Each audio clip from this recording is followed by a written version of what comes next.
71777.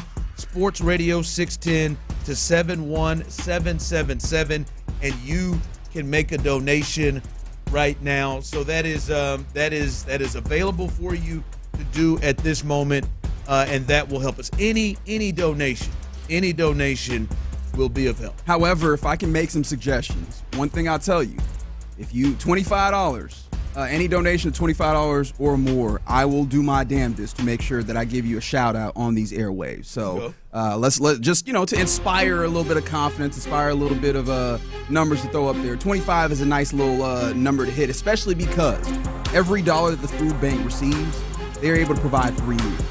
So, if I can encourage you in any way, shape, or form, and I imagine over the next 12 hours, we will find various different ways to try and encourage the dear listeners of Sports Radio 610 to put in. But if I can encourage you in any way to put more money in, because 3 meals for every dollar to help feed the 1 million+ people that the food bank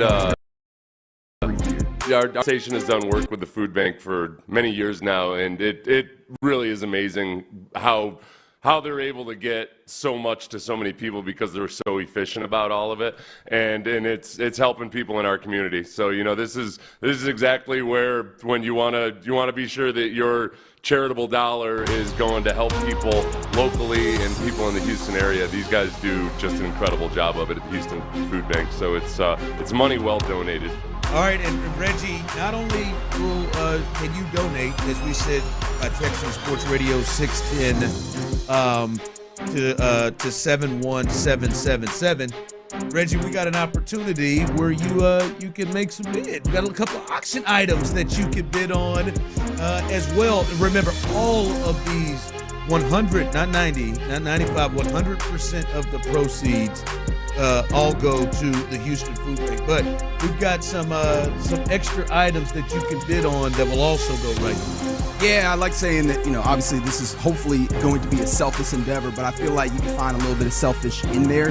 And that's if you love Sports Radio 610, if you love listening to any or all of the programs on Sports Radio 610, this is an opportunity for you to hang out with your favorite Sports Radio 610 host, because what we have is a dinner for, you and a guest to have dinner with one of the 4 shows here on Sports Radio 610. There is an auction for each of the shows to have dinner with them, and you'll be in some great places. Seth, you yourself and Sean, and I don't know if y'all get along. I don't know if that's how this works. Ben is 100% welcome to come along. Very good. Ben, this is the kind of thing that Ben, I think, sometimes might say, I'm good, guys. Good. By the way, I'm hot that Ben is not here. I had several questions. Oh, really? Oh, yeah. Ben is the one that I have not really met and talked a lot with. And the number one question I have, Seth, is I've got to know how Ben got to the University. There is nothing about Ben that says, man, I got to go to the U. Coral Gamers, baby. I don't know how he got there. It's an excellent question. Ben doesn't like to talk on air, though. Like, sometimes people think Sean and I are being mean by not letting Ben on. So, where I try to only have deeply personal conversations on air, and I don't like to waste my personal time with that stuff if I can't monetize it. So it's been hard for me to have a deep personal conversation with Ben, because he just desperately does not want to speak into the microphone. Okay, so that might be another reason to bid on the Payne and Pendergast dinner that's going to be at a Churrasco. Yeah. That'll be what that dinner is. So that's there for you. There's also the dinner with In the Loop, myself, John Lopez, Figgy Fig. That'll be at a J Bar M barbecue. And then there's also the dinner with The Drive, yourself, Ron, Clint, of course, T-Mill. That'll be at Carbach. And then, of course, we don't want to leave out Area 45. Those fellas will jump in with us later as well. You have an opportunity to have a dinner with them as well. That'll be at Christian's Tailgate. Yeah, that's it. I was about to say that right. But the way that you do that is you're going to call in to the phone line, 713-572-4610, where in this instance, it'll be Jace on the phone line because Ben decided to desert us. He'll answer, and then you'll let him know what the bid is that you would like to throw in there for the auction, or which dinner you would like to bid on. And then as we continue to progress throughout the day, bidding closes at 5, not 6. We're going to 6, but bidding closes at 5 on the auctions. That's right. But again, you'll be able to donate that money to, again, the cause that we're having here. But then you'll have an opportunity to sit down with the fellas. I don't know, you want to pick Seth's brain on some football or what have you? It's really cool to do it in this format because people kind of get to have whichever show you like most. Probably Sean and me, but whichever one you like most, okay, I see what you're doing here. you get to sit down and just still get that same chemistry that the co-hosts do have, but in a more personal setting. And these are always a lot of fun. Still have. I still see people at the pregame show that have done one of these charity dinners going back 10 years ago, and it's a really good time. And it's going to a great cause. What was like the most memorable question that you've been asked in one of these charity dinner settings? Well, I did one back with my old co-host Mike Meltzer, and then it was he did it like a month or two after we'd had a blow up on air. We used to have more of a more volatile show, so that was fun to kind of go through the blow by blow with that of exactly how I came to tear into Mike for no good reason whatsoever.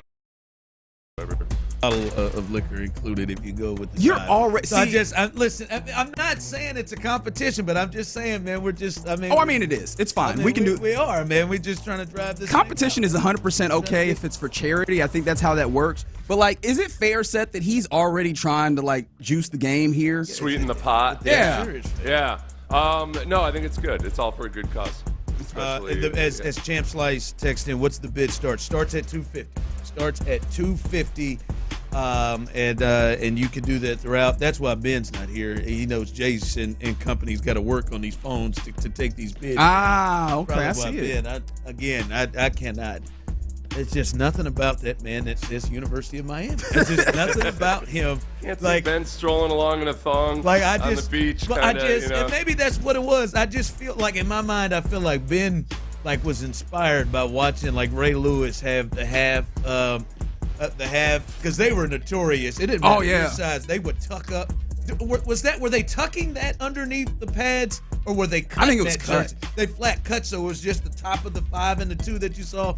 Like I just don't see Ben being inspired to say, "Damn it, look at Warren." I like to say Ben just listening to a 2 Live Crew album and just him being like, "Yeah, this is where I gotta get down there. This is where I gotta get." Yeah. Yeah, that is always like he went when they said, I promise God, when they said he went to Miami, I immediately thought, oh, Miami of Ohio, gotta be, gotta be where the coaches went to go, try to glean some. Yeah, he was a huge Big Ben fan, and that's what he did. All right, Reggie, I do want to quickly hear from you. What is it that we've been kind of working this thing together? What inspired you in this whole process to really try to do something to help the Houston football? Hey man, I mean, it's easy to understand. I think we've all been hungry at some point. Now, when I say hungry, I mean just in the most basic sense of it, and we all know that feeling generally. And then when you take that to another level and seeing how many food insecure people there are in the greater Houston area, and then like the truest sense of hunger that can exist out there, and the ways in which people need, right? That's one of the most basic needs of humans is that to satiate that hunger. And then to know that, I see the number at $11 million that is lessened from the budget of the Houston Food Bank, and I'm like, goodness gracious, how many people now are going to experience a different level of hunger because the Houston Food Bank isn't able to do their work? So I was like, what can we do? Like, what can we do in order to make this happen? And I was like, well, the Sports Radio 610, like, let's see if we can get our great listeners, people who are willing to, put it on the line for the Texans, for the Rockets, for the Astros, and see if they're able to. Counties that they service, and over 1 million Houstonians, people around the area, and be cut by $11 million in the last year. That one kind of blew me away. I didn't even know it was as bad as it was before meeting with it. Yeah, and the thing about this too is when you talk about how it affects people and how it can help people. Like when I was a kid, there was a 2-year period where I got the free breakfast and free lunches at school because my mom was raising 3 kids on her own and working 2 jobs, and it made a big difference, and it helped my mom get through a really tough stretch where she was trying to undo a lot of other people's damage in their lives and just barely struggling to keep her head above water, and her kids were able to, go to school and be well fed and everything because we got a little help along the way. So it's so many people have stories like that where this is a way to really help people that are working their butts off trying to make it, and it's hard to make ends meet. The Houston Food Bank fills in a lot of those gaps for a lot of kids that are just trying to make it through a day of school. Absolutely, absolutely. All right, as we continue here throughout the day, our first annual Reggie and Ron Radiothon continues 6 a.m., 6 p.m. Please text Sports Radio 610 to 71777 to donate. Anything can help as we continue right here live on the Reggie and Ron Radio. Area 45 with Bijani. Elections are continue to facilitate heavy competition.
the first annual Reggie and Ron Radiothon for the Houston Food Bank. Here's Reggie Atatula and Ron Hughley. That's right. As we get started again, Sports Radio 610 to 71777. We already have some donations in. We will be rolling from 6 a.m. to 6 p.m. as our first Radiothon, as Reggie and I will be here all day. Seth Payne is in the building as well, and a good time will be had here. I look forward to you guys creating this as an institution. This will develop into a big wing bowl type event at some point, where we've got thousands of people packing. We'll reopen the Astrodome for this, and that's the next event. That is the next event. From inaugural instance to Astrodome. Yes, that is the also goal. would mean we'd have to fix up the Astrodome at the same. Or are we just going in there? Nah, man, don't fix it up. There. Yeah, just going in. Going in. Just going in, man. Yeah, I mean, I feel like the cool gear, rats. Whatever's there. So if we can get over 12 hours, we can just take on anything. Absolutely. Very good. People are concerned, saying I need to slow down. It's a marathon show. Pace yourself. I feel I'm good.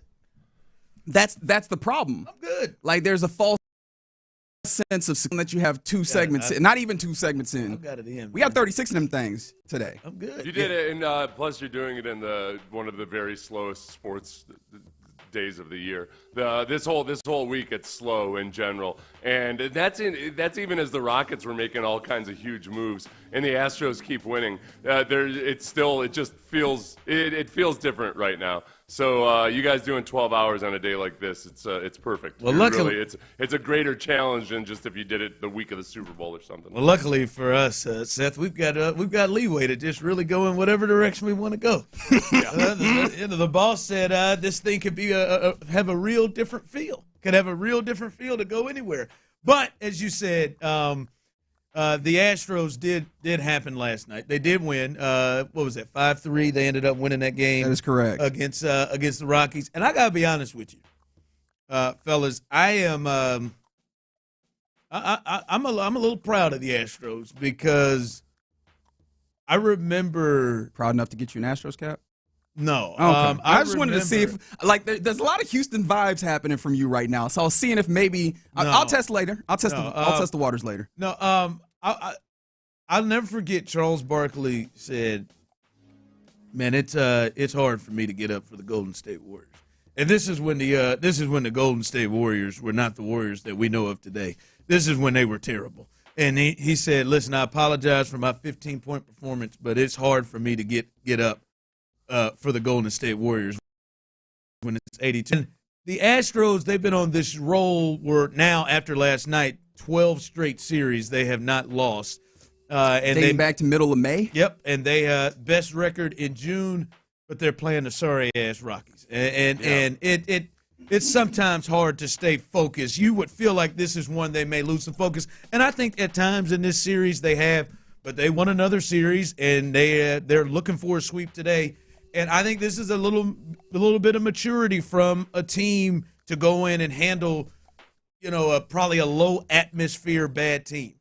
I think the one thing that kept me from worrying too much about this being the trap series or something like that is they're sandwiching the Phillies and the Dodgers with this pathetic team in the Cubs.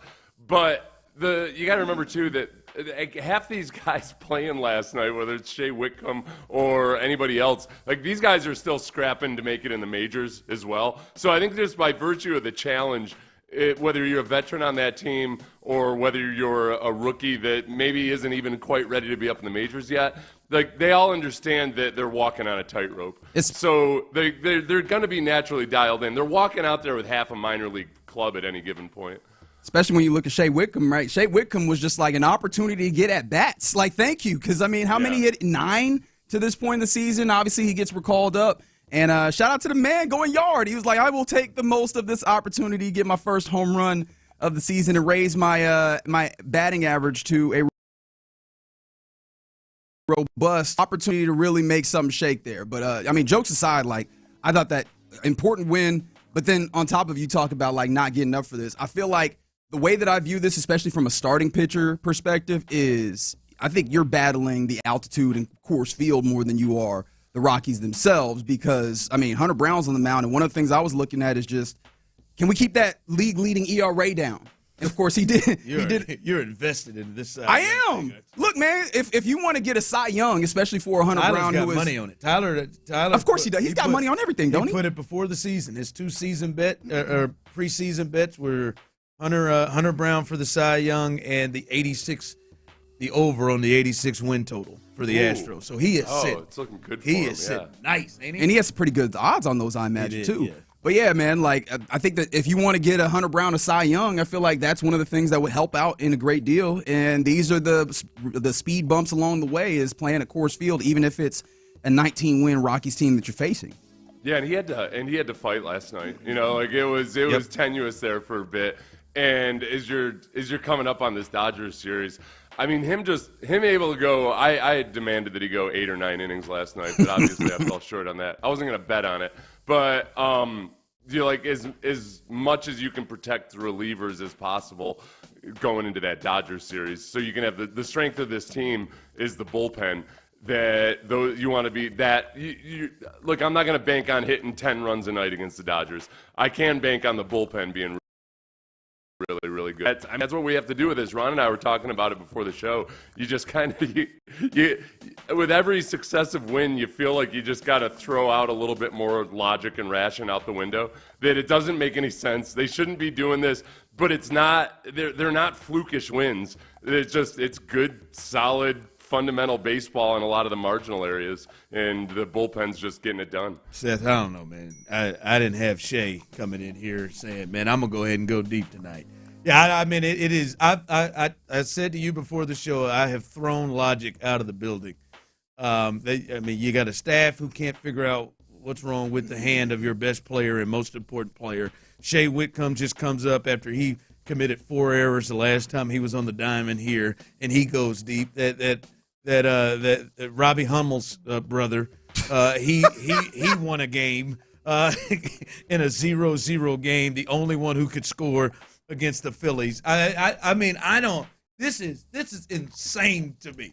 The other 3 guys that they're running out here in the rotation and just winning games.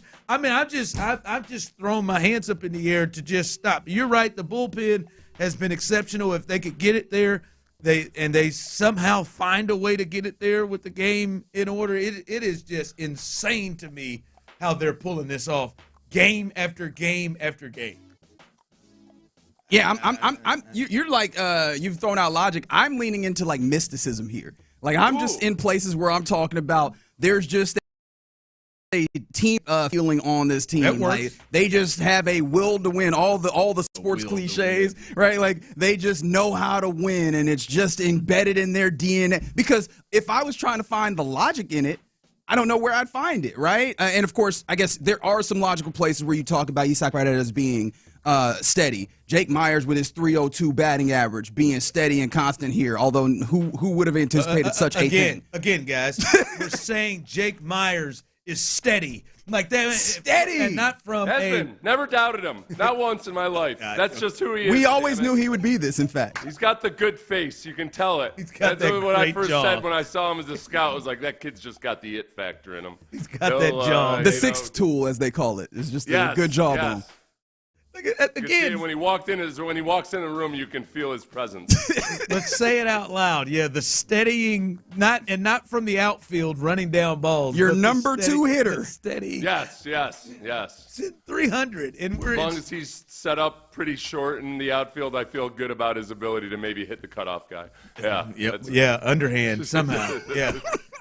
Again, yes, you got every team in the world who is going to run on the Astros from so many directions and areas. I mean, from the catching perspective, everybody is trying to steal every base they possibly can. They're going to run on everybody in the outfield. Then it doesn't matter. It doesn't matter. Game in and game out. It doesn't matter. They can't throw anybody out at the plate. They can't stop anyone from stealing. And I look up, they've given up 2 runs. I mentioned that, though, too, because of the things that you like. Normally, if the Astros weren't winning right now, you'd look at the stolen bases they allow, and it would be driving you absolutely insane. Now it's just something that's kind of cute. kind of like Altuve's base running errors. Altuve gets hit on his way to third yesterday. You're like, what are you going to do? That's what he does. On a night where he passes Jeff Bagwell for career hits, he also has another base running error. They're the woman that's so attractive that like her flaws are now quirky. Have you gotten to a space, because I know from listening to you for years, Seth, it is hard for you to shake loose of like, yo, man, I know this don't make sense, but still in my mind, like this is gonna. Have you thrown out, like, I'm not even concerned anymore, because when you say this stuff out loud, you know this is not the recipe to be successful when the games matter. It does, but I don't want to be a buzzkill either. It just, even selfishly, I don't want to kill my own buzz. It doesn't make any sense that it would be sustainable. But I don't want to be so cold and dead inside that I feel like, look, at some point the pendulum's going to swing back and this is all going to turn to dust. Partly because you've got Yordan Alvarez waiting in the wing. I think. Wings, possibly in a sling. We don't know. And then you've got either Luis Garcia or Christian Javier or JP France. Like, one of those guys is going to – this is like a – Spencer Eric, don't forget him as well. Yeah. One of those guys is going to make it through. Somebody. The enemy lines. Like, one of those guys is going to show up healthy one day, damn it. Jeremy Payne is not going to go the Carlos Correa route with his broken ribs in his 50 games. And if he does, here's Cam Smith to take over the space. You realize his batting average is up to a 285. Yeah. He's just flat out like the circle of trust debate was big with Cam Smith. We weren't ready to put him in last time around just because he hadn't done it. He hadn't been consistently good enough. At that point, the last time we did Circle of Trust, he was on a pretty good 2-week binge, I think. But this next one's going to be interesting. Can I give you a feeler on it? Can I give you a feeler on the, or can I get a feeler rather on the Cam Smith, especially with the ways that like he's been handling some of these at bats? Just the IQ that he's had at the plate that feels well above his age in years. I guess that's how age works. How would you feel about Cam Smith in a circle of trust at this moment? He's real close. He's real close. It's just a matter of just what happens over the next couple weeks before we'll probably wait until after the All-Star break. Yeah, you got to punish him for being a rookie. What? You're going to haze him a little bit? Yeah, you got to punish him. Yeah, you got the first time that he actually would qualify for the Circle of Trust, we'll do the thing where, like, after a rookie's home run, everybody in the dugout just sits there and acts like they don't acknowledge it. That'll be us. We'll leave him out of the Circle of Trust as a rookie hazing thing. Well, yeah, you don't want to just say, hey, man, we're going to put him all right, man, if he struggles, you got to send him back down. Like, you want to make sure he's up. You want to make sure he's good. Yeah, you got to punt it. I need to do a little bit more. You need to do a little bit more. You talking about that? Or something. Shave his eyebrows. We started him we started him on the big league club right out of the spring training. I feel like we have missed the boat on the opportunity to haze Cam Smith. I'm just flabbergasted. You guys brought up Jeremy Pena. Doesn't matter who gets hurt on this team. It really doesn't. There's a promo going I've said, is this the one? Like, what's the injury? Is this? It doesn't matter. And then we had a Yordan setback after that as well. Have they lost since? I mean, it doesn't matter. I think they've lost once since Jeremy Pena went down with these ribs. Hopefully, but I would like to say I hope he's getting a second opinion. Hope he's getting. His second opinion on his ribs. I'm just saying somebody outside of the Astros training staff, because they did just 10-day IL. He's with the team and everything. Like, I just assume it's double, whatever. Like, if it's 2 broken ribs, I assume that it's maybe 5 or 6. I would worry that they diagnosed the ribs properly, but they missed that he had a ruptured spleen or something. That's something. I feel like they've addressed. It's like you fix the shingles on your house while ignoring that the actual frame was damaged. You just got, look at the nice shingles on this. They can detect Tommy John. I mean, they got that one in the bag. They are great. They can? Oh, they're great at. Is there on that? What happens? Now listen, bone spurs is different Okay. with Lance. That bone spurs is harder for them to detect. But Tommy John, oh man, Hayden Wisniewski, bam, got it. Well, but it starts Blanco, with they got forearm soreness or what have you first. They can nail that. Hands, I don't know. Zach DeCenzo, do we know if his is broken yet? They haven't come out there. He hasn't swung a bat yet. Same thing with the left hand. I'm just saying. All right. Do you get as uncomfortable as I get now that they have so many injuries that they just give us a scroll of updates? Like, this is 17 updates on all the dudes that are dealing with injuries at any given time. Like, it causes anxiety for me. And not just a scroll. They don't even include some of them. Jeremy Pena wasn't even included on the last scroll that they laid out. And we know he just got injured. Yeah. All right, as we continue. And they won last night. Yeah, I feel like that's something we should probably say again. That's what we are talking about. They keep winning. Hey, let's raise money for the food bank and also get depressed about it. It's not. It's not even talk depressing. yourself out of enthusiasm. You're right. Raise money. Let's go. Donate. Text in Sports Radio 610 to 71777. Someone said, "Wait, I just got in the car. Why a show on here?" I don't know. Have you been listening? We're doing it. Why are you mad right now? Yeah. I'm just saying to this person. Maybe They just got in the car. Kids. They answered your question. Just got in the car. Yeah. I'm just saying. We're raising money for the Houston Food Bank. Thank They you. lost $11 million in funding, so they're trying to fill in the gap with donations. You can text Sports Radio 610 to 7177 and help out a great cause. They do really. That's why we will continue the first annual. Thank you for jumping in your car. Now you can go ahead and you can donate here. Thank you for all of you. All of you, go ahead and check in and donate right there. $25 or more. I'll give you a shout out, like Robert Boughton, who put in the first 100 for us. Got us going on a Thursday. Appreciate it. All right, as we continue here on the Reggie and Ron Radiothon. Hey, let everybody else.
Here's Reggie Atatula and Ron Hughley.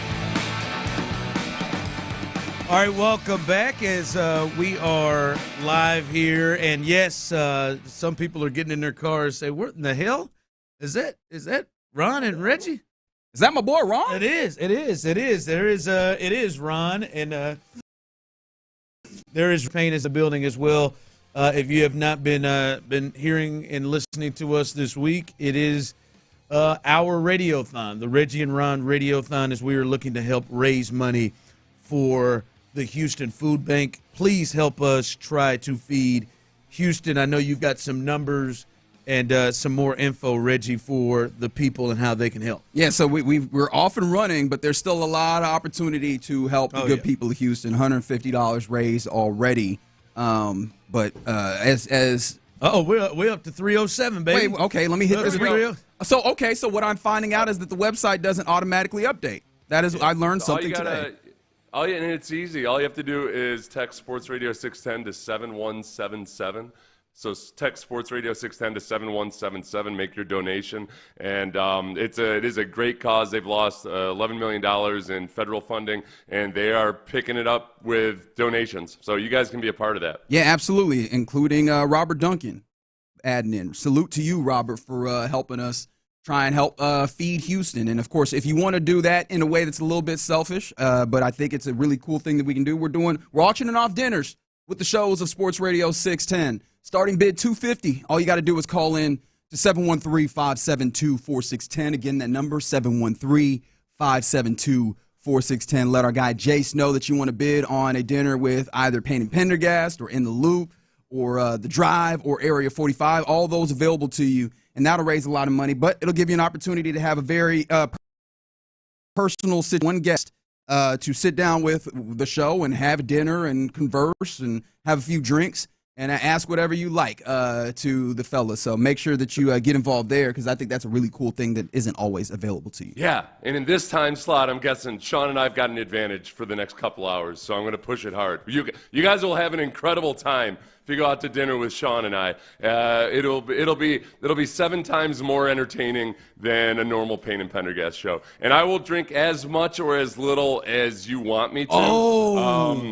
I can make no promises for Sean. We know he's a lush. Well, Sean, we know Sean. He's in with you, man. Like, I feel like Sean will teetotal if that is your request, though. Yep. If you go with doing that on his behalf. If you go with the Drive, you may get a bottle of Blanton's. Wow. Wow. Okay. There might be an additional bottle headed to that as well with that. But no, man, $250 is where the bids start. Jace, Figgy, Tyler, everybody, all the guys on the other side of the glass, the phone lines are open. You can call in and place your bids. I saw someone text in just a little bit ago. $250 to talk fishing with Lopez and look at Pretty Reggie. Sign me up. Look, if that's what it's got to be. Hey, if that's what it's got to be. Hey, Seth, Reggie is a pretty ass dude. All right. I'm not gonna lie to you. Listen, someone else texted in. Sorry, how do we text in donations? As Seth just said, Sports Radio 610, all one word, to 71777. That's how you can go ahead and donate and help us feed Houston. But I did an analogy the other day watching. It was during the Minnesota Timberwolves and Oklahoma City Western Conference Final Series, when you would watch the game and you could see how easy it was for OKC when they scored. Like they were on offense, they just ran freely. And then on the other side, Minnesota had to work for everything they had. And that was a reminder of my life with the opposite sex. I would run into guys like a Clint Stoerner, who was an Oklahoma City Thunder fella, a guy that probably could walk into most bars and didn't have to work a lot, could walk in and could just go ahead and win. And me, I got to talk you down. I need an hour. I mean, I'm not a train wreck. I'm not ugly like, Minnesota was. But they're not ugly either. But I had to work a little harder. You've got a narrow window of time that you can spend in the friend zone, right? Yes. You got to use the friend zone to your advantage, but only just enough not to that you become just deeply entrenched in the friend zone. You got the motion offense going. Get them like, oh, Ron's funny. Oh, yes, he's funny. Humor. Oh, but he's got an edge to him. I didn't realize it. Yes, Ooh, I got to use that. But that could be blown out of the water when guys like Clint or the good-looking guys, you know them. Yeah, the guys true. like all Clint. of a sudden they're like, oh, hold my purse. They're just walking the building. I went to a game, an Astros game with Reggie, and found out Reggie's Oklahoma City. I found that out. I don't even know what you're talking about. And we were walking through the concourse. Oh yeah, I forgot about that. There was a young lady, Seth, and Reggie walked through, and he said, "And I'm just gonna show her these pearly whites real quick." And he went over there and he gave her like a little just a walk and pose and smile, and said, that woman turned around, and I mean, I think she took her panties off right there. The way because I'm in a trail position. She didn't. Oh, stop! I'm in a She trail would have, position. but she didn't. He just put it on her, and then I said, Reggie, what'd you say to that girl? He said, I just want to put the smile on her real quick. Just to throw the smile out. I don't have that in my – listen, I don't have that in my repertoire. I can't just flash a smile and panties come off. And Reggie had his hair – he had just had his hair freshly braided, just now had his beard right. And I was like, damn, he got that in his bag. Okay. That's a good, Reginald, that's going to make you really popular around here because there's nothing middle-aged married guys with kids love more than to live vicariously through you and then also just and pretend that like that was exactly the game that we had back in the day. Oh, yeah, that was and then we'll tell you to do all kinds of, and then we'll start treating you like our little plaything. Like, Reginald, go talk to that girl. You go to it if you're a man. That is fair. Like I feel like I know I would have. Yeah. I never had that. I never had that one in my bag. You know what? This is making New Orleans make a little more sense to me though, because I feel like Ron was very much egging me on from that place. Like let's see what Reggie can make happen. I'm just saying you have those tools, Reggie, but I didn't know you had. I didn't know you had the let me shoot him a smile and show him the teeth and the panties come off. I didn't know you had that in you, but. I try to use it sparingly and use it responsibly. You know what I mean? Just like with any weapon that could be very dangerous. You know, you want to be very careful with it. He turned around and told me what he did. He turned around and told me that was not a first-timer. He has done that. He has done that multiple times out in these streets. I know it was. Reginald, are you you don't have like 4 sisters, do you? No. I was actually a only child for the first 13 years of my life, and then my younger siblings were born. My two little brothers. So that's I very much. Sometimes guys that have an easy way with women, they grew up in a household of like a bunch of women to where they're just so comfortable around them that it's So for you, it's just pure animal magnetism. I guess. It's pretty impressive. Yeah. It feels weird to analyze this myself. Or anything. Yeah, No, it's pheromones. You know what, Seth? I felt like there was a moment you had a little OKC. I feel like there was a moment that you didn't have to work as hard as some of us others had to. I feel like Seth also didn't realize that he didn't have to work as hard. I feel like Ben. No, but it's one of those. There's maybe a little bit of truth to that. Yeah, I don't know. I'll tell you the funniest, the smoothest thing I ever said was. A line I don't even remember. Some girl that I knew from college came up to me one night and she was like, "Do you remember the conversation we had yesterday?" And I'm like, "No." And I always thought this girl was kind of like maybe out of my league. And she had walked into this party, and I was in a sad state of affairs. I was pretty messed up. And then she was like, Seth, how many of me do you see right now? Because I was clearly just slew. I remember none of this. And I looked up at her and I said, in reality or in my dreams? Oh, hey! Yeah. If I hadn't puked on her shoes just then, I think, something could have happened. Yeah. And I mean, honestly, you probably still had some shot even through the puke, if we're going to be completely honest. That's a pretty impressive line to come up with in that state of mind. Yeah. Yeah. Well, I'm reminded of moments. That sounds like that was late in the evening. I would go for very direct, aggressive lines late in the evening there at the. Well, I think this goes back to the Minnesota Timberwolves of it. Sometimes you just got to put up the shot. I was probably 5 for 187 volume shooting. Yeah. Most of it was met with, nah, man, I'm good. But I was. You went the Swaggy P route, like, hey, put the shot up early, but put up a whole bunch of them. That's where I went. I would say the line and say the ball is in your court. What do you want to do here? Well, yeah, when you're doing that, you're kind of you're kind of screening the candidates too. It's a pretty time efficient way. You might have to do it 100 times, but the 2 or 3 that respond positively, you're in for something. You're dead right on screening them, because I knew which ones that I didn't have a shot at with that tactic. I feel like that's efficiency in a different way. We're not wasting energy in places that we're not going to be able to receive back. You're drilling wells. You know what I mean? Like, you're looking for oil, and you're like, look, man, this particular spot ain't no oil here. No need to keep drilling. Let's keep moving. Hey, it was 6 for 187, but it was a big 6. I'm gonna tell you that right there. A very big and enjoyable 6. All right, let me stop. And enjoyable, huh? Let me stop. So the time is 6:55 a.m. That's right. 1 hour down, baby. Stay with this, please.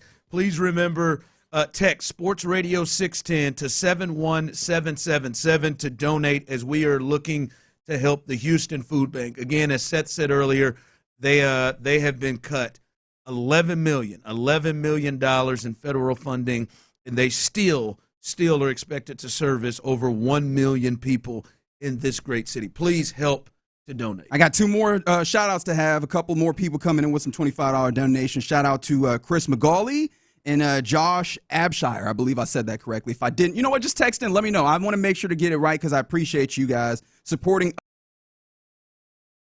us in our. All right, as we continue the Reggie and Ron Radiothon right here on Sports Radio 610. Area 40.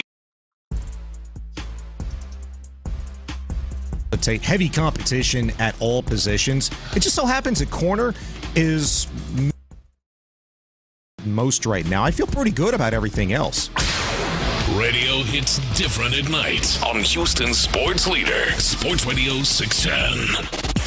From the Attorney Steve Lee Traffic Center, 713, call Lee. An earlier accident causing major backup 45 northbound before Little York. It was affecting all of your main lanes. It has cleared. That traffic still recovering from the loop heading southbound. You're slow from Little York, and also dealing with a stalled vehicle this morning over on 225 eastbound at Miller Cutoff Road. It's over to the right shoulder, and another one on the Gulf Freeway northbound right before the Beltway, also on that right shoulder. Scattered showers this afternoon, high of 96 right now, mostly cloudy, 79 degrees. Amelia Escobar, Sports Radio 610. Your Odyssey Sports Minute is brought to you by Zadig Jewelers. This is Boomer Esiason with an Odyssey Sports Minute, sponsored by AutoZone. Get the Zone, AutoZone. Former NFL Players Association head DeMaurice Smith filed the initial complaint against league management for colluding to avoid fully guaranteed contracts. An arbitrator recently ruled that, although the NFL encouraged owners, somehow he found no proof of collusion. You gotta be kidding me. New union chief Lloyd Howell has declined to appeal. You bet Smith would have. I'm Boomer Esiason. Lanny went to college and racked up huge debt. A little bit over $100,000. For a degree he couldn't use. Went to computer career. They even helped him get hired immediately after graduation. One of the things I love about IT is that you can work from anywhere you want. You could become an IT pro in just months, including cybersecurity and the basics of AI with zero experience at mycomputercareer.edu. My Computer Career, an elite CompTIA certification partner. It worked for me, and I know it can work for you. This is one student's experience. Individual results vary. What we love about our ability to help patients at QC Kinetics is seeing their pure delight at finally being able to do the things they enjoy without pain. I had a patient start treatment with me. He wanted to be able to be active again and do some of his sports that he really enjoyed. Dr. Ashley Caravelli, a medical director for QC Kinetics, treats patients with chronic joint pain using their body's own biologics. The goal? Get them back to living their best lives without surgery or harmful drugs. He came back and he goes, what I wasn't expecting was the ability to play on the floor with my grandchildren. Even just saying it now, I have goosebumps because it's changing those small moments that you take for granted. Don't let joint pain rob you of those moments. See if you're a candidate for QC Kinetics regenerative treatments. It just warms my heart to be able to help people live the life they want to live and get those small moments back. Call QC Kinetics 713-913-5285. That's 713-913-5285. 713-913-5285. I'm Yuval Michler, founder of Texas Mattress Makers. The biggest issue when people buy mattresses, no one educates them about what they truly need. That's where we're different. At Texas Mattress Makers, we take the time to educate you and help you find exactly what's right for you. Are here right now. Sleep cool and save up to 30% off. Plus mattress sets starting at just $4.99 with 0% financing available for up to 5 years. Visit us at one of our greater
Odyssey Sports Station.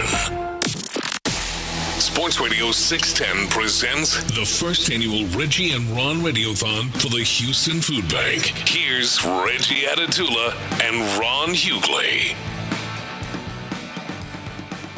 That's right. Welcome in. As I see some people texting in, what is going on? I'm really confused on what's happening on the station. As you heard,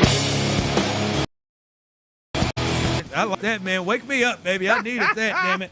I needed that. Woo! There we go. Wake me up, baby. As you heard the big voice guy, this is our first and hopefully an annual Reggie and Ron Radiothon, as we are here to raise money for the Houston Food Bank. And listen, I know the power of, at least I believe. Hell, you know what? I don't even think I even know yet the power of the people of Houston in Sports Radio 610. I think I know it.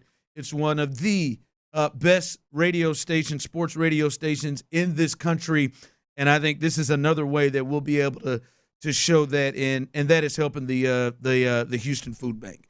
And they have had, if you're just joining us, they have had their budget cut from federal funding by $11 million. They've even had cuts from the amount of just physical food that they have there as well. And we want to do whatever we can to help them, and we're giving you a lot of different opportunities to do so. And my man Reggie, who is along for the ride, will be here. This Radiothon is going from 6 a.m. to 6 p.m. My man Reggie along for the ride with me. Seth Payne is in the building as well. But, Reggie, I know you've got some numbers and some updates. Yeah, so we're sitting at $600 right now. The way to donate, text Sports Radio 610 to the number 71777. That'll get you the opportunity to donate, which Sean Caldwell has done. Shout out to you, Sean, for adding in to what we're doing here. We're trying to do that. It's worth every penny that you drop in there, because for every dollar, the food bank's able to get 3 meals to the people of Houston. Real efficient stuff happening there. So, yeah, this is a great way to get things done. But then also, if you also want to help yourself out, there are dinners that we're auctioning off. So I want to start by letting you guys know this. There's 4 dinners, obviously one for each of the shows. It'll be you and a guest, and obviously all of the folks on the show having a dinner. For Payne and Pendergast, it's at Churrasco's. For In the Loop, it is at J Bar M Barbecue. For the Drive, you guys are going to be at Carbach Brewing, and then Area 45 will be at Christian's Tailgate. That'll be the locations. But we already got a bid in. Do you guys want to guess which show has the bid? At least as far as I know right now. We're clarifying to make sure, but there's one show that has received a bid. We're in Payne and Pendergast country right now, so I'm gonna guess it's Payne and Pendergast that got the first. It is Payne and Pendergast that has put us on the board with bids for the shows, and right now, the starting bids are $250. However, this person they wanted to fend off competition. $500 is the bid. Nice. Right now for Payne and Pendergast, baby. That's big. Oh, there you go. Yeah, that's really good. And it's at Churrasco's. Oh, we're going to have fun after that. Once you end up winning with a bid of $3,000 after the frenzy ensues, then by all means, yes, we're going to have a good time at Churrasco's. Hey, listen up. With that 500 bid right there at the very least point, and we're up over 1,000. That is true. All of every single penny, 100% of this goes right to the Houston Food Bank. Their goal is 3,000. I want to blow that out of the water, and I know with your help we can do that. Wait, so in 1 hour we've hit a sixth of the goal that the food bank has set? Yes, I have a personal goal, but right there we can hit that, and all, as we said, all of it goes 100% to the food bank. Yes, it does. And already, just here, man, we're doing a great job here. Shout out to the 281. I believe that's Mason Medina, who was heard that $11 million cut, immediately dropped in and put some money on it. We appreciate you doing that. Yeah, text Sports Radio 610 to 71777, and it's all one word, Sports Radio 610. It is. Yep. All right. I gotta give it to you, Seth. I'll be honest with you. I have not done. Hey, let's get up at 4 o'clock in the morning to get here on time radio like you're doing every single day. And I'm good. I was good with the wake up. I'm good with everything right now. I got my ass to bed. I put my kids to bed, and then I went to bed, which was helpful. But I feel bad for you, man. Ain't nothing open. I tried to drive. I tried to drive around to get. I just wanted to get some energy drinks, maybe a little something to eat real quick. I did three gas station stops. You can just pump gas. You can't go inside to get nothing.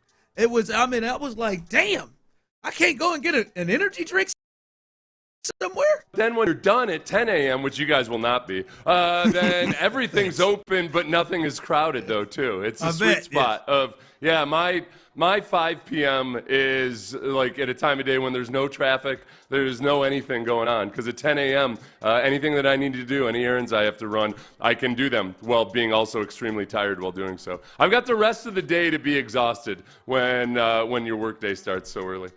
Yeah, that's a good point. I will say though, I'm very jealous of Sean in particular because he's got a great routine of going to the diner immediately after the show. Is that what he does? Immediately after the show, get him some breakfast.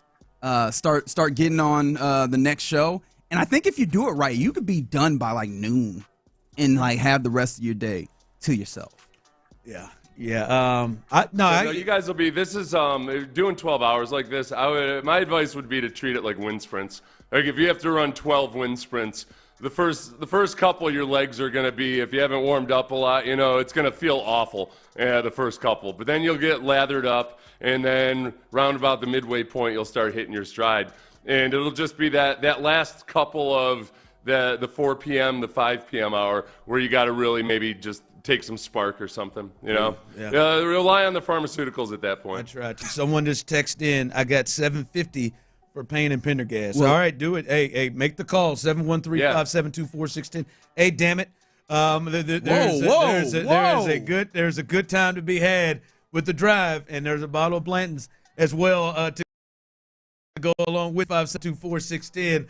The bid starts at $250. Let's get it going. Obviously, you can do Area 45 and in the loop as well. But I don't like the way you said that. I'm just saying, hey, it all goes, man. Mm-hmm. We're all. This will be those dinners are going to be. I think those are all going to go for good amounts for anybody, whichever your favorite show is, or whoever you want to have dinner with at the station.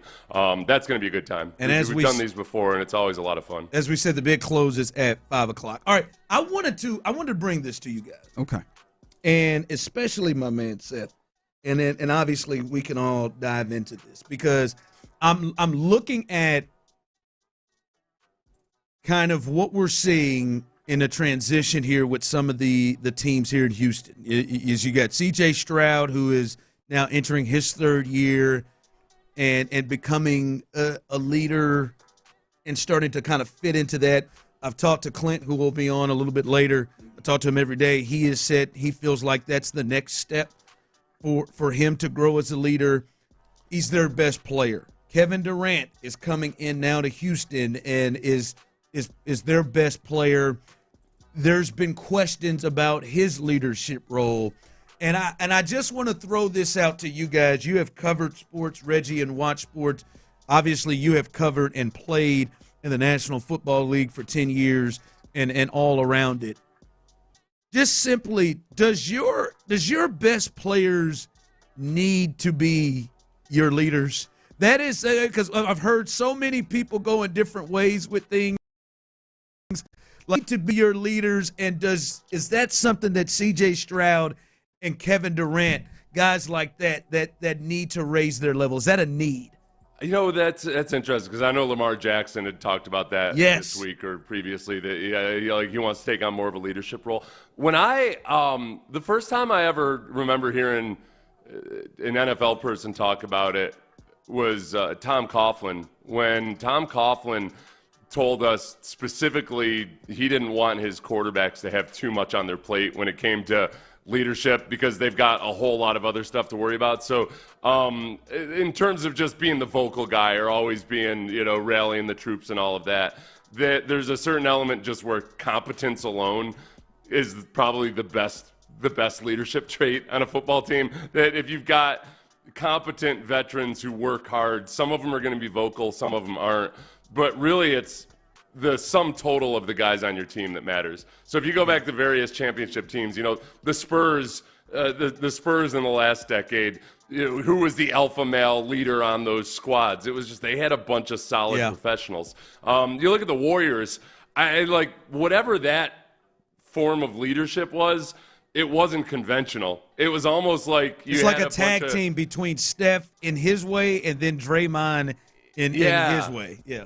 Yeah, so it's always, I think it's one of those things that we really want it to be simple and be able to say like, oh, nope, here are your team leaders, and these guys are the captains like in all the football movies, and it'd be help if he's good looking. It's just there's more to it than that. So it's more about just the overall. If you have a lot of guys on your team that are good followers and willing to follow, they might have their own leadership traits, then all of a sudden, leadership almost becomes an afterthought because you got enough solid dudes and there's a standard expectation that I try not to worry about identifying, oh no, this guy's the leader this year, that guy's the leader this year. Yeah, I tend to think that it's helpful if your star player is your leader, because your leader guy needs to be one that is going to be prominently featured in moments that matter.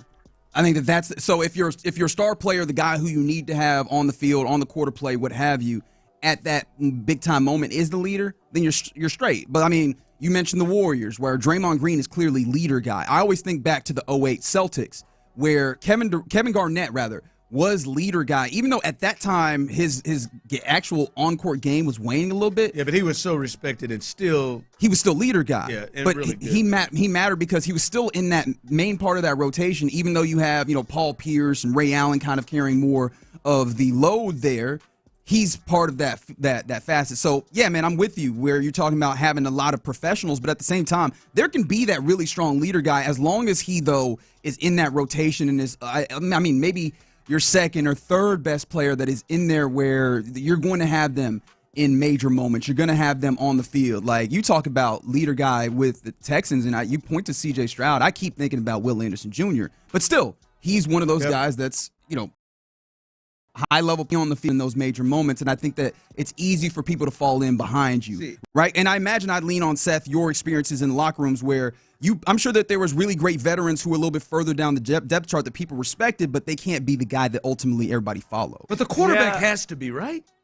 Well, no, was Eli Manning a great leader? They managed to win 2 Super Bowls with him, and it went from, remember, before they got good, it was, well, Eli's just dopey. Look at him. Look at his stupid face. You win a Super Bowl, and all of a sudden that exact same face is, wow, he's just unaffected by the pressure. Look at his he just doesn't waver when it's. It is a stupid face, though. I think they have, Will is obviously a great, I think Jalen Petrie is a great leader. I think the Texans might not be the easiest way to go because there's leaders all over. Joe Mixon, yeah, but I don't know. I do feel like potentially on this team, CJ may need to, and I think Kevin Durant potentially on this team.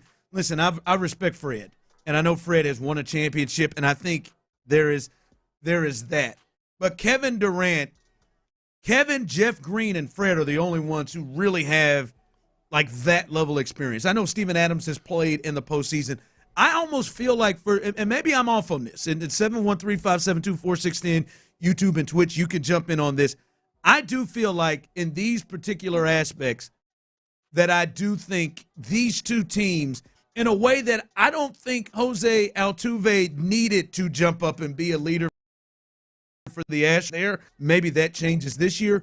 But I feel like in these situations that those two guys need to be leaders for this team. Maybe I'm off. Maybe I'm off on this, but it feels like these situations they do. The Jabari Smith Jr. was on a podcast, and I don't know what the podcast was, but he was talking about Steven Silas. He said Silas was a good coach, but nobody could control that. He's the nicest dude in the world. He knows basketball, knows what he's talking about. But as far as controlling us, it was tough for him. Ime, Fred, and Dylan came and put some control on it. So, I mean, Jabari Smith Jr. there just alone saying, he would cite, look, Ime Udoka and having the culture that he demands or whatever expectations are. And then, Fred VanVleet and Dylan Brooks. They changed the culture a lot to where if it were still Silas coaching this same squad and whatever would have happened in the last couple of years, and you try to bring Durant in, I don't think that it would be, that's not necessarily the leadership. That guy's not going to change the culture. But if he's coming in where the culture has already been changed and shifted a lot, then it's not as essential that Kevin Durant be a vocal guy. It's more just that he's got a guy who has a really high standard and expects productive basketball. And however he leads by example, that's enough when the culture is right. If the culture was trash, it probably wouldn't be enough. And that's probably a good thing, seeing as Kevin Durant has never operated as vocal leader. I wondered if Durant wanted the ball in Oklahoma City. And, like, people got on Russell Westbrook for taking those last-second shots. And I was think like, he wanted it. I think Russ wanted it. Maybe so. I think Russ said he wanted it. I never thought Kevin shied away from it. Well, you remember that was a time where Kevin Durant was doing the thing like when people were trying to call him the Slim Reaper, which, by the way, one of the best nicknames ever given to a player, that he was like, nah, I'm good. Call me the servant, right? Like, he was trying to be the guy that was like, that was really good, that did all the right things, and maybe outside of what he actually wanted to do, just trying to fit the role. And I think that that weird tattoo situation going on. Yeah. Right. And I think didn't also want any visible tats, so it was the shape of a basketball jersey on his body. Yes. Yeah. Or maybe that was just in order to hide it, right? So that it was just like, I look like I don't have any tattoos, but I actually do. But yeah, I think that also took him to a place where he wasn't willing to be the guy that commanded the basketball. Now, of course, he's grown to a place where now he sure took that thing with Steph and Clay on the court. Yeah. I think that was a level of growth for him. But I still don't view him as like vocal leader guy. I will say though, as much as you're like, hey, I don't know that Fred. I think Fred is like still the perfect guy for that, because I don't think Fred got enough credit for being, sorry to keep referencing Draymond Green, like that guy to the defense, which is, one of the integral parts of what this Rockets team has been, which like just being an incredible defensive team. The guy that helps organize is the guy who holds everybody accountable on defense. Like, hey, this is where you need to be. I think Fred was more of that than I think we tended to give him credit last year. So do you two think Will Anderson and Fred for the Rockets are enough to allow CJ and Kevin Durant to not have to potentially get out of character and be vocal guys because those guys are alongside with them? Because it seems like it's natural for those two. Well, I think with a quarterback, the biggest common trait amongst the really great quarterbacks who are just consistently good is that they are very demanding of just the execution of their offense. So whatever the leadership form it takes and whatever their personality style is, the most important thing by far is that, okay, this guy has command of the offense.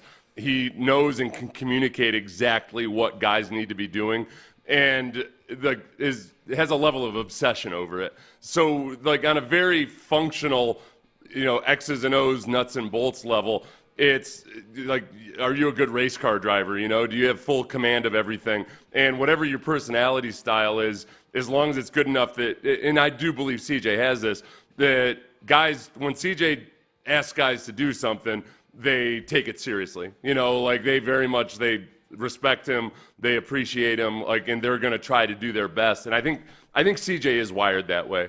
But then, the quarterback can only do so much for the defense or anybody else. Yeah. I think it's just the actual competence of getting the job done and putting a good product out there. Like, you just got to be wired for that, and I think CJ's wired for that.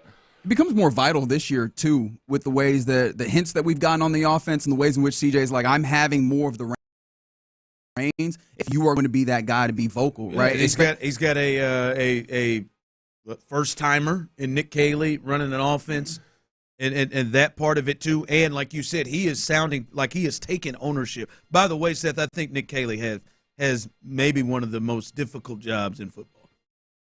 Why is that? Just because he's being looked like he's got to just get the quarterback on track in basically 3 weeks. Some of that, I just think that he's in, and Bobby found out a little bit of this. I think he's in a situation where the fan base, and not even just the fan base, but people who cover the team have not yet reached a point where D'Amico and C.J. Stroud get it. Get the critics. They're not turning there yet. People are not, especially the fan base. If this thing doesn't go well, he's going to live in the vein, in the space that Bobby Slowick lived in, to where they're going to go there.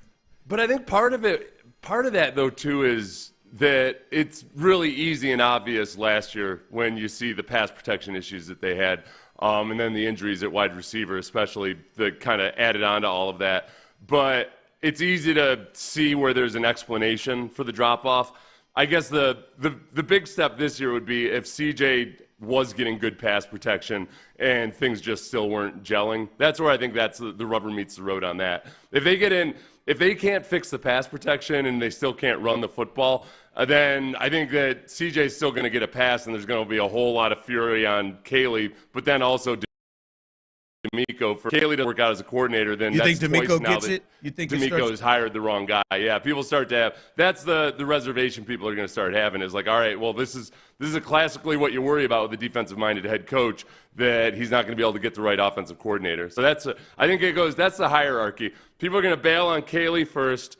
Then D'Amico, and then CJ would still be at the bottom in terms of willingness to bail on the guy. I think they might try to slide to Nick first. I think they might try to slide to Caserio? Nick before okay. they get to D'Amico. Well, especially the attachments where you talk about John Carroll guy, like their New England kind of influences. I think that those attachments, whether right or not, will be the things that get you there. If the offensive line is still an issue too, then that all goes back to Caserio for not putting a good O-line out there. Yeah. For however I'm saying it, D'Amico and CJ right now are Teflon. Damn near to me right now. And I think you created the scenario set of how that could change. But right now, like those are the last guys to me that people want to put stuff at the doors. What am I trying to say? The doors. Mm-hmm. Yeah. Bring it to their doorstep. Because I mean, last year, Seth, you know ball, and you know ball. Some of this is got to be established by the head coach. Like some of this has to be at his feet. Some of this, like yes, I know there were protection issues and things like that, but some of it was bad ball by C.J. Stroud. But people aren't ready to put it there yet, and I understand, especially here, those two guys single-handedly changed the entire direction and tenor of what the hell we were dealing with. I left Patrick Mahomes in Kansas City to come to a preacher just ruining the organization with nastiness happening with the quarterback like that. Yeah. And they came in and saved and changed that. So I can understand why people feel that way, but they're just not ready to lay it there yet.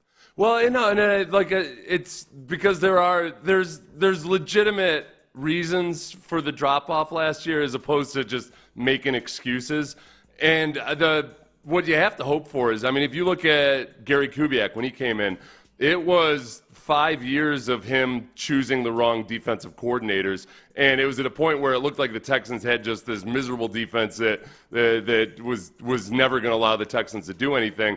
They hire Wade Phillips, and then they go off and make a couple of under-heralded free agency moves and bring in Jonathan Joseph and Danielle Manning, and all of a sudden they were a really good defense because they stumbled onto the right defensive coordinator. So with D'Amico, so much of it is that, aside from some of the personnel swapping out that they did, obviously, it's that D'Amico in his first year as a head coach, it's easy to see him making the wrong decision on a guy that he was personally loyal to. And that's the biggest test for him is just, did you get the right offensive coordinator? So this year with CJ, how much could you point to if CJ's not playing as well or delivering on the promise? How much of it is going to be easily identifiable as, this offense still isn't helping versus CJ actually making mistakes or what have you? Especially because the offense and the responsibilities that he have is something that it's reasonable to expect a guy in the first instance of doing all of that to have a little bit of a steep learning curve, right? Like I think that there's reasons to go, all right, if he does not make every read properly, there's a lot on his plate, and you can give him a little leeway. I think you're right in saying that there's things that you can point to in the positive, in the pro list for both D'Amico and CJ. We've seen CJ be a very good quarterback, so we're not just going, well, he's not a good quarterback, right? I think that the negatives you can then say, we can lean on this, the things that we know he's done well. D'Amico Ryans has made a top-tier defense in the league. We can at least lean on those things, even if there are some criticisms that one might be able to levy at them. You talked about Bobby. There's not a lot of the things that you can kind of use as a cudgel to bat away the negatives there. And Nick Hughley, I think similarly, if he comes in and it doesn't work out, I think that's where it'd go there first. But you talked about getting the protection right, and we were talking about leader guys. That was one of the problems, probably, we could say, with the offensive line, is that there might not have been leadership to kind of hold up what's happening there. Do we feel, because it feels like Titus has been like this, the elder statesman, the guy that's kind of been vocal, talking about this defense being nasty. Does it feel like he is going to be some level of leader guy on that offensive line? I think there's a very good chance that yes, and I know a lot of people are kind of ambivalent about that. Like, all right, are we sure that we want Titus to be the guy? He's at a stage in his career where, like, sometimes when of a different role, where Titus was never going to be one of the vocal veteran leaders on that offensive line, I think, as long as Laramie Tunsil was around. Yeah. And that sometimes guys change a little bit for the better when all of a sudden they are kind of put into that leadership role or have those expectations. And especially if you combine it with, I think, with Kaylee and Cole Popovich, they're going to lean into a more physical brand of football. Just, double teaming defensive tackles up into the linebacker's lap, just a more physically imposing bunch.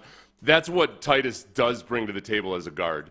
Like, he's still makes me nervous in some of the pass protection things, but he's a massive dude. And when he gets off and just plays the physical brand of football at guard, there is an element of physicality to that offense, including in the Chiefs game. In that third quarter drive, there was an element of physicality to that offensive line that I didn't really think they had in their bag.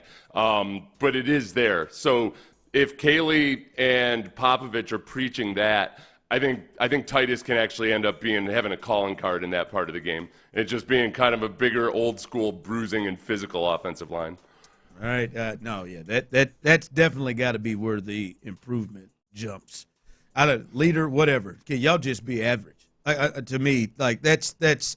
I know that's a low bar, but can you just be average? Because there are many points, as you know, Seth, they just didn't have a chance. They just didn't have a chance to operate and do anything to to me, if you can just be average. I mean, I've watched, have success with Joe where they were just a slightly below average to give them a chance. The Chiefs at times last year just average to give them a chance. The Texans weren't average many times to even give them a chance to do anything.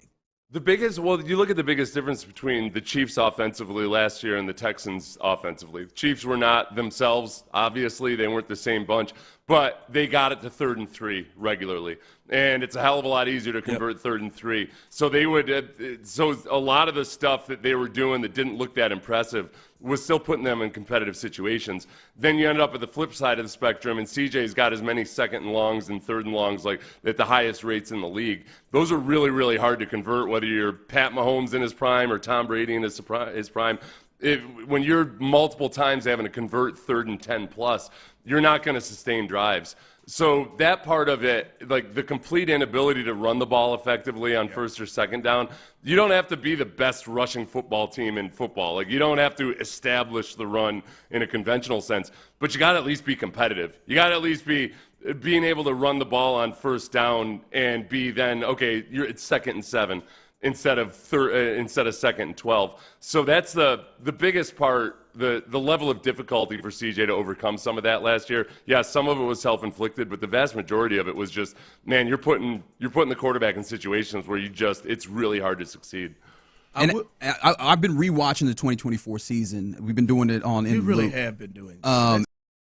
It's an interesting. Every one of the games. Every one. I just got done with the New England game. Thank you. I appreciate it. But it has been insightful because it was very easy to see early in the season the ways Are you rewatching the full game, or are you doing a 10-minute, 17? No, I'm doing the condensed version, but I'm seeing all the plays. It's still, really? Honestly, if you talk about the investment, the time investment, and this is pulling back the curtain a little bit, it's probably not good math because I'm spending a couple of hours going through rewatching individual plays at times to see what's happening on ones that I find interesting. So it's a couple hours for a 15-minute segment. But obviously all of that rewatching gives us an ability to talk a little bit more intelligently about what's happening right now. And one of those things is CJ was able to make up the difference when when the so-so offensive play was happening early in the season. It just became, after time, it wore down. And I think we recall that from during the season where you talk about the self-inflicted things. Those came later on as he was having to try and shoulder more and more of the load and then trying to make more Superman plays as I think he realized, the help is not coming on the offensive line. Yeah. You know where you'd see it when you go back and rewatch the games, because I'm not doing it sequentially like you, but I've been watching a lot of the older stuff, is you see the cumulative effect in the 4th quarter.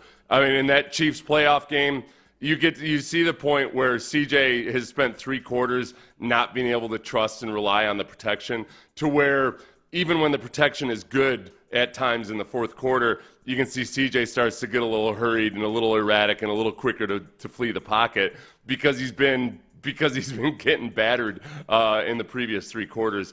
That part of it, that's just obviously a huge factor factor where the clock in his head can be relied upon. Like that's almost like the rehab that has to get done at the beginning of the season, hopefully, to where you can kind of reset the clock in his head so he doesn't end up one of these permanently frazzled quarterbacks that just doesn't expect or anticipate good protection.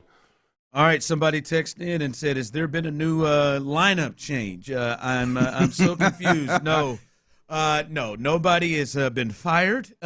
Sean is alive and well. You'll hear from Sean coming up in the next hour. But no, if you are just joining us and you haven't been seeing things leading up in the week, we are doing our first annual Reggie and Ron Radiothon, as we are trying to help the Houston Food Bank as their budget, federal funding, been cut by $11 million in the last year, and we are looking to do everything we can to kind of help them in any way. And I know you, Reggie, have some updates. By the way, to do that, please, right now, any amount works. Sports Radio text Sports Radio 610, all one word, to 71777. Sports Radio 610 to 71777. Yeah, and if you donate $25 or more, we'll make sure to shout you out, like these fine folks who got there and donated to the Houston Food Bank: Dennis Bridges, Cameron Sims, Jeff Irwin, and William Rustum. Appreciate all of you guys donating, and appreciation to another dinner on the board. If you don't know all dinners, with each of the 4 shows on Sports Radio 610, Payne and Pendergast, In the Loop, The Drive, and Area 45. It's you and a guest with an opportunity to hang out with the fellas of that show for a dinner. The leading bid is that Payne and Pendergast $750. In the Loop is on the board, baby. $250 is the bid. Good for you all. Mind you, any of the shows, all the shows you can bid at right now, we're not opening them up just in those time slots. You can bid on any of the show's dinners right now. Just all you got to do is call in 713-572-4610. Talk to my guy Jace. He'll get you marked down. And all of this, 100% of the proceeds go to the Houston Food Bank. Text line coming through. Can we help the food bank without show? Please. No. Nope. Hell, you know what? Act like I'm not here if you want to help the food bank. You could do that. Just pretend you're like donating money to get Ron off the show or something. Yeah, if that helps it for you. Yeah. You know what? If you donate $10,000, Ron will sit out the next 2 hours. So we'll do that.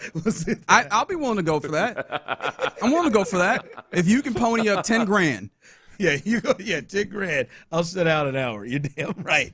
Go ahead and throw that sucker in. Text that $10,000 to Sports Radio 610, or text Sports Radio 610 to 71777. But yeah, by the way, Ron, don't worry about. There's nothing worse than going on in somebody else's time slot. Because it happens with the pregame shows on Thursday night games or whenever when we're in your afternoon slot for the pregame show, and the text line is just filled up with like, no, what the hell?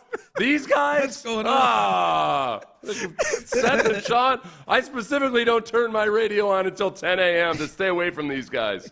So don't take it personal. But no, happens to all of us. Again, you ride with the drive, man. A bottle of Blanche right there for you. $250 starts the bid. That's right. No, man, it's all of this, all of the proceeds. 100% of the proceeds are going to the Houston Food Bank, and we're getting there. Their goal is 3,000, and I think we can. We're already at almost 1,300. So we're already trying to take down that 3,000 goal. More than that when you add in the bids. That is true. Well. That's true. Another grand of bids as of right now. Of course, you can 713-572-4610 is the number to call in and bid on those auctions. That's right. As we continue here live, as the Reggie and Ron Radiothon continues on, please, you can bid through the breaks. You can call through the breaks as well to put your bids in, and text Sports Radio 610 to 71777 to donate. Any help, anything you can donate will help as we continue right here live on Sports Radio 610. The Drive with Stoerner and Hughley. The Astros are placing their, what I believe soon to be all-star shortstop, MVP candidate shortstop, Jeremy Pena, on the IL due to this rib injury. This has clearly been their best player. Is this the one that potentially we see them take a step back? Ride home with Clint and Show, 2 to 6 every afternoon on Sports Radio 610.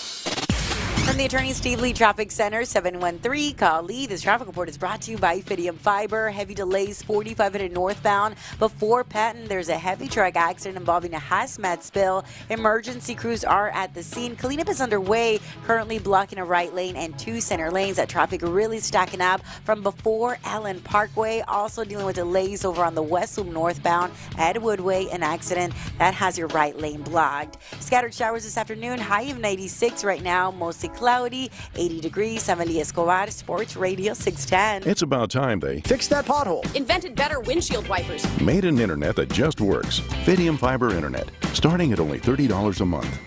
It feels like Fidium.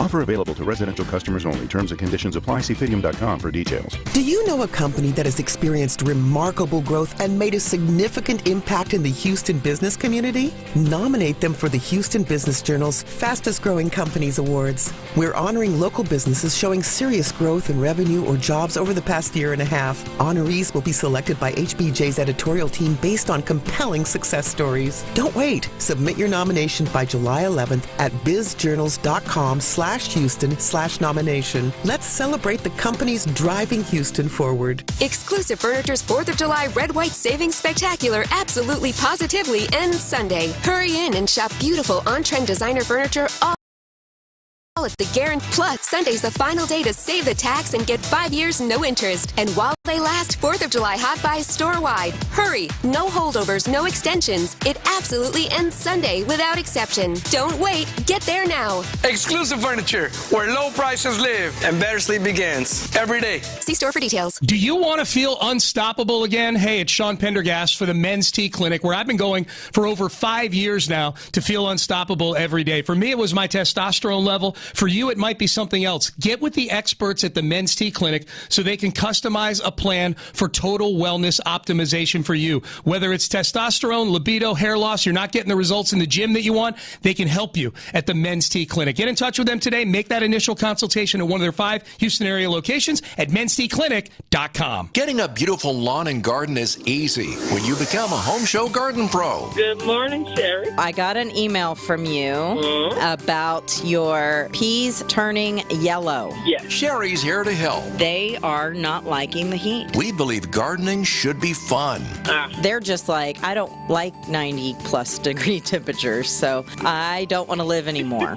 Home Show Garden Pros, Saturday morning 7 till 9. Thank you. On Sports Radio 610.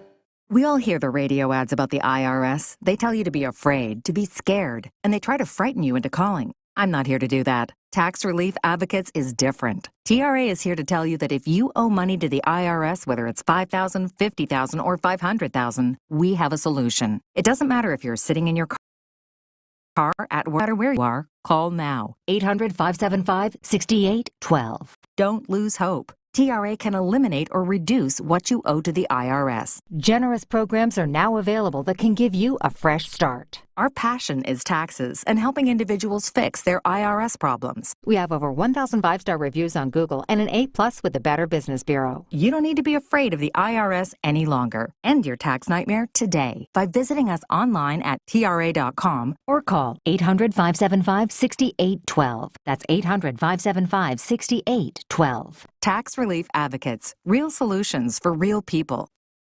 What's the biggest mistake you could make when selling your home? Settling for less money. Not with Orchard. Orchard gives you cash up front so you can buy and move into your new home first on your timeline. Then they sell your old home on the market for top dollar. One customer said, I made way more than I expected, and it couldn't have been easier. Don't settle for less. Buy before you sell. And get top dollar with Orchard. Get your free home valuation at Orchard.com. Orchard.com.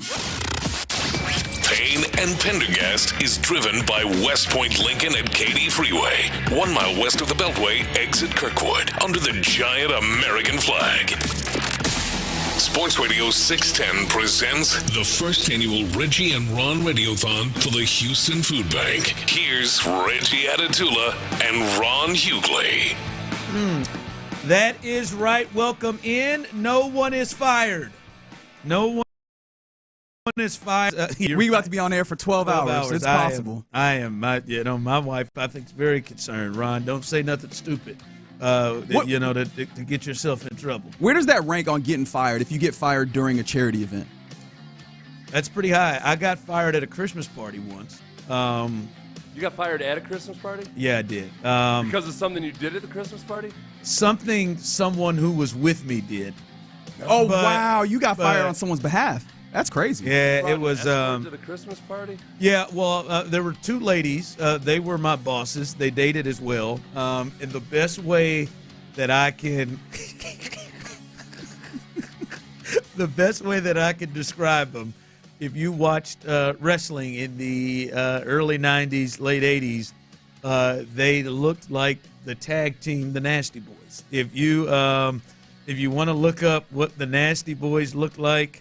They were in WWE, WCW. They looked like the Nasty Boys. Knobs, and I forgot the other guy's name. One was a blonde that looked just like him. She was the big boss, and her assistant was her Jerry Saggs. Jerry Saggs and Brian Knobs, I believe is his name. Correct. That's what they looked like as a pairing. And so we went to the old Christmas party, right? And it was, and I've learned a lot from this. It was one of the old open bar type of scenarios where you go in, open bar. So my thought was, I'm in college. I'm like, yo, all right, we got a little open bar action, and we'll do that little pre-drinking, and then go out. So we did some pre-drinking, and she thought that the guy, one of my friends who I brought with me, became my plus one to get a little drink in. She thought that he was somebody else. And, like, she really came up to him and was like, she thought he was somebody that used to work there. And, it was one of those all black folks lookalike type of situations, I guess. Well. And he was like, ma'am, I don't know who you are. And she kept trying to make him leave. And then he just cussed her smooth out. I mean, it just got.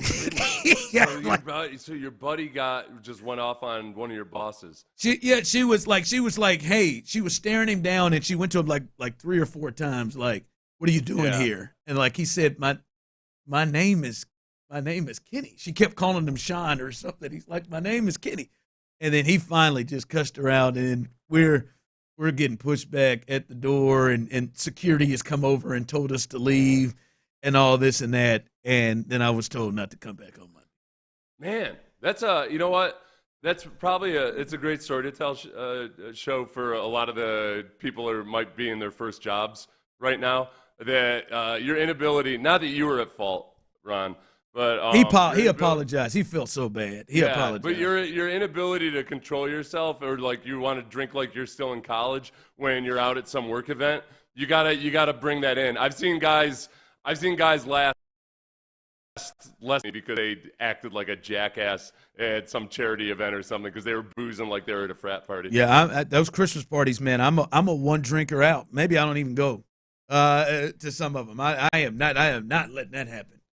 And my wife's going to be the only plus one that I'm bringing in. I know she won't let it get away from her. But no, man. That was my got fired at the Christmas party. So we're not going to top that today. No, we're not going to top that. There's no way. No. Okay. No, I'll be good. Someone said, "Did you sue?" I said, "Probably could have. I probably could have had something there." No, I didn't. I did not. I just went on about my business and kept on going. But our business today is hopefully for you to help us feed Houston and help the Houston Food Bank. You can text in right now, Sports Radio 610 to 71777. So that's not to our text line. That is not to our text line. Nope, text Sports Radio 610 to 71777, and you can have a chance to donate. And all the proceeds go to the Houston Food Bank. And as Reggie has said, you can also bid as well on these dinners we have. And all 4 shows, $250 is the start. All you got to do is call in 713-572-4610. Jace will set you up and get your bid in. Yeah, $250 will get you on the board for a dinner with The Drive or a dinner with Area 45. You're going to have to go a little bit higher than that for In the Loop. The current bid is $250, and the current bid on Payne and Pendergast. Seth, you'll like this. A nice round grand. $1,000 is On the board. All right. Yeah. Payne and Pendergast, $1,000. If you can beat that, it keeps upping the ante too, and like my feel the pressure I'm going to feel to provide a memorable evening. We got to get on the damn board. As people spend more money, I start to get more and more nervous. I'm like, oh, these guys might really want a party. Are you bringing out a tablet and breaking down film at dinner? I got to commit myself to just potentially not getting any sleep before the next day's show. If somebody's going to spend $1,000 or more. It could be a weekend. Maybe it's worked out where you don't have to work the next day, Seth, and you can really just let your hair down. Yeah, we'll figure this out. Okay, yeah. Boy, Sean's probably still sleeping on vacation, not aware of how much he's commanding right now. So, but all for an awesome cause. The food bank. We've done work with the food bank for a while now, and it is amazing how efficiently they do help get food to people who need it. You spend $1, they get 3 meals out of that $1. So every $1 you spend is going out to help a lot of people, a lot of kids that just want to be able to make it through a school day without being hungry. You can do some great things just with whatever you feel comfortable donating. I'm glad I got you guys here, especially Seth, who's a father, and I'm a son as well. I know that you were trying to find. I'm a son. I understand the dynamic to some degree. I was gonna say, and Reggie was dated someone with children. How do the Titans frame it? Like a father-like figure? Who knows? Reginald's a father-like figure in a lot of people's lives. Hey, father stepped up. I don't know if you've run into this, Seth. My father-in-law, I not on purpose, but I feel like he's done something that is, I'll be honest, kind of made me a little jealous. And I feel like I'm missing out on a bonding experience with my son. And it's been brought to light to me by my father-in-law. And I feel like... Giving him beer? No, not yet. I feel like... Not yet? I feel like in the coming days, eventually. It's something that I need to take over. I went out before I went for a run yesterday. Okay. For a walk/run yesterday. All right. A walk to the gym to get on the treadmill to do a walk elevated. Anyway, I walk out and they're in there playing the PlayStation. They're playing baseball in it, and like they're in my son's room, they're in the bed. My son's like excited. I'm just kind of standing at the door. I can see through my son's room from the front door, and they're having a good time. I get back, and they're still in there getting after it, right? And then a little bit later on, when I got home from work, my son and them, both of them are telling us the entire story. They played 2 games, and they're breaking it down. I am not a video game player. Yeah. Never, ever. I've never been into video games. I've told the story on the show before. I've had one. I got a Sega, and I was just like, all right. I played Sonic. Now good, and I've never been into Madden. Never been any of that. But I feel like, and I don't. Nope. I have never played anything with my son. He's 11. I've never played a video game at all. It's just not my thing. I feel like I'm missing out on some bonding experience. I looked at that, and I got a little jealous. You know what? That's a tough one because I think if anything, you could feel good about just your son having that special relationship with your father-in-law, and it's in a way that's the beauty of extended families, right? Like everybody kind of fills in a little different role, and everybody you can fill in the blanks and everything. So like that's why it's so awesome to have grandparents in your kids' lives. I'd say just go with it, man. Let that be his thing. Because I'm thinking, do I need to go in there and start picking up MLB The Show? Do I need to, I'm just like, I just looked there, I'm like, damn, man. Your son's going to be, pick something that your son won't be able to beat you at until he's like 16 or 17. Because you're gonna get in and you're going to suck like the entire time. You're never going to have a chance versus him, and he's going to have that power over you. You can't enter the door for you to lose your alpha status by your son crushing you. Ron, I'll tell you a cautionary tale about this. My dad, he was a dairy farmer at this time in my life when I was like 5 or 6 or 7 years old. And he's doing the classic thing that divorced dads do. He tried to, bribe us by getting an Atari. And before, but he's a dairy farmer. He's dead broke, and he's got to get up at 3 a.m. every day. He started playing my brother and my stepbrother. They were older than me, and he couldn't beat him at like asteroids or whatever it was. So he started staying up like all night long playing video games so that he could beat his own kids, which led to sleep deprivation, which led to increased actual beatings of the kids. So he sent him down a path of like he was going 72 hours at a stretch with no sleep because he was so obsessed with beating his own children at video games. Don't do that. Yeah. Don't become like You're right. I do have a little competitive gene that might get me to that space. You don't want to be a dairy farmer hooked on meth, man. It doesn't end well. I'm going to tell you that. All right? Yeah. It's a bad recipe. I'm like someone texted in, you can try show he will like it. And he will when he has an opportunity to throw something in your face. That's the problem. I kind of, but I looked at it, and I looked at them, and I'm not going to lie. I wish that I did take it from a standpoint like you just said, Seth. Oh, that's cool. That can be something that you and Grandpa have together, or as he calls him, Pawpaw. But no, I looked at it like, damn, maybe he has been craving to play, to have some enjoyment with me doing that, and just you just don't have that, and the excitement jumped up, and I do feel like if I laid in the bed and tried, like maybe we could start some. We had questions on, and things like that. Maybe this is we bond in other ways, in other sports and things like that. But I don't know. I just felt like, damn. Well, yeah, you got to at least give it a try. Just don't go. I've not done that, Seth. Don't go into it thinking like, okay, this is what I have to do for 3 hours a week. I'm going to spend time with my kid, and I'll have a spreadsheet that lays it all out. Hey, just give it a try. Maybe it ends up being that. Maybe it's not, and you figure out other ways to not neglect your child. I already can't fix anything. They already do all of that with him. Ooh. Oh yeah. I mean, but you got sports. You got that sports lane, really nicely set for you, right? Yeah. The in-laws have been with me for 3 weeks. They've fixed multiple things in the house that I just cannot do, and he does. You gotta you know what you gotta commit to then? I've got to play video games. I've got to pull that one.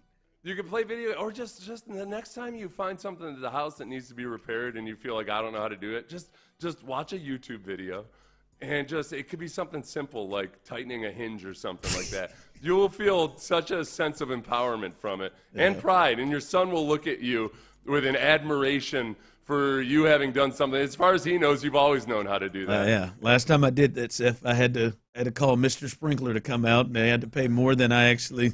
You created more damage than I did. Was. Carl Winslow that thing. Yeah. Seth, appreciate you. Seth, go ahead, man. Enjoy the rest of your day. This was fun. As Seth will take off, enjoy your holiday weekend as well. And yes, to normal on Monday. Payne and Pendergast will have things rolling.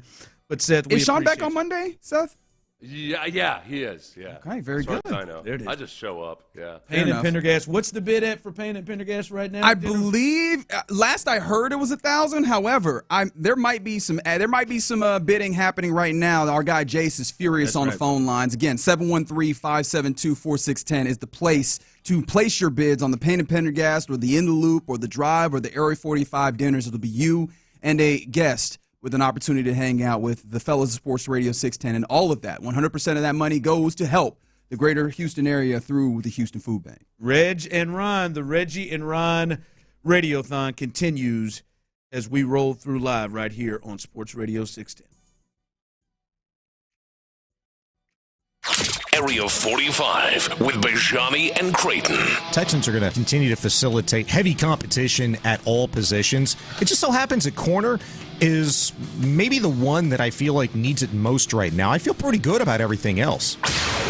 Radio hits different at night on Houston's sports leader, Sports Radio 610. In the Army National Guard, you'll become a member of the world's premier reserve force.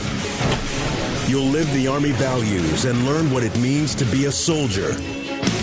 You'll train to master the tools and equipment used to keep the nation secure and its enemies on the run. Join the time-honored fraternity of citizen soldiers. Find your adventure. Visit NationalGuard.com to learn more. Sponsored by Texas Army National Guard. Is that knee, hip, or shoulder pain just not getting any better? Are you stuck in a cycle of steroids and now they're talking surgery? Before you go down that road, hit pause for a second, y'all. It's Clint Stoerner here, and I want to tell you about something that helped a lot of people get their lives back without more meds and without going under the knife. It's QC Kinetics. They are the leader in regenerative medicine, using treatments like advanced cellular therapy and platelet-rich plasma, all designed to actually help your body heal itself. No Band-Aids, no masking the pain. This goes directly to the root of the problem. People with serious joint pain are finally finding relief. No pills, no surgery, no downtime, just real results that let you move easier and live better. And the best part, you can get a free second opinion. A licensed medical provider will go over your x-rays or MRI and see if you're a good fit for these breakthrough treatments. It doesn't cost anything to learn more for something that could be life-changing. Call QC Kinetics today for a free consultation at 713-913-5285. That's 713-913-5285 with locations in Sugar Land, the Woodlands, the Heights, and in Cypress. Saturday appointments available, 713-913-5285. It's Jeff Jr. from Trajan Wealth, and I've got something important to talk to you about, your 401k. If you have changed jobs, there are two very important considerations. You don't want to leave your 401k behind, and you don't want to roll it over into your new company plan without consulting Trajan Wealth first. 401ks will often have limited investments or age-based options. Since companies have to make choices to suit all employees, they may not be suited to you, which could cost you fees and money. When you roll over your 401k into an IRA, keep your money growing tax deferred, but you also gain access to a world of investment options specifically designed for you. Trajan Wealth and our fiduciary advisors have helped thousands, and we can do the same for you. Call Trajan today at 346-371-3330. 346-371-3330. Advisory services offered through Trajan Wealth LLC, an SEC registered investment advisor. When something breaks, you gotta ask yourself, who you gonna call? What's it gonna cost you? Where you gonna find them? And will you trust them to do the job right? Start with Tom Tynan on Home Show Radio. Tom's been giving advice on home improvements longer than there's been internet, and has a list of trusted home show pros to help you. Saturdays 9 to noon and Sunday mornings 8 to 11. And anytime you want at homeshowradio.com. My perfect day has sand, salt water, and friends. But my moderate to severe plaque psoriasis can take me out of the moment. Now I'm all in with clearer skin thanks to Skyrizi. Risankizumab Riza, a prescription-only 150 milligram injection for adults who are candidates for systemic or phototherapy.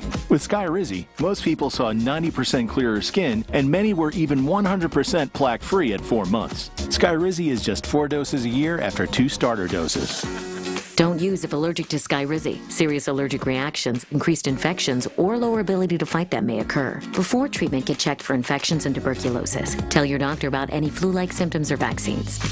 Thanks to Skyrizi, there's nothing on my skin, and that means everything. Ask your doctor about Skyrizi, the #1 dermatologist-prescribed biologic in psoriasis. Visit Skyrizi.com or call 1-866-SKYRIZI to learn more. Jake from State Farm. I'm winning. I finally cleaned my house, so I'm breaking out my new tropical room spray. Keep winning and create an affordable price just for you by bundling your home and auto with the State Farm Personal Price Plan. It's like your own personal paradise. Ooh, hey, grab me a coconut water. Bundling, just another way to save with a personal price plan.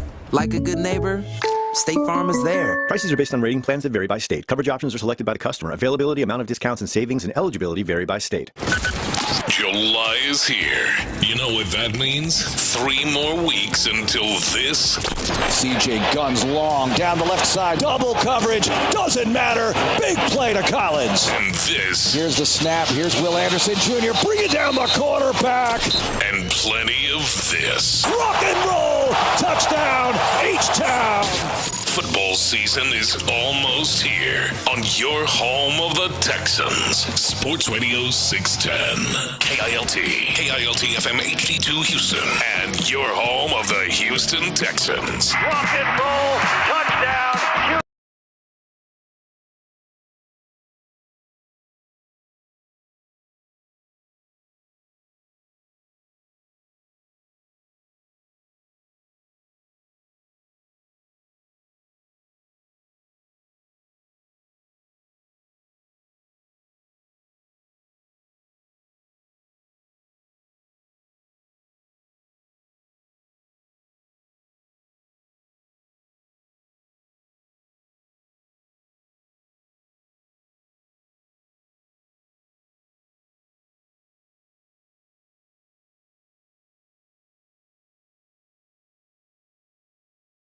Radiothon. It's got to rhyme, baby. There it is, right there. That's the key component, I wondered baby. if anybody picked up on it. They have. We've gone to the bullpen though, so I think we need to address the changes in the defense. All right, well, go to the bullpen. All right, so we've taken Seth out as the opener. We appreciate him. Great work getting us going. Also, shout out to Jace for getting us going on the ones and twos. Coming in, the right-hander, Figgy Fig on the board. He is with us. He's going to give us 6 today. We are eyeing 6 hours of the 12. Hell, 6 innings. I mean, yeah, you'll be eligible for a win, yeah, I think, is what we'll do there. There And then, you of go. course, the man from Hiram Clark. He went to Sam Houston State. You know him as B. Scott from Hiram Clark. It is Brandon Kyle Scott in the building, baby. Yeah, so the Reggie and Ron Radiothon. I like the ring to it. And I love what y'all are doing for the Houston Food Bank, first and foremost. So all of that is cool. But when y'all get to Lopez and tell him that it's the first annual Reggie and Ron Radiothon, and he asks why, make sure you just tell him it is what it is. It is. It is what it is. Give them both of those. First annual and it is what it is. As a 1-2 punch to Lopez. But you got to sneak them in. Yeah. Like not just give it to where it is. But again, as B. Scott said, who is in here with us, you'll hear people all over the place. Brandon Scott's in. You'll hear from Clint as well. I think Sean Pendergast, who is normally in this time slot, will call in at some point. Also, John Lopez, as you just heard there, Luke Mero and who? I'm just giving you hell. Luke. Luke Morrow. Did I say Mero? Luke Morrow. My fault, Luke. It wouldn't be a Reggie and Ron Radiothon if we didn't mispronounce a couple names. That is fair. It's only 8 o'clock, man. Right. We're on hour number 3. We're getting going. Let us know if you've been rocking with us, how long you're rocking with us. Check in with us. I'll mess up some words, and Reggie will mess up something, and then just be pissed for the next 30 minutes of Correct. himself. That is right. For messing said thing up that nobody else really cares about but him. It's what makes me me. It is what makes you you. But Luke will be here. And Johnny will stop by, I believe. Patrick Creighton will yes, stop sir. by. So we got a lot of help on the way. And speaking of help, we really need you to help right now. Text Sports Radio 610 to 71777 as we are trying to help feed Houston, help the Houston Food Bank. They got a goal of $3,000. We are more than halfway there just on your donations, and not just we can get closer. We're going to blow that completely out of the water. But by how much is the question? That is the question. But text in right now, Sports Radio 610 to 71777. And you got updates on the bid? I do have updates. Before I get there, I do want to make sure, like, the Houston Food Bank, because, they just appreciate any level of support. They set the bidding, or they set the goal at $3,000, but it's worth remembering their budget this year was slashed by $11 million. Yeah. So, even once, because I do think we will get there, even when we reach that $3,000 goal, I want to blow that out of the water because, they do incredible work. It's a million people plus that they serve in the Houston community, and they're doing that with significantly less funds. So whatever we can give to try and do a little bit to, bridge that gap, we got to do it as a Houston community. And could y'all repeat this one stat that's really got me all morning as y'all have said it? $1 feeds how many? 3 meals. The Houston Food Bank is able to ring out 3 meals for every dollar donated. So think about that. The amount of funds that Reggie just mentioned that has been cut from the food bank. Ooh, I did not do that. That math is terrifying. Yeah, and then on top of that, what you can actually do with $1.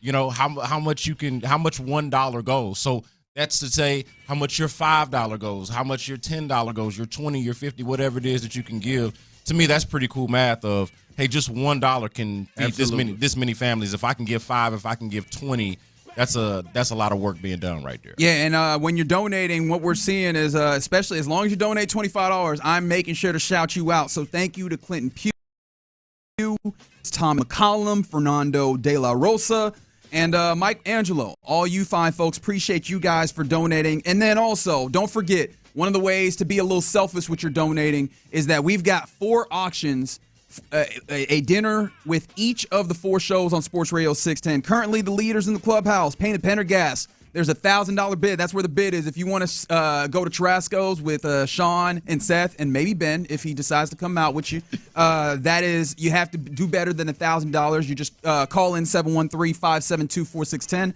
There's that. In the Loop, the current bid is $300 if you want to hang out with myself, Fig, and Lopez. And then the Drive is on the board. That's right, baby. $300 bid there as well. $300. Let's go. Bottle of Blanton's right there is going to go along with that. I'll go ahead and express that. I'm sure Clint is now. I mean, I'm not trying to win this thing or anything, but I'm just this is sure about that. This is actually, other than the actual giving and the charitable part of this, this has been my favorite part so far because I didn't calculate how this could feed into the ego a little bit. Yeah. Starting the bidding during Payne and Pendergast hours, but we got In the Loop and the Drive guys primarily hosting the show. I didn't think about how much this might tap into the ego a little bit. Yeah. The race for the bid. I'm trying to raise money, and I know that Tarasco's a real fun place to eat. Payne and Pendergast are like incredibly affable dudes. My thought is Carbach is a hell of a place to It is as well. But you know, if you in Houston, barbecue is what you want. J Bar M, like, come on, man, you want to hang out with In the Loop. My thought is I just decent with In the Loop during these hours, and then we go and we hit them real hard during the lunchtime. Yeah. And really see if we can bump up the bidding at that point. Yeah. That's what I'm hoping for. Yeah. I'm having fun observing, watching all of this, and particularly Ron, because I know Ron wants to get that number up, baby. He's trying to get that number up for 300. I'm just saying, man. Hey. The Drive is on the board, though. On the board, 300. Clint's got some great stories. Emmett Smith, a lot of stories right there that he can recall. Here. Hey, look, and as somebody that's been to dinners or been out with all of you, I know that y'all are better than that. Like the Drive, y'all are sleeping on the Drive, man. It's a good time. It's good. It is a good time. Area 45 as well. Yeah, $250 on them. Those guys are incredibly fun as well. So what's the bid there? Where we at on? So there's the opening bid will be $250 for Area 45, $300 bids on both In the Loop and the Drive right now. Real quick, we got to update. In the Loop, $350. Oh, just like that. Going up. There you go. Let's go, guys. So you're gonna have to be $350 to hang out with the OG John Lopez, get some of those stories, get some music recommendations for Figgy. I'll also be there.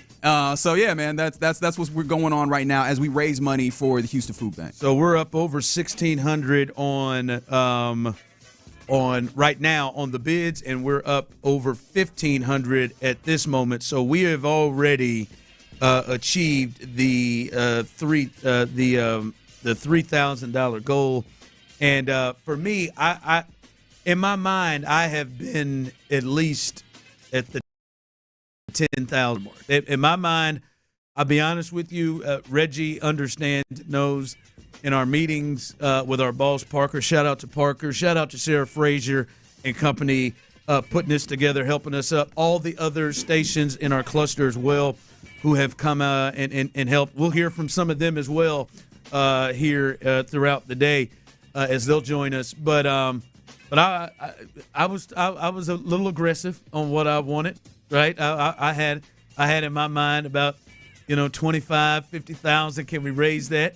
They were like, well, let's not be too aggressive on the first one here. And I'm like, no, damn it, I believe in the power of Houston. I believe in the power of this great radio station, and I know it's year one that we could do it. We've already blown past the total goal of $3,000. In 2 hours and a little bit of change. Yes, and we're going till 6 o'clock, 6 a.m. to 6 p.m.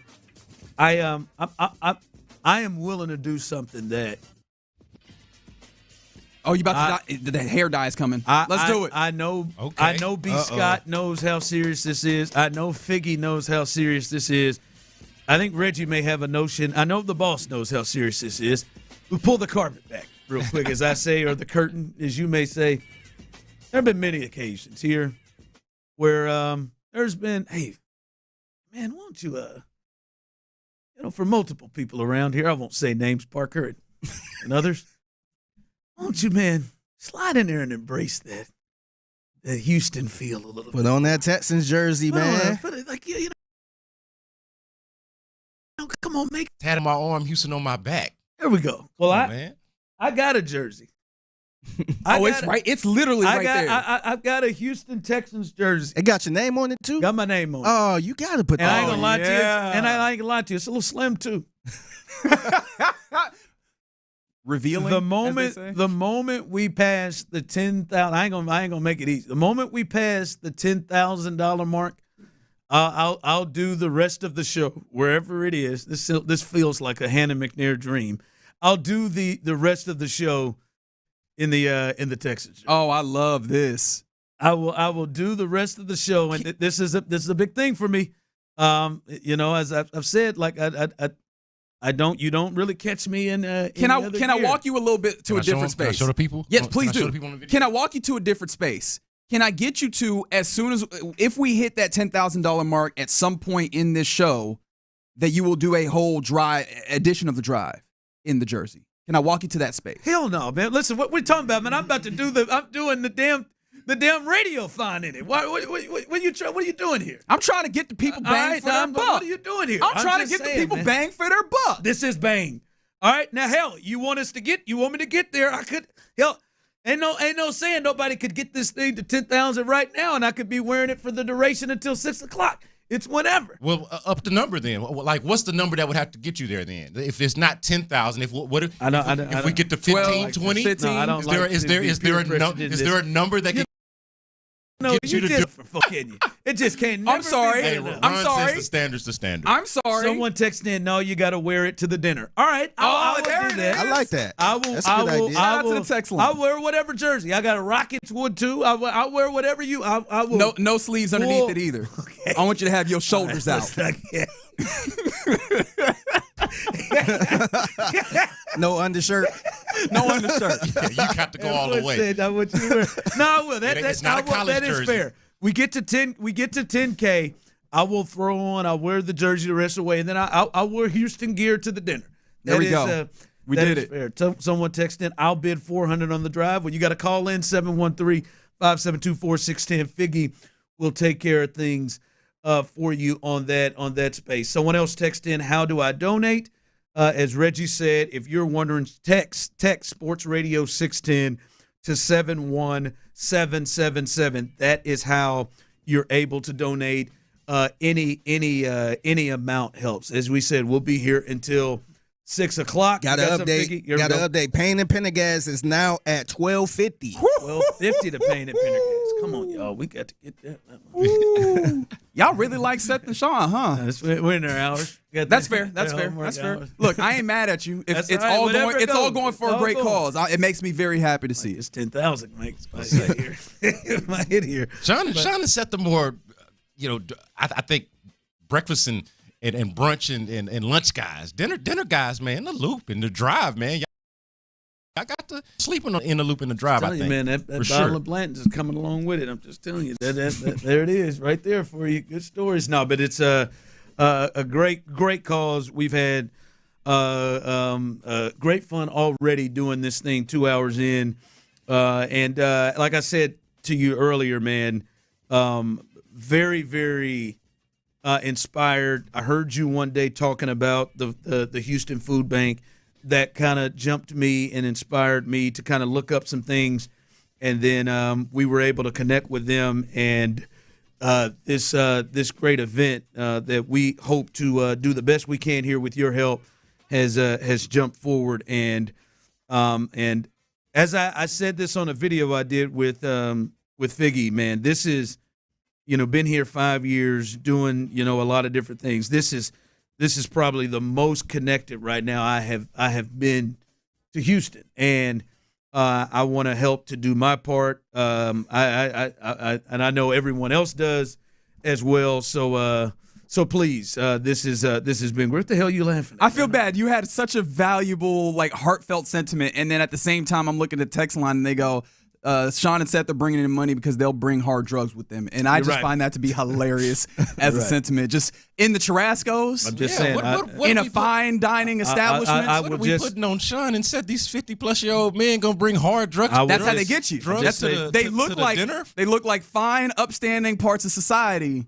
They like to have fun, too. I'll just say Tyler hours. You never know what he could bring. I was going to say. I think they have misplayed. They have misplayed that hand, if you will. You're going to find the hottest waitress and say, shots. Everybody shots. Oh, that's at minimum. That would be That's the that would be start. a tame reaction from Tyler. That's right. We'll keep you updated. You can call in 713-572-4610. You got something? How much on the dinner bid can we get? Not just the jersey, but then a shooter sleeve and a headband. I'm asking for a number. Everyone has a number. Just give me a number. So man, I don't know. Hey man, chill out, man. You're not doing nothing. All right, you're not putting nothing on the line extra. Ain't nobody asked me Why to. you trying to build up stuff? All If right? somebody wants to ask me, hey, what will it cost to get this? I will give you a call. Look, man, my mother is Nigerian. I am Nigerian. I am used to being on Harwin and getting in here and haggling. I said heroin. I thought that's hard. No, well, see, now I know you're not Houston enough. Say, everybody know Harwin. Everybody know what's happening on Harwin. We getting deals, baby. We getting deals. I thought I heard heroin. No, so when we're trying to get a deal, it's like, all right, what do I get for this? Hey, let's bargain. If you want to see, hey, this much for the in the loop dinner, how much can I get for Reggie to put on the jersey or what have you? We can have that conversation. I'm just asking questions. There is no need for you to continue to try to up the ante and come up with your little ideas to add. There's a very particular we have been just fine in doing that. There is a specific need, which is the $11 million that the food bank has been cut. That's the need I'm trying. If I can make $11 million off this deal because Ron the Show Hughley is wearing a headband, I'm gonna do it. Hey, I caught you dropping your hustling credentials right there with the Harwin reference. Though that was uniquely and specifically Houston and even immigrant Houston. You're proud. You were proud of that. I saw that. That was a nice. I don't do it often. That was a nice deep cut by you. I don't do it often. Proud. He did it smooth. I be out there on Harwin hustling, baby. All right, not all the time. I don't got it like that. But when I go, I understood where you was coming from. It's time to go there. Continue here to help us out again as we continue through text Sports Radio 610 to 71777 as we continue on the Reggie and Ron Radiothon right here live on Sports Radio 610. The Drive with Stoerner.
Sports Radio 610 presents the first annual Reggie and Ron Radiothon for the Houston Food Bank. Here's Reggie Atatula and Ron Hughley.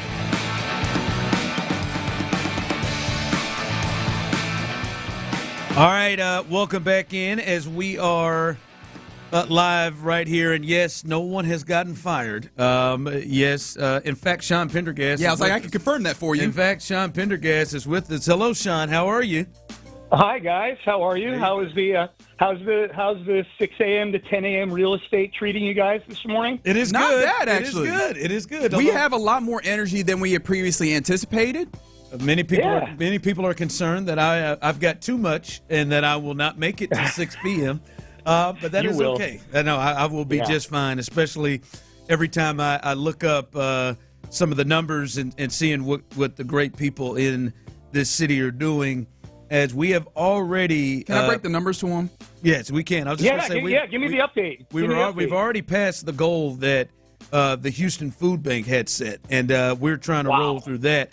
Again, text Sports Radio 610 to 71777. You got more numbers, Reggie? I do have more numbers. I will shout out the people that have donated here in a second, but I want to get particularly to this because I don't know if you even fully understood what we were doing here, Sean, when it comes to the so you know that we have a dinner for each of the shows that people can bid on. So it's you and a guest joining in with the fellas of Payne and Pendergast or In the Loop or The Drive or Area 45. Which, by the way, you think Ben would come out to this thing? Because obviously it'll be you and Seth. But we've been trying to figure out if Ben would even come out the house for this one. I think, everybody's got a price. You know what I mean? I'm sure Ben, if people sprinkled a little bit extra on the auction amount for the Houston Food Bank, we could get Ben out to come, try to do what he does and keep me and Seth in line each and every day. We'll have him do that at dinner. Yeah. Okay. Thanks, Ted DiBiase. With that, everybody's got a price. I just want to let you know. Is Ben the most mysterious guy here? 100%. I am pissed at Ben. He's got Ben is the person I've talked to the least here, and just our schedules don't really match up a lot. But Sean, Seth. Hey, Ron. Hey, Ron. Real quick. Ben's the person I've talked to the least as well. And he's my producer. Hold on. And Seth didn't have the answer. It is the most interesting thing to me, I think maybe at Sports Radio 610, is how he ended up at the University of Miami. There is just nothing about. Do you know? Nobody knows. There's nothing about him that was that said, "Oh God." But see, this is. Oh God. I think he got family in Florida though. Benny right? Blades. But being family in Florida don't mean you go to Miami. Maybe that means you go to Florida. I told Seth. USF. Honest to God, I thought they were saying Miami of Ohio. I thought it was Miami of Ohio. No, it is a fun thought of playing the ultimate stereotypes. Like his vision of Miami or the University of Miami is Miami and like the U. But it's regular old students at the University of Miami, Ron, just like regular old dudes. That's why Miami's not good at football, because the actual administration is like, he from we don't Miami? care enough about sports. Is he from Miami? I think he got family. I don't know. No, he's from here. Like his dad, he's long time in the radio business here in Houston. So like I say here, I'm in Negril, Jamaica right now, but like here for you guys. Right. Yeah, Ben, definitely not from Jamaica. No, I know that. He's not. But but it is wild. It's hang on a second, my alarm's going off. Okay, that's my alarm to get up and call Payne and Pendergast featuring Reggie Atatula, Ron Hughley, and it sounds like B. Scott's there too. Is that B. Scott that I heard? Yeah, what's going on, B. Scott? Hey, what's up, Sean? Enjoying Jamaica? Having a great time in Jamaica. Tired, but I feel good. Getting ready to go eat a little breakfast and drink. We've done pretty much the same thing every day. Get up, go to the pool, go to the beach, drink a lot, eat a lot, and then come back, go to bed, and do it all over again. It's perfect. That's what I did in Aruba. But you got some numbers? Yes, I do have some numbers here. So, numbers. All right.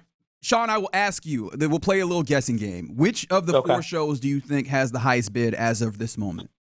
Well, do they all are they all going like throughout the day, or is the one for me and Seth over at 10 o'clock this morning? What's the format for this? All throughout the day, all the way till 5 p.m. is when we will close the bid. Okay, 5:15 is when we will close the bidding. Okay, I'm gonna guess it's one of y'all shows that are winning right now, because you guys are in the studio there. You're like they're feeling. Has Seth been on yet today? Yeah, Seth was on the first 2 hours. So yeah, we're in your domain. So. Okay, got you. I'm going to say the one that's leading right now is the Drive with Stoerner and Hughley is leading right now. You would be incorrect. The lead right now is Payne and Pendergast. All right. Yeah, lofty margin. Currently, the Drive is at 300. In the Loop is at 350. Payne and Pendergast is at $1,250. Holy smokes! Oh my God! Has it been a steady climb, or is that just one person coming in and saying, "I want to go to dinner with these two, it's been possibly 4 or 5 three bids, guys"? I believe. Yeah, it's been 4 bids. Wow, Each just stepping up over the next. So the people really want to get a chance to have dinner with you. Does this add any pressure for you? No, not at all. I love dinners like this. And here's the thing, is that I tell this all the time. You will get stories that we can't tell on the air at these dinners. I'm sure you guys will do the same thing. Absolutely. Like you'll get stories behind the scenes, either radio-wise or, with sports in town here that we've seen throughout many, many years that you don't get on the air. So there's an intimacy level, like story-wise, to this thing. You know what I mean? Like, so it's going to be fun, man. It's going to be good. Wow, it's $1,250, and we still got all day to go. All day, yeah. You got all day. You got to put on real clothes, That's Sean. right. Again, with the yeah, Drive. I know, B. Scott. Yeah. Well, here's the thing too. I mean, real quick, with the Drive, a bottle of Blanton's comes along with that. It's a part of that. Just let you know. Anybody out there? Okay. 713 Big, take care of you. I got to look at. See, I'm not at home now. I could look up at my liquor cabinet right now and go, all right, I'll just grab a bottle of this, a bottle of that, and talk. I'll throw in a bottle of something. A fresh bottle of Blanton's, not out of the liquor cabinet. A fresh bottle. Blanton's is the one. That's kind of like a barrel shaped bottle. It has a little little horse on top of it, right? Yeah, I've got one of those. Wow, the humble brag. Yeah, got one. I mean, I'm sure I probably did commercials for it or something like 8 years ago or whatever. I didn't buy it. Yeah. Come on now.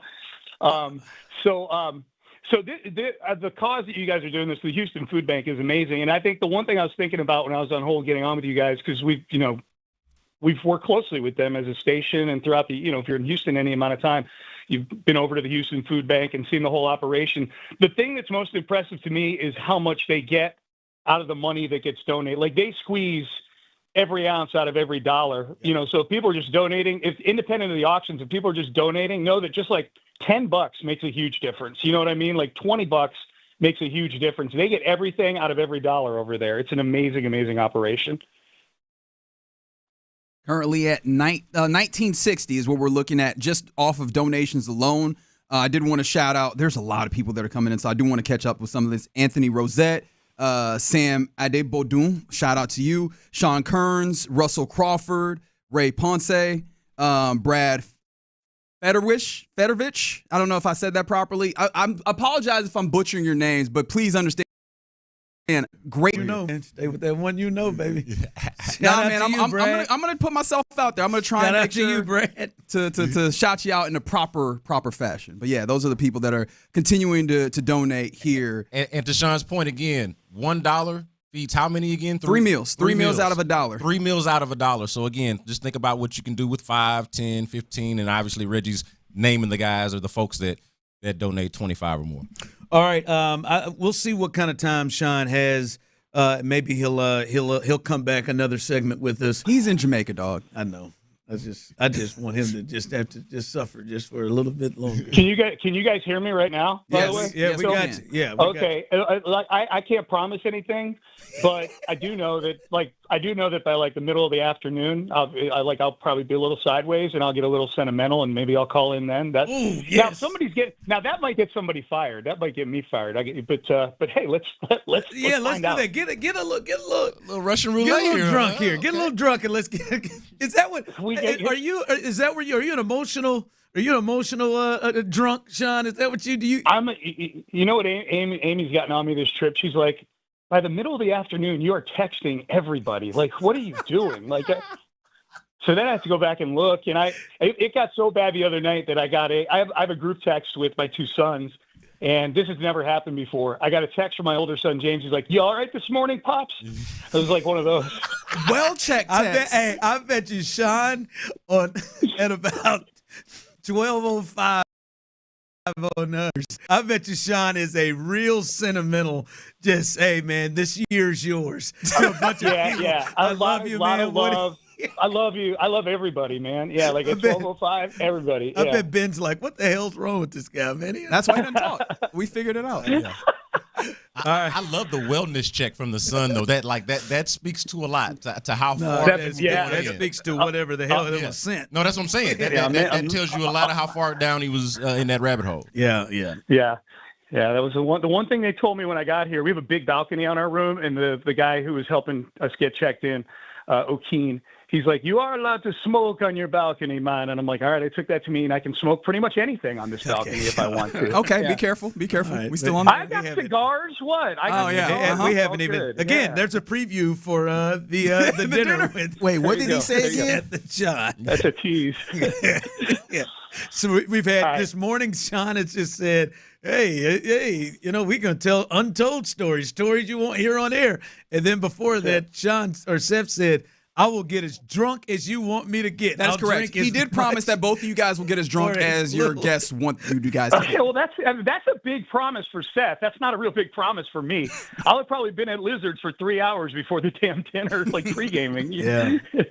for me, Sean, if you know, this is hard. When we get to 10,000, I got to wear a Texans jersey the rest of the way through this show. And that is which one? Who's the player? Hughley. Is the player. As far as we got, I got my own one, and it's a little snug too, Sean. So it'll be a real fun one, a real fun one. But the nice addition on that is we also got him to promise to wear the Rockets jersey to the dinner, and I'm making sure that he does it with no sleeves, so he's just out at dinner with his shoulders out. Do y'all remember when they revealed the jerseys and they had that 24? The model was just some random guy. Yes. Yeah. This is that'll be me. This will be this. But in this one, it's Ron wearing the new alternate, right? The H-Town jersey. The H-Town jersey. So it'll be me with my black cleats is what it will be. All right, Sean, we appreciate you stopping by. All right, fellas. All right, that's Talk to you later. That's Sean Pendergast. He may or may not call back when he's a little bit tipsy to get emotional. How about that Jamaican accent he put on? He pulled it out. Yeah, I thought I'd. I wasn't gonna say nothing about it till we hit break. I jumped past. He tried it. He did. Might have to get this a drop. Did you hear the confidence leave? Yeah. As he left it out. He started out Jamaican and then quickly turned to French Lick, Indiana. He snuck himself out of that and moved to Chicago. Roll of the dice.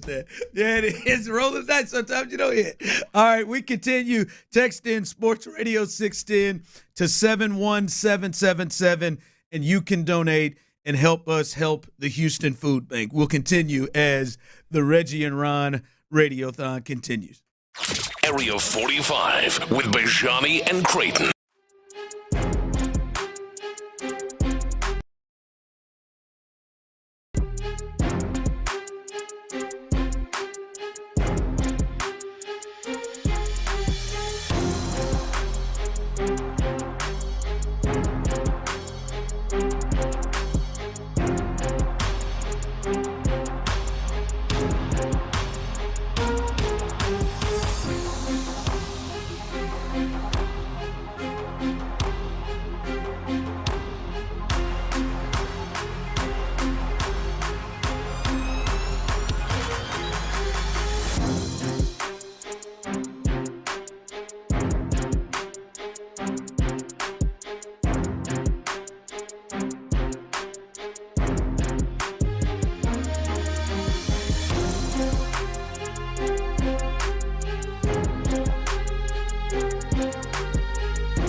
Learn more at lung.org/protectyourself. Furnished by the Association in collaboration with Pfizer.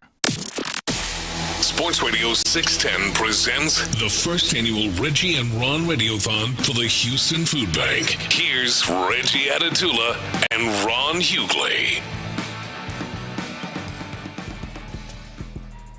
All right, welcome back in as we continue our Radiothon. The Reggie and Ron Radiothon goes on 6 a.m. to 6 p.m. We appreciate Sean Pendergast stopping by during his showtime for helping us out. I just got an email from Brianna over there at the food bank, and she said it's been a very exciting morning, and they are very, very, very happy with the results already, and very, very excited and very, very thankful for you, Houston. As I said, I believe this is a radio station, fellas, that I don't even know if I understand the power of it, but we have already We've already blown past the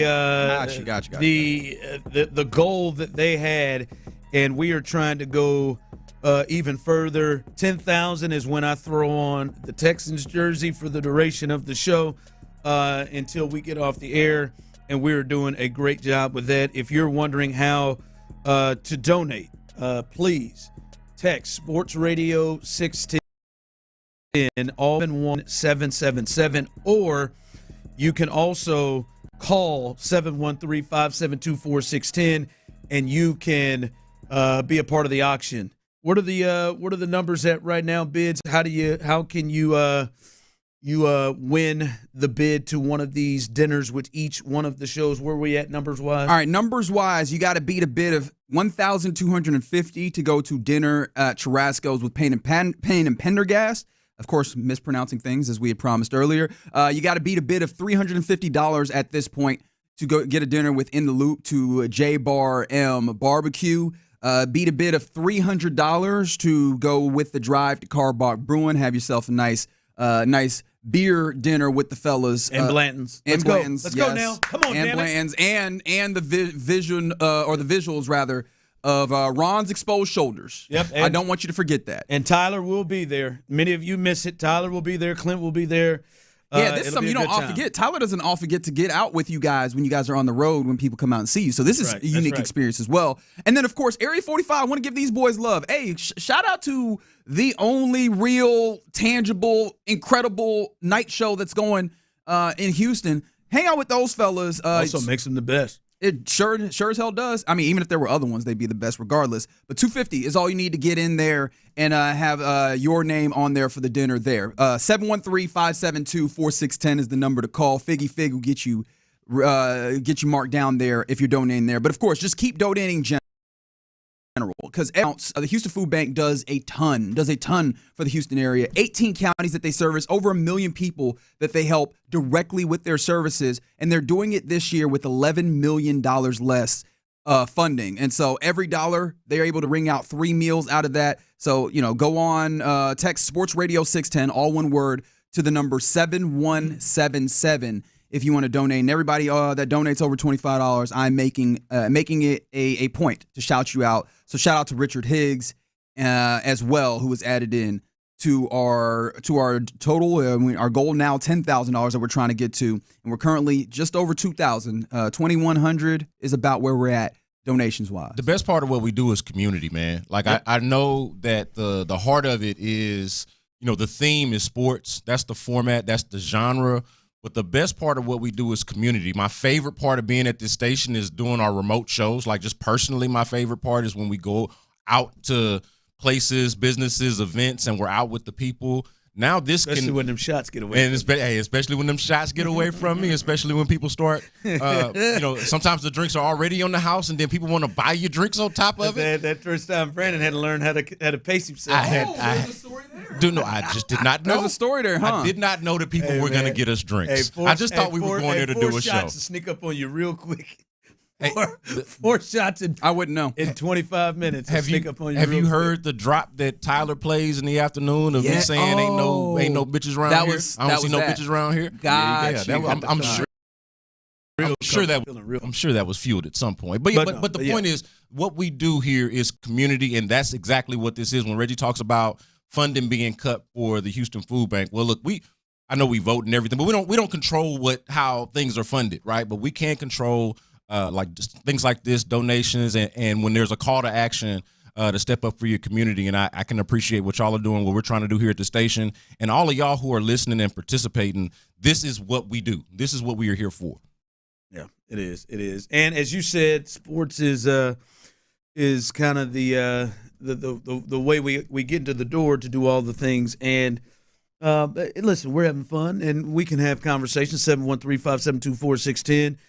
You can jump in this as well. Those of you on YouTube and Twitch, as Figgy is in here handling things, you can call in. He'll take care of you with the bids. Reggie, Brandon Scott, you just heard there. We know the folks up 45 are feeling a lot better about their basketball team than I think they thought they were going to be feeling. Yeah. A few months ago. They do not deserve nice things. And they somehow. Are y'all talking about the Mavericks? And somehow Nico has lucked himself out of here, and they got Cooper, as I like to say, the American flag, in the building. They got Cooper there. And I'm curious from y'all. We understand what comes about with Cooper Flag right now, and we understand what he potential to represent. Y'all think he ever reaches the star level or status of a Caitlin Clark? Oh, do you think like think about where Caitlin Clark is right now? And I heard Colin Cowherd say this the other day, and I think it's probably accurate. She may be the number one American athlete that is untradeable. Like in terms of everything that she brings to the table, and like for the Indiana Fever, it would like no one would ever even think to trade her because of everything that she means and financially everything she brings. David Stern would rise out of his grave on behalf of the WNBA. On behalf of it. Yes. But like I honest to God, I think of American basketball players, I think LeBron, Steph, and Durant are the only bigger stars just in our atmosphere than Caitlin Clark. And they got like a 15, 20-year head start. Yes. Do you think Cooper Flag could ever get to the level of stardom of Caitlin Clark? I do not. No, the easy answer is absolutely not. No. But it's not any fault of his own. It speaks to just the unique situation. Like you don't think 100%? No, he cannot. 100% he can't. And it's because the WNBA is a league, and obviously women's basketball at a professional level is a sport that it does not have the same market share by any means. So for some people, their entire feeling with women's basketball is, I am here for their. I feel like if you're here for NBA basketball, it is highly unlikely that you're just coming in for Cooper Flag. And it's just the numbers are not going, like the percentages are not going to bear out that way. On top of other things that we could talk about, I don't even think you need to get that deep into this portion of it. I think you can just go, there's a lot of people who would not consider women's basketball something that they care about, but they care about Caitlin Clark for whatever reason that they ultimately do. And that's going to be, in and of itself, is going to make this an entirely different thing. I always talk about this with, and funny enough, like with comedians at times, and I think it might have been Kevin Hart that was talking about it, where he's talking about like black comedians at the highest level, that there can only be one, a feeling at least. At a time. It's not real, but it's a feeling at least that there can only be one that's really making headway. And in certain sports, that's how it operates. With women's basketball, for the longest time, it's like there could be one that is notable. Like, obviously, people that are in it will know about others, but there's one that, hey, everybody tracks to. That's not the way with NBA. There will be a number of players that people know, that people understand. Caitlin Clark is going to dominate the airspace for a decent amount of the general sports viewing public. Yeah, but B. Scott, I think Cooper's unique, too, because the same reason that you're talking about, partly of why people arrive for Caitlin, is a thing that can happen as well to Cooper Flag, because if Cooper Flag becomes a great like a star basketball player that we have not seen a white American basketball player like that. I think there is a big group of people that will flock to that. Now, the betting odds and thought would be like she's almost the Tiger Woods of her sport, and it's just singular. But I think if Cooper Flagg became a dominant type player or close to a dominant type player, at least in tow of what they think he can be, I think there are a lot of people that will flock to him. See, I think Cooper Flagg can benefit from the Caitlin Clark type of effect, the Tiger Woods effect, the Serena Williams effect. If you want to make it basketball and go back deep or go back far, the Larry Bird effect. I think a similar type of thing. I think we're talking about the same type of thing that can happen with Cooper Flagg, to your point of making this comparison. But to Reggie's point as to why he cannot be as big as she is, he is just simply not a big enough fish in a small enough pond, which I think is the heart of what you were getting at, Reggie. Like, he's not a big enough fish in a small enough pond, which is to say the NBA is just too big, and I don't think he will be big enough to have the same type of, or not the same type of, because I think it is the same type, the same level of fame and what we're talking about with Caitlin Clark, because she's such. He would have to be what? LeBron. To get there. He'd have to be LeBron. Like, no, sincerely, when you think about, if he's the best player in basketball, he's going to be. If he's a top 10 player in the NBA, I think if he is. If I walk on the street and ask somebody, just anybody, I don't have to ask if they're a sports fan. I go, can you name me a WNBA player? They're naming Caitlin Clark. If I ask somebody, can you name me an NBA player? That's a LeBron answer. I don't know that I don't know that you get Jason Tatum, and that's a very good player in this league. I don't know if you get Tyrese Halliburton, and that's a very good player in this league. I don't know why I said his name like that, but you know what I mean. It would have to be that level of singular player, and I think that's where Caitlin Clark has reached. And what would have to happen to the NBA for there to be just one guy? Like, and I know we talk about this as an issue for, like, who's the next American star, and Cooper Flagg is, like, his timing is perfect here, right? Because we're dealing with this question, who is the next American-born basketball star that the NBA is going to be able to cling to, and here his timing is perfect. But what would have to happen to the NBA for him to be as big as Caitlin Clark is, say, for the WNBA? I think, I don't think he's a big enough fish in a small enough pond.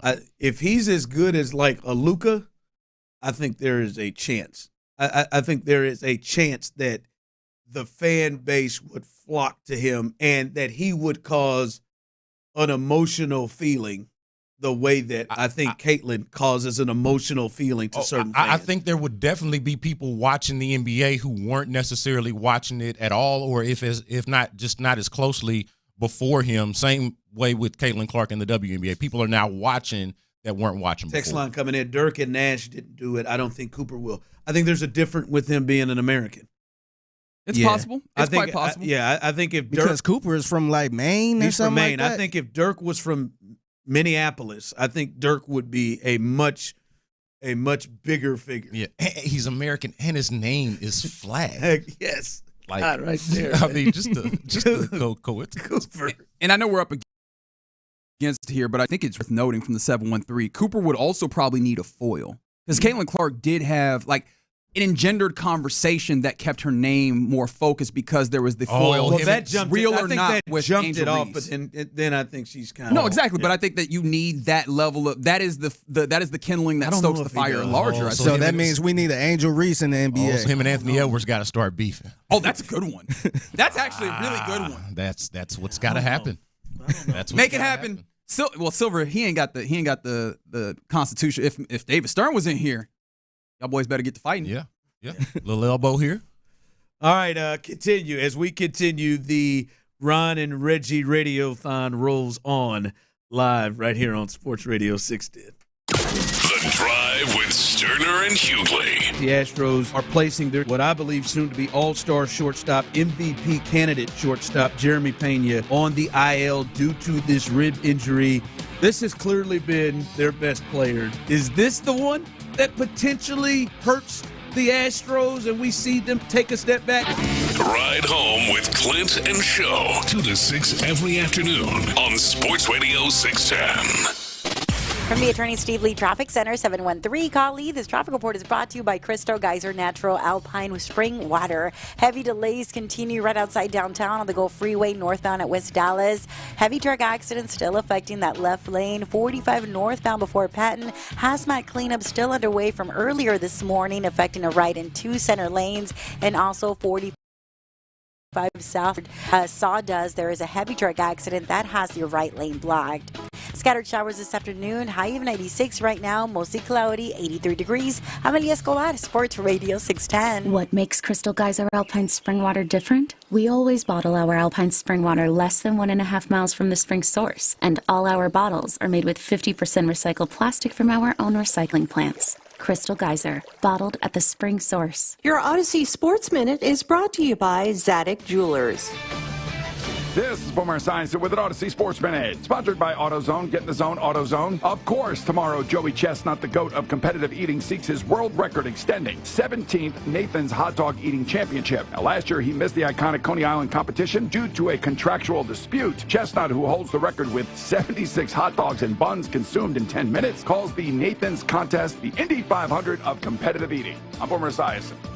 It's been over 2 years since Bobby Carpenter had regenerative treatments at QC Kinetics. He needed relief from knee pain, but he wanted to avoid surgery. I thought I might have to have my knee scoped, had some injuries, some lingering pain from stuff that I had been dealing with from years of playing professional football, and things had kind of flared up again. I started talking to a friend of mine who was orthopedic, and he was like, well, try to avoid surgery if you can. And you absolutely can avoid surgery. QC Kinetics provides patients with state-of-the-art regenerative treatments, orthobiologics from your own body that help heal and restore damaged, aching joints. And we'll let Bobby tell you about that. It was all of a sudden that one day, a couple months later, I was, let's go jog, let's try to see what I could do. And the more I did, I was pain-free with it, and it was actually a pretty remarkable process. See if you're a candidate for non-surgical joint pain treatments at QC Kinetics. Call them today. Call QC Kinetics, 713-913-5285. That's 713-913-5285. 713-913-5285. Exclusive Furniture's 4th of July Red White Savings Spectacular absolutely positively ends Sunday. Hurry in and shop beautiful on-trend designer furniture all at the guaranteed lowest prices. Plus, Sunday's the final day to save the tax and get 5 years no interest. And while they last, 4th of July hot buys store-wide. Hurry! No holdovers, no extensions. It absolutely ends Sunday without exception. Don't wait. Get there now.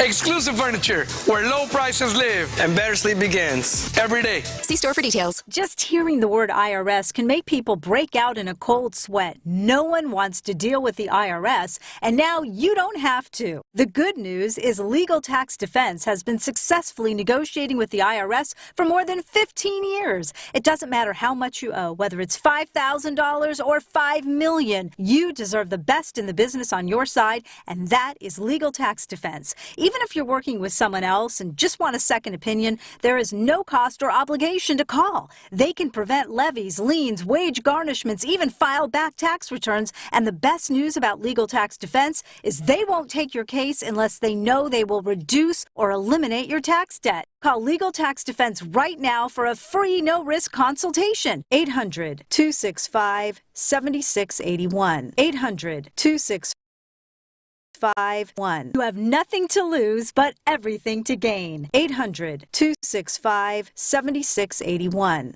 The Black Friday and July event from Dell Technologies is here with great offers on trusted technology. You'll also discover huge deals on new AI-ready laptops like the Dell 14 Plus featuring Intel Core Ultra processors starting at $699.99. Save on top accessories, plus enjoy fast, free shipping and other benefits. Upgrade today by visiting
610. The Texans play here, an Odyssey sports station. Sports Radio 610 presents the first annual Reggie and Ron Radiothon for the Houston Food Bank. Here's Reggie Atatula and Ron Hughley.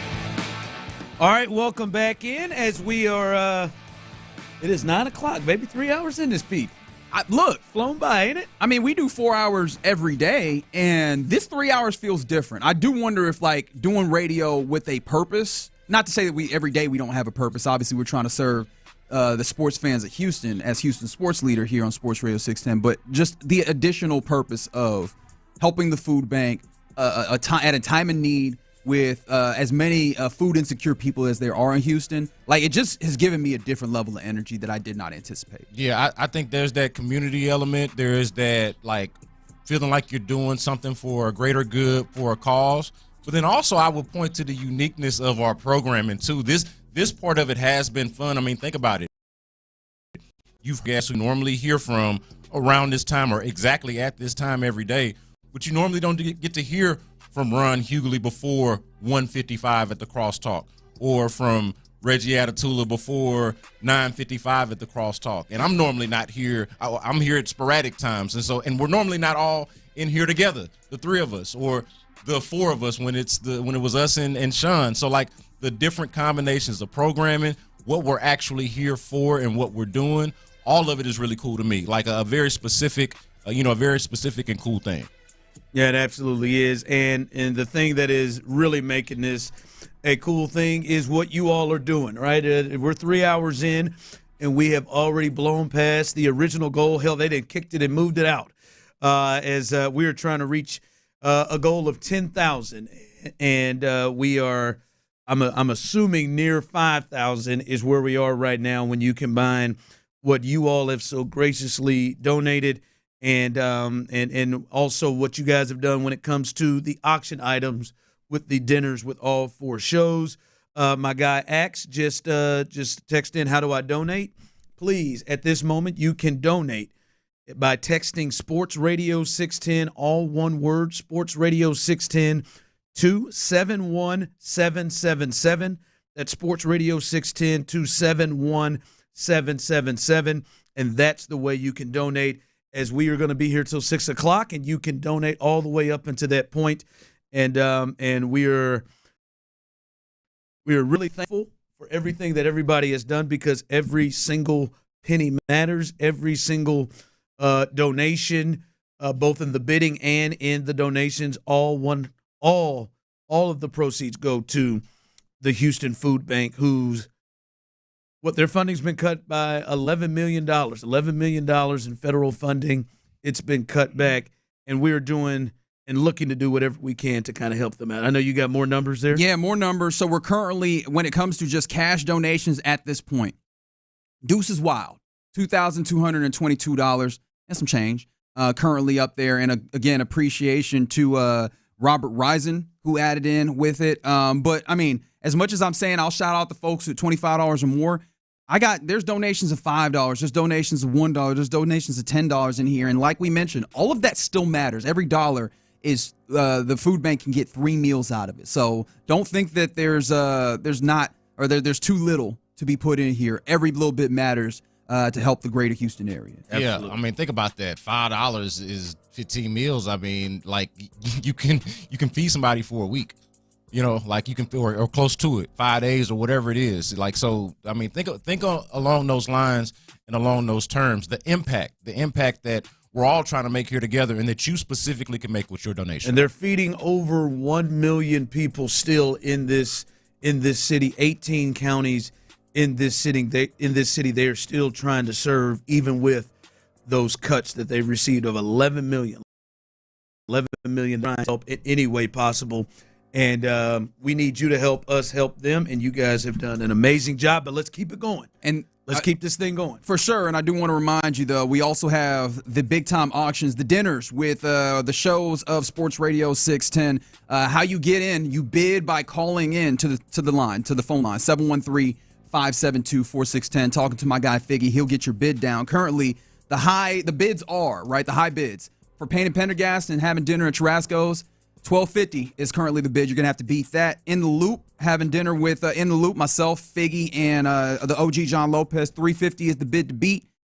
For the drive, the new bid to beat, $400. Let's go. And don't forget, it's dinner with the fellas. And make sure, remember, T-Mill's going to be there. And Ron has promised Blanton's. Blanton's, yeah. And apparently I'm wearing a Rockets jersey, no sleeves. Not just Blanton's. Guns out. We get to see, exactly. We get to see the guns out with Ron the Show Hughley, baby. So don't forget that opportunity. Tatted up and everything. You can see all that, yeah. And $250 will get you on the board, Area 45. Those guys are fun. Santiago is, like, underrated. I don't think people understand how fun Santiago is. He's come out of his shell. Yes. He is broken out of his shell over the last, let's call it, year and a half or so. So I'm proud of him. Always been talented, always been cool to work with. But, yeah, man, have you some dinner with Santiago with Sean Bijani and Patrick Creighton. All right, fellas, I know both of you grew up here in Houston and kind of have history much better than I do in my 5 years here. Is this for you all and I know around, 17, 18 maybe, but is this the best feeling that you have had about all three of the major sports teams right now? With the Rockets, and as you said yesterday on our show, The Drive, this is the best offseason that you've ever experienced with the Houston Rockets, and I think right now Vegas has them, I think, second as in terms of title contenders, championship favorites, and then obviously the Astros, despite anything that happens, they continue to roll through as they have the second best record in the American League, and then the Texans. I think a lot of people feel pretty good about the Texans. Is this the best feeling that you've had about these all three major sports teams? Sorry about your Dynamo and Dash. I don't. No, it's fine. It's okay. I mean, although the Dynamo, they do have a couple of MLS Cups themselves. I do want to make sure to salute them in that. But I think to that answer, especially in, I guess, if I went back and went to like Oilers times, like, and start going there, maybe, but I can't speak to that personally, so I won't speak to things that I can't. In the time period of with the Texans as a football team, it feels like that's unequivocally a yes. Like having all three teams going at the same time, it still feels like you might have a little hesitation in that answer then? I would say it's not. I think it's up there. It's pretty high and it's close. But I'm gonna go 2018, 2019 stretch, okay. At least just at the time. Now, someone just texted in 2017 Houston sports was the goal. 27, but it also hadn't quite like. So that's the year where Deshaun is emerging, but then he tears his ACL, right? You know, yes, right around correct. The time of the World Series, right? Wasn't it the same day? Yeah. It was found out. Basically either the same day or the parade, somewhere around there. It was the same day. The same day. And then, of course, you had Harvey. There was a lot going on in 2017. But in terms of just the quality of the teams, I feel like by the time we get to 2019, Deshaun is established. The Astros have won a World Series. They, of course, go to the World Series in 2019 and should have won it. That's the best Astros team that I think has ever been assembled, but, of course, did not win the World Series.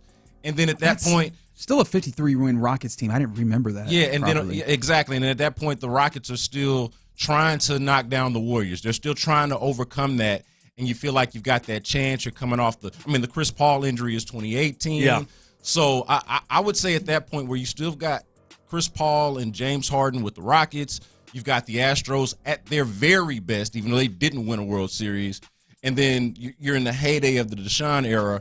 I would say 2019 is the best that I felt about all of them, but this is pretty damn close because, as I've said on both of y'all shows now, I've said this on In the Loop, and I've said this on The Drive now, that this is the best Rockets offseason that I can remember probably of my lifetime, period. Yeah. And it's probably the best that I felt about them going into a season based off of what they did in the offseason. So if I isolate it to the Rockets, I would say yes. If we go all three teams, just because you got to think about how damn good the 2019. What Correct. They're doing now, we're all impressed by the Astros. We're trying to figure out how the hell they're doing it. How are they overcoming this rash of injuries, all of the bad luck, some of what seems like incompetence with either the medical staff. Man, I don't know exactly who to blame with the whole injury situation, so I don't want to misplace that, but we understand something's going on with that part of it, and we're trying to figure out how are they overcoming this? How are they this good? In 2019, you didn't have to wonder that. They had two Cy Young candidates, two guys that could have won it, one guy that did win it. You could argue that the other guy should have won it, and they were just a far greater baseball team. So I'd say 2019 for me. The reason why I went unequivocally, and I probably came out a little too strong. You're right. Get aggressive. I think you made a good case there. Man, but he went unequivocally. I think it's because as much as Houston is very much a baseball town, especially as the Astros have been a dominant Is it? Is franchise. Houston a baseball town? I mean, when your team is this damn good for a decade, Yeah, the Astros have But are they baseball town? Is Houston baseball town, or is it because they're good? Is Kansas City football town, or is it because the Chiefs have been damn good? Like how much can you extract those two things together? Kansas City's a football town. The Chiefs were terrible. That people still went out to the game. I mean, look, when the Astros were absolutely atrocious, yeah, it makes it tough because there's 162 of those things. But people have loved the Astros for a long time. St. Louis is a baseball town. But it doesn't matter how good. You know what I mean? No, to your question, it is in large part because they are good, but they are good. So until they're not, like it's going to be hard to like. I've always thought about this. What is like the counterfactual tension, right? If you look at it, at what point? Okay, so whenever the Astros do finally, whenever that window is finally closed, does it go back to the way it was, or is it now a reestablished baseball town? I don't know if we actually have that answer, but as we sit right now, because they're still so good and riding off the high, I think it is a baseball team. And this is kind of a digression for where I wanted to go, but I do want to finish out that thought. Finish it. When you say where it was, I think it's also worth noting they were intentionally being very bad in those like in the intermittent years before they got really good. So I don't even know if that can be used as a benchmark for Astros as baseball town. Yeah, because it was so intentionally bad that people. I mean, you're going to lose a level of attention and support in that time period. But ultimately, what I was going to get to is as much as this place has become this much of a baseball town, it's still very much a football place. And so I add kind of a different multiplier on the football team being good. And the football team ain't never been this level of good. As much as we want to give credit to those time periods, like you have an elite defense, and if your offense is not woeful, you probably are making real waves in the Super Bowl kind of space. Yeah, I think naturally it's a football town. You know, just like regardless of the success of any team, it's a football place. And I think the excitement level for where the Texans are right now is about as high as it's been. Like if you're coming off of about to say some of them Wade Smith, Andre Johnson years, 11 and 12 is pretty high, right? Yeah. It's if you ever felt as good about your quarterback situation, the quarterback takes it as you do right now, and then you have and this is not a disrespect to the great Hall of Famer Andre Johnson, but you do have some analogous figures to the era that you're talking about. Like Nico Collins can kind of take that place. Of course, you got Will Anderson and Daniil Hunter who can kind of play the J.J. Watt role and whoever else your favorite defensive players were from that era. So you've got all of those components along with the quarterback that makes you feel like you've got a legitimate shot. So I would say it's up there. It rivals 2019, but it's hard to beat it because you felt so great about all of the teams at that point. The fun for me in this time period, and maybe I'm just too much of a projector as a human being, is not only are all these teams good, there's still projection forward, right? The Texans we have a level of proven level of good, and there's still opportunity to get better when you talk about what the offense is, the youth, and then if they can get this offensive line going together. The Rockets, I mean, they were just a number 2 seed in the West, and we all looked at them like, yo, they still got to make some things shake. And then they add a dude who's been a multiple-time MVP. And then you talk about the Astros, and we're still looking at them as they have the 3rd best record in all of baseball, saying, how are they doing this? What happens if they get back reinforcements? So I think the upside of it is also, and maybe I shouldn't project, like, because you're just asking about the feeling now, but my brain goes, I feel good because I can also go, how much better does it look in the future? Well, so this is the question to me. How many years, okay, and y'all feel free to text in and get involved in our YouTube and Twitch chats on this. 713-572-4610, the number to get in on this conversation. How many, as a Houston sports fan, feeling like all 3 teams could win the championship? Do you feel that way here? Yeah. Yes. I feel like Texans all 3. The Texans is the one team that I'm hung up on. They clearly have the worst chances. Yeah. But just objectively speaking, I think all 3 have a legitimate chance and should have their sights on winning a championship.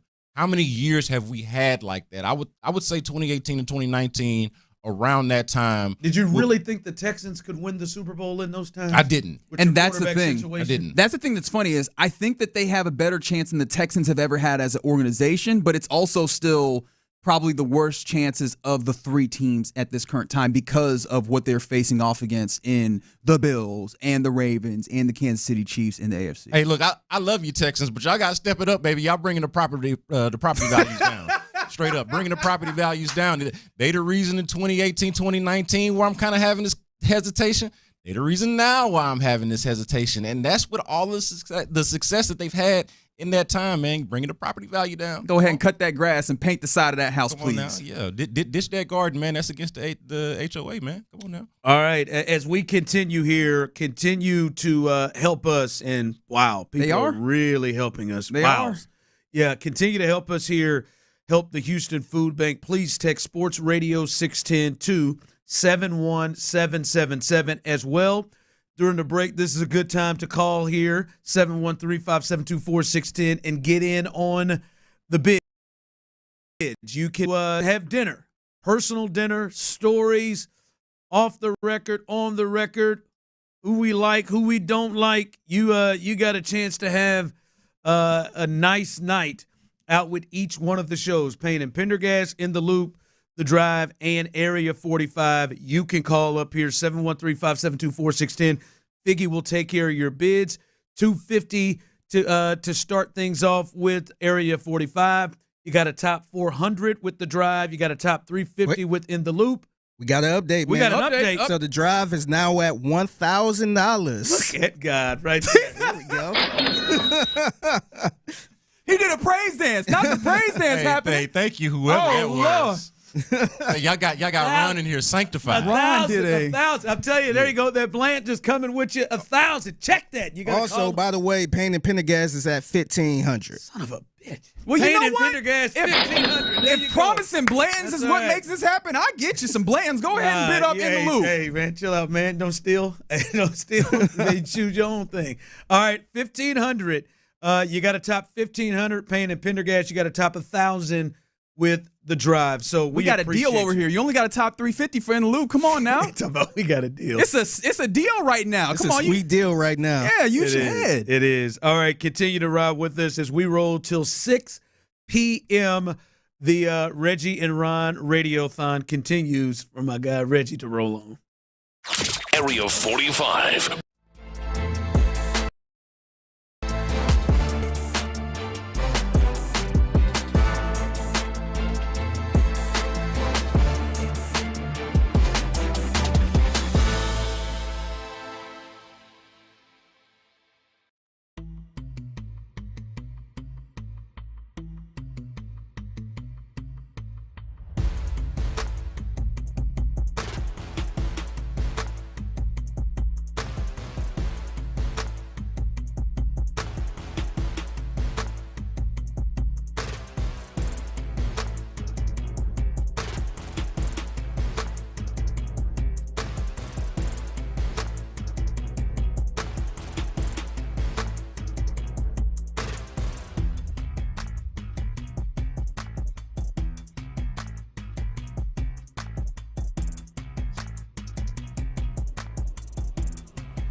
Sports Radio 610 presents the first annual Reggie and Ron Radiothon for the Houston Food Bank. Here's Reggie Atatula and Ron Hughley.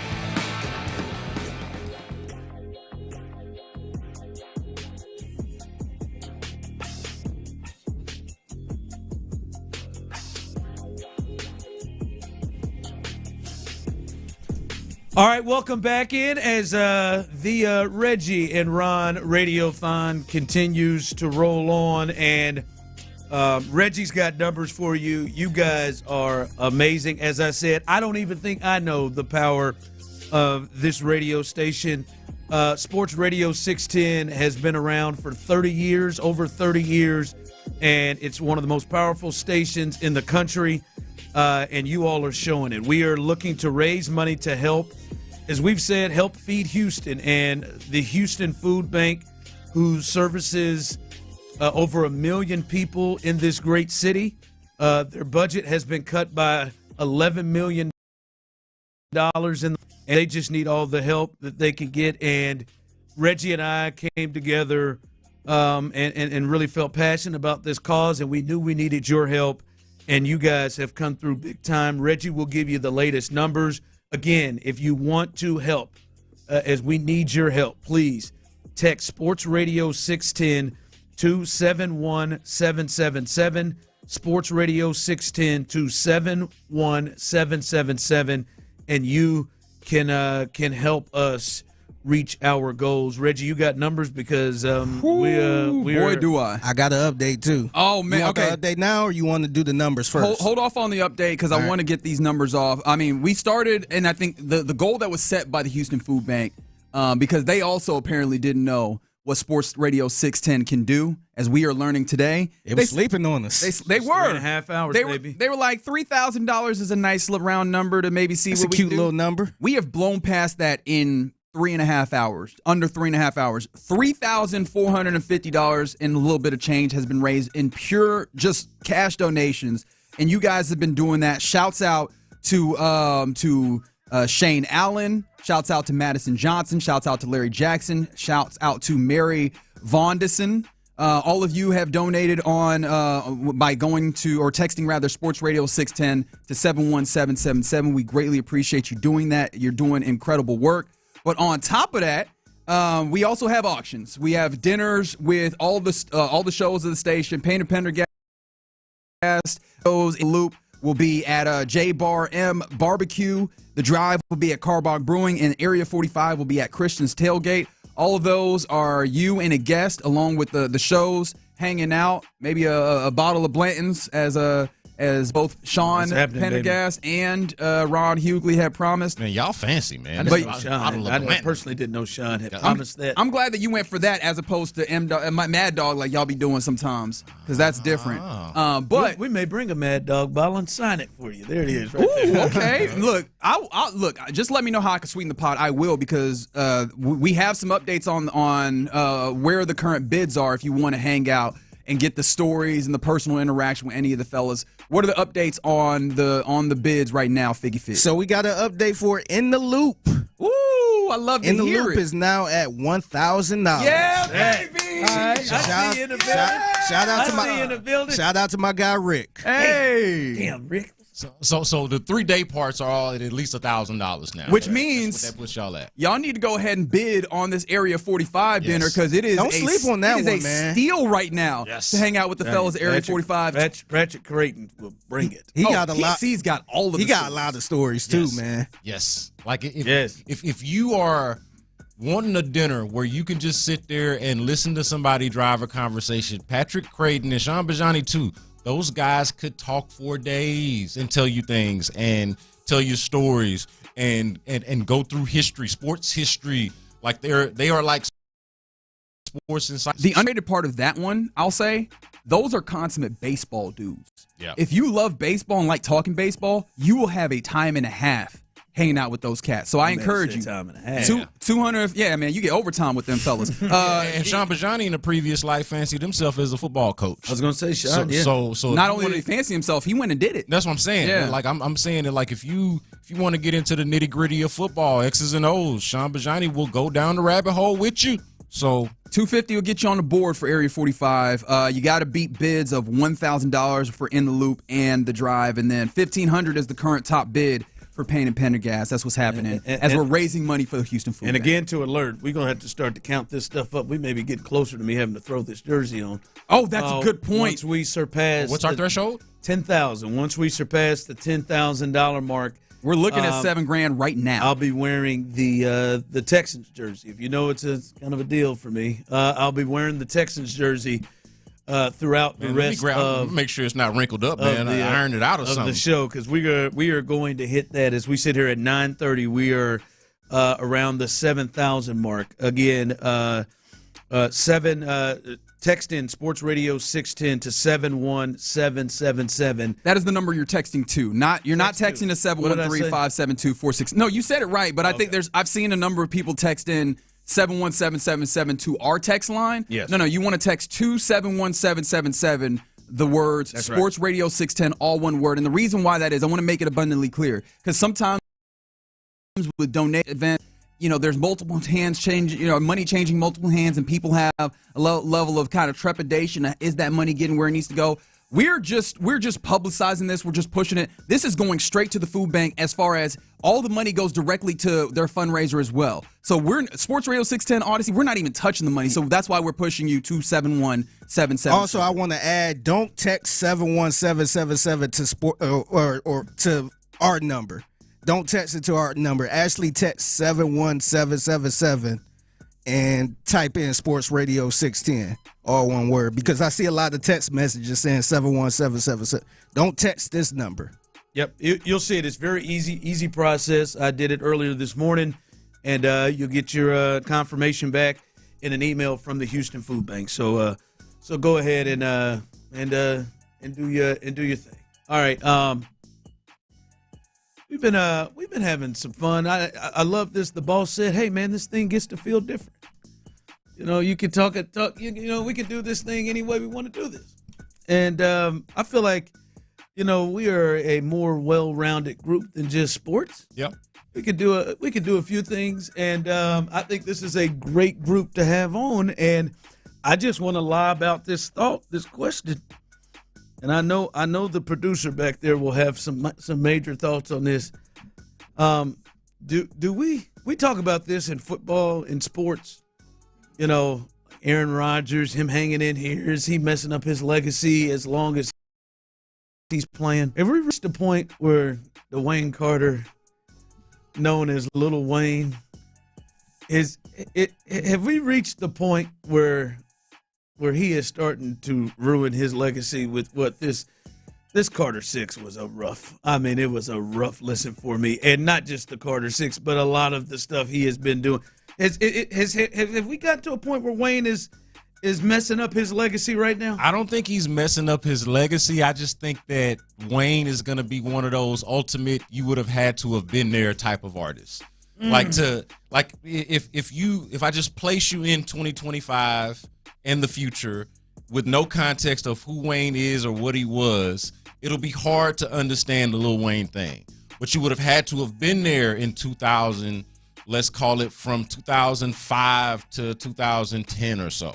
Okay, you would have He had a run. You would have Boy, had did to he have have been a there. Okay, and so I think that's what's really happening. And then honestly, for me, I think it's just one of those where the music doesn't necessarily age well. Like, it was great at the time, and for where I was in the space, some of it does, but the bulk of it doesn't necessarily age well, which also speaks to you would have had to have been there to understand. Like, you're talking to somebody right now who grew dreadlocks because of the guy.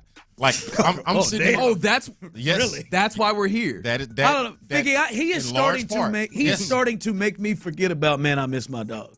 Like, he is starting to but how could you? I know you were there, but it's every time, like, I want to have the first thought not to be bad covers and auto tunes in 2025. I want to have it as Fireman. I want to have it as that. I feel like he's flirting with it. To me, it seemed like he just kind of lost touch a little bit, man. I feel like he's not really out there listening to what rap music is now, because it seemed like he's just stuck in a certain way. It's kind of like how Eminem was at one point, because I feel like the recent Eminem was I guess he was just in the house so much where he was just coming up with some basic ass beats and all that stuff. It's just like, dog, ain't nobody listening to this right now, man. So I think he's in a place where he probably got too much money. He's not all he do is watch SportsCenter and ESPN and all that stuff. I don't think he's really in touch with what's going on right now. But see, I also don't feel like, and this could be a cop out, but I also just don't feel like he needs to keep making new music. Like, just correct. I'd rather him stop. I'd rather him just stop. Lean into, like, a couple of weeks back, I went and saw the Wu-Tang Clan. Is he still in his 30s? No, he might be. He started so young. Lil Wayne, he might be. I'm 36. He might be about 38, 39. Who are y'all talking about? Lil Wayne? No, he's 42. He's at least 42. Yeah, I was going to say no. Okay, but he started so. The point being, he started so young that he's also not. We're not talking about like Big Daddy Kane or nothing. Like he's so young that he still should be able to have a pocket. If he had like a level of motivation or something to say. The problem is it's very evident he's got motivation. But I just think it just needs to This is what I'm saying. Look, But see, even if you look at the producers from this album, it was no top nothing. And this Lil Wayne, I'm sure a lot of producers will want to work with Lil Wayne, but I just don't understand it. I feel like he probably got a lot of yes men in his corner. They're saying, yeah, that sounds good. Yeah, let's go. I don't think he needs that, man. He needs some real people in his corner, some real producers and all that stuff. Then maybe we could be having a different conversation. He needs to take a break, and he needs to lean in. He needs to lean. No, but if you're going to come back, lean into the first quarter, lean into the quarter two, and do shows. You don't have to release new music. I'm with you on that. Like, I'm with you on that. I'm saying I went to go see the Wu-Tang Clan a couple of weeks ago at Toyota Center. And did nobody care that them songs was pretty much 30 years old? Like they sang them like they were brand new, and I think that's what he needs to lean into the glory years. Ain't nothing wrong with being old, especially when you got a legacy. And especially in this modern era where it feels like the older acts have been able to find their niches a little bit easier, and you can just kind of subsist off of the people that love you, that loved you back then, that still love you now. You can eat off of that. You're just not necessarily going to run the game, which is fine. And he wanted to do the Super Bowl. Well, I don't know. That was wild to me because have you heard him live? Like sans auto-tune? I know, Judge. Yeah. Anyways. He'd had to get up there and just play them hits, man, and just talk them. I saw him at talk them, Judge. Talk them bad boys. I saw him at that first Astroworld Festival in 2018. So we're not talking about that long ago. I was as close to him as I am to y'all right now. It was awful. Terrible. You're right. I was there, boy. I remember it, boy. I would just get by myself on that first quarter. I just get by myself, clean my room and stuff, and just roll through repeatedly. Listen to them joints. Yeah, all right, man. Just hang them up, man. Just perform your old stuff. Yeah. Maybe the break needs to be taken so he can't. You can't do the type of rapping he was doing when you're 42 years old. Like, just so play those songs, right? That when I say it doesn't age well, you can't still be doing it once you get to a certain point. Well, while we got Brandon Scott in, we'll do B. Scott's thoughts coming up here as we continue, and you can continue to help us as you guys have done an amazing job stepping up and helping us help the Houston Food Bank. If you're looking to help by donating, please text Sports Radio 610 to 71777. Text Sports Radio 610 to 71777, and you can have an opportunity to donate as we continue the Reggie and Ron Radiothon rolls on. The Drive with Stoerner and Hughley. The Astros are placing their, what I believe,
Exclusions apply.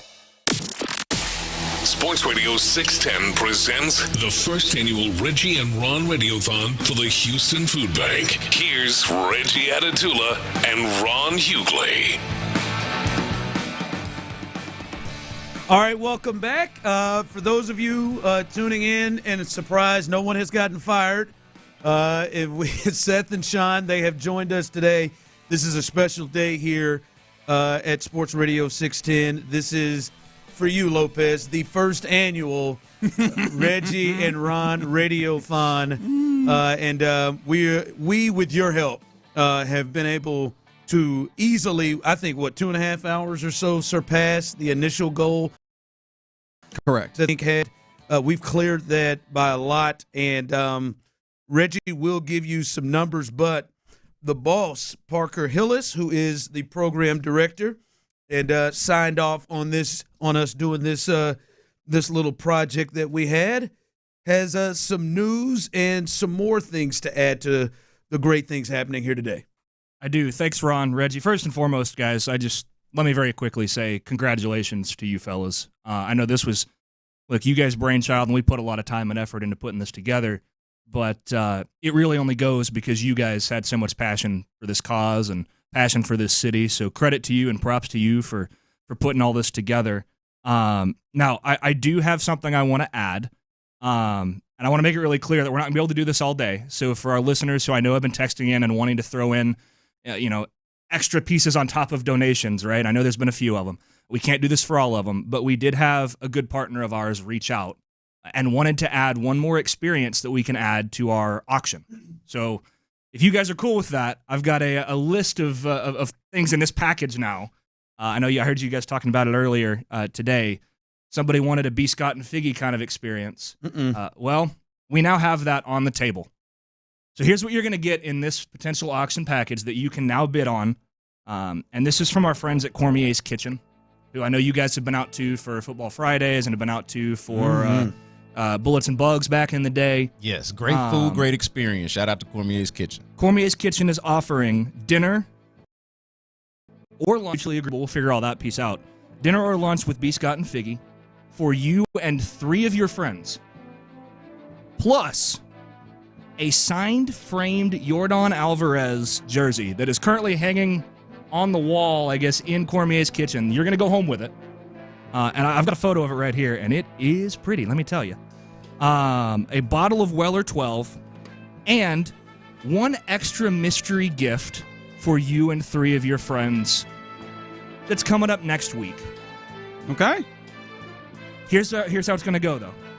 All of that package, starting bid is $750. The owner of Cormier's Kitchen has put this down and said, I'm bidding $750 on this package. Somebody beat me.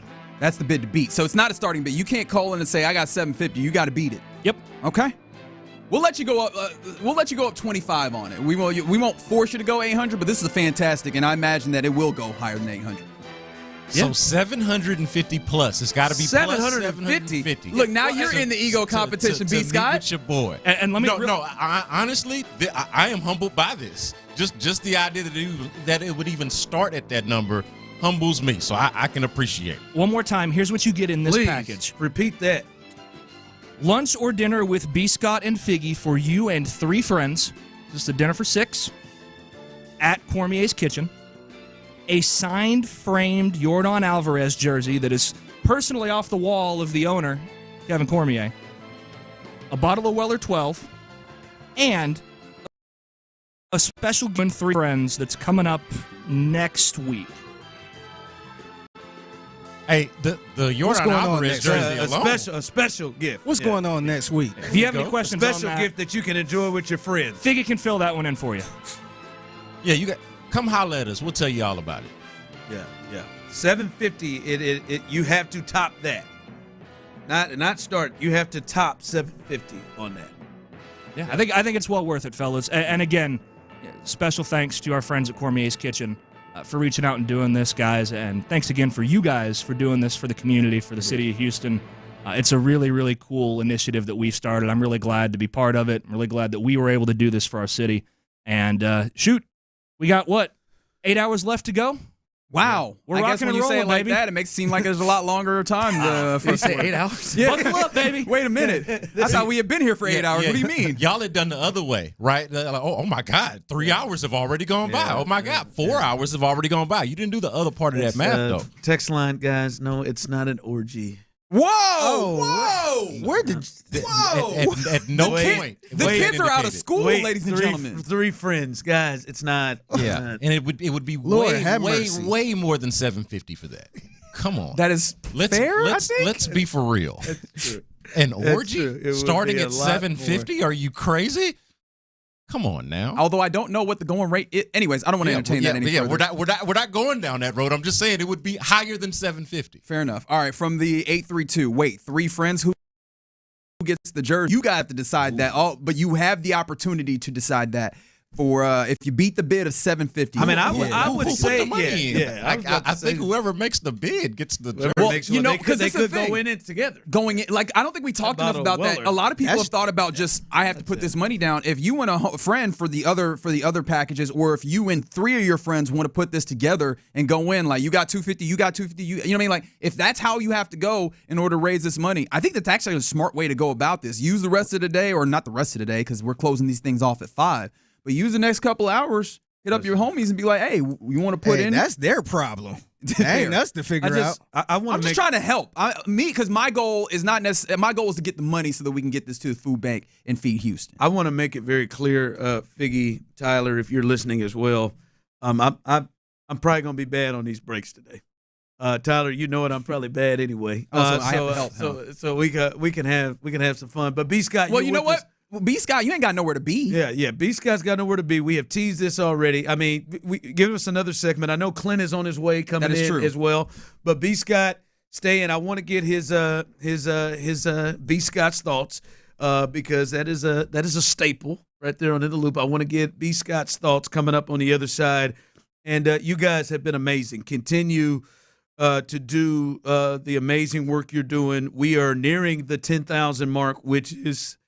But that's with the donations, or with the rather bidding. I kind of want to hit the 10,000 just off of donations if we can. I'm not saying that. Like I'm like, so we can do that. You think I should wait to put on the jersey until we hit the donations? That's what I was getting into.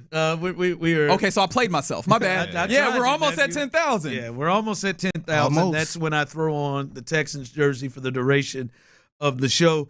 But continue to do your thing, as you guys have been amazing. I've heard some people outside of Houston. I've got some people from Kansas City, some people from Dallas. Can I give some quick shout outs? All right, so first and foremost, April on the YouTube page, listening from a cruise somewhere in the Atlantic. That is dope. And that's not there's people all over the place.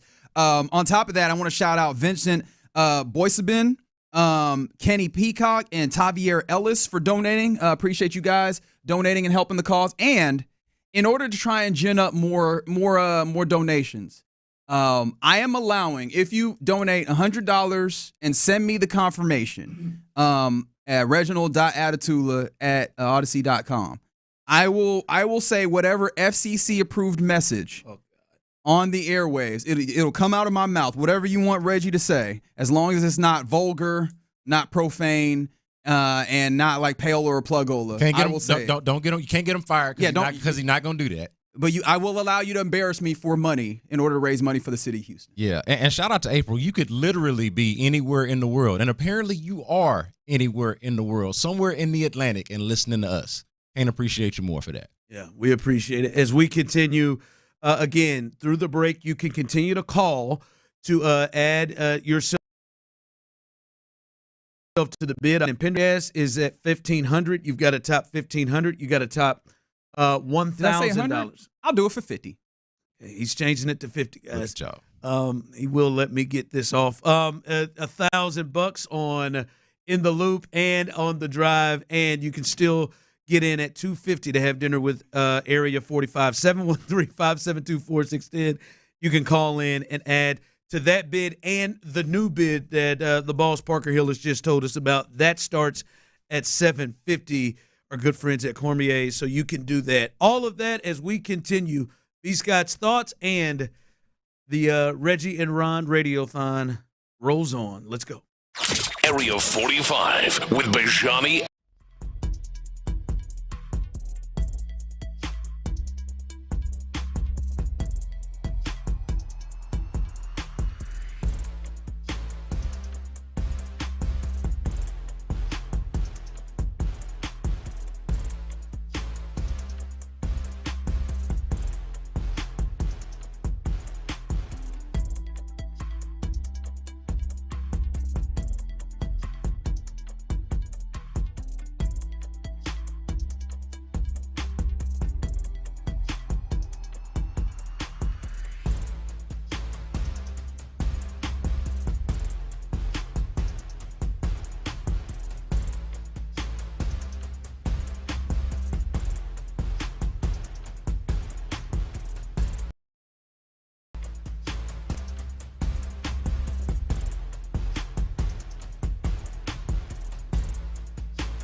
Houston sports leader. Sports Radio 610, an Odyssey sports station.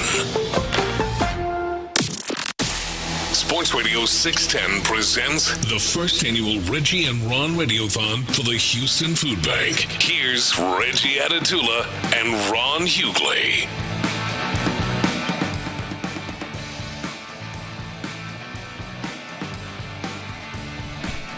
All right, welcome back in as we continue here live.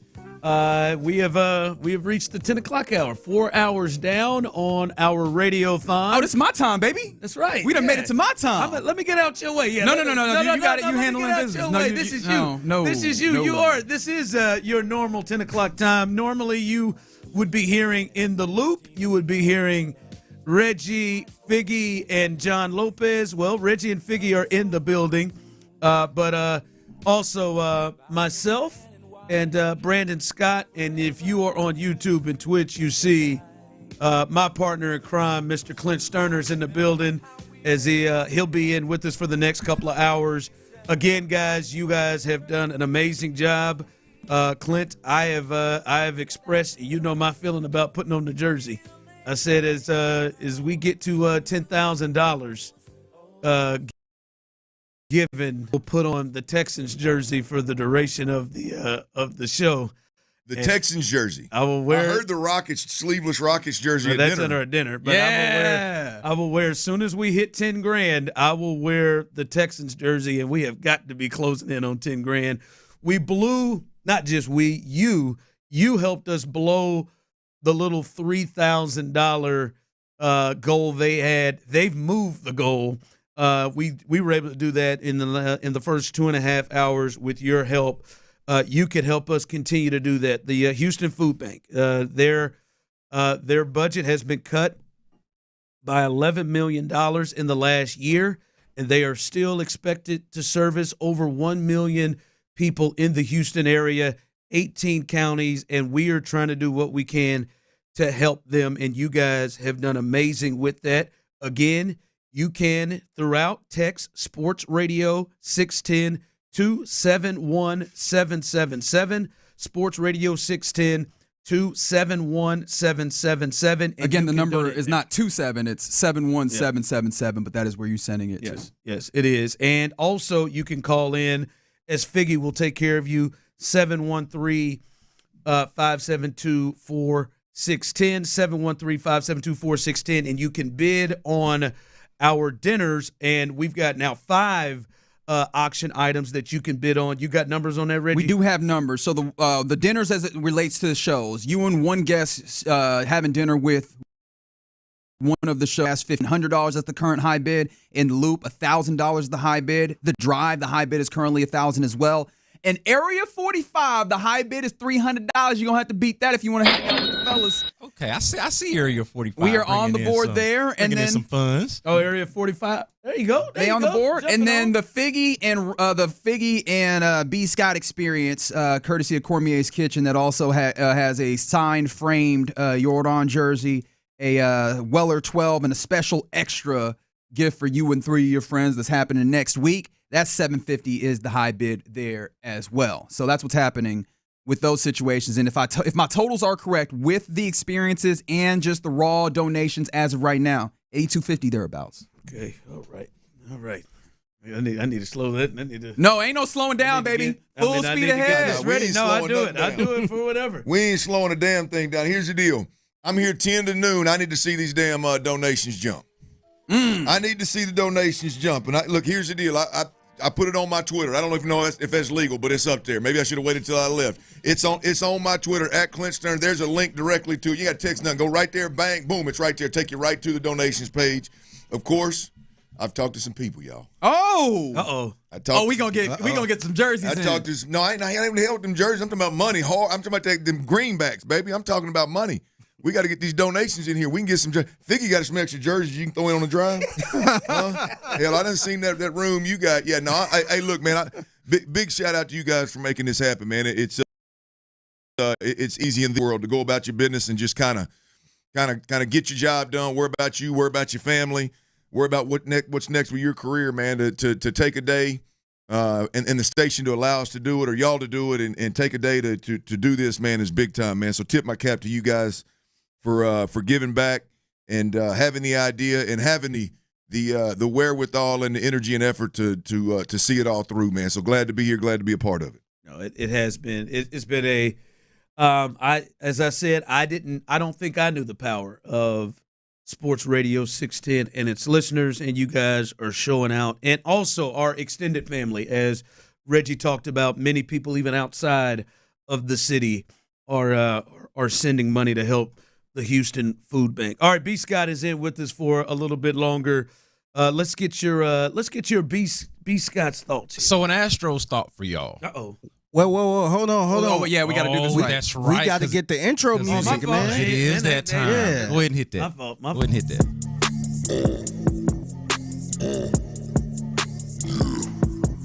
It's going down. H-Town. Hiram Clark. B. Scott from Hiram Clark. Would this not be the most impressive championship if the Astros were able to pull this off? Now, I know I'm putting the cart before the horse a little bit. I know we're only barely like halfway through the season.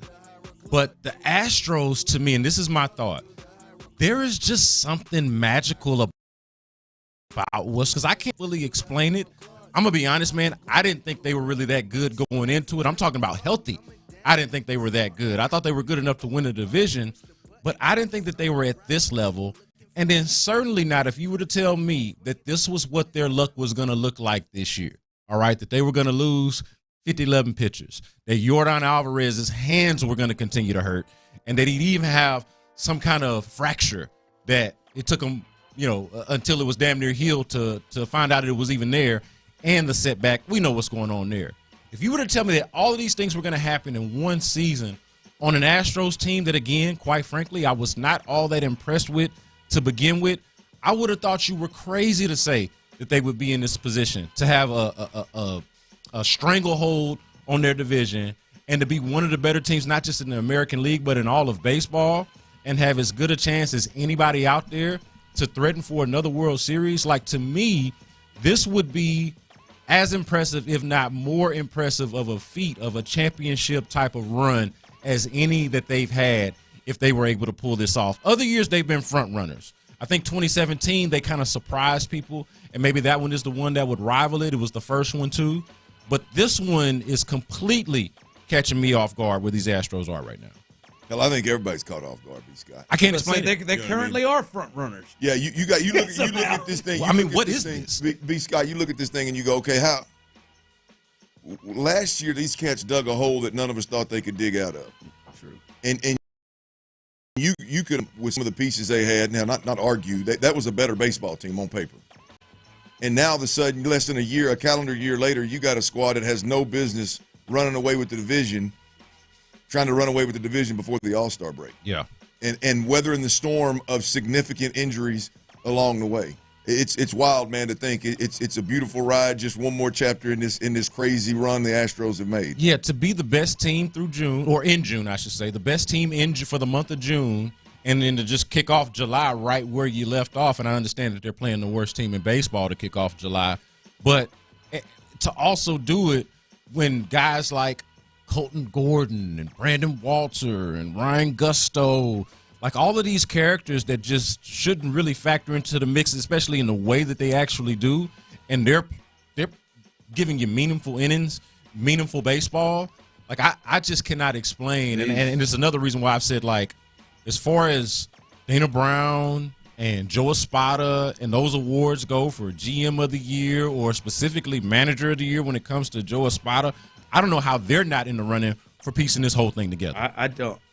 These lineups that they roll out here sometimes, they had Trammell, Hummel, and every time I say Trammell, I always you got to put them to go Hamill. Yeah.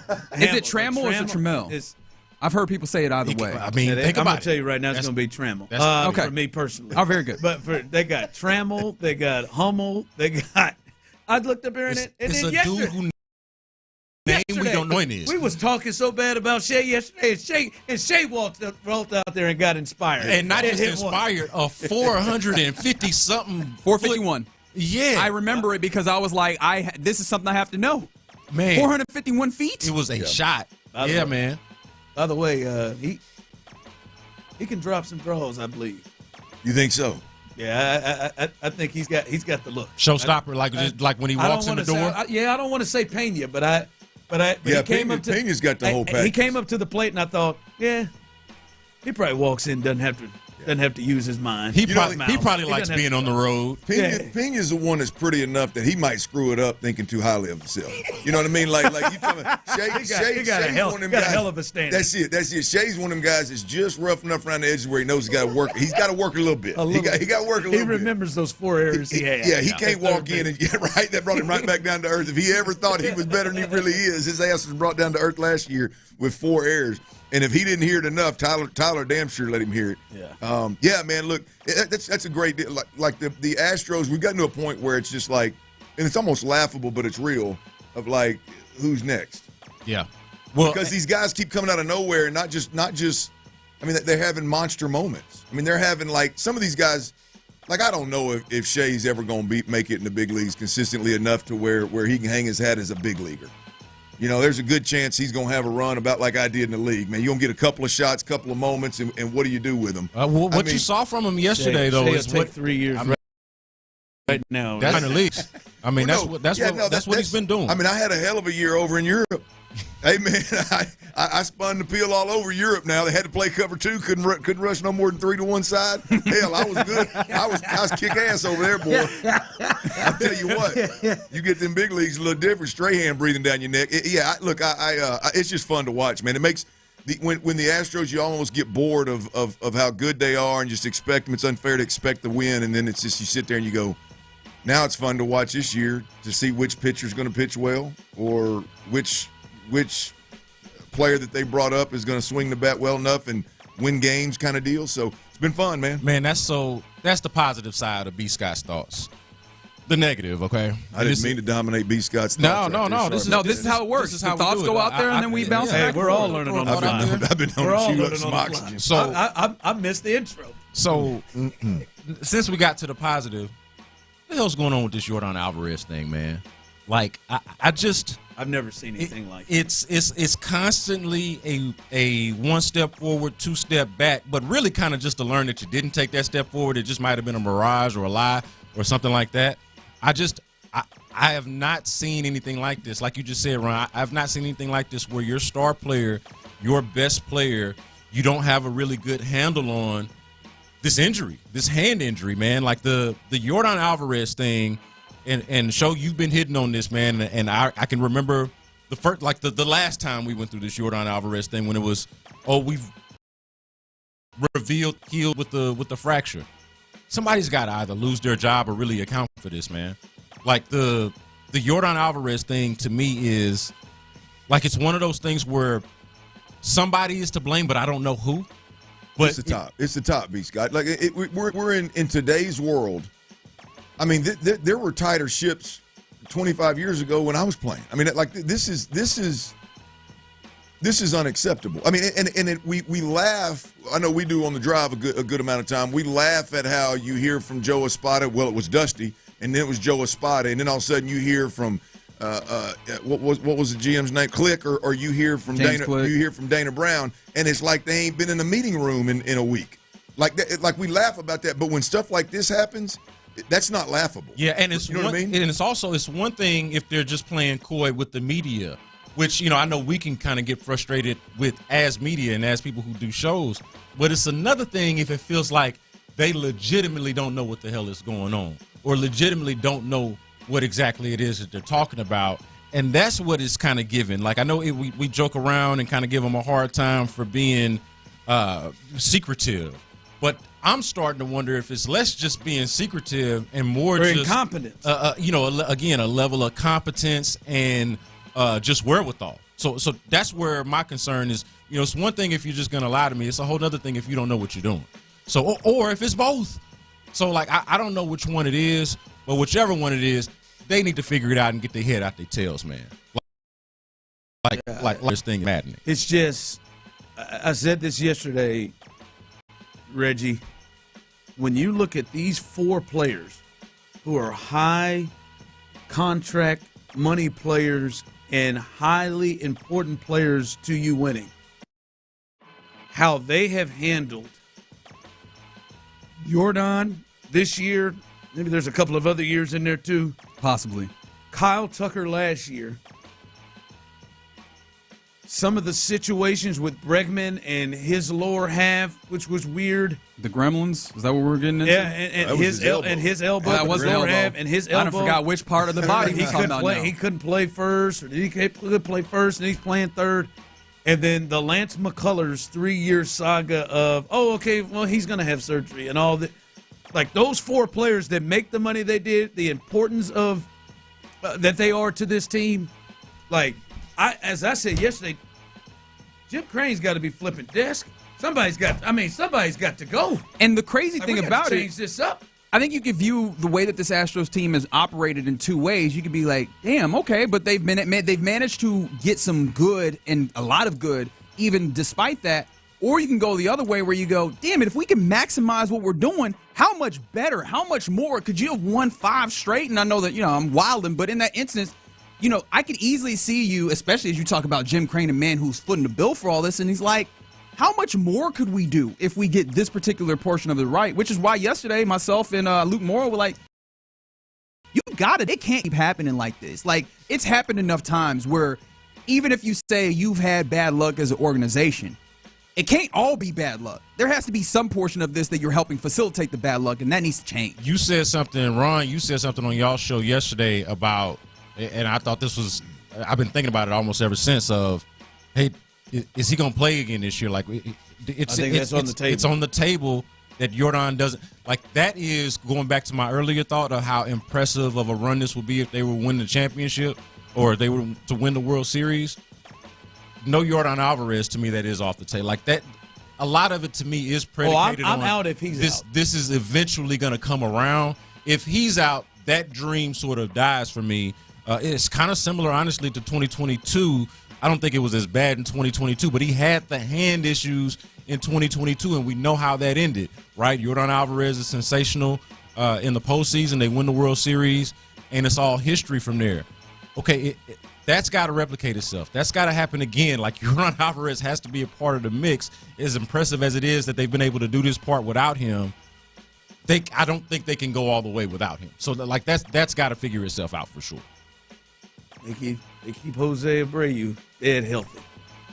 Keep his ass up afloat, boy. I don't even want to think about it, boy. Yeah. Jordan ain't done. That little old hand, they'll get that thing right. The little old hand. Little old hand. Man, hell, they got days plus, man. He done been out 60 days. Well, that's what I'm saying. They're going to get this thing figured out. I stopped playing in his church. He said this yesterday. I stopped in his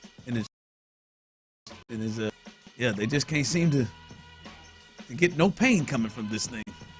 Like, it just seems like they tried rest. I mean, the next thing to try to fix the pain feels like something that you might have to be a little bit more aggressive in trying to fix the pain other than rest. Well, how about we just get it right?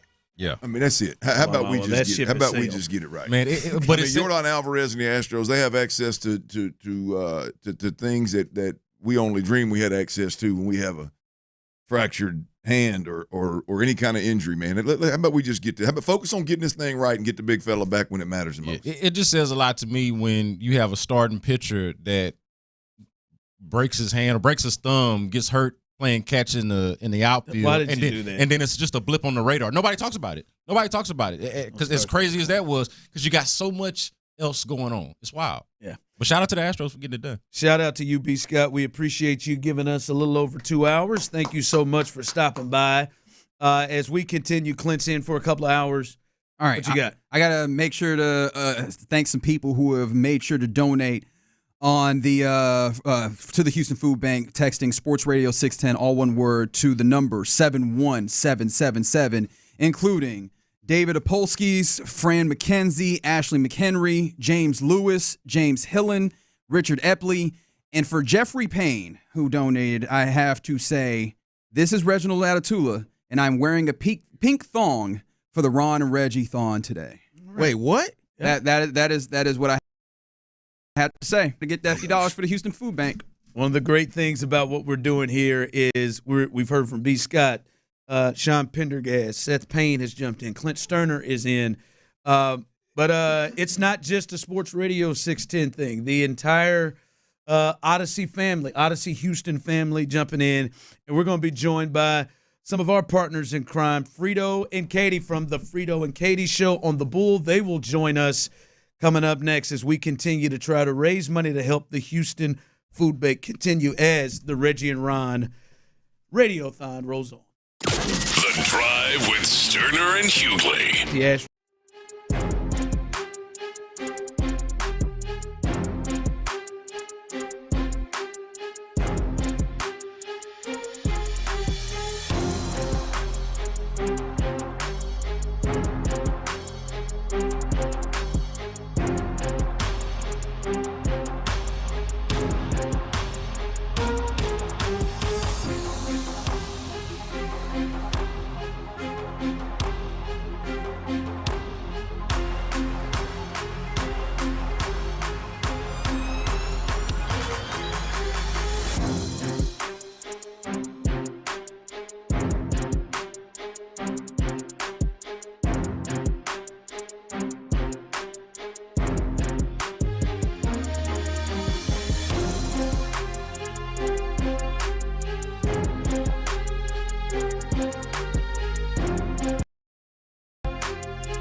Sports Radio 610 presents the first annual Reggie and Ron Radiothon for the Houston Food Bank. Here's Reggie Atatula and Ron Hughley.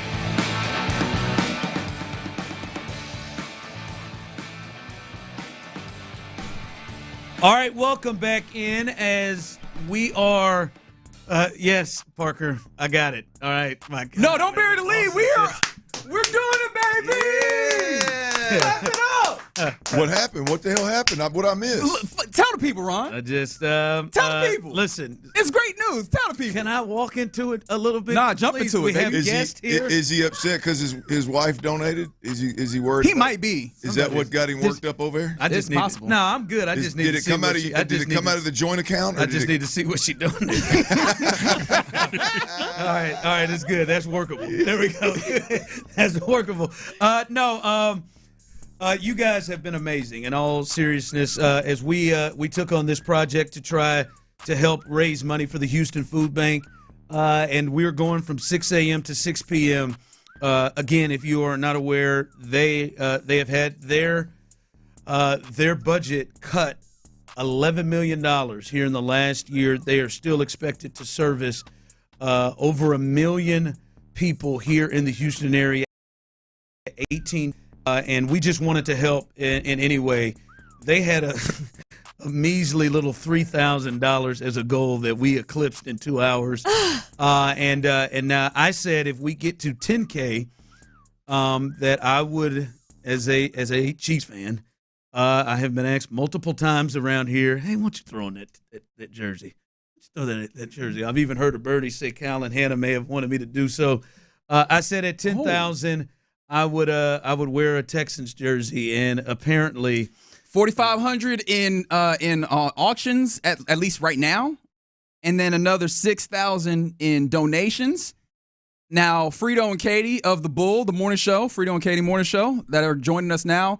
Can y'all do simple math? Because I struggle sometimes. Well, no, I mean, you can. You don't want us doing that. I came to put you in the hot seat. Oh, okay. Don't turn this around. No, I was just trying to help. I was trying to see if y'all could help me because 6,000 plus 4,500. That's think. We're there. All right, okay. We're there. I'm just making sure. Yeah. we're there. I'm gonna throw on the jersey. It's a little tight too. I believe it's. Is that like now or when does that happen? Next segment. I'll let him live for one more segment. Let me get this in because now I gotta wear the duration. I can tell you, I can see where the excuse is coming. It's going to be like, well, no, I said 10,000 in donations. No, I almost gave him the leeway, and I this close. I'll be honest. We look like we're about just to like this would be the time to donate. We're just saying, like, if you want to make it a certainty. But I will gladly throw it on. Now the boss is trying to get me to put on the helmet as well. I think you should go britches. The boss doesn't know the crack and what that.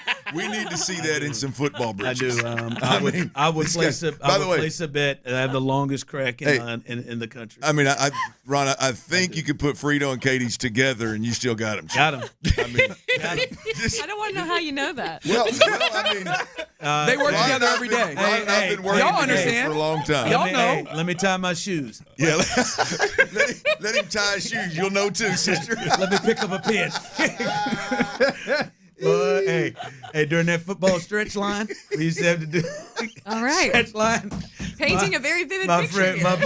We're doubling down on this. Like it's he owns it, Frito. There ain't no. He can't run from Frito, it. it's one you get in the way of. You get out in front of, right? Hey, you introduce that. Like it's one of those. It's one of them ones, Katie. You look and you're like, damn, my God. Hey, he can't run from it, Frito. Believe it or not, that long crack follows him everywhere he goes. You can stream these guys live on YouTube in case you want it on this convo. Yeah, Frito, it ain't a belt to cover it, man.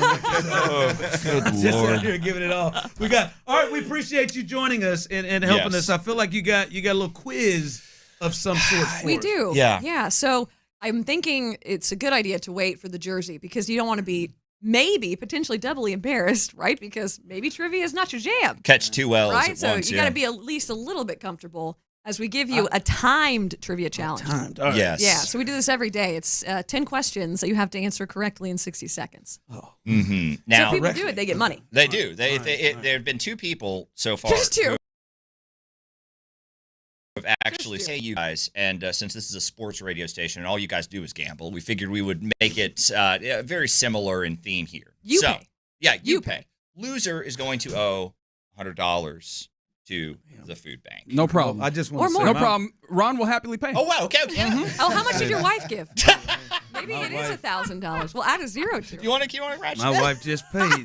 My wife just paid. He's trying to get out of it. Wife's already paid. Deduct whatever it is. Deduct what he just Jump the donated. gun on Wife that just one. paid. So I paid earlier this morning. This is pretty All right, let's- simple rules. So again, Okay. 10 questions correct in 60 seconds. That's the goal. Now, you can pass on any of the questions. Okay. Just say pass, and Katie will go on to the next one. Now, the advantage there is that if you have time remaining at the end of the 60 And that's a seconds, big if. that is a huge if, we'll come back around to your passes. All right. You cannot change your answer once you give them. So whatever you say, that's what we're sticking with. Now, each of you are getting a quiz. Yeah, they're different. Yeah. So, Oh, okay. I was gonna say there's he can no go first then, advantage. you know? Yeah, exactly. So, but with that said, there is an advantage probably into knowing the bar that you have to. Sure. So with that, who is taking the first quiz? Doesn't matter to me. You select. Well, it's your we're in your show time, so I'll take the first one. Okay. I'll go right. first. Well, let's do this properly. Fig, hit our music, my friend. Oh Lord. 100.3 The Bull. It's Frito and Katie's Money Minutes. What is the hardest known natural? Wow. Chartreuse is a color between yellow and what? Chartreuse. Blue. What is James Bond's preferred drink? Martini. Area 51 is located in what state? Texas. What does NBA stand for? National Basketball Association. Who was the first woman to fly solo across the Atlantic Ocean? Amelia Earhart. What animal is known by the nickname sea cow? Pass. What disease is caused by a lack of vitamin C? Syphilis. What famous artist reportedly cut off his own ear? Van Gogh. What is sauerkraut made out of? Onions. What animal is known by the nickname sea cow? Skunk. I think that was the only pass.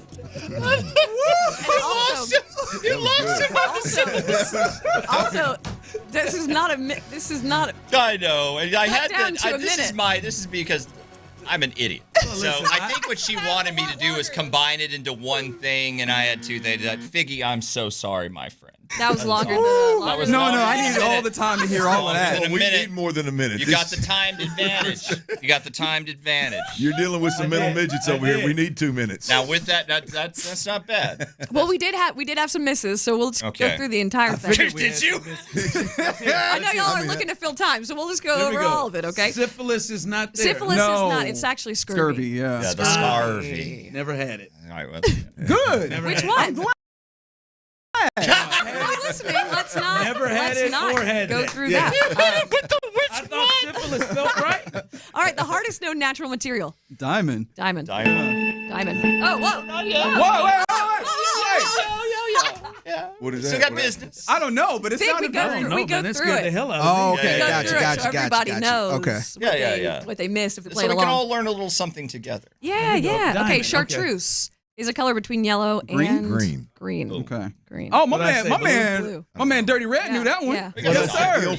the old fishing It is lure. alcohol, You too. get knows. you get a chartreuse worm in the There you Yeah, go. never bass Oh. fish in this I game. like There you that. go. Never fished. James Bond's preferred drink is a martini. Shaken, not Correct. stirred, baby. Shaken, Yep. not stirred. Area 51, not located in Texas. Where is New it? Mexico. Isn't it? No. It's in Nevada. Nevada. Oh. Yeah, it's like Yeah. outside of Vegas. Well, then We I got think. that wrong. Allegedly. Oh, yeah, the one that we know about anyway. What does NBA stand for? Obviously, a slam Yeah, dunk. right. Got to give him some layups. Yeah. Nailed that one, baby. Got some points. Amelia baby. Earhart, also the first woman Nailed to fly that. solo Three. across I the got that Atlantic one. Nailed Ocean. Got that. that one. What animal is known by the nickname sea cow? Is that a walrus? Manatees. Manatee. Oh, okay, fair enough. Manatees. Shut your ass up. You ain't got none of these. Hold on. You want to compare answers?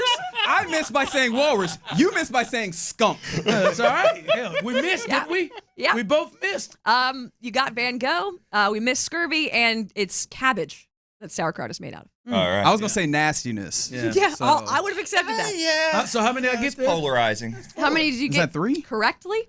All right, so we got Van Gogh, Right. Earhart, Right. in Meany. Oh. So 4. Four is actually bad. not a bad score. That's my not dude. bad. The bar is 4. Now, for I'll the walk next out of one, there. all we'll need is the timer. Syphilis, because I feel believe, like should a give me hard- an extra. I don't know. We'll give you a half point. That's 4.5. It's vitamin C. I mean, I'll tell you this: we give people a lot of liberties. didn't have They ain't the say answer. vitamin D now, brother. I didn't have the answer, so I thought let's have fun with it. All right.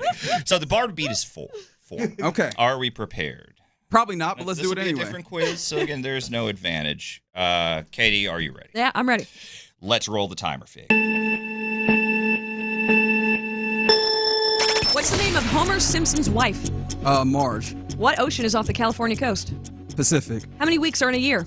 52. What type of leaf is on the Canadian flag? Maple leaf. What is a group of lions called? Pride. Who wrote Romeo and Juliet? Shakespeare. Who is depicted on the $100 bill? That is a Benjamin. Animals Franklin. that eat both plants and meat are called what? Omnivores. What is the tallest type of grass? Oh, wow. Oh, finally a hard one. Wow. Wheat? I don't know. He's going wheat. He's going It's wheat. like bluegrass or something. I don't know. What is the smallest country in the world? St. Martin. I know that's not the right one. We My had no, God. We had no passes. How much time elapsed in that?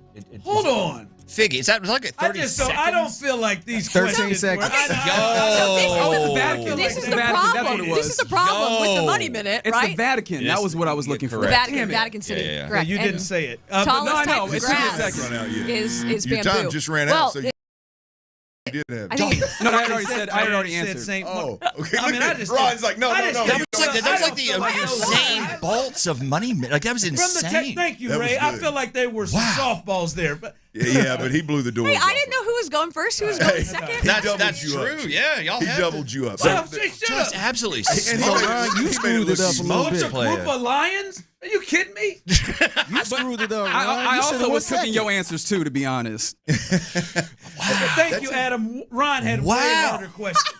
Wow. This is like the bane of my existence. Oh, I bet it is, All Katie. anyone wants to do is like clown on me for these questions. is and true. it's like, look, I just sit here and I have to come up with like a billion trivia questions and then I just randomize them. Okay? So the next quiz you get might be all your questions, my dude. Do you All want your you questions. want them to I'll come give back you in an another hour? one. You want to come? You want to do this and win it back? I don't want to play anymore. Okay. All right, we're down hold on. $100. His first 5 felt like they were a bit of a walk in the I mean, park. there's I'm two. sorry. There are two. There are 3 Can we go through pastimes. these Well, I again, thought please? scurvy was pretty obvious, friend. You said syphilis. Syphilis I felt don't know. right. You could have gave me 10 guesses. I didn't have Y'all know scurvy. about scurvy for You real? could have gave me 10 No, The guesses. I pirates have didn't get enough scurvy. vitamin You D have on them. scurvy? I would have got the syphilis before I Did got you scurvy. have- Leave Layla alone. She ain't do nothing here. Biggie didn't have scurvy. That's why You they are brought- lashing out that's right why now, they- sir. They Yeah, brought I am. I'm a fruit on quarterback. ships. He's already got to do the jersey. Yeah. He just lost at the I money forgot about the minute. jersey. Yeah. He's down That's an why you're- extra 100 on an ever growing stack of donations to this radio. Because he didn't know that a And sea Lord sea cow. knows- He thought a sea cow was a You're suffering for your art. I got to sir. get these floors. You are suffering for your art. I could not have more respect for the both. Can I help you out? It's No, it's for a good cause. No, Yes. yes, I want to. Best cause. That's beside the point right now. I need 5 minutes, but can we run over his? Can we run over his answers, please? I feel like his first 5 felt like a walk in the park to me. I'm just saying. Okay, so Homer Simpson's wife. Come on, are you kidding Marge. me? Well, I'll tell you this. Homer Simpson. We play a game. We play a game where we ask people recently to name 5 Simpsons characters in 5 seconds. Yeah. And that was a lot harder than you'd think. They- And we they- went they through struggled. many I'm putting up people like before. Dr. struggle. Nick. Yeah. Otto. Oh, you could. Yeah. You Yeah, would we're having crush fun. this, man. Yeah. But yeah, it was not an easy game. No. That was an impressive run, Reg. Thank you. It really was. What ocean's off the California coast? Maybe you're not. Yeah, I did feel great. bad when I heard that one come up. I was like, oh, I'm pushing this man. I'm running circles ocean around off him right the now. People aren't California great with coast. geography. I think you. In had the fact, it easiest- took me a you half had the second because I was easiest like, one. am I, is this too easy? Is this a trap? He And I was had like, no, this is the NBA. right one. You did have Yeah, NBA you in did there. have I will NBA. switch the NBA for the Pacific How do we get through this quiz every day? Because we've just because the debate is actually taking longer than the quiz. Listen, My least I favorite want to. thing. I do want to say, Katie, I'm proud of you. Unlike Steve Harvey, that syphilis would have thrown Steve Harvey for Into a tizzy. 15 Oh, seconds. she's- before he oh, couldn't she's get locked the in. read. There's no She was locked in. Steve She didn't check up, dreams man. of catching a syphilis like that, and I know bad phrasing, but just like that's that makes a whole just one of those. All right. I'll pay the best Steve Harvey's the kind of pork when old boy said cupine. that was hey man, legend of the game. Hey, when you give a dumbass answer like syphilis, when Steve starts just walking to the other side, he says, "I'm gonna go ahead and go on over there." That is. I mean, it could be worse. You could have made eye contact with him. He really hates that. Got some. Yeah. All right. No, that was fun. Sorry, Steve. That was fun. We appreciate you stopping by. Thank you so much. Every morning on the Bull. Every morning on the Bull. What Every time? morning, 5 a.m. to 10 a.m. I didn't realize it was 5. God bless you. Yeah, he was strutting around here with that cup of coffee. Gotta put this quiz together. Yeah, she got to do 10 questions a day. It takes a long time. Exactly. That's it. All right. We appreciate you guys stopping by. Good luck, Continue fellas. to Thank help you. us out here. Oh, I'm doing great. He's the one who needs some luck. Yeah. Can I ask one question before we go? Yes. The $3,000 goal that y'all said you were given, who? The food bank. They didn't realize the That power of was it. Sports Radio 610. They didn't realize. They legit only. They just said $3,000? Really? They thought that's where to start with, and right now, just in cash donations, over $6,000. Well done. Sports Radio 610 Well done. listenership is coming strong right now. This is and amazing. we are only 4 hours and 42 minutes in. Y'all are legitimately just getting warmed up. Yeah, you got like eight hours to go. Ooh, I'll come back in 8 hours and do a quiz. That's unnecessary for you to give us. I want to do that. That's completely unnecessary. Over the phone. Okay. I won't be here. That was fair enough. Completely unnecessary. All right, fellas. Great work. Thank you, Thanks. guys. Remember, text in Sports Radio 610-27117 for your chance to help us out and give a donation. Also, call in 713-572-4610, and you can bid on all 5 of our auction items. There are dinners with Payne and Pendergast. You got to jump over 1,500 to get that one. Also, within the loop and the drive, you got to jump over 1,000 to get that dinner, as well as Area 45 sitting at 250, and then Nope, 300. You got to get over 300. Sorry, Yep. 300. You got to bid over 300, and also our 750 bid to Cormier's, our friends there, with a complete amazing package. So just to give you a heads up again, that is dinner with B. Scott and Figgy, That's plus you and 3 friends. And then you'll also get a signed-framed Yordan Alvarez jersey, Weller 12, which is a spirit that I am not familiar with because I'm too poor. And then on top of that, a special extra gift for you and 3 friends that will be happening next week. Special. Yep. 3 friends. Yep. So continue with us as we continue here on the Reggie and Ron Radiothon. Area 45 with Bijani and Creighton. Texans are going to continue to facilitate heavy competition at all positions. It just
will match price and lowest price guarantee.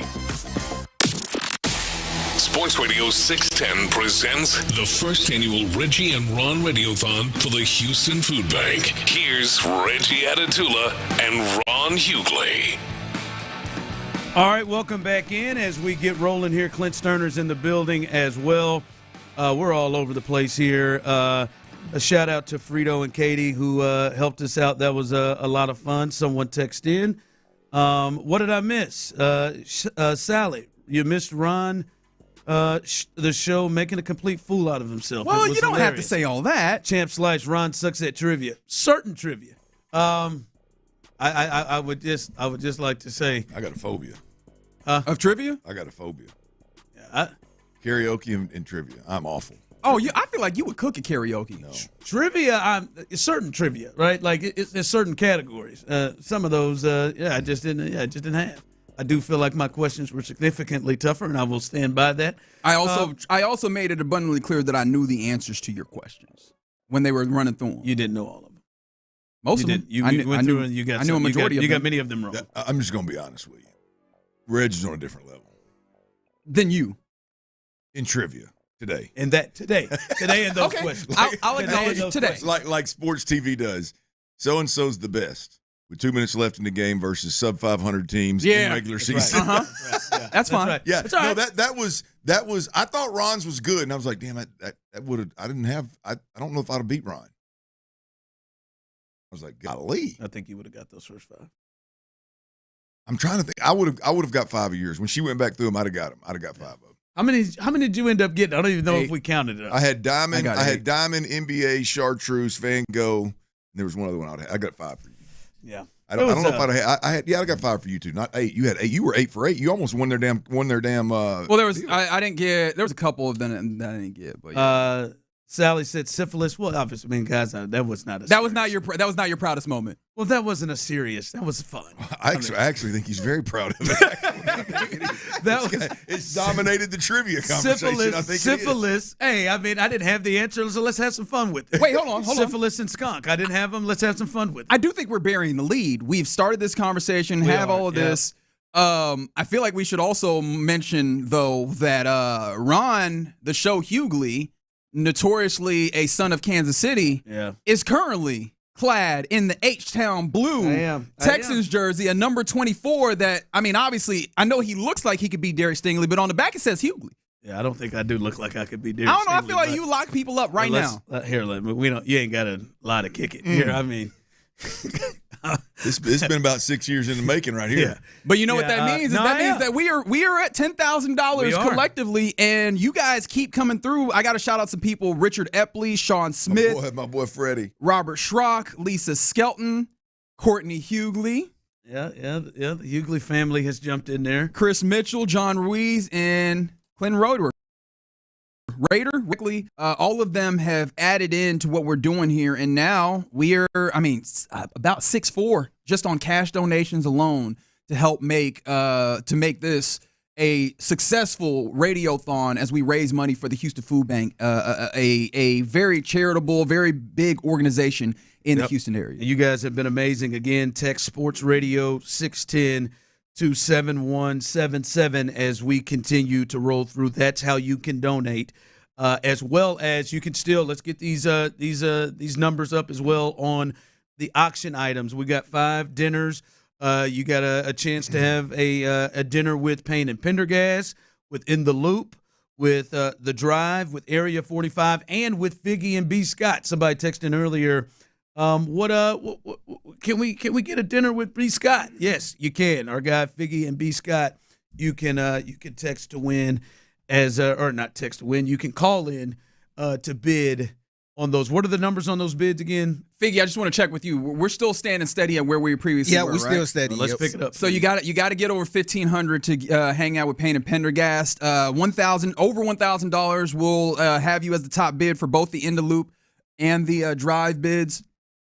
Over $300 if you want to get in with Area 45, Christian's Tailgate. And then you got a top $750 right now in order to get in with the Cormier's Kitchen, B. Scott and Fig package, because it's not just dinner. It's dinner And it's not just like the other dinners are you and one friend. So it's two people hanging out with the shows. Honestly, it's looking like the best package, to be completely honest. It is you and 3 friends along with Fig and B. Scott. Plus, you guys get a signed, framed Yordan Alvarez jersey. It look good too, man. Yeah, it sure does. And then you also get some Weller 12. And on top of that, there is yourself and 3 friends also will get an opportunity for a special extra gift that is happening next week. So y'all will have an opportunity to attend a particular event, is what I will say. Here we go. Someone text in, guys. We should see Ronnie in a lime green bikini. Why? What? What? We ain't trying to do all that, 10, man. Why 15? don't y'all put Reggie's ass in 15 grand? How come Reggie ass? Because you got a long crack. Why you gotta scream? Why you gotta keep squeezing my boy Ron and stuff? Now, Devin, I didn't squeeze in Hey, this. man. I'm wearing this stuff. I mean, it hurt. I mean, that ain't only bothering to put the damn thing on. That hurts his heart, man. I mean, he been fighting for 6 years. I mean, he's laid it on the line in got 3 different bosses' office in there. I ain't doing it. I ain't doing it. I did open Here he is, man. Damn, what else you want from my boy? I did open myself up to potential ridicule. Nobody wants to see me in a bikini. I don't think that's true. I'm dead. I'm gonna be honest. I don't think that's true. I didn't say that I wanted to. I just don't think that that's a factual statement. Hey, if somebody slid a photo of Ron in a neon green bikini across that desk, you wouldn't look? No, man. Curiosity would kill me. I wouldn't want to, but the curiosity would kill me. I'd be the quickest one to snatch that thing up and get me a good look at it. Sally said Reggie would look cute in anything. So thanks, Sally. Sally is one of my biggest fans. Sally's very kind. I appreciate it. Nice. All right, so I did open myself up to a certain level of ridicule if you want to get after me. I said, you donate $50, send me proof of it. You can send it on Twitter, on Instagram, message me, if you, but also email reginald.attitula@odyssey.com. And I will say whatever message you want me to say on these airwaves that is FCC viable, I will say that. It will come out of my mouth. Earlier today, I said that I'm wearing a pink thong. Because shout out to Jeffrey Payne who sent that in. I didn't know where that came from. That's right. Oh, they're going to tell you what to You say. tell me. I will say what you want me to say on these airwaves as long as it will not get me in FCC trouble. I saw you in the bathroom earlier. It's not pink, is it? No, it's not. But I thought it was more chartreuse. That's a fair point. That's a fair point. Joke right there. That's a fair point. The old I see you in the bathroom. I've showered with. They got short partitions in there, man. You even got to try. I like that. In theory, the joke that Clint just had has me pulling down the entirety of my trousers to utilize. And when you're living over here with me, man, you don't even touch them because you know it don't matter. One of the, I mean, everybody's got great college stories, right? One of the best college, my best college stories. My boy Jeff Johnson, God bless his soul, rest in peace. He passed in a car accident, a few years back. But man, my man was a fool, man. We were in a packed college bar. It can't get college bars. You can't. They fire code. Hell with that. They're gonna squeeze as many as they can in there. And the bathroom was just as packed. And I come around that corner, man. And, I'm on cloud 9. We're out there, college campus. We're hunting. I mean, it's a beautiful scene. I come around that corner in that bathroom, and my man has got his britches, underwear, and his britches. Down to I mean, like his shirt tucked up underneath his armpits, and I'm like, oh. No. Was he leaning or was it still straight up? Oh, he's straight up. Hand on the wall, posing. Oh, there you go. Hey, man, and there's 20 dudes in line behind him waiting to take a piss, and I'm just like, God. I mean, that is one of my. Hey, Fayetteville, Arkansas was good, boy. And with that story, guys, we would love it for you to text Sports Radio 610 to 71777. Please help us feed Houston as we continue, baby. We are 5 hours in. And 5 now? Yep, and we're going till 6. Not quite 6 halfway p.m. there yet, boys. Not quite, but we're getting there. And with your help, this has made this a special day. So continue here as we want to keep rolling. We want to keep rolling. Again, text to, not in, text to, or text. Sorry, let me get this right. No, we got it. It's the jersey I'm wearing. Yeah. Text Sports Radio 610 to 71777. Text Sports Radio 610 to 71777. And Fig is ready. The phone lines are open. You can call in and get in on these bids. We're at 1,000, Clint. We need to jump this thing up now. Yeah, by the way, is it Sports Radio, any Sports Radio 16, or is it all one word? All one word. It's got to be all one word, right? Okay, all one word to 71777. That's right. Yeah, we got to get this thing up. Now, look, I feel like we've got a slight advantage, Ron, because, I mean, our sweet spot is 2 to 6. That's right. I mean, the real loyal drive. There's probably some people listening right now that can't stand you. Yeah, that was me. Somebody. We have full prices for me to stop being a part of it. 10,000, and I told her I'll take an hour off for 10,000. That's right. That's right. Do it right there. But yeah, I mean, I feel like we're in a really good spot because Payne and Pendergast has already happened, and 2 to 6 is our sweet spot. So I got to believe there's going to be some real action in that last 4 hours, boys. So. Before we get out of here, though, I got one more hour with you. Before we get out of here, though, I've got to we got to think of something to kind of sweeten that pot a little bit. I think it's just the right thing to do. You've already got Blanton's on the board. I got Blanton's on the board. Okay, I got to come up with something, and I got a car box, so I don't want to lean too hard into. You want to take the break and think about it, and then we'll hit it on the other side. Whatever. That's fine. I'm sorry, I didn't realize it was. Man, we're just having fun, man. We are having fun. Hey, if that was a crosstalk, boy, your ass would be in trouble. Yeah, that's right. That's right. He would have got that DNA. All right, continue to roll with us as the Reggie and Ron Radiothon continues to roll on. KILT FM HD2 Houston, and your home of the Houston.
Sports Radio 610 presents the first annual Reggie and Ron Radiothon for the Houston Food Bank. Here's Reggie Adatula and Ron Hughley. All right, welcome back in as Clint Stoerner joins us as well. Shout out to Figgy, who's doing work. Everybody behind the scenes. B. Scott was on with us earlier. Now he's doing a lot of work behind the scenes. as the Reggie and Ron Radiothon. The first one we've done continues. We'll be here until 6 o'clock. Started at 6 a.m. And before Reggie updates us where we are. Again, we get these phone lines going, 713-572-4610. You can call in. Figgy will take care of you to get you in on a bid. Reggie will get you set up for that. But again, remember what you can do, how you can donate. That is text Sports Radio 610, all one word, Sports Radio 610 to 71777, and that is the way that you can donate. We have surpassed. That boy hungry, ain't he? I am, man. They're back here. We have surpassed 10,000. That is why I'm wearing this jersey.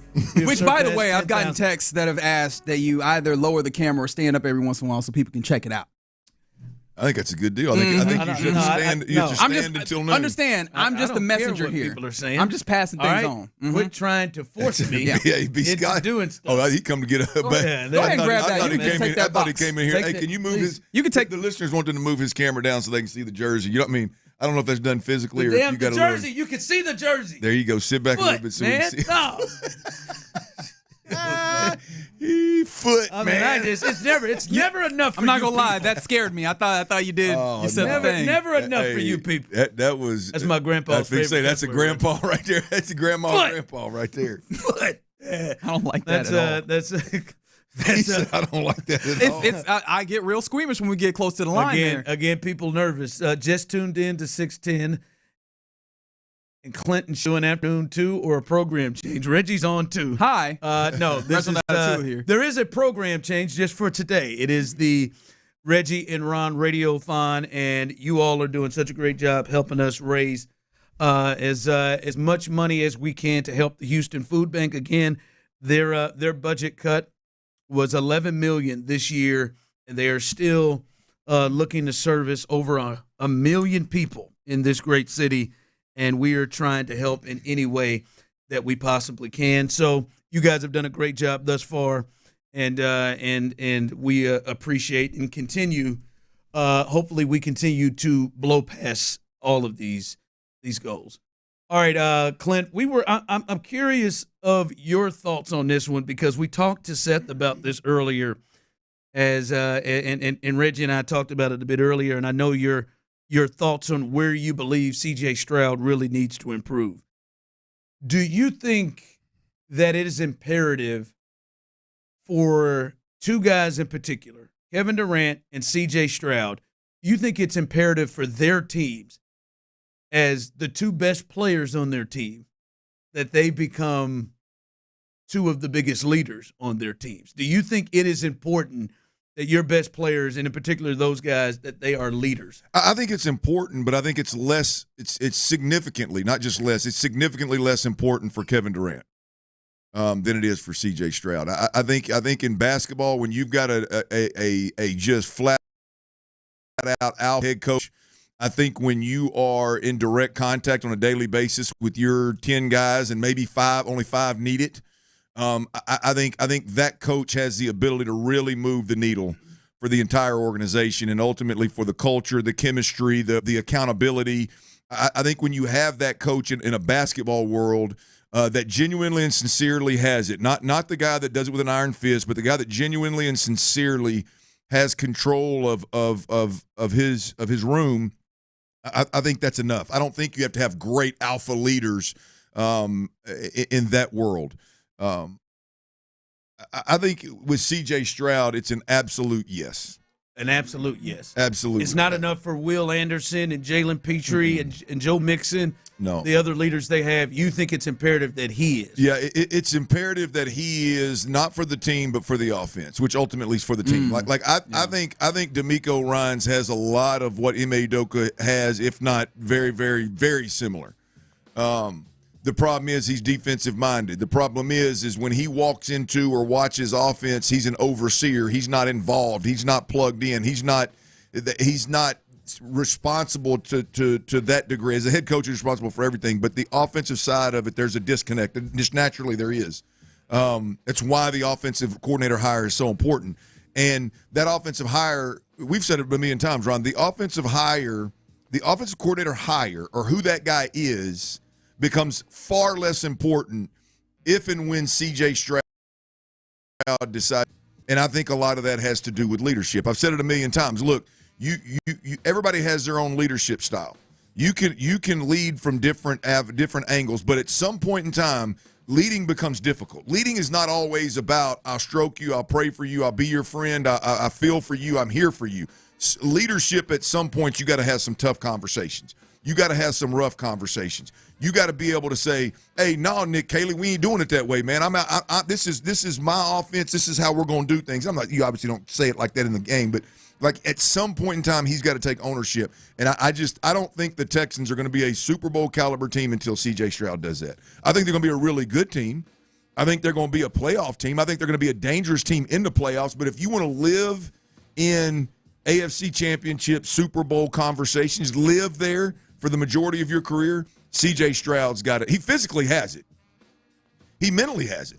Like he has the tools. To me, it's that there was never a doubt whose team the Colts or the Broncos were when Peyton Manning was out. Mm-hmm. There was never a doubt. Now I know you go behind the scenes and people will tell you on that defensive side of the football up in New England there were some dogs, there were some dudes that were Willie McGinnis, Richard Seymour, some of those guys. But there was no doubt ever when they were making them runs once Brady established himself whose team that was. You look at in New Orleans, there was never a doubt whose team that was. That was Drew Brees' football team.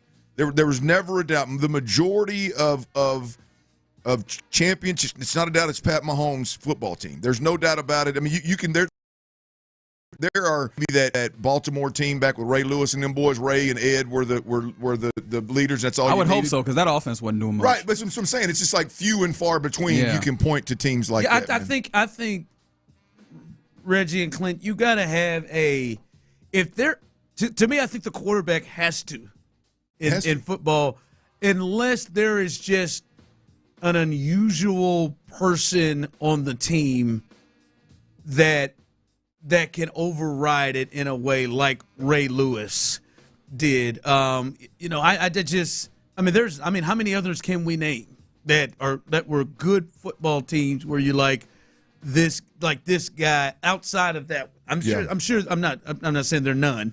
I'm sure there are others, but like you need to have an overwhelming person like that. I've watched teams, and I watched the Chiefs move out some of those guys that were the big leaders so that Mahomes could be the big leader. They moved on from a guy like Eric Berry, who was the big voice in their locker room, so he could take over the locker room. So I do think, especially in this case with CJ, I think it's more important than maybe other spots that he is there. Yeah. Well, the opportunity's there, Reg. Here's the thing with CJ, in my opinion, and I keep going back to this. I don't really know how to couch it so you like to get as specific as need be. Like all the guys that we've mentioned from a quarterback perspective, from a leader perspective, they are making people uncomfortable.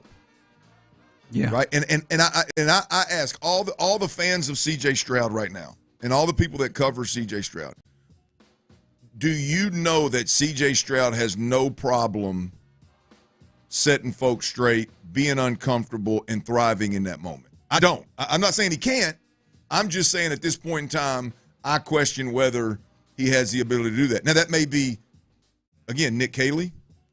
It may be at some point you got to tell Joe Mixon, hey, Joe Mixon, I got this, man. Chill out. I got this. Hey, Dalton Schultz, pick it up, man. You got to be kidding me, right? Like they're at some point you have to do those things, and that's the part with C.J. Stroud that I don't know if that's in him. Yeah, I don't know. I don't know that I get to a place where I question him, but I think it is fair to ask because I don't know, especially for a young guy, right? At some point, you grab hold where not only are guys willing to do things for you because they believe in you and they trust in you. I think the wide receivers have spoken to that specifically with CJ. I think it was Nico Collins. I heard talking about it on a podcast that now I can't recall off the top of my head, but talking about that feeling. But then he also talked about how, when with that Tank thing, how they kind of had to bring him into that space where he's like, hey, let's get back into it, where I think you would probably want him to be the guy that grabs guys. But I think that he needs to be, and he might be jarred into that, for lack of a better way of saying, because of the system that it seems like they're going Sure. to. They've talked about watching 03, 04 Tom Brady or that time period,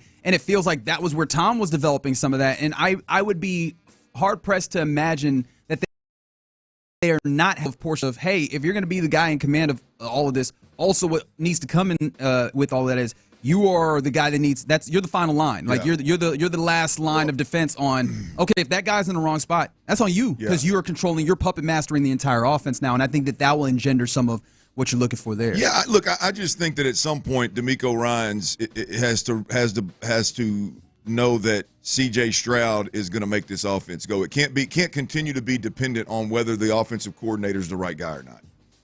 Right? I mean, how many offensive coordinators did Tom Brady go through? Kind of deal. You know, I mean, at some point it's his.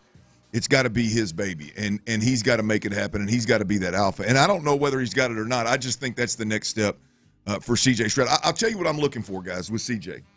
And I don't know why, but Lamar Jackson sticks out to me in this conversation. I remember, I believe it was not this season, but the season before, and it's happened multiple times since.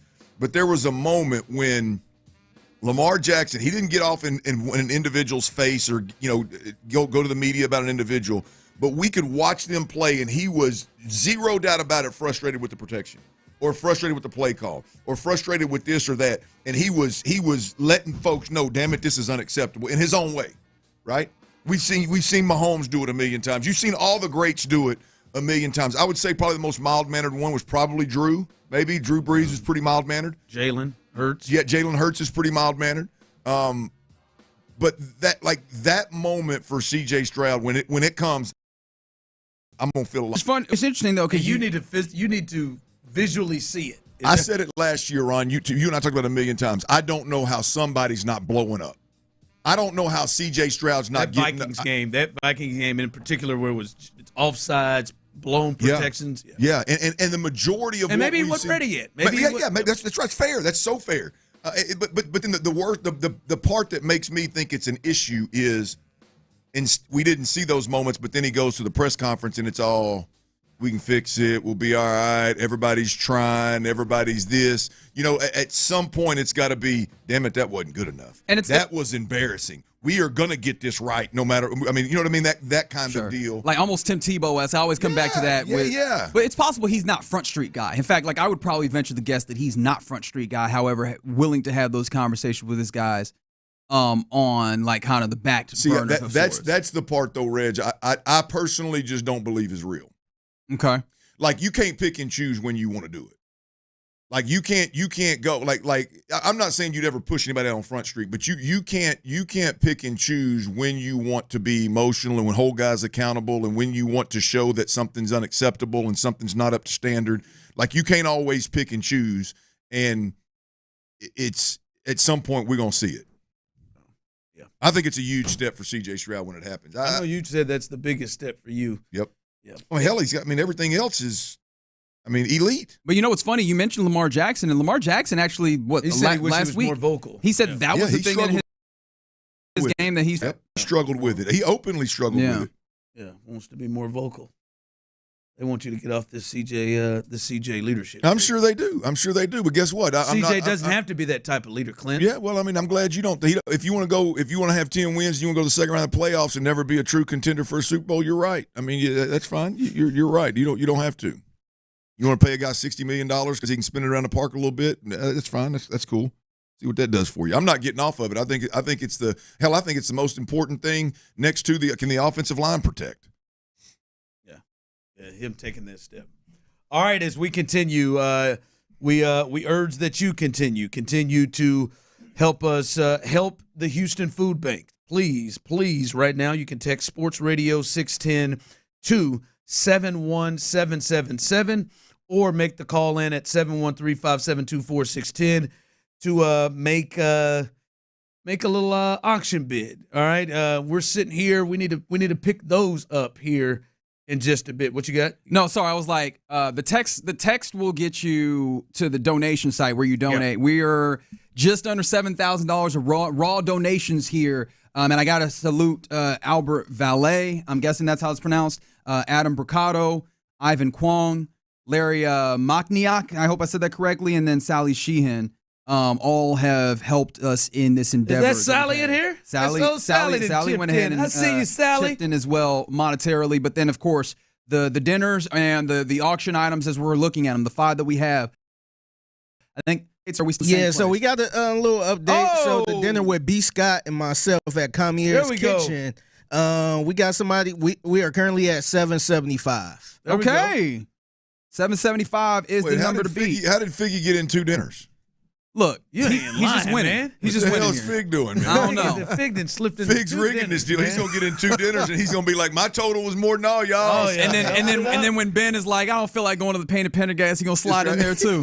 Hey, and he got that. Cormier's Kitchen. Yeah. Shoot, that turned me on. Y'all shouldn't have put me back here, man. I got the Fig, paperwork right here. Hey, I ain't gonna lie to you. I'm used to being able to see the producer. Fig behind my back with that little chuckle he just had right there. Didn't feel right. It got to you a little bit? Well, no. I wasn't worried about that. That's real Kawhi Leonard, man.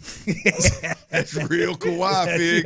That's real. I mean, he just hit it kind of low, and I was like, yes, Fig. I didn't know if that was a drop or if that was really you, man. And hey, that still gets me. You producers, man, how the hell you have that on the ready that fast? It's unbelievable, man. These cats here, this I don't know. Like if you'd have told me, Clint just told me what I'm about to say, then I would have believed it. I mean, he had that thing come out of left field. ready right there, boy. I'm telling you. But continue to roll with us through the break. Let's jump all of these dinners up. 713-572-4610. You can enjoy an evening with any of our 4 shows and now B. Scott. It'll be a good time, and we can do that. And, of course, you can continue to donate. Text Sports Radio 610 to 71777. And shout out to our friend Steph, who made it clear on Twitter that apparently you have to capitalize it properly. So capital S, capital R when you have Sports Radio 610 and send it to 71777. I think that's been some of the issues that we've seen some people have. Yep. And if you're having issues, you can go to our Twitter page and you can really just click on the link there. Yeah. And it will take you right there. Or if you're having issues, just text into the text line 713-572-4610. I'll send you the link. We just really the most important thing is we want you to be able to take care support of the your food ass. bank. Yeah. Hey, you wanna donate, you wanna give, we will figure that out with you. We appreciate you joining us. Continue to ride with us here. Yeah, man. It's money in here, man. All right, let's go. We'll continue to roll through and keep you updated as the Reggie and Ron Radiothon rolls on. The Drive with Stoerner and Hughley. Yeah.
Sports Radio 610 presents the first annual Reggie and Ron Radiothon for the Houston Food Bank. Here's Reggie Atatula and Ron Hughley.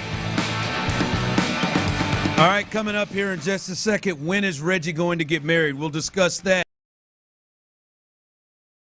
What? 713-572-4610, YouTube and Twitch. When is he going to get off the market? He is the only one on with myself, Clint Figgy. When is he going to get married? We'll do that coming up in a bit. Maybe just kidding. Just wanted to catch him off guard. But he about to walk out of here, man. Nah, he ain't going nowhere. He's here to 6. His ass is. That's right. Clint Stoerner with us as well. Figgy behind the glass doing his thing. T Mill coming in. That'll be a shot of energy right there. T Mill, when he gets in here, boy, he's gonna be rolling, man. You fool around that maroon money. T Mill might come in here and try to shock the world, but you all are maybe shocking the Houston Food Bank. And our first go at this, and we look to try to do this each and every year. And I am so proud to be a member of Sports Radio 610, and the Houston community, huh? And the Houston community, clearly. H-Town Blue look good on you, brother. I'll be honest with you. I thought there was a shot I'd be wearing this jersey. I thought I'd make it to lunch. People we still at breakfast, man. Strong. Oh yeah. This is in the 10 o'clock hour when this thing rolled through. But we appreciate you all so much because you guys have really shown out thus far, and we are not even as Clint said earlier, not even halfway there. We still got till 6 o'clock where you can donate. And again, Sports Radio 610. 271-777. That is the way you can donate. And I know you've got some numbers right now and some other things that people need to know. $8,000 plus in cash donations as of right now. Damn. Yeah, man. Appreciation to Ryan Fitzgerald and Cameron Umholtz who have helped us get above that threshold. So thank you to everyone donating to the Houston Food Bank. It is worth remembering. And I think near the end of the day, our guy Andrew too. Our guy Andrew just slid in there. I'll also he's been shouting us out throughout the week. Shout out to you, Andrew. Yeah, he does incredible work around here. Fitzgerald?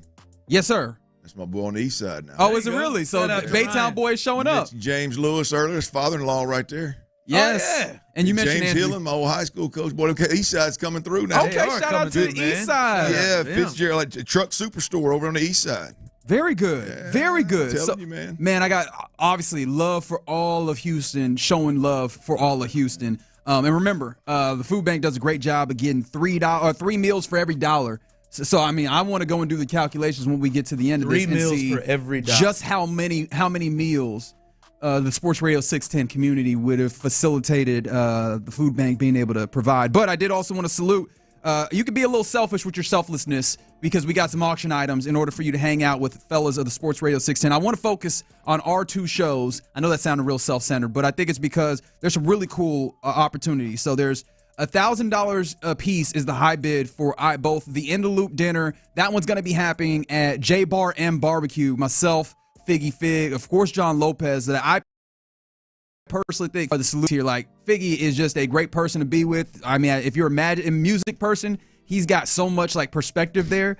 But then John Lopez has been doing this in Houston and in sports for a long time. There are stories galore. If you want to hear things about the sports in Houston, dating back a little while, I think Lopez sitting and being able to talk with him on that, fishing, barbecue will be a huge thing. And then also these fine fellas that I'm sitting with, plus T Mill, hanging out at Carbach Brewing. So, like, if you like Houston brews, if you like beer, if you like hanging out, if you like talking gambling, T Mill will oblige you there. If you want to break down some X's and O's, I know Clint will get you. And then Ron is one of the most conversational people that I know in the world. That's going to be a very, very fun dinner as well. So, again, thank you to Carbach Brewing. Thank you to J Bar. Tyler might be it himself. Well, here's the deal, boys. Go for it all. Tyler will. Here's the deal. If you've ever been to Carbach Brewery, I mean, letting your hair down a little bit is the way to go. You ain't got to worry about offending nobody. You ain't got to worry about being too loud. You ain't got to worry about staying too late. You ain't got to worry. No, it's just good times for everybody involved. So we got a little bit of an advantage there in terms of location, I think, in terms of letting your hair down a little bit. Everybody's going to be comfortable. Everybody's going to have a good time. So come on out, man. Come on out. Donate anytime, obviously. But call in 713-572-4610. This is a competition, damn it, and the drive is behind. We need a little boost here. So somebody get on that thing. We need that about $1,500. 2,000. 713 2,000. I need. We Okay, need it. hell, I two mean, grand. Let's go. Look, again. There's no stopping. Jump that any route you want. 713-572-4610. As you can bid on In the Loop and as well as the drive throughout. So a good time being had, Reg. Reg, you gotta be reaching that, man. What are you about 35 here, Reg? Not 35. I'm 33 years of age. 33? I mean, close. Oh man, I waited 10 more years. You got 10 You know more what I'm years in you, man. Yeah, man. Listen, I see my man. He's still making some moves. I don't know if you missed the earlier story. Reggie has the ability to just show his teeth and smile, and the panties almost drop on the young lady. Yeah.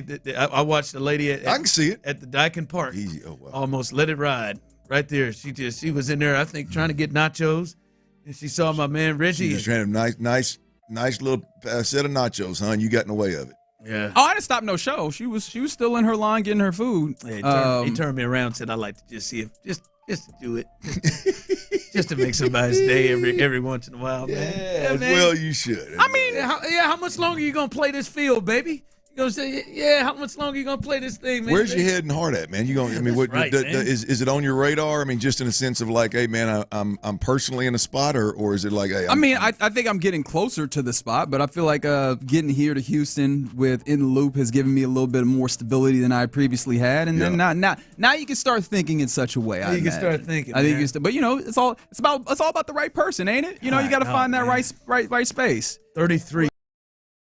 Oh, I was. Yeah, not me. You were 6 in at 33, I was huh? 6 years. I was 6 years, man. I was 6 in something. I'm 14. Okay. It is 11:34 in the morning still. The drive brings is nasty everywhere, baby. And somewhere Tyler has a tear in his eye. Because Clint said, no, I was 6 years in.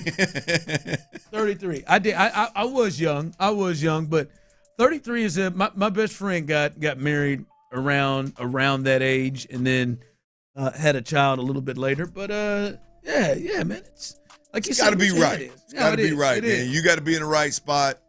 She got to be the right one. I see a lot of people put up with a lot of stuff, man, that I just don't believe is necessary. You know what I mean? It can be perfect. It can be perfect. Life ain't. The relationship may not. I'm hearing but, don't settle. Oh, don't ever. No, say yeah, ride it out. Don't ever say. Yeah, don't settle. I mean, I feel like I'm probably more qualified to speak on this than anything. Absolutely, do not settle and do not ignore red flags. No. Sometimes you almost do. If you ignore and allow in a boyfriend girlfriend relationship, it's gonna get magnified times 10 once you tie that knot. Do not do it. That is woo-hoo-wee. Well, I tell you what. Have you ever even been close in the mindset of like, man? I don't think so. Yeah. No. You get on Tinder is what the text Love line Island. is telling you. Love Island. Oh, you on it yet? No. Hudda is the perfect example. Oh, you haven't started watching it yet? No intent of doing such a thing. Oh, I thought that was your show. I misheard it. No. See, I was just amazed. The reason why I was talking about it yesterday on In the Loop was because I've been fascinated seeing, like, on my timeline on social media, seeing the many people tweeting about, this Love Island. And obviously we've seen people live tweet shows or something, but it feels like it's gotten to a different level. I'm the only time I recall people tweeting about things in this manner is when I watch sports. And I was like, oh, this is sports now. Yep. Like, this is just flat out. I'm about to get on it. There are factions. There are people that like hate one way or the other. I'm like, this is full on sports, and Hudda, as you mentioned, is one of the big ones that I've seen a number of times. She's a mother. I think she got a 6-year-old, maybe 4-year-old. I can't remember. That's the way you said it. Well, she's a mother. I would say she's on the sexy side, depending on your taste, but I think it'd be hard to deny. She's on the sexy side. And she's had a little bit too much lip injections and fake eyebrows for me, but she's on the sexy side.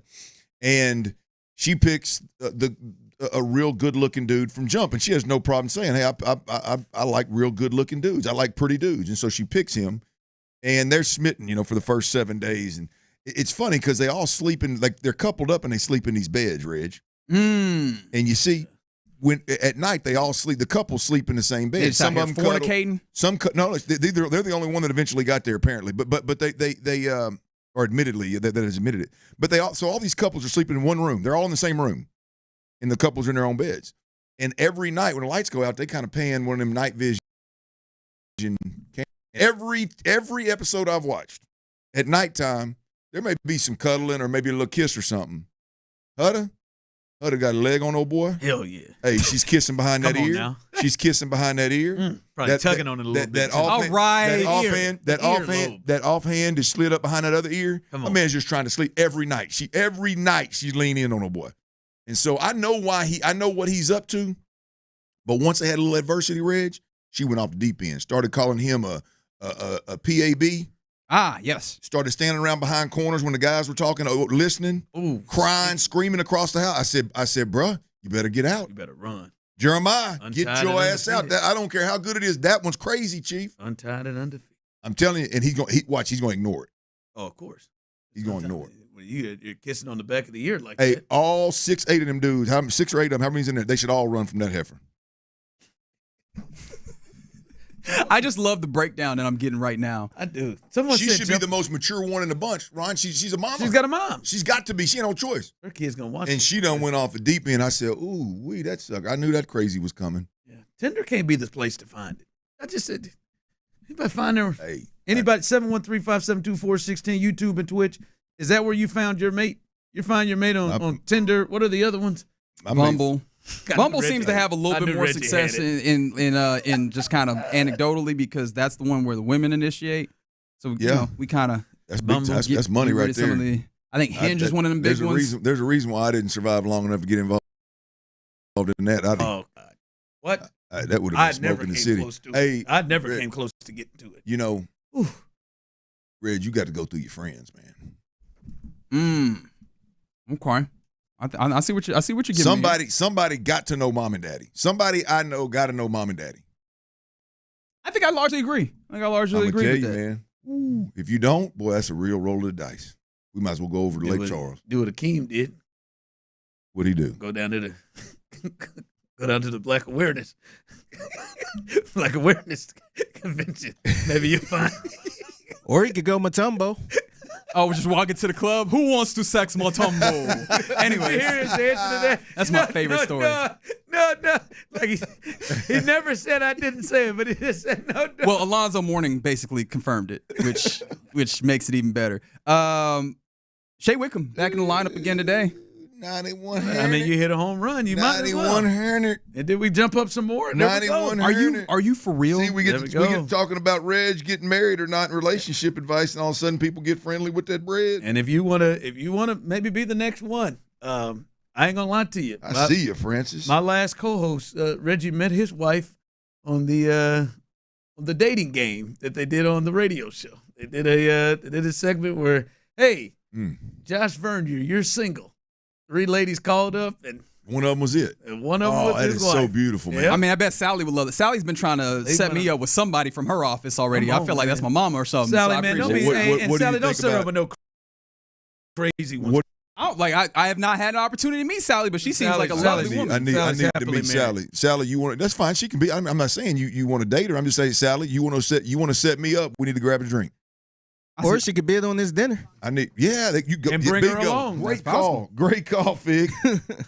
Well, maybe me and Lopez can ISO. Yes, indeed. Wow. I got to get to know a little bit. Sally said she's got. I see what's happening here. Sally got 40 years in the medical bit in the nursing or medical doctor. Oh, that's world, right. Yeah, 40 years. So she's off to a good start. She is. She's probably got somebody there. Especially, make their own money. No offense, but if you don't want a crazy one setting you up with a crazy one, that's even double trouble. That's right. Because then you got 2 of them feel responsible for you. Text line coming through, freakiest girls on Christian Mingle. Okay. So that's a way to step out of this and move on. We ain't looking for freaks, man. He's trying to get married. Wholesome. Well, I don't know. I mean, you like a little combination of the two, but I was going to say, we can't just lead with freak. Well, they're leading with Christian Mingle to freak. Right. There's the way to get there. How did we end up here again? Again, the best way to move through this is let you know to text Sports Radio 610 to 71777 to help us help the Houston Capital Food S, Bank. capital R. There it is, man. It's been a great run, and we can continue to do this as we will be here, Reggie and myself, until 6 o'clock. Also, 713-572-4610. Make the call for you to bid on these dinners. Yeah, including got to beat 300. All you got to do is beat 300 with Area 45. They'll be hanging out at Christian's Tailgate with you, you and a friend. All you got to do is $300. Call in 713-572-4610 as we might have to force the food bank to up the goal. Actually, not force. They already did it. They have. Goals moved up to 15,000 because you guys are doing such a great job supporting. They have to be floored over there. I'm sure. I'll be honest, I am a little bit myself. But it's a beautiful thing. It's a beautiful thing. We'll return here as we continue with the Reggie and Ron Radiothon. Area 45 with Bijani.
T-Mobile.com.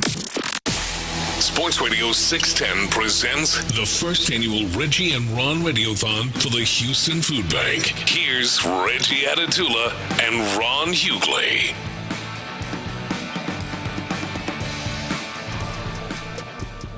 All right, as we continue here, yes, this is Ron the show you're listening to at 11:47, which is unusual. Reggie is with us as well. This is our first annual. Is Lopez on? Yes, it is first annual Reggie and Ron Radiothon here at Sports Radio 610. And John Lopez, who is gracious enough to join us from the Hill Country. We'll get to him in just a bit, but I do want to go over some numbers. We have had some recent changes, as Reggie said on the other segment. They've jumped this goal that started at 3,000 that we eclipsed in the first hour or so, and now it is a new goal. For the second time, we've moved it to 15,000 right now. You guys have been amazing, and we've got to be closing in on that anyway when you combine the donations you guys have sent in and then as well as the bids. But where are we at right now as we sit here with donations? Cash donations are currently coming in at $9,400. $9,543.22. Oh, some more just came in. Like, you guys are making this happen faster than I can refresh the site. You're right, $9,543. A lot of appreciation to James Escamilla, Francis Shenny, I believe is how that's pronounced. Apologies if I said that incorrectly. And then Royce Huffman II is coming in here as well. My boy Royce over at Thrive Drip Spa right across 59 right here, y'all. Royce is we played a little summer league ball together back in the day, man. Local, born and raised right here in the city. Good dude, man. So appreciate Royce for jumping on board here as well. Yeah. No. This has been amazing. Clint, I know you're about to get up out of here and enjoy your weekend moving forward, holiday weekend as well. We appreciate you jumping in and taking a couple hours out with us. Thank you guys for having me, man. When I sat down, my goal was, I thought it was maybe a little lofty, but my goal was for the time I walk out of here at noon for this thing to be at $10,000 donated, and we are, as Reg just said, 9,543. We got 10 minutes to go. Let's see. 10 minutes. Can we pull it off? We got 10 minutes. Can we pull this thing off? Can we get to 10,000 before we get done with this segment, which really means we got about 6 minutes, right, boys? 6 minutes? Is that fair? Yeah, 5, 6 minutes? Thereabouts. So let's see if we can get to $10,000 before the noon hour hits, and that'll give these fellas 6 hours on the backside of it. They'd be halfway there. That'd give them 6 hours on the backside of it to see if they can't blow $15,000 out of the water as well. So, again, text Sports Radio 610, all one word, Sports Radio 610 to 71777.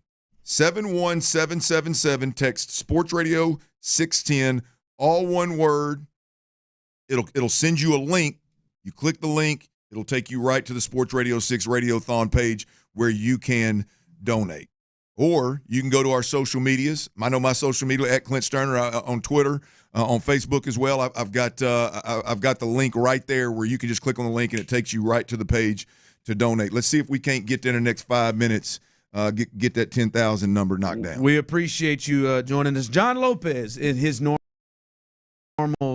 Lopez, man, I ain't gonna lie to you, man. I was jealous as hell of the scenery in the background of that video you made yesterday. I don't know what was in that teal solo cup, but I wanted it all, man. We appreciate you. Already, people are saying, "Hey, we need an item to go fishing with Lopez. We need an auction item to go fishing with Lopez." Maybe down the line in the future, we'll maybe be able to talk you into doing something like that. Oh yeah, you don't have to talk too hard. We can work on that. We can work on that for sure.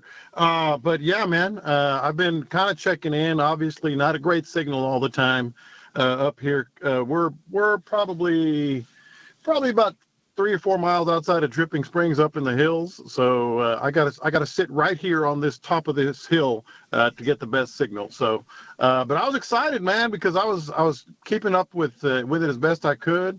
And last I checked, it was like 5,000. So listening to Clinton, that's amazing. No, man, it has been amazing, and it's like I said, Lopez, you've been here a lot longer than I have. To kind of see the power of our listeners, the power of Sports Radio 610, and when Houston wants to get behind something, even with us just really kind of doing this in the last week or so, it's been amazing to see the effort and we're just almost 6 hours into this thing. I do have a question for you, though, and that is, one of my pet peeves, as Reggie knows, is, it's not a first annual. It's not annual until you have the second one. So this is the first one.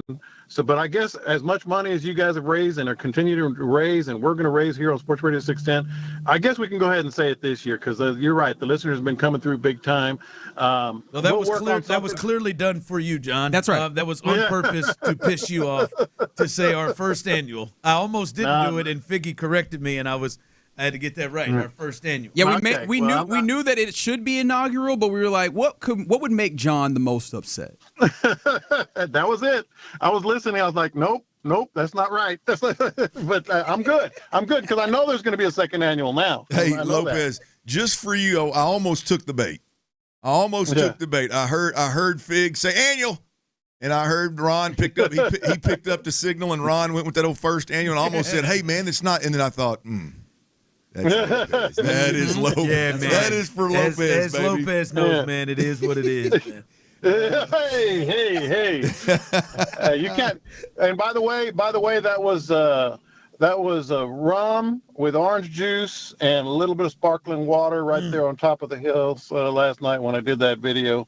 It's been good. It's good to get away. I was thinking about Clint, man. We're listening, since we're here, we're listening to some old Texas country here and there. So come on, hey. Look, I just got the text, J-Lo. My wife and my two baby girls are downstairs picking me up, man, and we are heading that direction, man. So I can't wait. Oh, nice. Woo-wee, I can't wait. Nice. John, while I got you on here, you have been in this as long as anybody covering the sports teams. We were discussing this earlier, Reggie, myself, and B. Scott.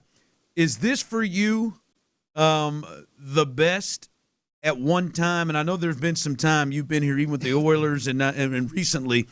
Is this the best that you've seen all three of the major sports franchises, like in terms of the possibility of the winning, the success? Is this the best that you've seen all three at once? Yeah, no, I don't even think it's close, because there've been like a little bit of overlap. Like if you go back to the Warren Moon Oilers, that was right, before obviously Rockets won their championship, but it was several years removed from when the Astros were. It's like barely, like they almost crossed over, but never at the same time when they were in their championship window, so to speak. You can go back maybe a little bit more to like 86 if you want to go to 86 to 89, but then never all three at this level at the same time. And no, it's crazy, but I'm also, obviously keeping up with things as best I can when I'm up here. And it seems like obviously with the Rockets moves, they've reached to a higher level. And then of course the Astros, I know Jordan had the proverbial setback, which should come as no surprise to anyone. But you talk about taking the bait. I almost take the bait every single time. Every time I almost take the bait. Well, now he's going down to Florida. All right, maybe he's okay. Well, nope. You're right. They get me every time. I know it's coming, and I know not to trust them, but I think, honest to God, I thought, all right, this time, man, they set him down. They'll get it right this time. Nope. We just keep letting them Charlie Brown us, don't they? Nope. They just keep us with it. Nope. Yeah, we are Charlie Brown, because like this time I was like, okay, he's going to come back. All right, good deal. Nope. Not going to happen. But to answer your question, I mean, we're in a good spot. Obviously the Astros now, you got to kind of, figure you got to be a little bit reticent about their chances down full, all the way down the line. But now, what are they? One game away from the best record in baseball in the American League? Yeah. It's insane. It's insane. All right, John, man, we appreciate you. Have you a good time. Clint said he's heading your way as he's rolling out here as well, and we appreciate you joining us and letting me slide in your time here. That's crazy. Oh man, I love it. All right. I love it. All right, that's You that's got- John but Lopez. Just real quick, Go ahead. real quick, if I can just say one minute. This, I want to make sure, I said this on the tweet, and I want to make this clear to all the listeners. This is something that you and Reggie came up with on your own for all the right reasons. I know it's been said today, but this is something like, we're peers, and I don't got anything on you guys, but I feel proud of you guys. Like you know what I'm saying? It's like this is a really cool thing. A lot of times you'll see people talking about, is it because of this or that, or what side are you taking, this or that? Doesn't matter what side you take in terms of what's happening in the world. This is you guys have put it together, and I'm just really proud. Like I said, it's not like I'm above you in any way. We're all peers, but it just makes me proud. All right, means a lot, Lopez. We appreciate you. That's the OG. He'll be back on Monday, I presume. Maybe Tuesday. Maybe Tuesday. Tuesday. Do you think Tuesday? He'll be back on Tuesday, as in the loop. We'll be back together then. We appreciate you again, man. Enjoy yourself up there. Yes, sir. All right, that is John Lopez and Clint. You're going to be on your way out. Did your goal get achieved? The goal got achieved. I can't look at it right now. I think we got well over 10 grand right there before we got up out of here. But I want to echo some of the things that John Lopez just said, fellas. I'm proud. I tip my cap. Thanks for letting me be a part of it. The Houston Food Bank is absolutely tremendous. I encourage everybody out there to not just think of it today, but also down the road. Don't let it slip your mind just because we're not front and center talking about it. But I want to encourage everybody out there also to support their people, man. And you two guys, man, y'all have been really good to me. Y'all are obviously some of my closest friends. I spend the most time with you guys on a daily basis. I'm proud to call y'all friends. The energy and effort that you put into making this happen is admirable. And I got with my East Siders, man, some of my Stoerner family over there, and just really the Houston Food Bank is special, obviously, but I want to support my guys. We don't do that enough in this world of supporting each other, mentally, physically, financially, encourage me and us to donate a little bit more, and so we're gonna throw another $500 on top of that thing. Get us over $11,000 before we get out of here at noon, man. Appreciate it, right there. All right, over 11,000 bucks at the halfway mark. Never dreamed that when we started this conversation. We were thinking about 10 being for the entirety of the day. We're halfway through, and that's just donations. Yeah, and there's another near 5,000 when it comes to the auction items, which you can do right now. You can still make a call in 713-572-4610 and have a chance to sit down with members of Sports Radio 610 and have dinners. Amazing job. Clint, we appreciate you jumping in with us. Go enjoy your holiday as we continue here. Halfway. We made it halfway. 6 more hours. Oh, my. The Reggie and Ron Radiothon rolls on right here live on Sports Radio 610. KILT FM HD2 Houston.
The Reggie and Ron Radiothon for the Houston Food Bank. Here's Reggie Atatula and Ron Hughley.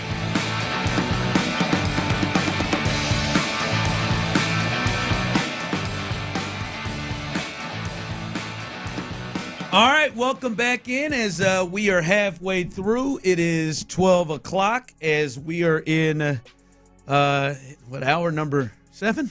Is that where we are? Technically, that is where we are. Right now of the Reggie and Ron Radiothon. We go to the pen again? Yeah, we do. We do. Clint is out of here. We go to the lefty.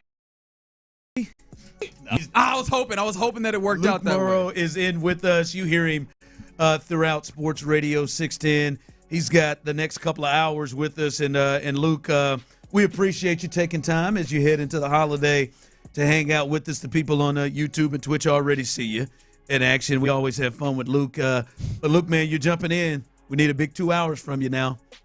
We need a big 2 hours. We need a Shea Whitcomb type performance from right. you. Hey, oh boy, that means you're gonna have to wait around a little while before I get going.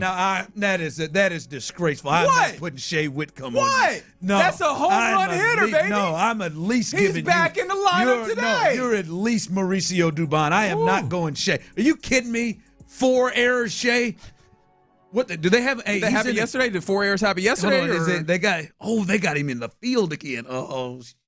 Whoa, hey. Oh shoot.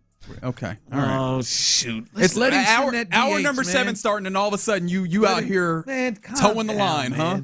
Let him, man. I didn't even say it, Figgy. I don't know. I can't trust you, man. You can't trust me. Nah, man. Salute to Lance McCullers, man. He got the best of you, man, on these airwaves. That was just that one time, man. One time in 5 years, maybe 2 times in 5 years. I can't drop one real quick. But no, the lineup is out right now. Paredes is leading off as normal. Well, at least as normal as it's been once you've had to deal with the many injuries that you have had to deal with, including Pena with the ribs. Center fielder extraordinaire Jake Myers is hitting. Altuve, the DH today with Cam Smith, who all of a sudden becomes a cleanup hitter, is hitting 4th. Christian Walker, look out now.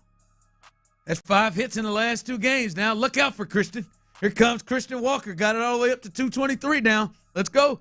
Caratini is catching today, so why not? Hummel, Whitcomb, they're in the lineup. O'Shea, after he hit his home run yesterday, he's at second base today, so good luck. Last time he was in the field with the Astros, he had 4 errors at third base. Wait, I didn't realize Shea Whitcomb is, you said, at second? He's at second base today.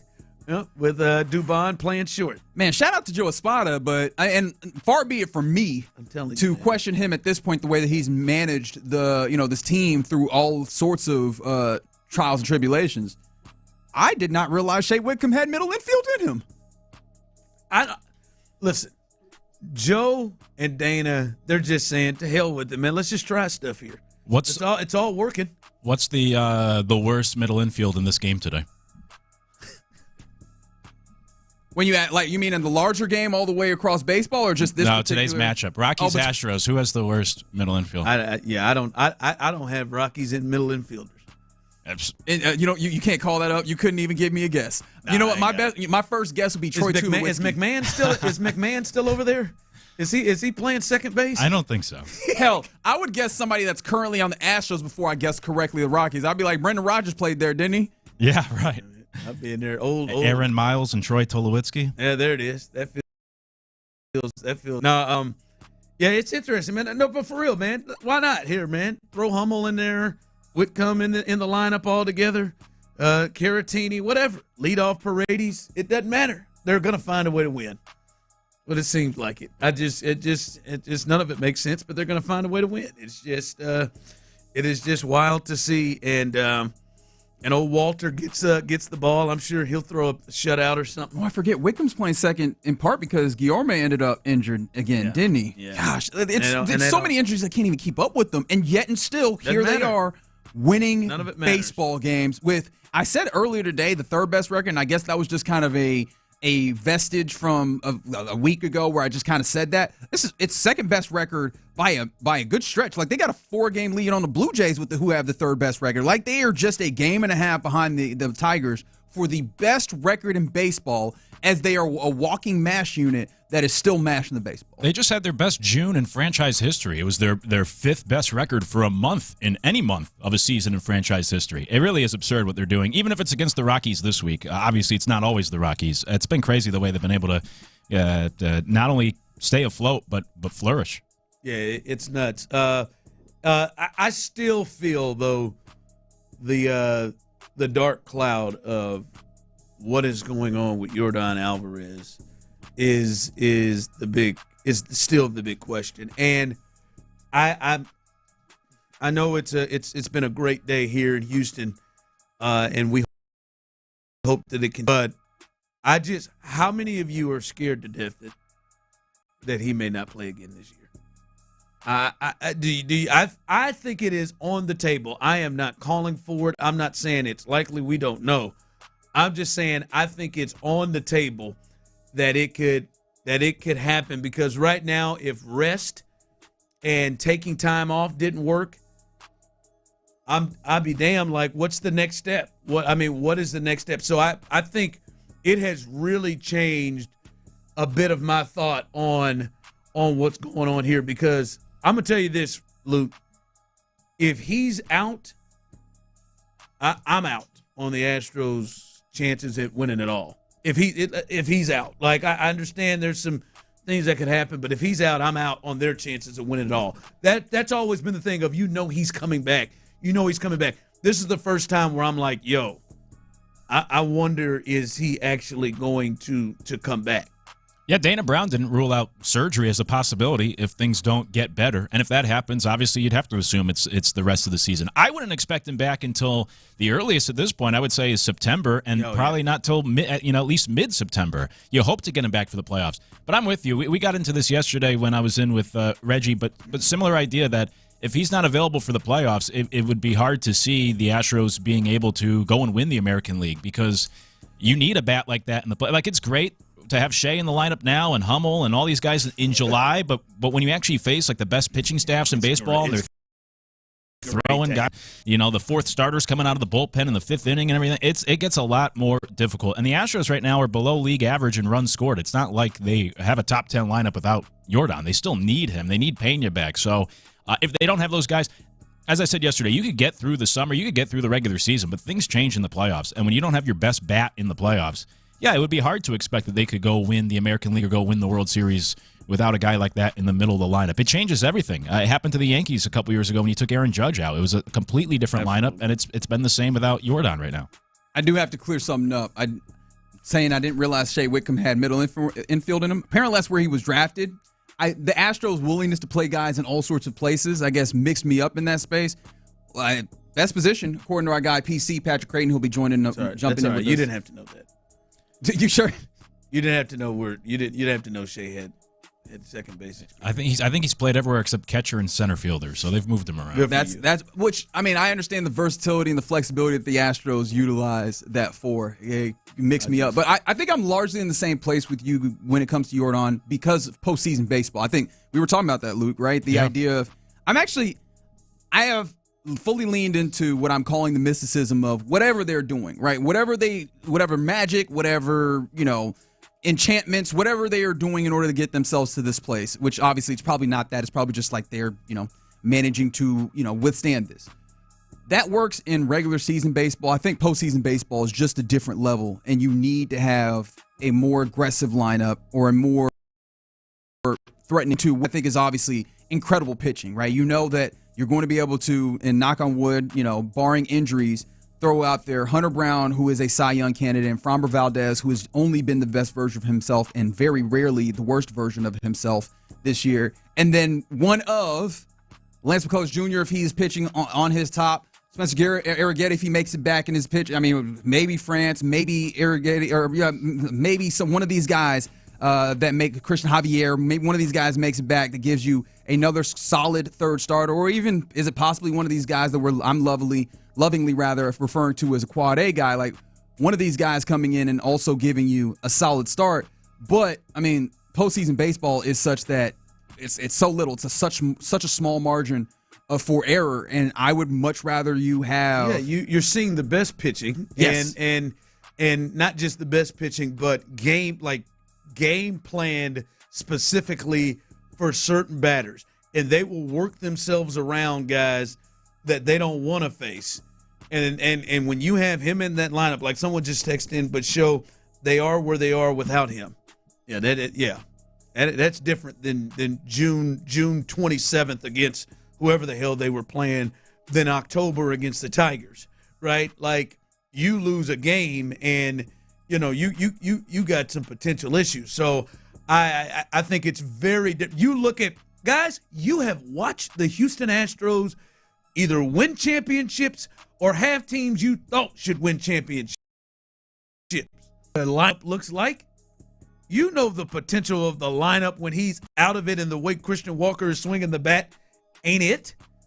And now you're talking about potential miracles happening. So that's to me it is hugely important. I hope to God he doesn't have to have surgery. I have said it. I think he is the best, to me, pure hitter in the game. And I want to be able to watch him, especially with this team they have. But because if they don't have him, Mullins from Baltimore ain't gonna do it. There ain't nobody on the market that they can go run and get to replace what he is. For sure. Well, I mean, I feel you on that. And apparently there is a Yordan Alvarez update as shared by the Astros. Uh-oh. Would you like me to? I think is this breaking news worthy? I have not been able to read it. It is a pretty good scroll, as they are wont to do, which I appreciate always for a level of transparency. But I will bring you into a segment that I like to call reading. Here we go. Okay. Yordan Alvarez and the Astros received some encouraging news from a hand specialist that examined Alvarez's sore right hand on Wednesday. As part of the examination, additional imaging was done on his right hand, which revealed that the main cause of his current pain is due to inflammation. Okay. The specialist also indicated that at this point in the recovery process, the small fracture that had been sustained is now a non-factor in the discomfort that Alvarez is currently experiencing. As a result of the examination, Alvarez received 2 injections in his hand on Wednesday and will refrain from any activity involving his hand in the upcoming days. This was Alvarez had received injections in his hand while on the IL. The specialist also reviewed the multiple sets of imaging that had been done previously on Alvarez's hand and concurred with the findings of the Astros medical staff and other hand specialists. I bet he did. The specialist also determined that the imaging done on Wednesday revealed that Alvarez's hand had made noticeable progress when compared to imaging done over the past several weeks. Prior to Wednesday's MRI, the most recent imaging on Alvarez's hand had indicated that the inflammation had been reduced. Alvarez began to ramp up his baseball activities last week and was able to take batting practice on the field on Saturday with positive results. However, Tuesday morning, Alvarez reported to the Astros medical staff that the pain in his hand had returned, which resulted in the visit to the additional hand specialist. That's all you got, huh? It's just like, all right. Well, yeah, it's hard. It's hard to, as they say, actions speak louder. Like you don't have to listen to the words when you can see the action. So it's hard to take anything that they say at face value or a true timeline. But so no fracture, or the fracture is not the problem anymore? And supposedly it's just that is a non-factor. We're back to inflammation. Yeah. We are back to this simply being inflammation, and I guess that level of discomfort. And he receives shots in his hand as he had previously, which I imagine means for the time period now, he will not do any activity, but then very soon we will be hearing about him swinging a bat again. That's what it feels like from this particular news. Yeah, it sounds like good news, as the 832 says, but it's just weird that it's going to be like at least 3 months just because of inflammation in the hand. It's just hard to trust that he's 2 setbacks and 2 shutdowns. Yeah, right. Because of 2 setbacks and 2 shutdowns. Inflammation. It just seems. Listen. This is independent. This is another hand specialist. Okay. This is a third opinion, I think, at this point, if I'm counting right. Yep. Clearly, it's fine. Mm-hmm. Yep. Last time they said it was inflammation. Then they said, 60% break. Shut him down. It's an abusive relationship. I heard you guys compare it to like Charlie Brown earlier. And, you talk yourself into thinking like this time it's going to be different. Y'all see them covering their ass multiple times in this too? That person also looked at the previous. And it looked exactly the same. And he declared that he saw the same thing that our guys saw. He also took a look at the Kyle Tucker imaging from last year and saw the same things that we saw. on the wasn't fractured bone bruise on his shin. All right. Hey, man. Jim, I'll be flipping over tables out around here, man. We got to get this thing right. I hope this means everything that they're saying. I do not trust them. But I will say this.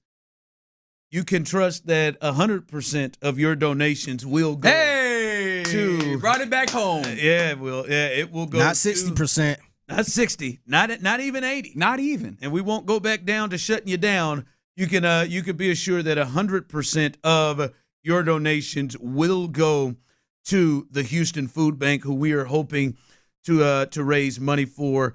By the way, text 610-271-777. Sports Radio 610-271-777 as we look to try to raise money to help out the Houston Food. Real quick before we go, currently where we are, we're sitting at 11.5. That is $11,500 in cash donations. And, of course, that is where we're at. Of course, I want to shout out a few people. Don Gaddy, Tim Herning, Tom Brosig, Aaron Rabel. Shout out to our guy Aaron. Shout out to Dina Hess. The Stoerner family, of course, Clint made sure to let us know that he was going to do that. Greg Foster also in there. But I also want to circle back around to this.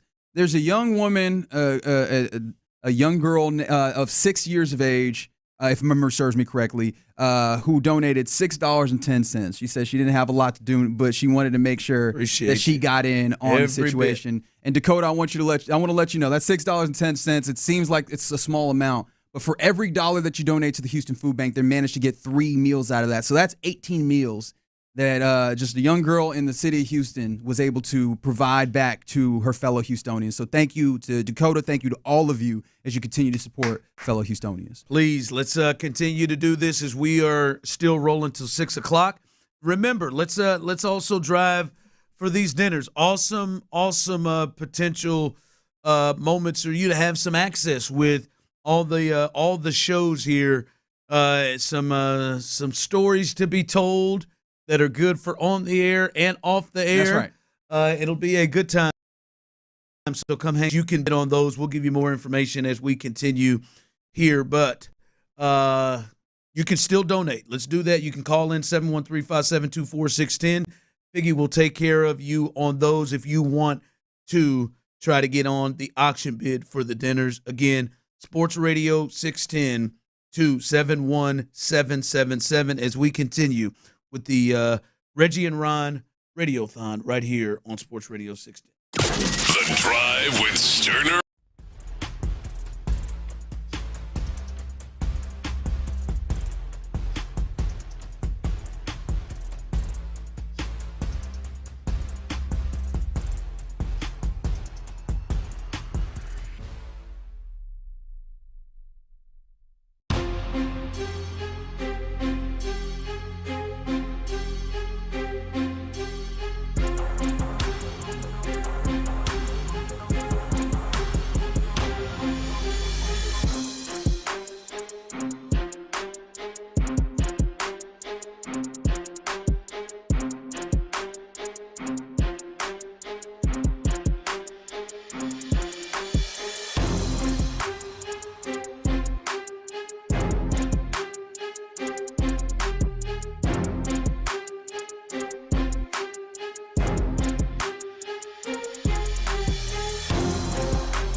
Sports Radio 610. Sometimes it's sports, sometimes it is. Reggie and John are keeping it real. It's In the Loop's Lunchtime Confessions, presented by the Men's Clinic on Sports Radio 610. Watch this.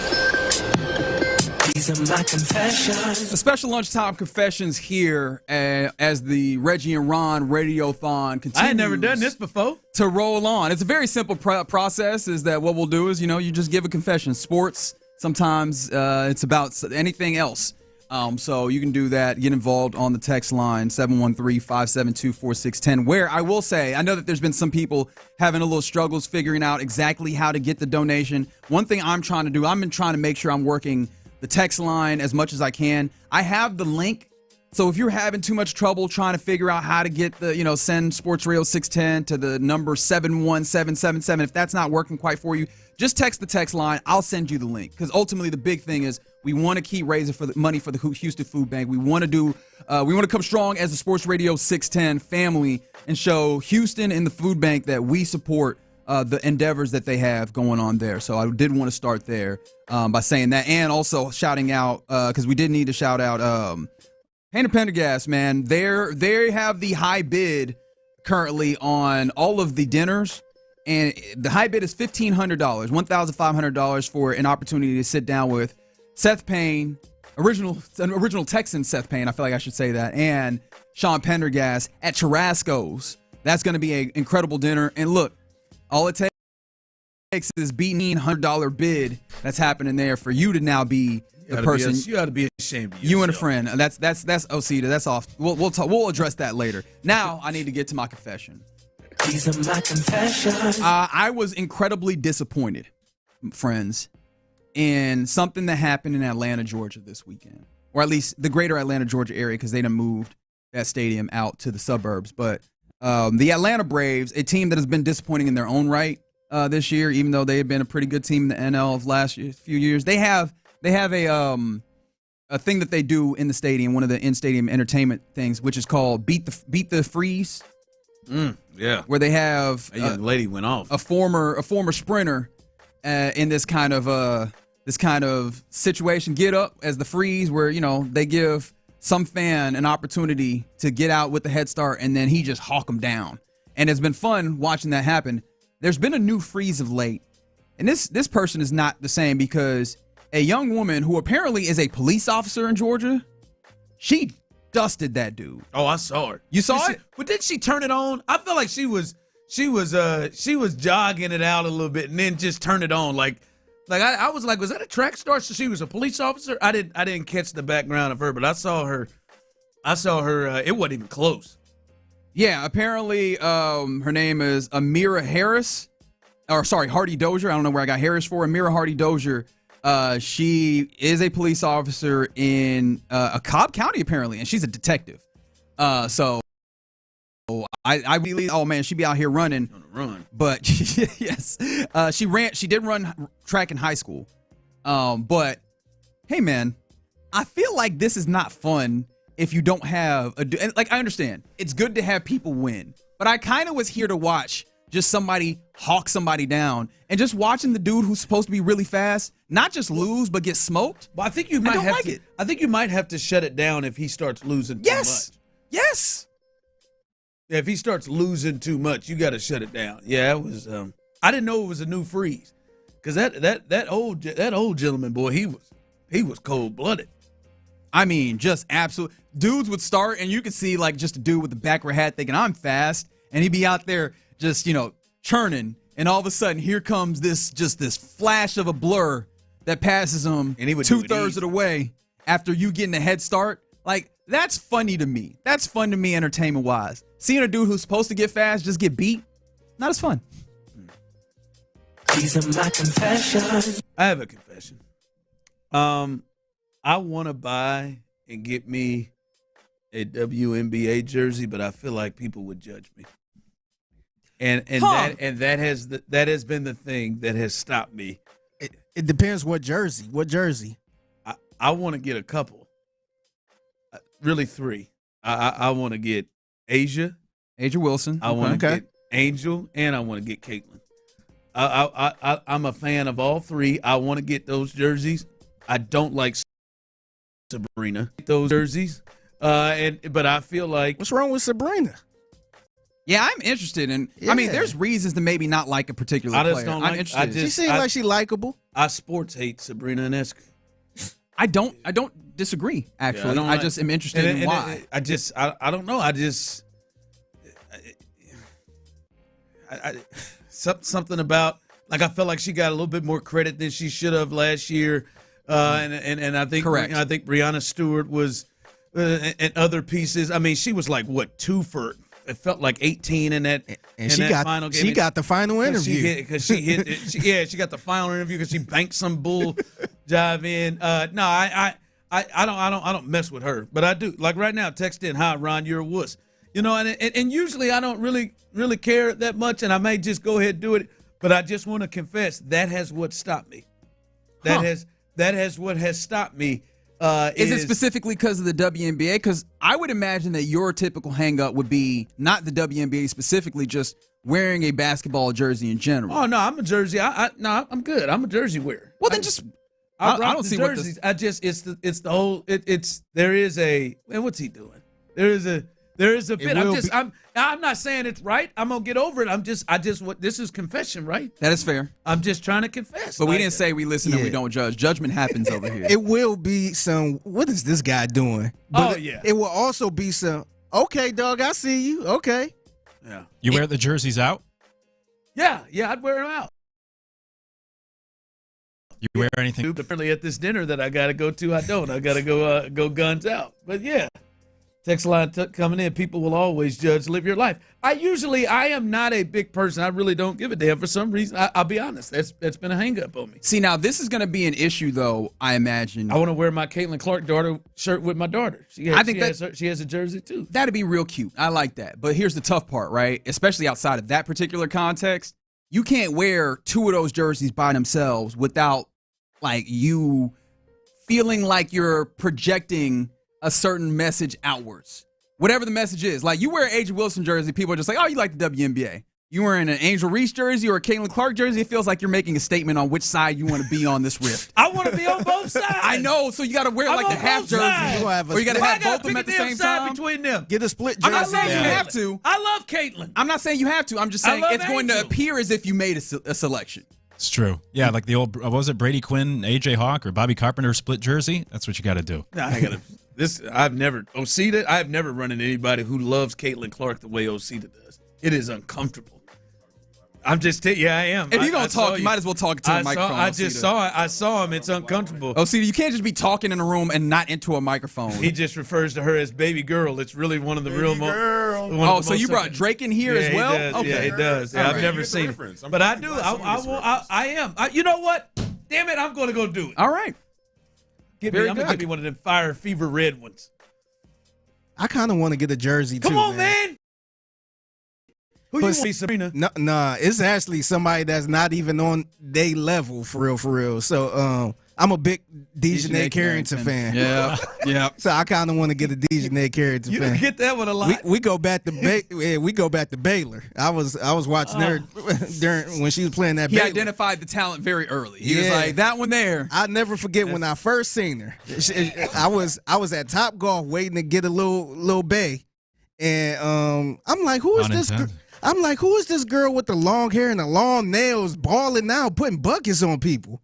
And there was this girl named Bijani Carrington. So I rolled with her since. I tell you what, text line rolled through, Ron, just buy a dress and call it a day. Come on out. That's you know a what? lot. That makes me even more push to go get the jersey. And I would just like to take this time. That's why people don't live their life. To you and to say to you, your mama. Why does that work so well? I must be a child because I hear your mama and I laugh at her. I guess the child of a very, very particular era. Your mama. That's my confession. These are my confessions. I'll give you a confession. I'll spare Red Panda, but damn, man, we lost Red Panda. She's not dead. She was no. It's like she has to quit now. It's over. No, you have to quit. We still when you love go Red Panda. down and you break a wrist, she has to quit. She's retired. When you fall, you retire. I disagree. I believe. I disagree. She still make money in this league. It's fine with me. My confession. Slander in there? That's not unbelievable. Just calling it what it is. Yeah. I'd rather be who's it, Jonte Porter, who got banned from the NBA, than Marcus Smart. Both were investigated for gambling. Porter was found guilty and kicked out of the NBA, and they found Marcus Smart. No, he wasn't gambling. He's just really bad.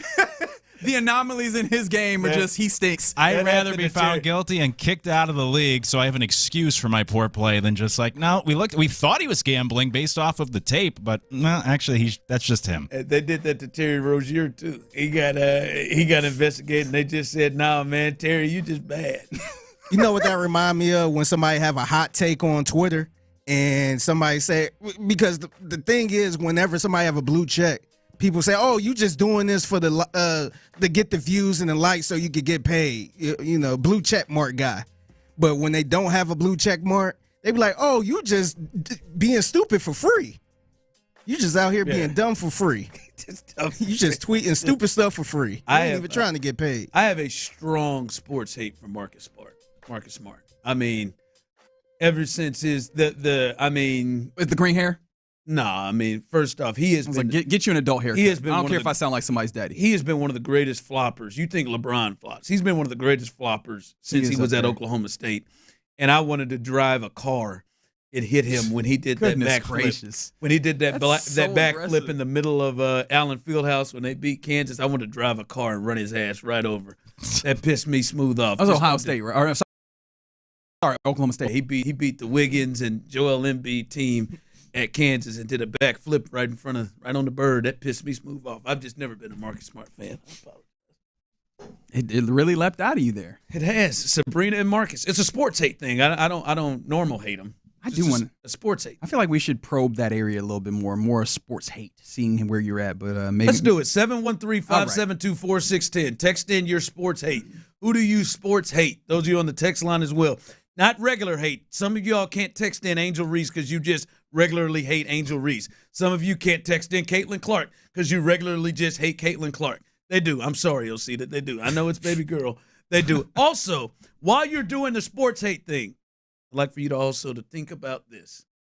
Please text in Sports Radio 610 to 71777 as we continue to try to help the Houston Food Bank, and you all have done an amazing job up to this point as we are getting close to the new $15,000 goal. Please text in. Also, make sure you call in 713-572-4610 as you can bid on these dinners as we are up near – we're closing in on $12,000 on total donations, and then obviously almost another $5,000 when it comes to the auditions. We're trying to get past the 20,000 mark. Please help us with that as we continue right now and right here live as the Reggie and Ron Radiothon rolls through. Area 45 with Bijani.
WEEK.com. Sports Radio 610 presents the first annual Reggie and Ron Radiothon for the Houston Food Bank. Here's Reggie Atatula and Ron Hughley. Trying to mix in a little lunch in here. It is lunchtime. It is lunchtime. We made it to lunchtime, ain't that? Look at God. Man. Look at God, man. That's Man. right. But no, we did. We got until 6 p.m. So we started here at 6 a.m. And it is a 12-hour radio time. That's right, man. More than half, baby. I was ambitious to go for 24.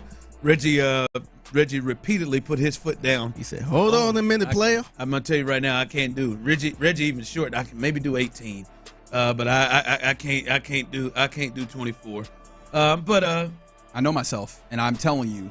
This once we get done with this 12, I'll feel better about maybe possibility doing 18. 24 is not going to happen. I don't not think never. He believes in himself. Not never. I don't believe in myself. What you think that's going to make me acquiesce? I believe in you. You shouldn't. Y'all didn't expect that, did you? Them 1 o'clock. The 1 o'clock hours might be a little dicey, but I believe it. Y'all should go out and kick it after this. Nah, hell no. I got a flight to catch. I got a bed to catch. I ended my show at 6 o'clock last night. It's been a great turnout, and it can continue, guys. Again, what we want to do here, I want to let you all know, and Reggie will give you more information on this, as we do have these auction items to bid on. We want you all to kind of help us. There are some really, really cool potential moments you get to have with some of your favorite Sports Radio 610 personalities. I'll let Reggie let you know about that. Just want to update here again, guys. We are nearing the 12,000 mark on our donations. We want to continue to push you to text to Sports Radio 610 to 71777, as you all have done an amazing job. I guess a goal of 3,000 when we started. We knocked that out the first 2 hours, and now they have now changed the goal on multiple occasions, and I think very surprised at it. And to be honest with you, as we are, I had said I would wear this Houston Texans jersey, in which multiple people for over 5 years have tried to get me, including my boss multiple times. And I said once we hit 10,000, I would do it. I thought I would be able to make it to lunch, but like 10:15, we hit 10,000. So that's why I'm wearing this jersey. But we want to continue to thank you guys for all you have done, and hopefully continue to push this on as we roll through 6 o'clock. But what's the latest here, and what the people will be getting with our auction item? We're holding steady on these auction items. I'm going to highlight a couple of deals that we have going on that, in my opinion. So obviously, we're trying to raise money, and we have an opportunity for experiences for you to hang out with some of the guys of Sports Radio 610 in pretty cool settings. So for Area 45, the nighttime show here on Sports Radio 610, Sean Bijani, Patrick Creighton, Chris Santiago is on the ones and twos for him. They were going to have an opportunity. You and a guest have an opportunity to hang out with them for a dinner at Christian's Tailgate or a hangout, what have you. Currently, the top bid is $300. So for the low price of $350, you might be able to sneak in at $325. That's a steal right there, man. You can unseat them. Might as well grab that $350. Get you $350. Get you a good meal.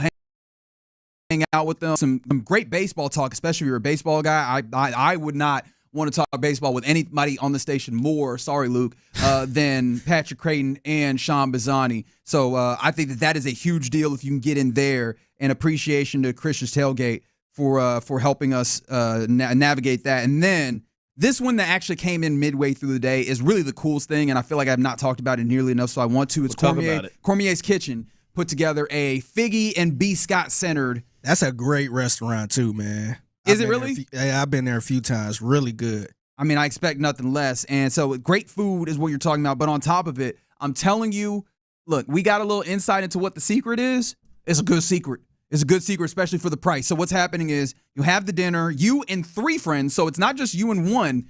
Four people will join Figgy and B. Scott for a meal at dinner. And then on top of that, you'll get a signed and framed Yordan Alvarez jersey, plus a special extra experience for you and 3 friends next week. It is an event, I can tell you that, and you'll want to be there because that event has been it's kind of a repeating event over the entirety of a certain season of the year, and it's been good results in that space. Those are the things that I'll tell you without stepping too far. So appreciate that, and I do want to thank again the people who have been donating. I've been saying all day long, I'll shout people out when I can. Much appreciation to Martin Lux, to Tandy Ingro, and Skip Parsatim. Shout out to Tandy, baby. I see you, Tandy. And Skip Parsatim, who I have to address particularly because I said earlier in the day that if you donate and then send the proof of it, tweet it to me, send it to Instagram, send it in my email. You wanted them to do what to you?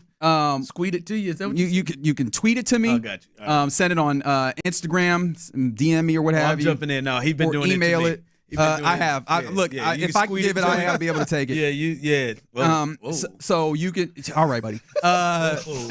You can have whatever message that you want me to say. Say, whoa, bro. As long as it's FCC viable, I will say it. And so, with that being the case, Skip Parsatim said that he wants me to make sure that I say Pippen played all the games. He'll understand. You do that again. All right, here we go. Pippen played all the games.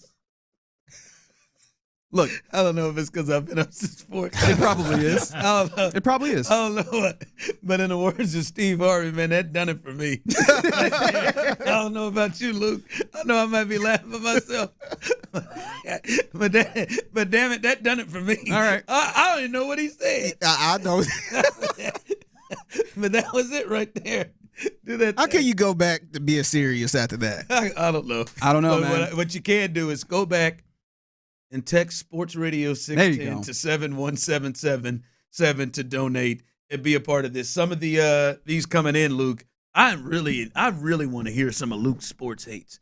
Like the people you sports hate. Because Luke just hates people that everyone loves. Supreme hater. The Scott Hansen take. I had to go home. I had to go and sit in the parking lot for a little bit and really address that. Who hates Scott Hansen?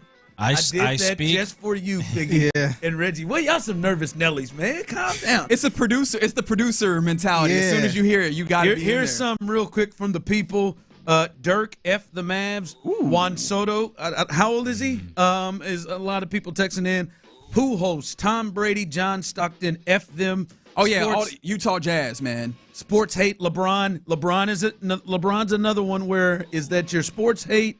Or is there something else sliding into there? I think some people might sports hate. I think there's some sports hate, but I think there could be some extra like Angel and Caitlin with him. Justin Herbert, sports hate. That's a good sports hate. That's a good one. T.Y. Hilton, I can definitely understand and see that. I also sports hate Laramie Tunzel and Brandon Cooks from the people. All right, who do you hate? Who do you hate? Somebody that everybody loves? Who is somebody that you... I speak for the unspoken when it comes to Scott Hansen. All right, there's a lot more of us out there. It's not. There are dozens. Dozens. A lot of people. I mean, honestly, you hate David Robinson. You hate just like really nice people. Who do you?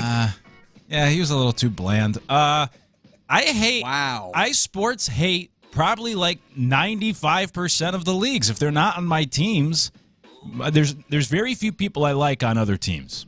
I'll say that.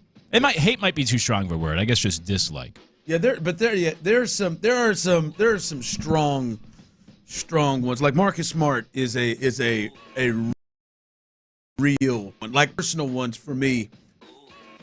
Jason Terry. Oh, and I like Jason Miles Simon.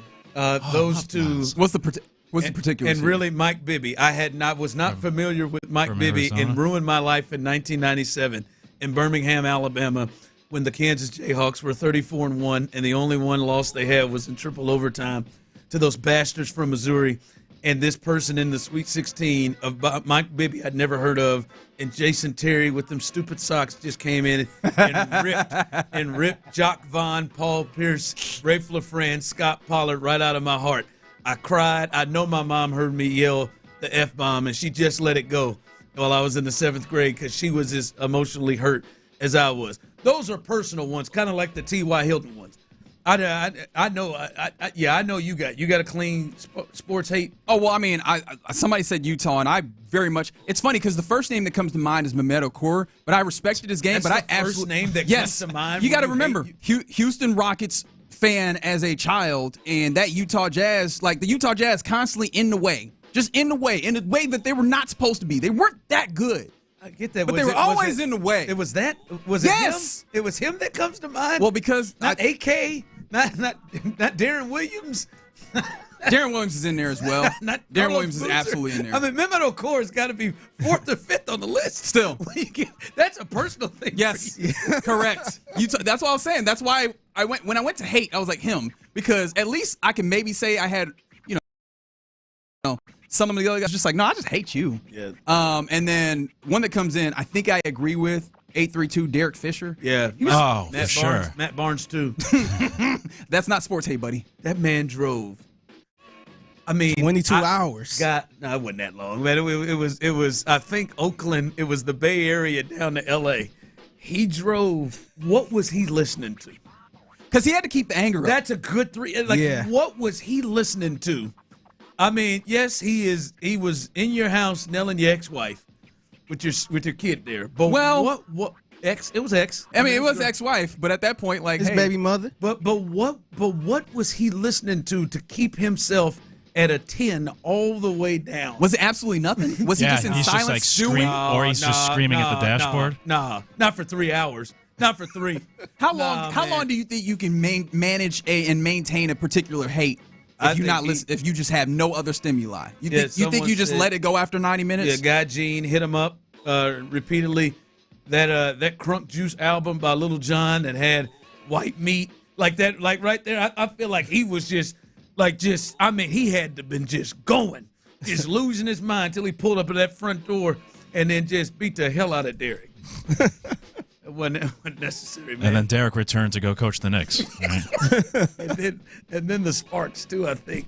Didn't Derek Fisher? Did he coach the LA Sparks? Yes, and he might be the reason why Candace Parker didn't finish her career in LA. He's bad at things. Somebody said 713. That's your dismount. That's right. He's just bad at things. Correct. From the 713 that said Karl Malone held Clyde when John made that shot. Utah cheated. Here's the thing. I don't sports hate Karl Malone. Mine has moved towards sports. I hate Karl Malone. 13, period. 13. Correct. That's exactly the reason why. Mm-hmm. Yeah. 13, huh? What a jackass. Mm-hmm. More than that. All right. Again, please call in 713-572-4610. Figgy will set you up with dinners with Payne and Pendergast, In the Loop, The Drive, Area 45, and the latest one with Figgy and Brandon Scott. You can win or auction, bid to auction. What am I trying to say? You can. Oh yeah, that's 7 hours. Place right a there. bid. That's 7 hours right there. Place a bid in our auction to win those prizes, those personal sit down stories. That ain't 7 hours, man. That can happen in the midst of just me, just going too fast. But you can have a chance to place a bid to win one of those prizes. You and another friend, and in the Figgy and B Scott one, you and 3 others will have a chance. You can have a dinner and many other prizes. We'll give you more info on that, but you can call in to Figgy and he will set you up if you need or want to jump on that higher bid, as well as texting in, as we've said throughout, to donate. Text Sports Radio 610, all one word, Sports Radio 610 to 1777 as we continue to try to climb the board. You guys have done an amazing job. We want to continue that as we are going through till 6 o'clock. I'm not even going to listen to this. This is great sports hate. It's so small. Jeff Hornacek rubbing his cheek during every damn free throw. Just shoot the ball. Like, that is just pure hatred because that's so small. Yeah. It's so small. When I was young, man, his last name just cracked me up every time. Hornacek. I tell you what, and then they called him Horny as his nickname. That's right. Whenever whenever I sit, someone's always texting about his daughter on the text line too. So that became I have never seen it. Is she Jeff's daughter? Jeff Hornacek's daughter, yeah. Jeff Hornacek's Is that a thing? About being an attractive lady. Well, let's check it out. Let's check it out. Okay. Reggie, Ron, Radiothon. We'll continue on as we roll through live right here on Sports Radio 610. The Drive with Stoerner and Hughley. The Astros are playing.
Sports Radio 610. The Texans play here. An Odyssey sports station.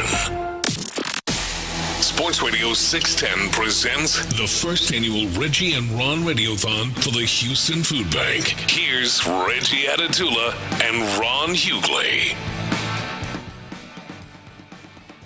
All right, as we're down another hour, Reggie, as we have been at it since the Radiothon, the first Ron and Reggie radio, or Reggie and Ron Radiothon, excuse me, the very first annual. That's right, the first annual. To you, John Lopez, Radiothon, and it has up to this point been an absolute success, but that means we got 5 more hours to really push this thing on through. And coming up here in a little bit, Figgy's mixtape. We still will do that. I've never been able to be in for Figgy's mixtape either. This is all fun. Well, I'm enjoying the hell out of this, Luke. And we'll get to that here coming up in a bit.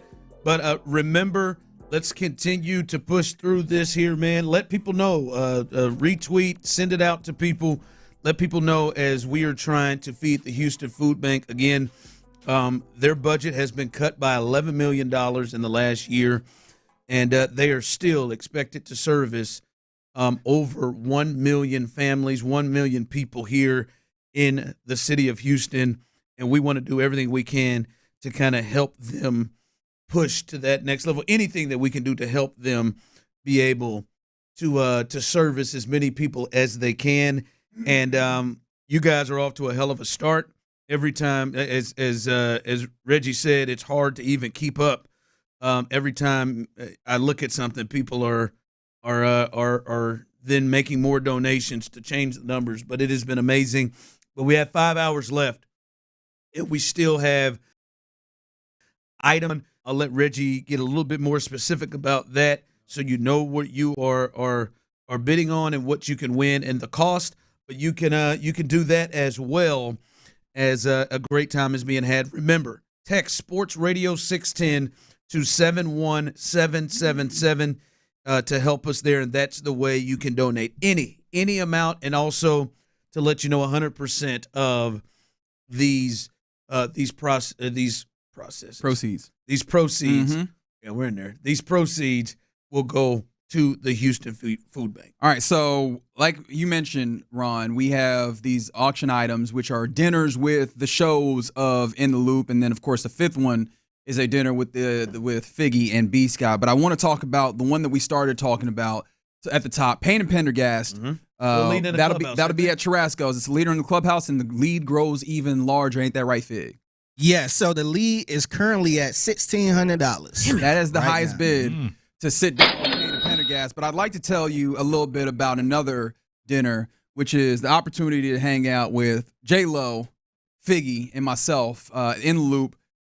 Our dinner will be at J Bar M Barbecue, and I feel like if there's ever a person that you want to go get barbecue with, it is John P. Lopez. That's right. Low price. Oh, just got to beat $1,000 as a bid, and you know what? At this point, you don't even got to beat it by a whole bunch. Go ahead and add another 25 on there. 1,025 is your next bid in there. Just go ahead and slide that in there to hang out with myself, J-Lo. So go ahead and do that. And again, we appreciate J Bar M Barbecue for facilitating that. And then also I want to talk about where we are with our total on cash donations, which we're currently at. And I want to make sure I get this right here, $11,800 in just cash donations. So I wanted to make sure to thank Joyce Morrow. I feel like we might have a connection to that particular person. How about it? Shout out to Joyce. Yeah.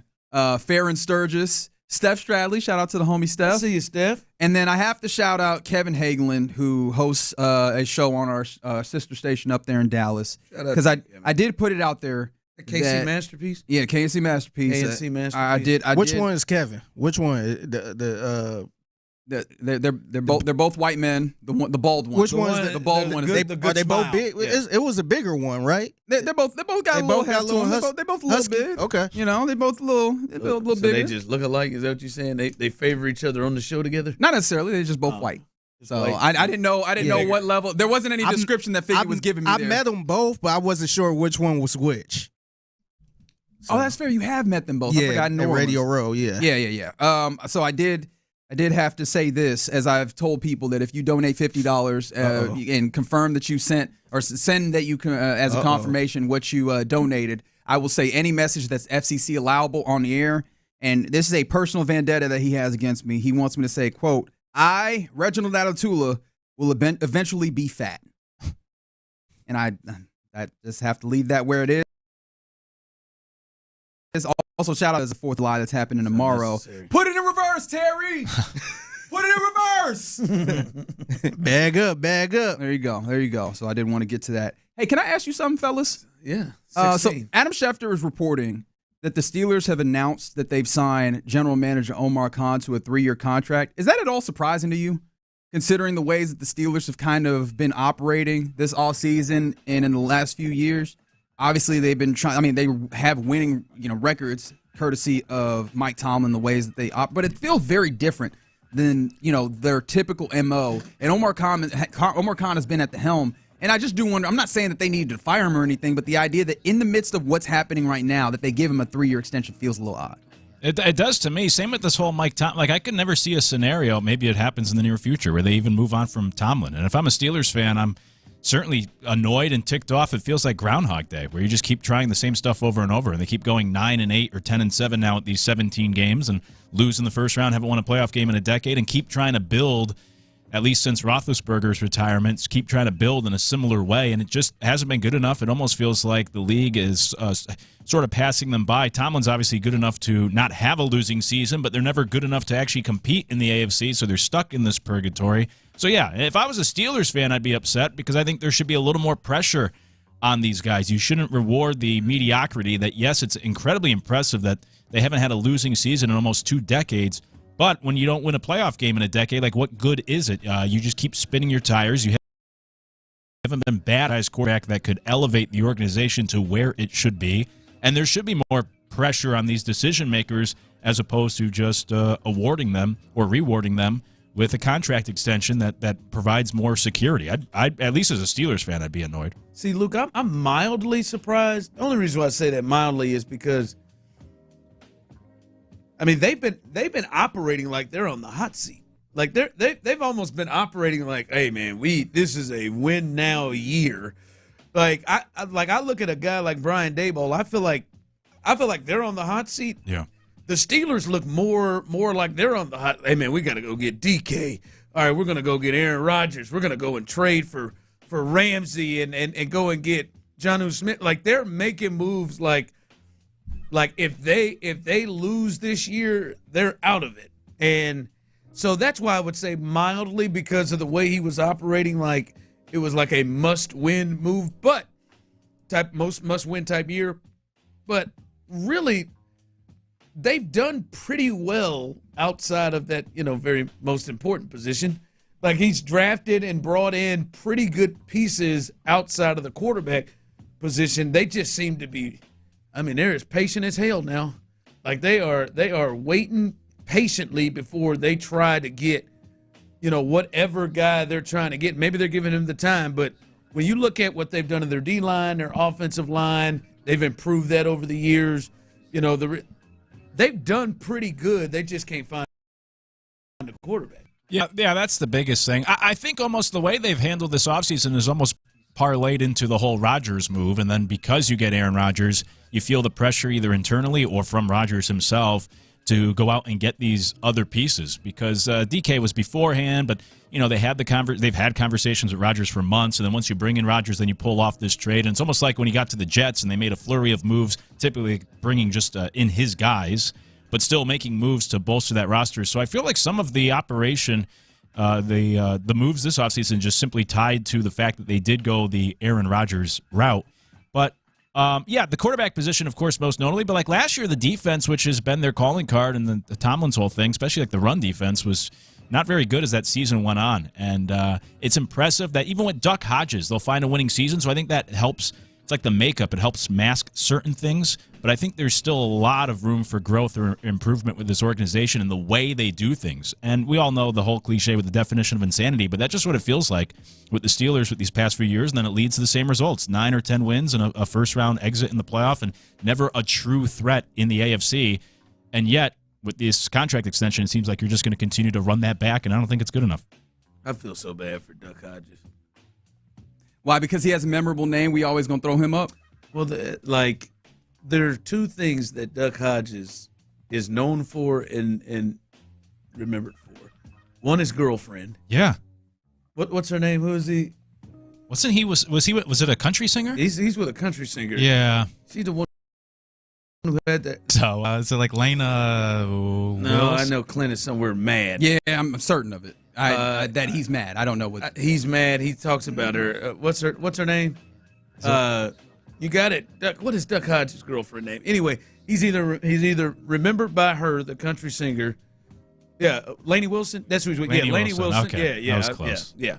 Lainey Wilson, or hey, Mike Tomlin's so good he won with his sorry ass. That's how. That's the way Luke just brought it up. I mean, Duck Hodges. It's true. I'm sorry, I don't have much sympathy for Duck Hodges. The guy that I always think of for being bad, and maybe this is a different place where we're ending up, just like the guys you think of for being bad, that they're that bad, is Nathan Peterman. Oh yeah, the 5 interception half. Yeah, but Nate that's. Yeah, I mean, I feel like I'd go there first. I don't know, but Nate keeps and somehow keeps getting a job. Keeps getting jobs. No, Duck Hodges don't keep getting jobs, but it's just every time he's brought up, that's it.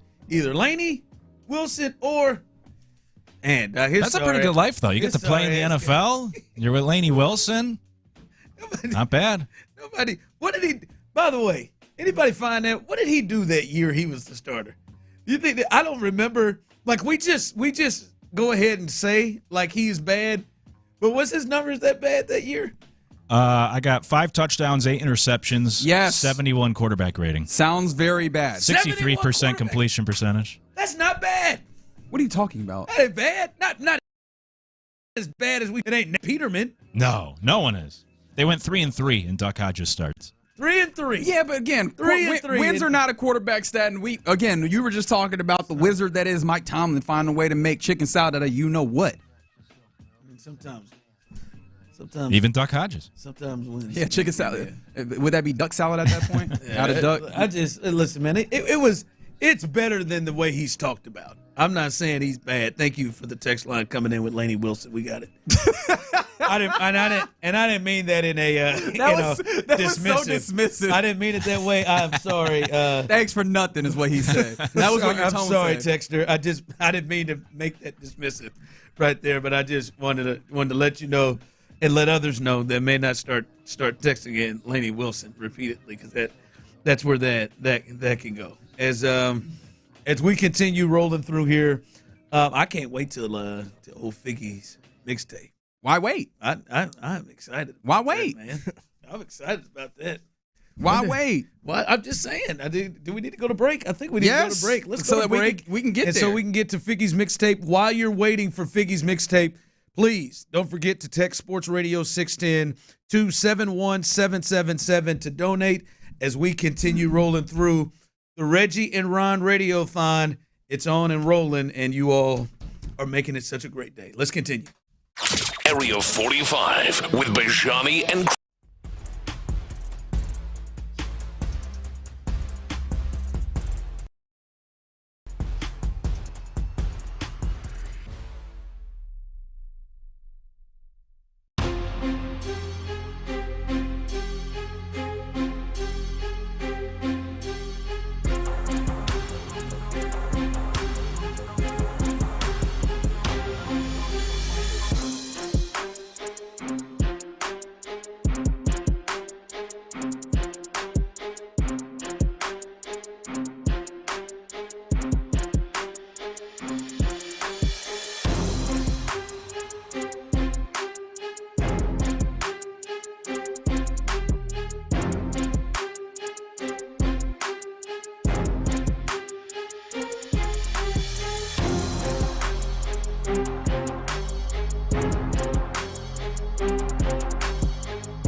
Home of the Texans. Sports Radio 610. Pass the aux cord and crank up the volume.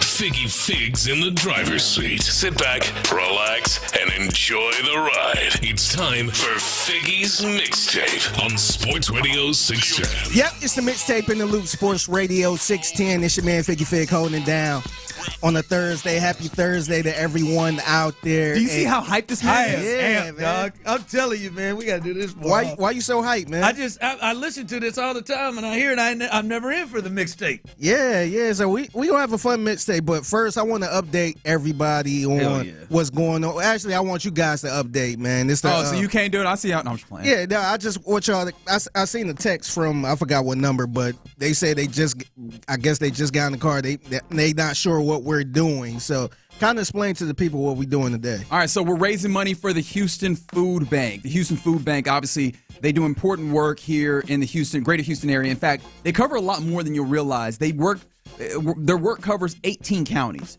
which, I mean, that's not just Harris, that's not just Montgomery, that's not just Fort Bend. It goes very, very wide. Over 1 million people are served every year by the Houston Food Bank. And this year in particular, they're doing it with a little bit less. They're doing more with less as their federal funding has been cut $11 million. And so seeing that number in particular and getting some more opportunities to connect with them got me and Ron highlight this, and we need to leverage the power of the Sports Radio 610 community to raise some money. And right now, y'all are blowing this out the water. And I mean, you're beating all our expectations, which keep going, because we're currently at $12,000 plus of just pure donations. Our auction items are raising at this point about $5,000 themselves. We're still got a few hours to go. We appreciate you doing that, and I'm sure that the food insecure folks of Houston appreciated you as well, because the food bank they had less funding, and you also mentioned, Ron, that they even are dealing with less physical food stuff. Yeah. So less than that. So you can also donate by going. I've seen a lot of people text in say they have recently volunteered at the Houston Food Bank. But you can do that as well. And that's needed as well. The money is great, but they still need the hands to do the actions as well. And you can bring canned goods, food as well to the Houston Food Bank, because as I just said, they're low on that as well. Yeah, so salute to y'all, man. Y'all kind of put this together, and y'all had the balls to do this all day long, man, from 6A to 6P. That's right. That's a tough job, man. But salute to y'all, man. Yeah. As we continue on the Mixtape in the Loop, Sports Radio 610. So yesterday, Diddy was found not guilty on RICO charges. Took me right off my damn TV. Yeah, I brought that up yesterday. I'm like, man, my man Ron was so excited, man. He was like, hey, y'all, man, tune in. I'm going to be on with worst offense. Yeah. Damn, come on, Luke.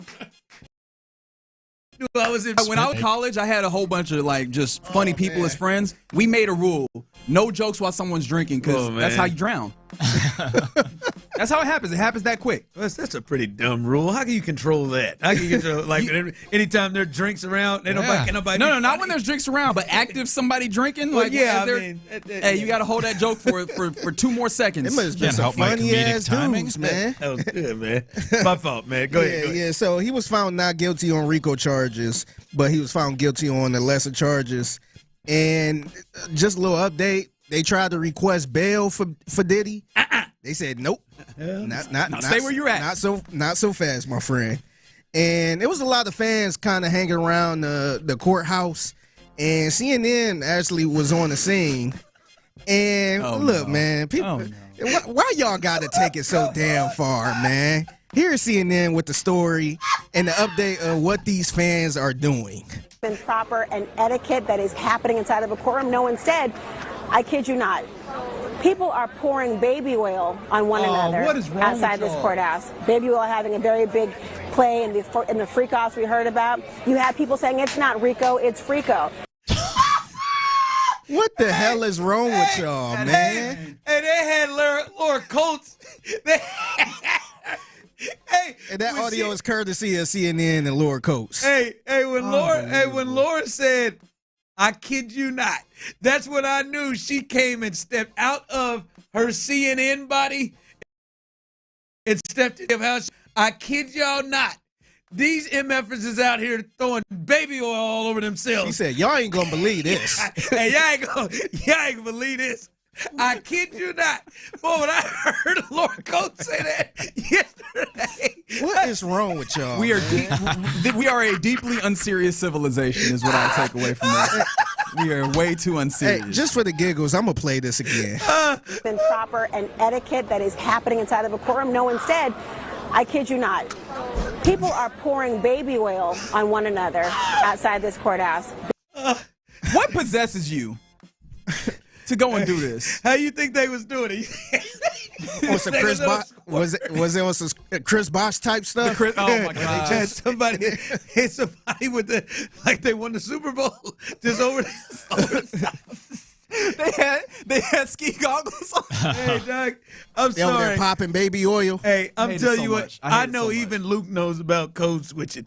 Hey, Laura came smooth up out that switch and said, "Hey, I kid y'all not. I kid you not. Listen to what these bastards is out here doing." Oh, I'm sorry. That is I apologize. I'm like, why y'all got to be doing this, man? Oh my God! Boy, I was live when I heard her say that.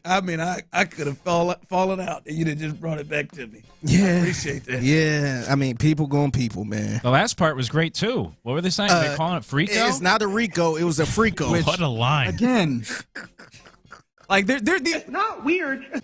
These are all the crazy. This serious mess, and they're like, nope, we are gonna act a fool.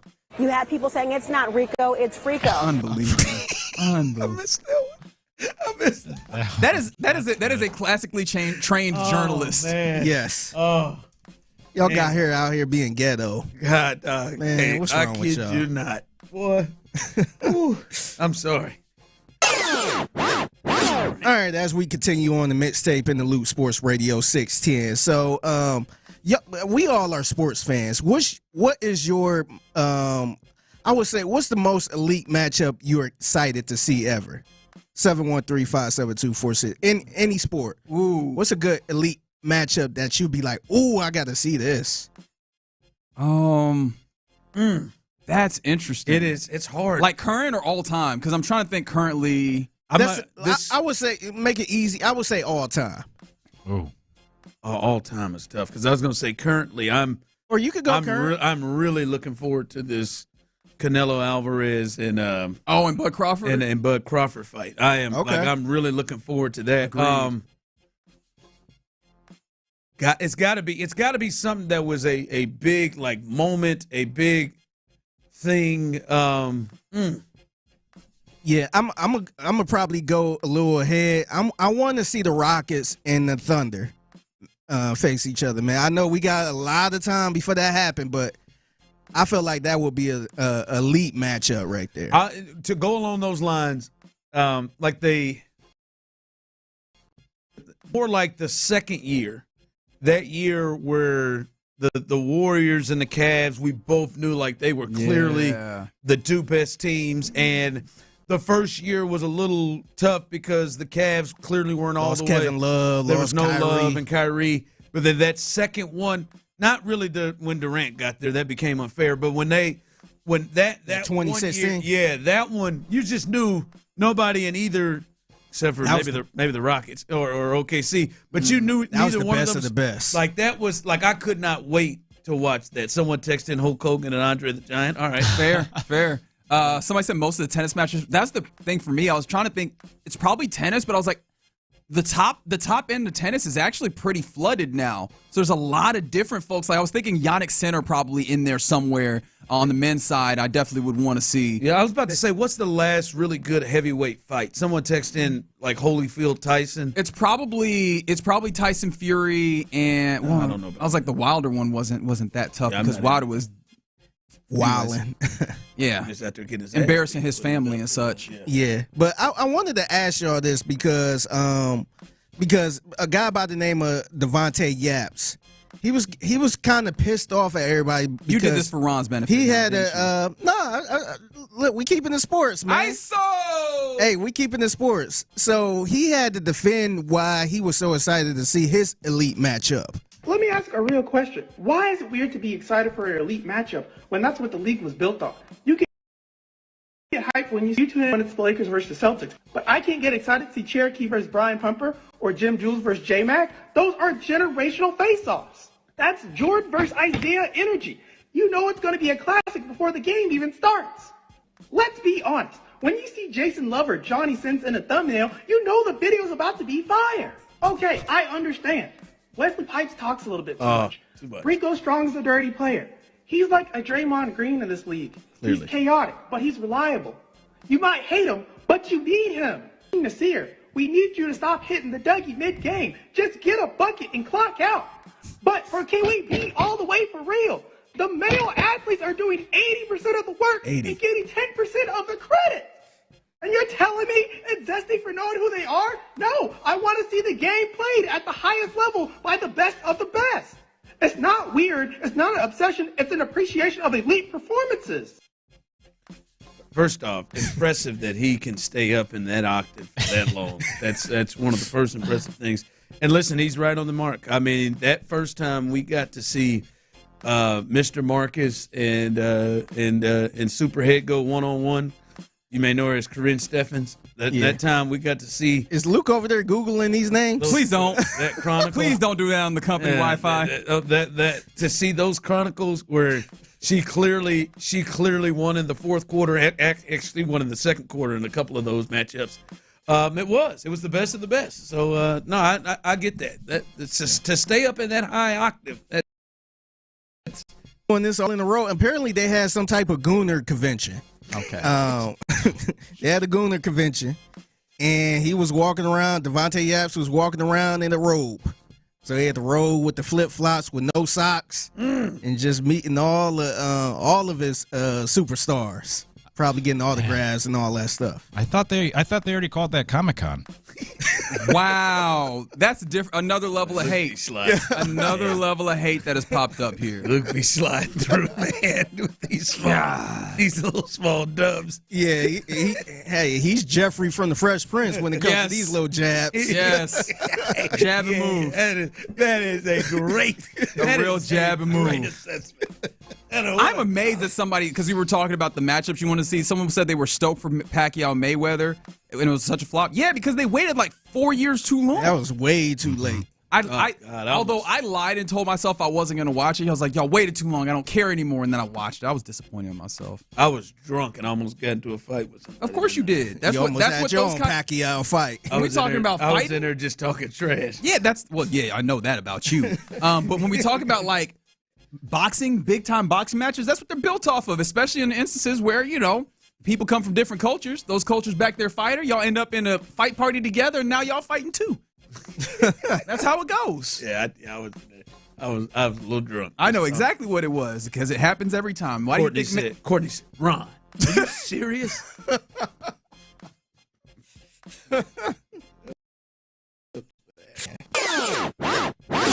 All right, I'll get y'all out of here on this. This is the mixtape in the loop, Sports Radio 610.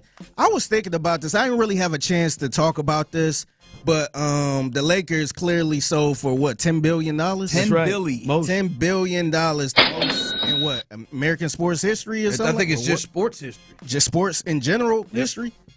Yep, I think it's the most. It's the most. How much did the Denver Broncos ultimately go for? Not 10. Was that like 7? Maybe was that 7 some? Maybe 6 or so. Yeah, I think the Cowboys would be the only team that would beat them. Maybe one of them soccer teams over in Europe or something. But yeah. So I've been thinking about this. Do you feel like the NBA is in trouble when it comes to this type of stuff? Because since the Lakers sold for $10 billion, you had.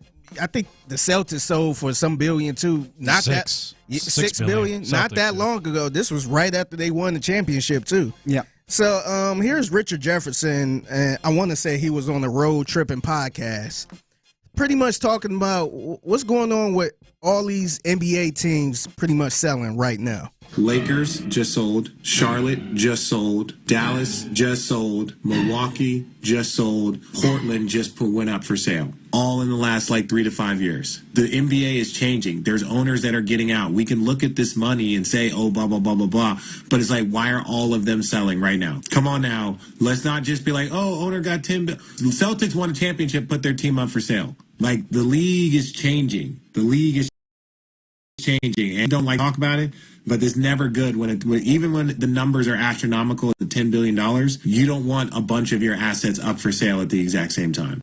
So I want to ask y'all this. Do y'all think this is a coincidence, or maybe the owners are trying to get out of this? Maybe it's a sinking ship in some way. Do you why are these owners trying to sell? Because it kind of put me in mind of in music how people just start selling their masters. So you have people like Justin Bieber selling his masters and all of his music catalog for like $400 million. It seemed like they trying to get ahead of something.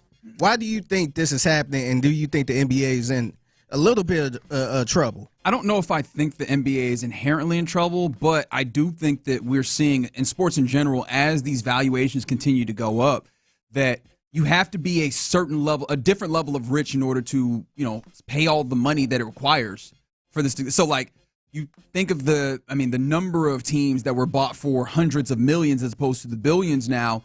Those people, like their values, their individual net worths aren't necessarily changing exponentially, but now they have to the spending that's required in order to keep that thing up and going, even though obviously there's income coming in, is a different level, not just from that, stadiums and those types of things, other things around, other expenses around it. I think that it's requiring you to no longer just be wealthy, but super wealthy in order to be like an owner that is comfortable in the ways that like the Steve Ballmers and the Walton family that now is bought in. Steve Cohen, the investment banker that bought into. I think that is now the class of owner that you have, as opposed to simply just like the Buss family, where their whole business was just the team. I think that you're starting to see that in all sports. It's not just wealthy. Now you have to be super wealthy in order to comfortably own these teams. Yeah. No, I don't. Yeah, I don't think something bad like they're gonna fold or something. Like I don't. No, like I don't. It's think, not gonna happen in the next couple years or anything. No. Yeah, I don't think so. And these things have ebb and flows, because there's gonna be a point where the NBA is moving into a more positive place. But the flow is probably the concern, because the idea is the valuation continues to go up and up. That's why you buy in, as now they're being bought as investment properties as opposed to just kind of like vanity projects. But if you continue to buy in, is it just going to continue to climb, or is there going to be a place where it plateaus? Because when it plateaus, that's where you can't sell on anymore, and whoever owns it is no longer getting that additional value. I think that's the only concern that would be there. But that's for the rich person to have. I was just kind of curious too. Like, do you feel like the owners are a little bit worried about the future of the NBA? I thought it was a bit of a red flag when Mark Cuban got out. For all, it seemed like he was so invested in the Mavs and the NBA. So that was an odd one to me. And he was the same guy. Of course, we all know the quote about talking about the NFL. And a decade from now, the NFL is going to be in trouble. I don't know if he saw some sort of writing on the wall of the future of the NBA, but that saw writing on a check is what he saw. Yeah, well, that was going to be my other point. That I see both sides of this, where I think that you can have some sort of concern, but then at the same time, to reference, Ted DiBiase for the second time today. Yeah. So when you call the Lakers, like, hey, here's $10 billion, you'll still keep us 15%, whatever they kept, in your current role as whatever Jeannie Buss's title is. I mean, how do you turn that down, even as big of a Laker person and NBA fan you are? Everyone's got that price. $10 billion is hard to turn down. No, it is, and you're still going for that. They just sold for the biggest sale that any sports team in the world has ever sold for. All right. Coming up as we continue on our Radiothon here, you can continue to give by texting Sports Radio 610 to 71777. We've been getting help from all around the building. Our Odyssey family been stepping up, and even more, our girl Jessie Watt from The Mix. She is going to join us coming up next. We'll have some fun with her as we continue here on the Reggie and Ron Radiothon. The Drive with Stu.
tastes good. Only at participating locations. Sports Radio 610 presents the first annual Reggie and Ron Radiothon for the Houston Food Bank. Here's Reggie Atatula and Ron Hughley. All right, as we continue to roll through, and listen, guys, we're closing in on 20K. We're closing in on 20K. We're just under 3,000 away to get there, and you guys have been awesome. We're rolling until 6 o'clock. Please text in or text. Did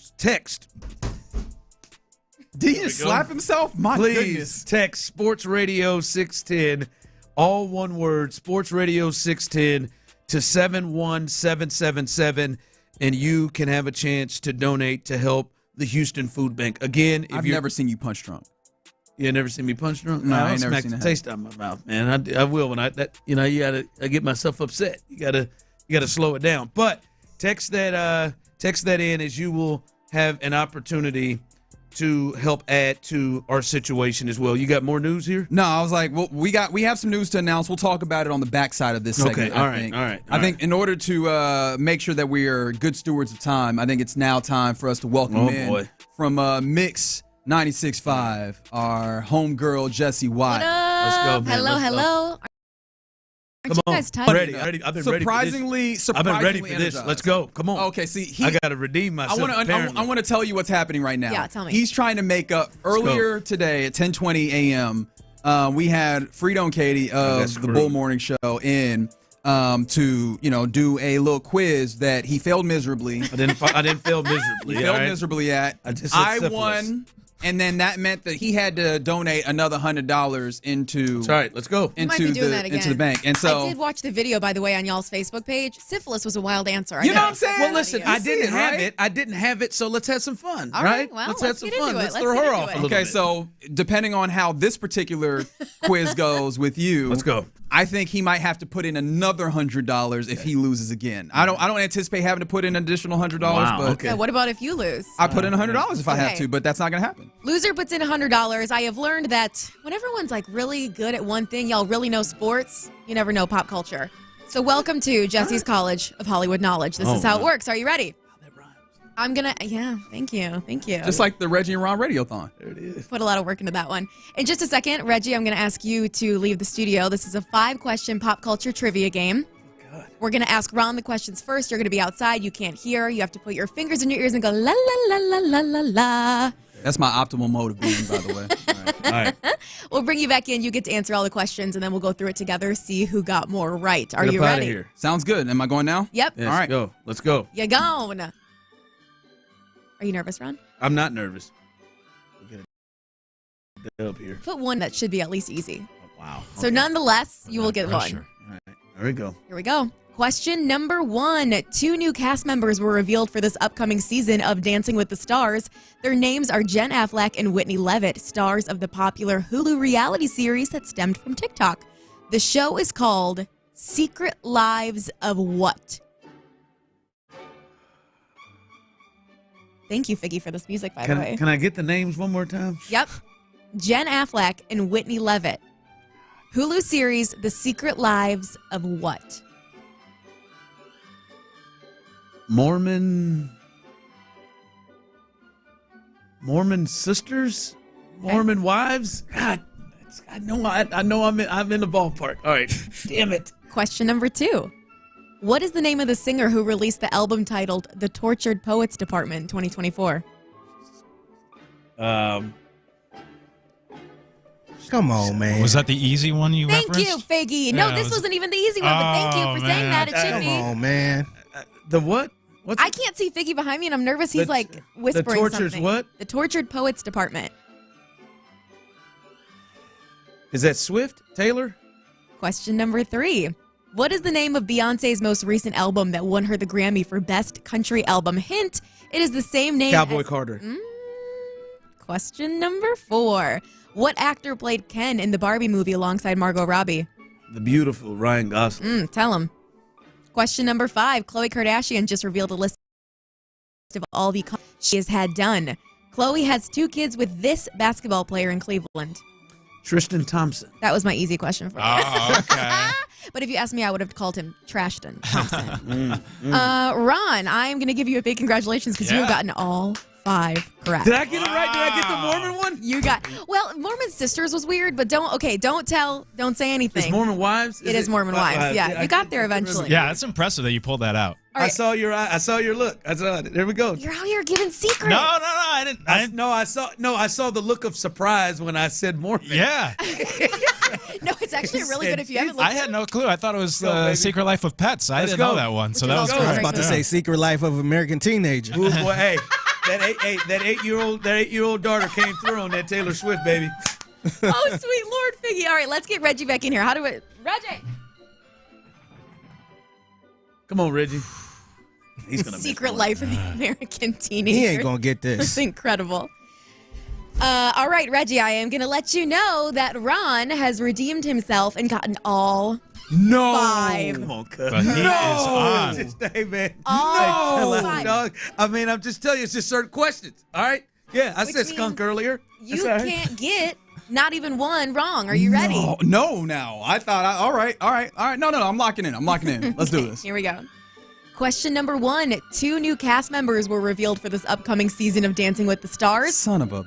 Their names are Jen Affleck and Whitney Levitt, stars of the popular Hulu reality series that stemmed from TikTok.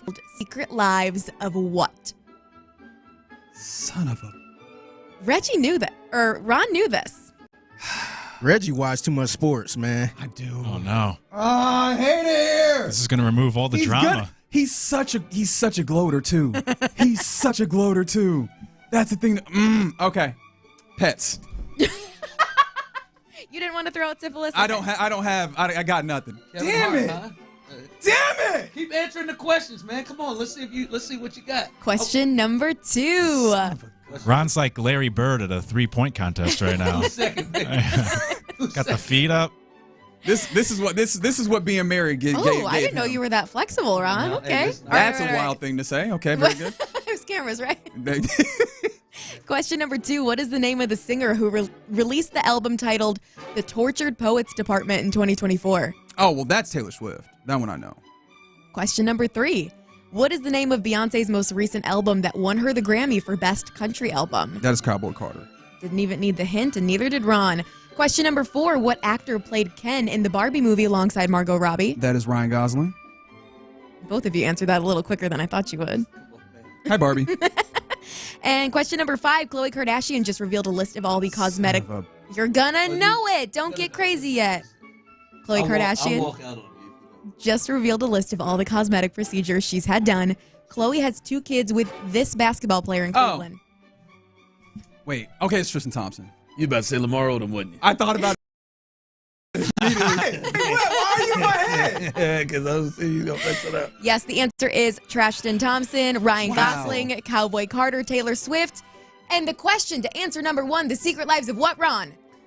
Mormon wives. Oh. Secret Lives of Mormon Wives. And it's I want to take everything. this time to Damn it! thank you for my watching of The Bear, because That was on The Bear? every time I go on Hulu to watch The Bear, it always is sitting right there, The Secret Lives of Mormon You know what my Wives. issue is? I watch The Bear on Disney Plus because they have the Hulu thing, so I never see that. Aren't you on TikTok? No. Nah, you See, a that's 100. the issue. You a 100. That was your Slumdog Millionaire moment. That's right. You a 100. All right. $100 to the Houston Food Bank. Jesse, thank you so much. Thanks, thank you guys. so much. Thanks That was for fun. having There you me. I go. love being in this room. All right, Jesse on the mix every morning, right? There we go. There you go. All right, as we continue here, we are now up to 100 donors thus far. We still have 4 hours left, 100 donors. We're up nearing 20K. That's what we're trying to get to here, nearing 20K. We got 4 hours to do it. It's been a great time so far. Text Sports Radio 610-271-777, and you can help donate there. Luke, thank you for sitting in with us. It's been fun as always with you. And we're going to continue to ride out here as you got it? Yes, I do. A lot of people have texted in, asked us what is the reason why you're doing this. And so we wanted to make sure that is very clear. So coming up next, Let's talk to Julie Voss, who is the Chief Development Officer for the Houston Food Bank. Let's do it. We want to dig deep into why we put this Radiothon together in order to support the Houston Food Bank. We could talk about that next as the Reggie and Ron Radiothon rolls on. Area 45 with Bijani.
Nation. Let's recognize Houston women who truly mean business. KILT FM HD2 Houston, and your home of the Houston Texans. Rock and roll, touchdown, Houston. Houston sports leader, Sports Radio 610, an Odyssey sports station. Sports Radio 610 presents the first annual Reggie and Ron Radiothon for the Houston Food Bank. Here's Reggie Atatula and Ron Hughley. All right, welcome back. We are 8 hours in, baby. 8 hours in on the Reggie and Ron Radiothon as we are asked to try to help feed Houston and help with the Houston Food Bank, and we give are, us money. Okay, there's the. We went to the pen again. I told you we've gone to the. We pen. went to the pen again. Shot of energy at 2 o'clock shot of for energy. you boys. I've got me a shot of energy too. I knew Tyler would come through with a shot of energy, and yes, we do need it, but. The shot of energy is already happening because of you. It has been an amazing, amazing turnout. I am wearing this Texans jersey because we reached 10,000 a long time ago. And I said I would put this on if we do, and we did. And we are now trying to close in on 20K. It is your boy, Ron. We're trying to close in on 20K right now. What you can do is text Sports Radio 610 to 71777. And that is a way you can donate. And can I give you a little extra motivation to do that? Whether you need to, again, Sports Radio 610, all one word, to the number 71777, or text into our text line. If you need the website, I will text it to you, because for the next hour, for this 2 p.m. hour, our friends at NetBar have generously offered to match all donations up to $1,000 in this hour. So for the 2 o'clock hour only, your donation is worth double, thanks to our friends at both the West End and Shady Acres locations of NetBar. So get those donations going in now. Please, please, please do that. So, and remember, you can still call in. Tyler will be ready to set you up. Now, calling in isn't for the donations. Calling in is for the double time. Here we go on the match.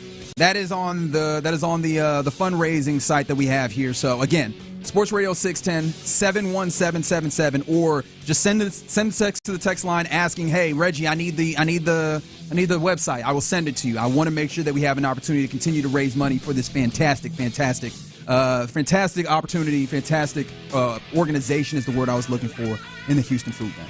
It is. And speaking of the Houston Food Bank, it has not only been our pleasure being able to do this and assist with the Houston Food Bank. Sorry, Julie. He's a little punch drunk, as I'm sure you can tell. I'm not punch drunk. You are punch drunk. You've been messing up a little bit more than you usually. I am. Listen, I'm trying to clear my throat. Oh, okay, Julie, my bad. I don't know why. We're having a good time. Julie, we thank you so much for joining us. Julie Voss, the Chief Development Officer for the Houston Food Bank. Yes, Julie Voss, the Chief Development Officer. I just said that, though. I know. I was just about to say my it. bad. And then you chimed in. I did steal your thunder, but Julie, we appreciate you taking the time to join us here. Julie, we've had a great time working today and really been kind of surprised here. Just your overall thoughts and really kind of help the people know exactly the work you guys are doing every day. Yeah, well, first I want to thank y'all. And every time I turn around and look at my phone, there's more money raised. So it's amazing. And it is very appreciated and very needed. If you get to that 20,000, which I feel confident you will, that provides 60,000 meals for folks across the viewing area and the listening area. So every dollar counts. Every dollar is equivalent to 3 meals. And it's summertime. Kids need food. Our seniors need food. And we're always there to help them. Absolutely. Super excited to be able to do this. I think, for one, I kind of wanted to speak to, or I was hoping that you could possibly speak to, like, what has created this need? How have you gotten to this place where there's this additional level of need? Because, we know that this is literally the largest food bank in all the United States that's served here in this greater Houston area. It is. So we serve an 18-county area, which is, we're very populated. We're a big area. But there are a lot of folks that need food and are food insecure. And the majority of the people that we feed actually have someone working in their home.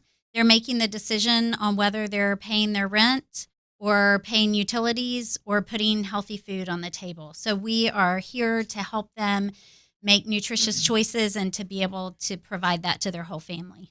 As Reggie was kind of getting to, what has been the change now? It seems here recently, as I met with some people there, that there's been a bit of a change here, and a difficulty that's made it kind of an issue to service all of the people that you've had for years, and what's kind of been the shift there.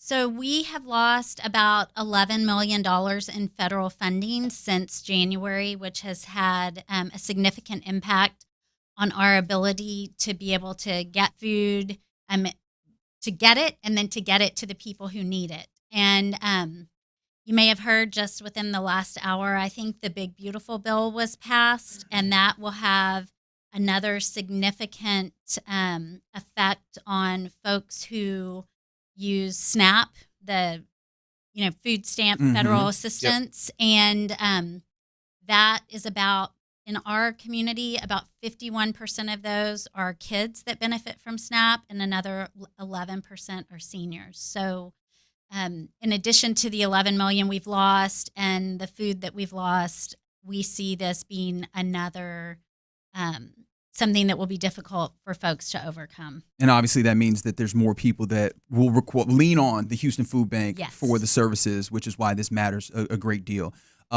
Julie Voss is the Chief Development Officer of the Houston Food Bank that we're talking to here. And one of the things I wanted to ask, because it's been the number and the thing that we've cited all day long that has really caught people's attention the most, is how the food bank is able to be so efficient as to get 3 meals out of every dollar that's donated. Is there can you give us any insight into how you're able to be so damn efficient with it? Because it boggles the mind.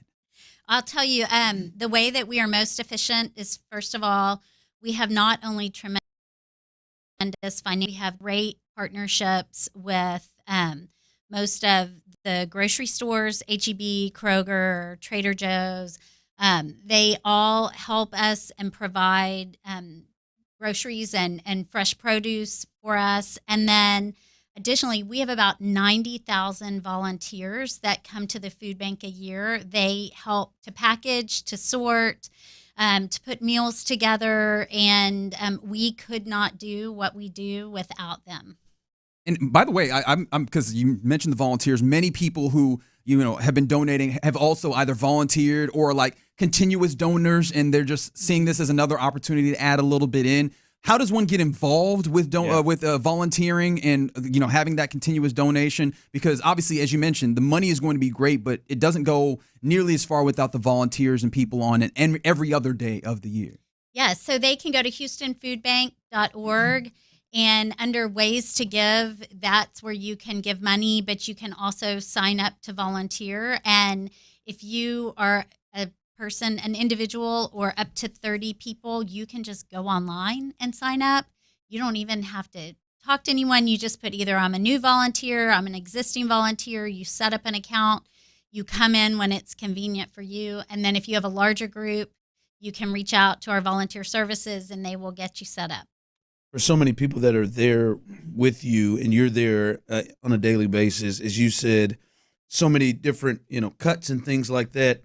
And I'd imagine how frustrating. What kind of gets you guys to get going every day to because there's a thought of throwing your hands in the air a bit, because that sounds daunting to service 18 counties, to service over 1 million people, and then to have, that funding and that amount of funding cut. What kind of gets you going every day, and the people that work there? Yeah, I think for one thing, we get to see folks and talk to folks who have benefited from either the Houston Food Bank or maybe a food bank or a pantry in another city, and get to see what a difference it made in their lives. And, every day we run into someone who says, my mom was a single mom, and, the food bank, wherever, the Houston Food Bank helped put food on our table. And then we have 1,600 partners, which are schools and churches and pantries across the city. And they are helping people every day. And so it is wonderful if you go to them or you run into one of our partner agencies and they talk about the importance that the Houston Food Bank is, and them being able to deliver that food and help the people in their immediate community. Man, that's awesome. There's a lot of people who have been wanting to get involved monetarily, but I mean, it's not always easy times for everyone, and so opening up the pocketbooks is not always available. But sometimes it's like, hey, I got a little food at the house. How does people? Is there an additional way to kind of add in with just kind of general foodstuffs? Because I recognize that there's also a need for physical foodstuffs as well. There is, and you can always donate food. Most of the grocers have places where you can drop them off, or you can drop them off at the food bank. I will say we always need food, and we are very grateful for anything. But because we're so efficient, please, I would encourage you, rather than, if you have the means, instead of going and buying a can of green beans at the store that's going to cost you $1, donate that $1 to the Houston Food Bank, and we can make that stretch and provide 3 meals with that. Yeah, that makes a ton of sense. Yeah, the math does add up when you say it that way. That's my bad. That is, I can't even in my mind get. It's kind of what you're saying. I can't even in my mind factor how that works. I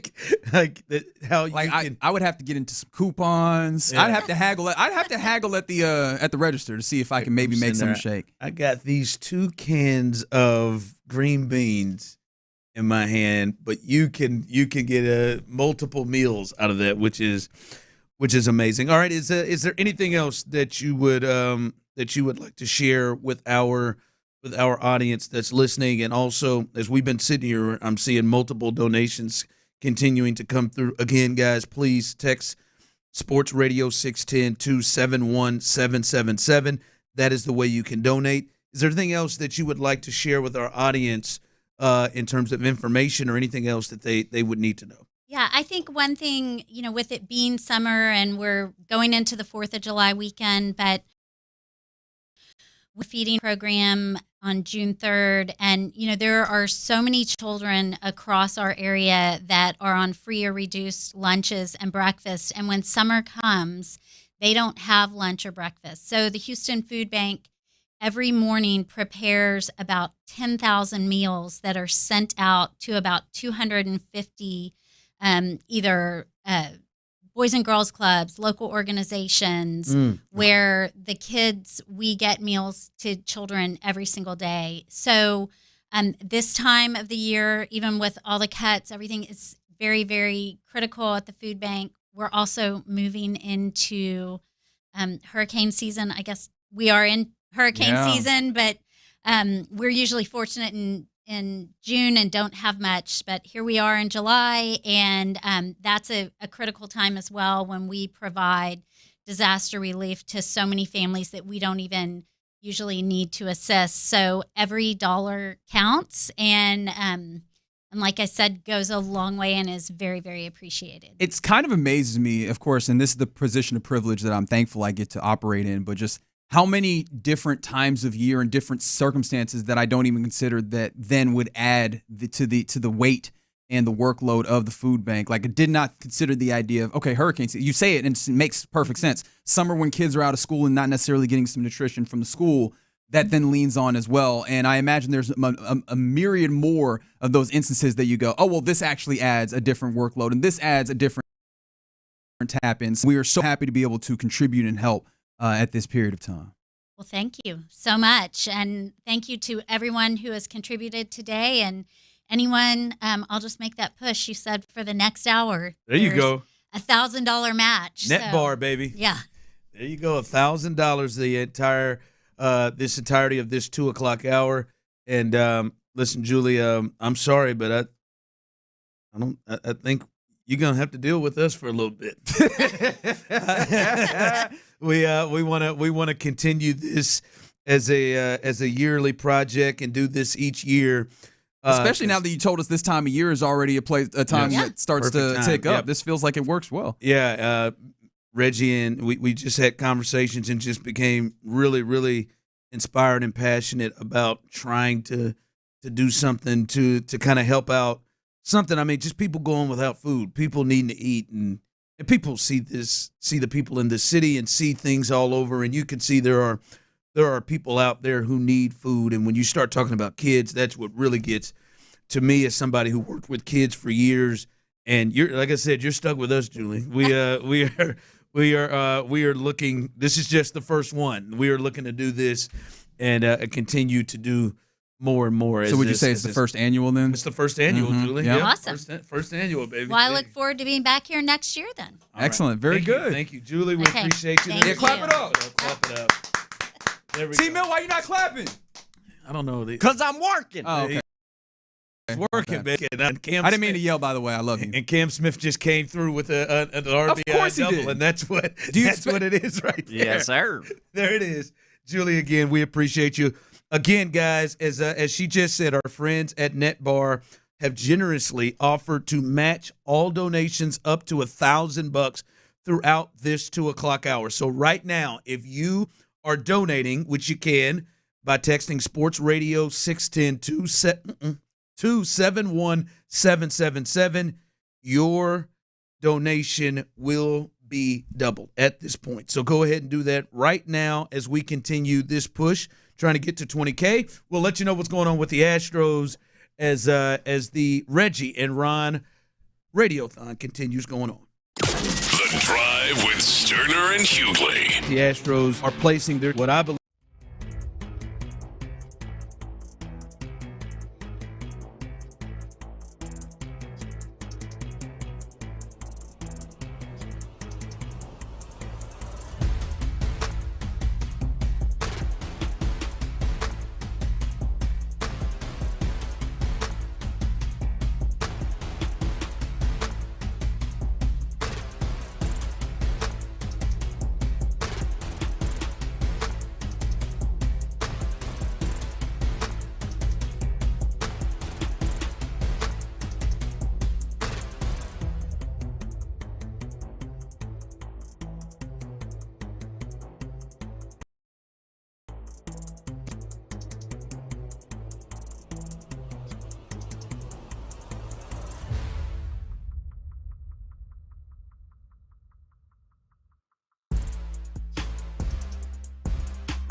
The first annual Reggie and Ron Radiothon for the Houston Food Bank. Here's Reggie Atatula and Ron Hughley.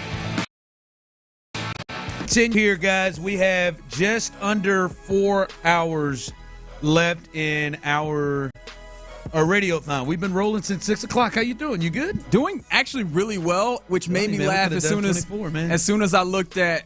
I still don't think all that. I looked at the YouTube page, of course, Sports Radio 610, and Champ Slice, who has been in there. He has been with us. He's clocking it every single hour. Although I will admit, he has been at work as he's doing this, but he's in there saying that he's tired now.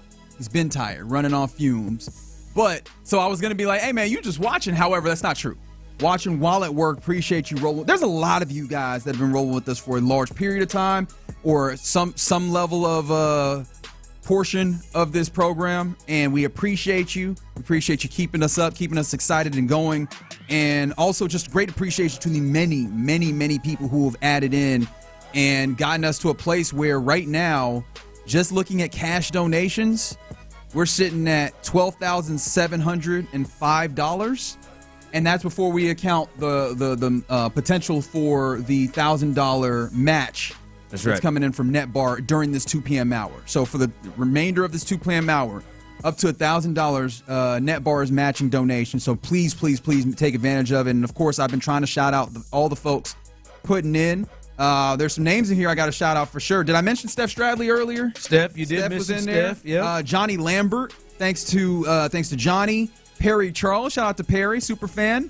All right, so Sean Bijani, who will be joining us to help us create Odyssey Houston, Tendai Hodge, Aubrey Yancey, Josh Hall, Lithia Metzmeyer, who is also helping out, K-Specs in there. And, of course, I have to get to this because we had Sean Pendergast on earlier in the 8 o'clock hour. Yeah. He was calling us live from Jamaica. He's on vacation in Jamaica, and that was before he got going on his Red Stripes. He has since had a number of Red Stripes, I've been told. Is that what he's drinking? Probably saying Mon a lot. Well, I'm glad that you mentioned that because here on the donation list is, and I'm reading this verbatim, I want you to understand it. The donator, or the person who's donated here, is Sean P. Yaman. Oh, my God. That is a verbatim. Am I lying? I don't know if you were listening earlier. He attempted a Jamaican accent that he clearly was not confident. Am I lying here? What does that say? I'm looking Sean at it right P. now. Yaman. That's so lame, Shawnee. He attempted. Listen, he attempted it. Sean. He knew it wasn't hitting, and immediately, as I said, tried to slide to some sort of a Chicago accent. And then everyone feels awkward, and it's just weird because you're like, yeah. That's all right. Hey, not good, Sean. You know, much like sometimes when I see Dwayne Wade's outfit choices, I'm like, all right, you stepped out there, man. You gave it a shot. You gave it a shot. Good effort, good try. And he came out. All right. By the way, the Astros lead 2-0. Cam, I wouldn't say that about Cam Newton because I feel like he can. He's still got enough. He's still got enough muscleage to make it. Speaking of Cam Smith, he's right at it again. He had an RBI single, and what did you know? Somebody's running on the Astros again. But who would have thought? But also Christian Walker with a ground out. He wait. Say it right. RBI ground out. I was gonna say he grounded out, but he did lead to a run. It is 2-0. Astros in the first inning. We'll obviously keep you updated there as they are looking to sweep the Rockies right now. I want to get here, guys. We have slowed up a bit. Again, I want to thank you so much for everything you all have done. We've slowed up a bit, and we are now entering our time, damn it. It is now 2:25. That means you are in the drive territory right now, and we have multiple dinners by all of the shows here, including another additional dinner with B. Scott and Figgy Fig. But, damn it, Tyler Milner, Clint Stoerner, and myself, the drive, we're sitting here at $1,000 right now for our bid. You can jump over that, share some stories, get some nastiness, get some Tyler Milnerness. I told you there's a bottle of Blanton's waiting for the winner. Mm-hmm. If you bid here, we're at $1,000. 713-572-4610. And that's at Carbach. That's at Carbach. That's a fun time. Carbach. You can eat and drink with us there. Clint said there'll be some extra things there. We've got stories. We've got things that you'll only hear at that dinner. Right now, the bid is at $1,000. You can by calling in 713-572-4610. And Tyler will take your call, and we will get you in to hang out with us. All right, 1,100 will do it right now. So jump on over and do that here. What are the bids at right now? I believe $1,650 is where Payne and Pendergast is. I think it's actually $1,600. $1,600. Yeah, you tacked on an extra 50 there. I did. Sorry, and is that because you're putting up a bid? You gonna get the bid yourself? I did not. Oh, okay. I've done my part. All right. Lost Very good. $100. And by the way, the Rockies have just tied the game at 2. I hate Coors Field so bad. On a home run. So bad. Brandon Walter gave up 2-2 here in the first inning. As Tyler would love to hear, we'll keep you abreast on that situation. That's right. There you go. Look at our guy right there. I'm not Patrick used Creighton. to this live and in person. Oh, yeah. I'm used to hearing it. Welcome to the show. I don't think I'm going to, I'm not tired. I think I'm going to be disoriented just by, Tyler Milner being my producer. I've never had this happen before. Oh, you're going to have a great time. Okay. It's going to be a sexy time in here, baby. It's going to be a good. Get all up in them ear holes. All right, show. I got to be honest. You've done a lot. You've moved out of your comfort zone a decent amount to secure more and more donations today, and I appreciate you for it. You're currently wearing a Houston Texans H-Town Blue number 24 Hughley jersey in a way that you had protested for many years at this point. Yes. And you're wearing it because we crossed the $10,000 threshold, and you're going to wear to that about a Houston Rockets jersey with your shoulders all out, just showing all your arms.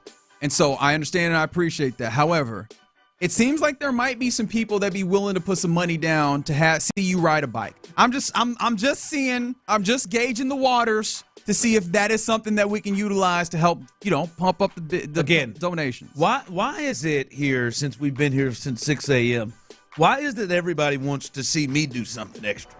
All right, I've done enough. Because you're the most extra. No, that's not true. They all want their big sex. There we go. That is. Was that even heard over the air? Did that happen? The first contribution we get from Patrick Creighton is all they want to see is they big sexy. They want they big sexy. That is PC baby in the building. That's right. He joins us in as we continue here. Actually, can I do something here? Sorry, because a birdie told me that the Area 45 dinner, which is currently high bid at $300 at Christian's Tailgate with Patrick Creighton, with Sean Bijani, with Chris Santiago. I've heard that there's an additional sweetener that I have not heard about just yet. So, on Area 45, we do things like free stuff. Mm-mm. Well, we got a little extra spice for the dinner with us because we decided at Area 45 we want to do something. We want to be up there with the big boys. Oh, okay, all right. So you will not with myself, Sean Bijani, and Chris Santiago. Oh, you will be having dinner with myself, Sean Bijani. That's confusing. Chris Santiago, the current WBA number 6 super middleweight contender, Darius Fulgham. Hey! All right. And you will be having dinner with 4-time world lightweight champion, Juan Baby Bull Diaz. This feels a little unfair here. As you're bringing, I mean, you're bringing celebrities to the dinner. That's fine. All right. Hey, it's no competition here. So keep the in goal mind, to raise as much money as we possibly can. We want to raise money. So those of us at Area 45, we wanted to bring in. We brought in a legendary Houston fighter and Juan Baby Bull Diaz. Darius Fulgham, number 6 ranked WBA super middleweight, also fights out of right here in Houston, Texas. They're going to join us. Juan's going to bring the belt.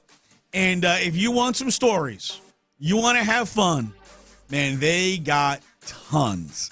And remember, 2 o'clock hour, there is a donation match going on right now. That's happening right now. You got 30 minutes left. Now is the time You want to bid on that dinner with us at Area 45 along with Darius Fulgham and Juan Baby Bull Diaz. Get your donation match. Now it's time. It is. There you go. 24610. You can call in to get your bid in. Get your bid in. Now, fellas, I was just at a meeting, and they gave me some food. And I know that you guys have been here all dang day. Would you like some food? We've actually been taking pretty good care of when it comes to food. Good, then I'm going to eat it myself. Go ahead and eat it. Yes, yes. Eat whatever. I ate my lunch. This is called bacon candy. Okay, never mind. I do want some food, actually, now that you mention it. That sounds fantastic. This is called bacon candy. That seems like something I should be avoiding, Tyler. Oh, you definitely need to avoid this. Monday's this right going to be here soon, man. That's true. You still got the wait. How's that You make going your for own you, decisions, though, bro. Hey, man, it's bacon. It's protein. Just, I mean, you're a grown man, bro. You decide here what to do. Look delicious right there. Yeah, that does. Oh, smells good too, man. That is incredible. And these are... I mean, it's fine. Hold on, so. I much prefer a salad, personally. I'm going to be honest. It's not that good. I bet you are. These are the bacon cheddar biscuits. Oh, he's got more. Oh, there's more food? There's more food. We're doing food trying now. Oh, God, it's food. Ron? That looks like some sort of a honey butter. I'm just looking at it. And what are you doing in there tempting my man, PC? That's all right. Look at that. Is that a honey butter? Why don't you just dip that in there? Dip it in there. Wait a second. When did I just become dip it in there? A succubus? Come on, you could have got a little bit Tyler Milner. What's that? Basically, are you just calling me a succubus? I'm in here tempting the man. That's a hell of a word, my friend, and I do like to pride myself brain, but I have no idea what that means. Oh, you know what that means. You know what that means. You know what. Can you use it in a sentence? You can. Can I have the language of origin, please? Man. I just want to say, man, I can't believe this, to be honest with you. I cannot believe we are closing in on 20,000 on this thing. Oh, maybe with the update. What's going on? We're closing in all together on 20K as we have moved. The food bank has moved the goal multiple times today. Oh, they're moving the goalpost. Yeah, they are. And as Patrick just said, thanks to our great friends at NetBar, your donations for the next hour up to $1,000 will be matched. So it'll be worth double right now. So that will really help us out. We really appreciate that. But Reggie, I cannot believe we got to this point. As I said, I knew I would be throwing this jersey on once we hit the $10,000 mark. I didn't think that would happen before lunch. It did, and it is amazing what you all have come out to do. I've said this multiple times today. I don't think I knew the power of this radio station, and we are seeing the power of you, our listeners who ride with us, the power of this station, and it has been amazing thus far. It absolutely has. I mean, I didn't know what to expect. I knew the 3,000 was maybe underselling us. I didn't know that it was underselling the people by this much. Midnight, and so shout out to all of you fine folks to continue to support. I should have understood that because, I mean, above, there's an opportunity to hang out with Clint and Ron and T-Mill and, and Sean and Seth and all of us that are on the station. But more than anything, the real thrust right now is just Houstonians helping Houstonians. And if there's one thing about Houston that we love, it is ourselves in Houston. And I do appreciate you guys showing it with the excess that you have within you. I don't know how much it might have hurt for some folks. I don't know, PC, if you heard, there was a little girl whose name is Dakota who made sure she didn't have a lot, but she was like, put that $6.10 on there because I want to help. I want to help my fellow Houstonians. She went 6'10" too. I like that in her. Oh yeah, no, she's clearly got a good path ahead of her. PC, before we go to break here, because I know that, I mean, we will. And I just want to make sure you know who's producing this right now. You got to be careful when you say things like thrust. You ain't got to be careful. I'm a professional, man. When you say things like thrust, I'm not. I almost beat you to the punch. The longer I'm here, the more Tyler I become on the air. As I started that thrust. nasty is contagious. I did a small thrust under the table when he said it. Did you? I did. I'm glad you kept that under the table. I did. I kept it under. I do it under the table every show. You and don't even that was my it. bad. I should have known better. I should have. That's on me. Little pelvic action. All right. There it is. So maybe we just take the break. And No, go ahead and say what you're I think everybody it's not enough everybody nasty. needs some cool down time. Everybody Everybody needs some cool down time right No, now. they don't need to cool down. You know what they need to do? They need to go ahead and do the thing and text. Oh, we only have one more segment for this dollars for dollar match. Sports Radio 610 to 71777. You will be doubled. It will be doubled the rest of this hour. The rest of the 2 o'clock hour, it will be doubled. Whatever you can give the Houston Food Bank needs. Remember, they have, as we just talked to Julie there, their budget's been cut by $11 million, and all the help they can use right now. And you can donate. Text, as I said, Sports Radio, and that is capital S, capital R, Sports Radio 610, all one word, to 71777. And I just wanted to say this because we just got a text in from the 832 that said, this is Rolando, tried again to make the donation and it went in. They said, it wasn't much, but I made a $20 donation. And, buddy, I think you need to understand what we've been talking about all day long. The Houston Food Bank, with the relationships that they have, they get 3 meals out of every dollar given. That's 60 meals. That sounds a lot more like $20 sounds little. I know that nowadays, you could buy a burger and fries at some places and spend $20. But the Houston Food Bank will have 60 meals off of that $20 donation. So don't feel bashful about that at all. You're doing the Lord's work. All of you fine folks that are helping us out here, we appreciate you. We do. All right, as we continue, remember, you got about 20-plus minutes right now. Your donation will be doubled. You can go ahead and do that as we continue right here on the Reggie and Ron Radiothon. You're getting me football horny, as Clint would say. Area 45 with Bijani and Creighton. Texans are going to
881-4414179. It's Ability Trees. Ability Trees, Houston's, say it, leading tree care professional. Sports Radio 610 presents the first annual Reggie and Ron Radiothon for the Houston Food Bank. Here's Reggie Atatula and Ron Hughley. Astros take a 3-2 lead. Isak Paredes gets an RBI double, and Cooper Hummel was giving it everything he had, baby. Giving it everything he had and got in just before the tag to give him a 3-2 lead. Another one of those. I didn't know he was going to be on the field for the Astros scoring another run as the Trammels, the Cones, the whatever. He is another one there as they lead 3-2 as they look for a sweep in Colorado. Once again, you guys have about 17 minutes. 17 minutes as our great friends at NetBar, they will match any donation you make until 3 o'clock, the entirety of the 2 o'clock hour. Oh, we got some people who are making that match work. Yeah. Shout out to Ivan Rodriguez. Shout out to James Bartell, Tana Fitch. You guys are doing fantastic work. Yeah, yes, and you can join that as well as we are trying to get ourselves up to 20K, and we are close to closing in on that. Again, if you're looking to wonder how to donate, text Sports Radio 610, all one word, and capitalize the S and the R to 71777. And you can still bid on the dinners there that we have for each show. So there's still ways to give. We're here until 6 o'clock. Reggie and I have been going since 6 a.m. in our radiothon, and we're in good shape, baby. Doing great. We're in good shape. Doing great. Ron's wearing a Texans jersey. If you haven't seen that, I believe there might be some pictures already on Sports Radio 610. Lee says, Twitter I can't account. see Ron Texans. Yes, you can, damn it. You can see it, all right? Okay. Okay. Yeah, you can see it. Bam, right there. I'm laying back on. Bam.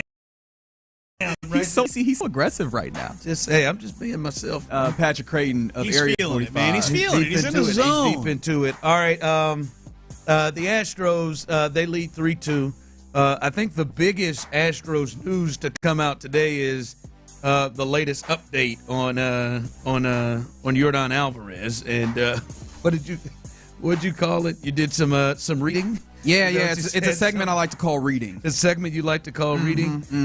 By the way, I'll let you. You want to give the update on Yordan? We'll let you. You want me to do the reading again? Well, it was a lot. It was a lot of words. At least give some of the highlights there. I will say Chaz McCormick will join AAA Sugarland today and begin playing with them tomorrow. Jeremy Pena is not doing baseball activities yet, but the very trusted when it comes to injuries, GM Dana Brown said he could resume. You had to do that to Dana. You're not wrong. I'm sorry. Dana came out last week and said, hey, guys, Yordan, man. What you mean last week? That was Monday. There's an outside. No, he said last week, over the weekend, he said there is an outside chance my man could get us to, he can be out here in L.A.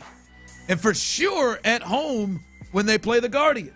Anyway, that is. Then update. And then there's an update of him being shut down. And guess what? There's another update right here. Then yeah, the additional update says that the Yordan and the Astros. Listen to this one, guys. Received encouraging news from a hand specialist. So part of the examination, the additional imaging was done on his right hand, which revealed that the main cause of his current pain is actually, they believe now that the fracture that he was sustaining that had taken him to a place where he could no longer, or they shut him down for swinging the bat, is supposedly now a, quote, non-factor in the discomfort, close quote, that Alvarez is experiencing. So they're saying that this is inflammation. He now has received a couple of shots for said inflammation, which is similar to the shots that he had taken previously when they had believed it to be inflammation and had not known about the fracture in the hand. And so they also took solace, it seems like, with this update in the idea that this separate hand specialist diagnosed it in the same way as the previous hand specialist and the Astros staff seemingly seemed to see it. So that is wow. in large part what Not the on update us, is on Yordan Alvarez. Not on us, so folks. You guys are familiar with the concept of 3 true outcomes? Yes, I Okay. am. So this basically CYA update from the Astros. If you remember the last time Jordan had a setback, the very next day, which was June 1st, the very next day, they honored a doctor who's been part of the team for 35 years. You made my who's turd a hand list. specialist. By the way, we have a turd list coming? No, not today. And Gotta be on these phones. My bad. They should. has be, Jordan didn't they? seen said hand specialist? We have no idea. So they put out this, like I said, like CYA type thing. So there's like 3 outcomes here. Number 1 is they are speaking the God's honest truth because they've already been caught with their pants down so many times. The actual truth, and maybe Jordan's back in 3 weeks. Okay. Outcome number 2. They're not telling us the whole truth, but they're going to continue to give Jordan these anti-inflammatories basically like every day to try to get him through the season, and then he will have some sort of surgery at the end of the year. Yeah. Outcome number 3, they are totally full of it, and we're going to find out in the next 10 days Jordan's having surgery, and maybe he'll be back the last week of September. And the worst part about that is I don't know how to divvy up the percentages of which of those are most likely. Like at this point in my brain, it's just a 33.3% all the way across on all 3 of those possibilities. I feel like it's 40, 20, 40. Not going to lie. Okay. 40%, they're really telling us the truth because they've already been shamed. 40%, they're lying their pants off and he's having surgery in 2 weeks. And like 20%, they're going to manage this all year with just like anti-inflammatory shots and medication the whole season. Like, think about it from a baseball and injury point of view. What happens when you hear a pitcher has shoulder inflammation? What? It's only a matter of time. Right. What happens when you hear elbow or forearm inflammation? Oh, that's the UCL. That's where we're getting it's only a matter of time. Yeah. So the fact that, it's inflammation, it's only a matter of time. Whether they can get him through or having it, but he's going to wind up having some kind of procedure. Yeah, and I don't know why my brain did not click until you said it. Inflammation is a symptom. Like, inflammation is not in and of itself. Right, it's a result. Issue. So, like, it's just inflammation he's dealing with. Well, what's causing the continued inflammation is the question that you ultimately have to ask there. And it's not, everything's perfectly fine. Like, that's not the answer for why I have inflammation. Especially when you have inflammation that is so painful, you can't grip a bat. Yeah, you need a shot for it. Well, that's what I'm saying is we just can't get to a point of, hey, man,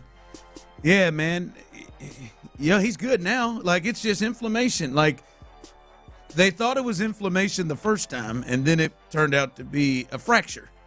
And then they shut him down. And now they're back to saying it's inflammation. Like somebody on the text line earlier had a great point of, so we got a setback and great news in a... Same update. Same update. In the same update in 2 days, in a day's time. It's just... I'm hopeful, and even if he does show up on the field, I will still be concerned if he's good, if he's right. My biggest concern is they've tried rest. They've tried to shut him down. They said it was an inflammation. They said it was a fracture. He went out there. They thought he was feeling good, and it still gave him enough pain where he had to shut it down again, and where we are now. And that, to me, feels like, rest isn't the thing that's helping. It feels like, as you said, an operation has to occur here, and then the point is, how much can he deal with before having to get that operation? Because I won't be shocked at all if you hear, all right, Jordan Alvarez saw his 8th specialist, and he's going to potentially have to have, surgery on that hand. Now, let's be real. The only reason you get a second opinion is because the first opinion sucked. Yeah, you didn't like it. You didn't like it. Not it sucked like it was bad. It sucked like the news was bad. Yep. You get a second opinion when the doctor says, hey, look, you need TJ. All right, let me just get a confirmation on this. Yeah, you need TJ. Crap. That's usually how that works. Think about how they treated Lance McCullers Jr. Oh, yeah. So after he came back from Tommy John, he starts having more problems in his forearm and his elbow area because he had a bone spur. Bury me in the H. And rather than just address the bone spur, they shut him down, and then they rehabbed him. How exactly do you rehab a bone spur? I couldn't tell you. And what did the bone spur do? It ripped up his flexor tendon. So as they continued to rehab him, the bone spur continued to rip up his flexor tendon until it completely tore it, and it's a 14-month recovery. We're not even sure what they did with Kyle Tucker last year because it was just a bruise, and he'd only miss, a couple of days. Then became a week, then became 2 weeks, then became, he's still dealing with pain from a bone bruise. Now, if you've had a bone bruise can be painful. But when we get into like 4 weeks and there's, it's a bone bruise, maybe not just a bone bruise. And then 3 months later, it turned out that he fractured his shin. Yeah, the Astros have a I'm telling you, they're in long storied history. We've reached the fool me once. That's on me. You fool me twice. You fool me. You can't get fooled twice. Can't get me fooled. But guys, really, this time I'm telling the truth. Really, Please this time. believe me. Yeah. Listen, we'll see what happens. We'll see when he rolls out there. To me, it is concerning that rest everything doesn't seem to do the fix, and he keeps having pain. Yeah, right. That's the part, and pain where he stops himself. And every time he swings the bat within 3 days, there's pain. You out on the Astros' chances to go on a serious championship run if he's out? No. Really? There's a lot of things in play over the next 3 months, right? Number one, do Garcia and Javier come back? Do they look like Garcia and Javier? If you can add Garcia and Javier pitching like those guys, like we're accustomed to them pitching, this rotation is the best rotation in baseball, and that drastically changes everything. This is a pitching and defense team. They're not going to score 7-8 runs. Normally, Coors Field is an exception. But their job is, hey, our pitching staff's going to hold you to 3 runs or less, and we're going to score just. That's what this team is. Yeah. Altuve hasn't hit like Altuve yet. Walker hasn't hit yet. He's 5 for 9 in this series coming into today, but he hasn't really hit yet. Yainer has been extremely inconsistent. He hasn't really hit yet. You don't have Jordan. You don't have JP. They keep finding ways to win. I mean, they're 21-7 in their last 28 games. They haven't had Jordan for any of those. Last year, they went on their run when Kyle Tucker, their best hitter at the time, was out for 3 months. So there are a lot of things that could happen between now and the end of July. Do they get a left-handed bat at the trade deadline? Do they get a starting pitcher at the trade deadline? Does somebody get hurt? Does somebody on another team get hurt? The American League is not the National League. Mm-mm. There's no Dodgers. There's no Phillies. There's no Mets, who apparently forgot that they're Mets. There's the Tigers and the Yankees still, without Yordan Alvarez, that's like I think they can get through the season. Hell, they have so many people playing inspired. It feels like Tim Tebow and the Broncos that one year. It doesn't matter whoever's close. They just play. DT get open on one. Just do it, man. They just do it. But in a series against those type teams, that dude in the middle, right there, and just the way teams can move around people and probably not pitch to Altuve as much. And is Cam Smith going to be like this in the postseason? That to me, I will say I'm out. If he out on them winning it all, I'm out. They're concerned because of how important he is. But there are other things that can happen. But by the time we get to the trade deadline, and what guys do they have coming back, that the equation is not complete yet. Also, boy, the Yankees are an abysmal defensive team. I got a message for those Yankee turds. The Yankees' infield defense is one of the worst in baseball. And they've got a bunch of guys who throw grounders. Yeah. So, like, their symmetry is off, and that's why they've kind of come crashing back down to earth like they always do, because their infield defense is garbage. The only good infielder they really have, right, is Jazz Chisholm at second base, but they're playing him at third. Yeah. And he's not good at third. Yeah. So their defense all around is just not very good, and their pitching is suffering because of it. The only guy you're really afraid of in the lineup is Aaron Judge. He's the only guy. Aaron Judge is not human. Everybody else in that lineup can be pitched to, and you can this is why the Yankees are beatable. The Tigers are different because they're young guys. They don't know how good they are, and they've got. I mean, you got a feel of that last year now, didn't you? They've got an elite pitcher at the front of their rotation, and their bullpen, a bunch of guys who throw real hard. They're not afraid. They don't know what the fear is yet, and they have an excellent manager. That's a good baseball. Now, there's a team that was in the postseason last year. Yeah. A lot of their parts are still there. Beat the Astros. That is a good baseball team, but that's the best baseball team in the league, and I don't think the Astros are much off from them. If you got 2 minutes now, you can get them in. 2 minutes, you can still right now. Text Sports Radio 610. That's capital S, capital R.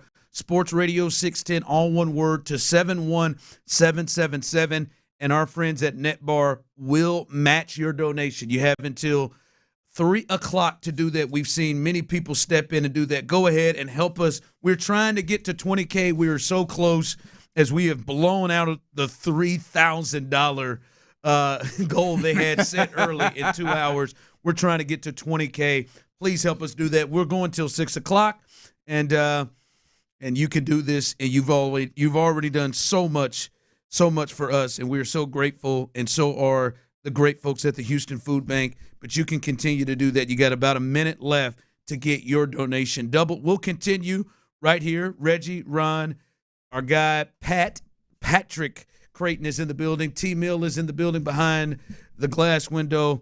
We're having fun right here on the Reggie and Ron Radiothon. The Drive with Stoerner and Hughley. The Astros are placing their, what I believe soon to be all-star shortstop, MVP candidate shortstop, Jeremy Pena, on the IL due to this rib injury. This has clearly been their best player. Is this the one that potentially...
insider access, exclusive content. Sports Radio 610. The Texans play here. Sports Stadium.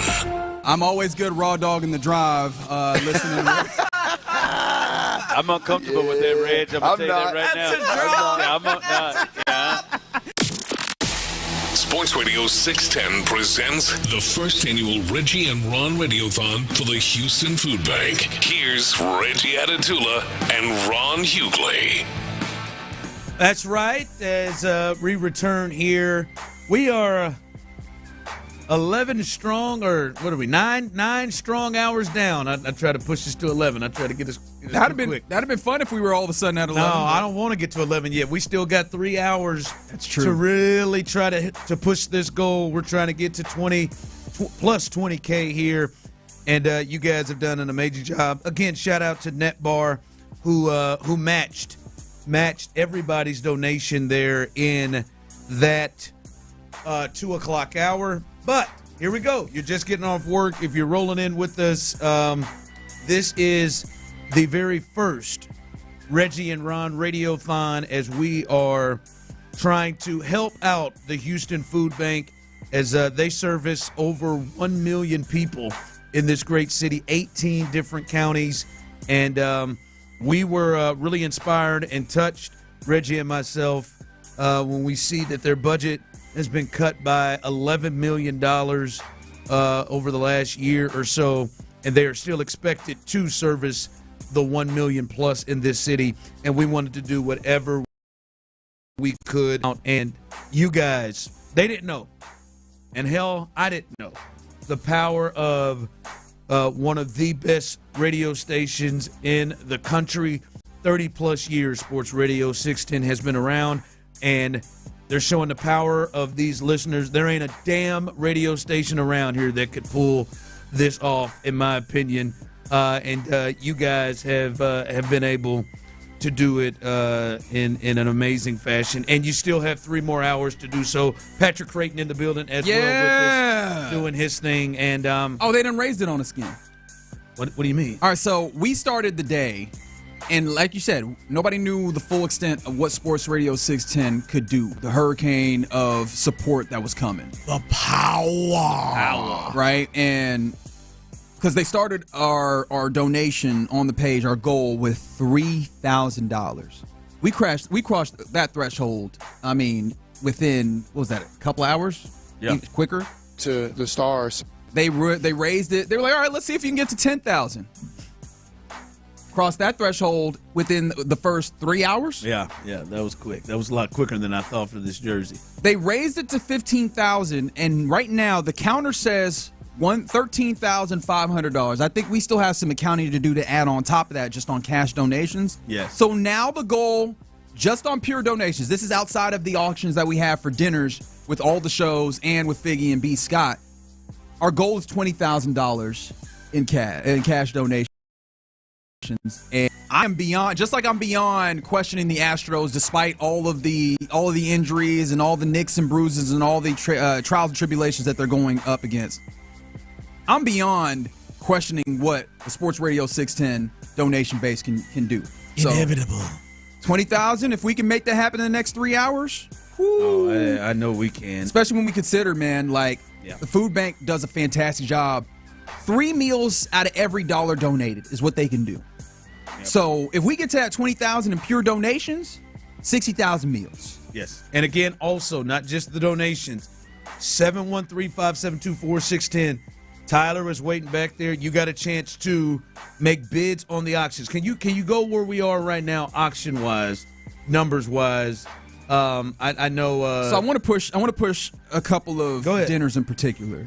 We're doing pretty well. I just want to highlight, first of all, PC's here, and you were talking about it, man. We're excited for the dinner that you guys have at Christian's Tailgate. Can you remind the folks who all will be attending this dinner in addition to Because y'all gonna have a whole caravan. Y'all gonna basically rent out the Christmas tailgate. I thought he was going to say Evander Holyfield and all right, so I can't promise Evander Holyfield. If we're going to be fair about Evander Holyfield, he still owes me 3 phone calls. Oh, there's a story there. Can't wait to hear that one. And that's the type of story that you can hear when you hang out with these fellas. Right now, the high bid is $300 to hang out with Area 45 at Christian's Tailgate. Who all will be there with the winner and one guest? So if you bid on and win the dinner with Area 45, not myself, Sean Bijani, Chris Santiago, but you will also be having dinner with the current WBA number 6 ranked super middleweight Darius Fulgham, fights right here out of Houston, and you will also be having dinner with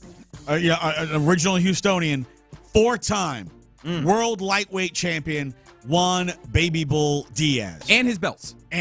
Like those are coming with you. At least one is. We did an event for our 1-year anniversary. I think my kids took pictures with him. Yeah, and held the belt. And Juan brought one of his belts, and the thing is huge and it's heavy. Like it comes in a case. Like it's Ron's kids all got pictures of the belt. Sean Bijani's kid got a picture with the belt. Sean Bijani's kid also punched Juan Diaz in the stomach. He did. I recall that. It's a little aggressive. A lot aggressive, in fact. But you'll get to hang out with us as well as Darius Fulgham, Juan Baby Bull Diaz, and they've got incredible stories from all their time in boxing. So that's one. You got that there. And then also, they got ours, damn the it. drive. Now look here, damn it. 713-572-4610. It's at $1,000 right now. Let's go. Come on now. Let's jump this thing up. You get Clint. You get Tyler. You get to say everything you wanted to say to my damn face. You get to say it. Get a little bottle of Blanton's as well. Have a good time. Hang out with us. Carbrock Brewing, and good meal, good beer, good drinks, fun stories. Clint said he'll add some sweetened to the pot as well. 357-24610. Let's go ahead and add to that bid. What is it? $1,000 right now. $1,000 bid is the high bid. Let's jump that thing right now. And remember, all proceeds to the bids for all of the dinners, as well as your donations, will all 100% go to the Houston Food Bank. Actually, I feel like I also need to hype this one up. I know that I've just spent the whole segment hyping this up, but I feel like I should have mentioned this again. The Cormier's Kitchen. They got a lot there, man. That came in a little later. There's a lot of things in this particular package that is currently, the high bid is only $775? Yeah. Which is dinner for you and 3 guests. So you're already getting more people. You should be able to split this up amongst your folks with B. Scott and Figgy Fig. That's right. And that is at Cormier's Kitchen, a fantastic establishment. But also on top of that, you will get a signed and framed Yordan Alvarez jersey. Like we're talking, that's already part of additional value there. You'll get a Weller, you'll get some Weller 12, and then on top of that, what I can only call a special extra situation for you with you and 3 guests that will be happening next week. It's a special extra situation. That's all I can really say about it. Just a special extra situation, but it's happening next week. And look, I'm talking about the value on this is significantly more than the $775. That's the high bid. That's all I want to say. I mean, I can't steer you any further. I'm just letting you know. It's a good package to bid on. I might have cheat and pull out. Win if you can, lose if you must, but always cheat. I might have to cheat and pull out a big gun here in just a bit. But 713-572-4610. You can call in. And do your thing there. I wanted to ask you guys a question. Tyler, you can jump in as well on this.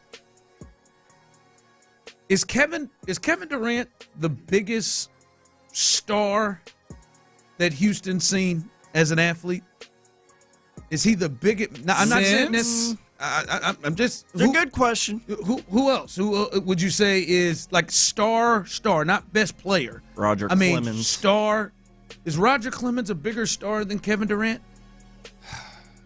I'm trying. Like Roger Clemens was clearly famous. Was Roger Clemens more infamous at some point because of? I'm not trying. I think it's a very interesting question. I think Elijah Wan. Yeah, Hakeem was a better player, but I don't think Elijah Wan was a bigger star. Like bigger star, right? Usually that comes for quarterbacks. Better. I Is there been someone bigger? Well, you had Roger Clemens, who the only 7-time Cy Young Award winner.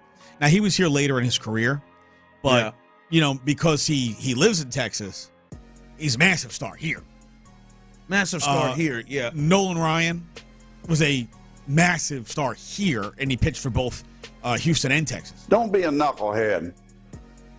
Olajuwon, of course, was a massive star. He played college here. Nolan's a great answer. Yeah, Nolan. That's tough. I wasn't alive around that time. That's why I'm posing to others where he is. Like, you were alive in the 80s, Ron. I mean, not really. He said not real. What does that mean? Not really to know. I mean, that means he was like in 1986. Ron was like 3. Charles Barkley. Yeah, I don't know if we can count that. Like, I understand what we're doing there. It would definitely. I don't agree. I think Charles became a much bigger star to the Charles Barkley. After you calling him fat? Is that what you're doing? No, I'm not. I mean, he's doing a good job getting down, by the way. But I mean, as he's a much bigger star right now than he was a player. Oh yeah, absolutely. Because of his other like. And he was a big star, but he was an MVP. He took the Suns to the finals, and that team had no business going to the finals. The team was all Charles Barkley. And like that, like he was a star, but he wasn't the Michael star. Michael was the star. Magic was the star. Even as great a player as Kareem was, Magic was a bigger star. Like Kevin Durant over the last decade's been one of the biggest stars in sports. But I don't know if he's not LeBron's like step. LeBron he's a tick underneath him. Text line just gave you the answer. Globally, Yao Ming. Okay, I was gonna say Yao earlier, but he just globally, yes. The global thing. But what? So the world don't count now? I'm not saying the what world. What you trying to say about it? It's America. We didn't know the rest of the world doesn't count. If we're talking about Houston stars, right now? I'm just saying. Houston's got to matter. I guess globally. Yeah, not going to stop yelling. Like right now, globally, Shohei's a bigger star than LeBron, right? But I mean, it's not.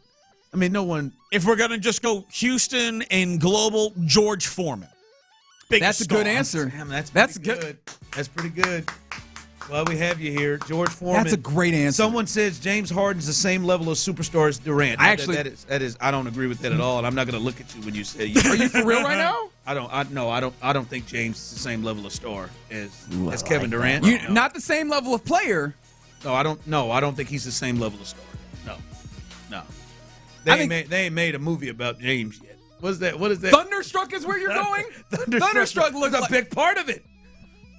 Where is Simone Nobody Biles actually on views this Thunder. discussion? No, this doesn't count. We're not going to talk about Thunderstruck like it's. They reached out and made a film. Thunderstruck is not like Space Jam. We're not doing that. Dude, we think about stars. Kevin Durant. If you start naming the star accolades of Kevin Durant, how far do you get down before you mention Thunderstruck? Hey, baby, they're making movies now. Get out of here. Get the bleep out of here. Is Simone Biles I will not get out of here. A giant star? Because I feel like she is.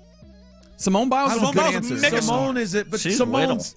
She's stature-wise, she's little. Star-wise, she's global. I'm an idiot. She's not like she not as big a star as George Foreman. She's not a big a star as George Foreman or Kevin Durant. I'm sorry. George Foreman's a good one. George Foreman was a heavyweight champion of the world. That's a good one. Guys, stop it with Tracy McGrady. I love Tracy McGrady. That is relatively niche. If we're being honest, I might have to step off. Tracy McGrady, step off the train with AJ biggest Foyt, star moment. What is that? A star moment? Yeah, I might step off the train with AJ Foyt. Okay, that's gonna be what I'm gonna take your word for it. I'm gonna step off the train with. I'm sorry, man. I can't get with your. I think in the running, George Foreman, I think is that his peak had to be huge.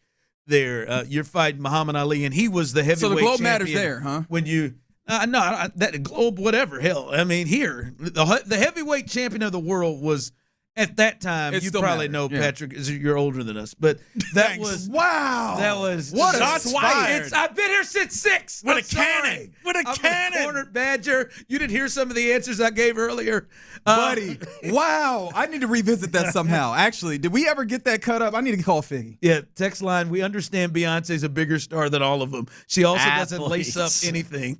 Well, I bet she laces some stuff up. All right. Now this gotten away What? from you. My man. That wasn't That's nasty. in the spirit of the drive that right wasn't there, nasty baby. right there. I see you, Reggie. That wasn't even I nasty. see you, bro. Coming up. How was that nasty? Please, Oh, yeah. Please remember, text Sports Radio, capital S, capital R, 610 on 1777. Let's close. Unbelievable. Let's close. 713-572-4610. Let's get these bids up on these dinners. $1,000. You got $1,100 for the drive. $300 right now. You can get to $350 right now for the guys on Area 45. You can get to $1,000 as well when it comes to Figgy and B. Scott. Go ahead and do that right now. Let's continue. Let's close with a big kick at the end. You guys have been amazing. Let's do this as we continue here with the Reggie and Ron Radiothon. Tall Asian guy.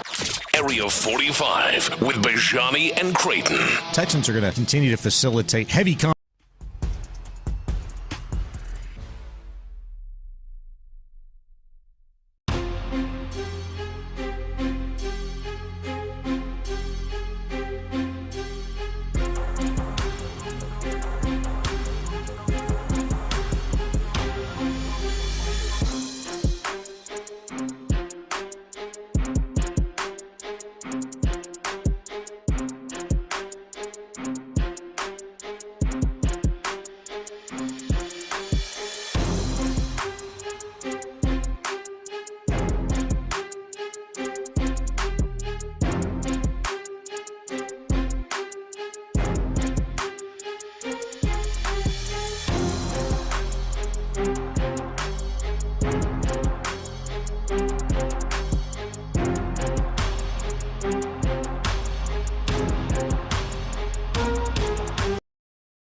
Football season is almost here on your home of the Texans. Sports Radio 610. Bagel tier.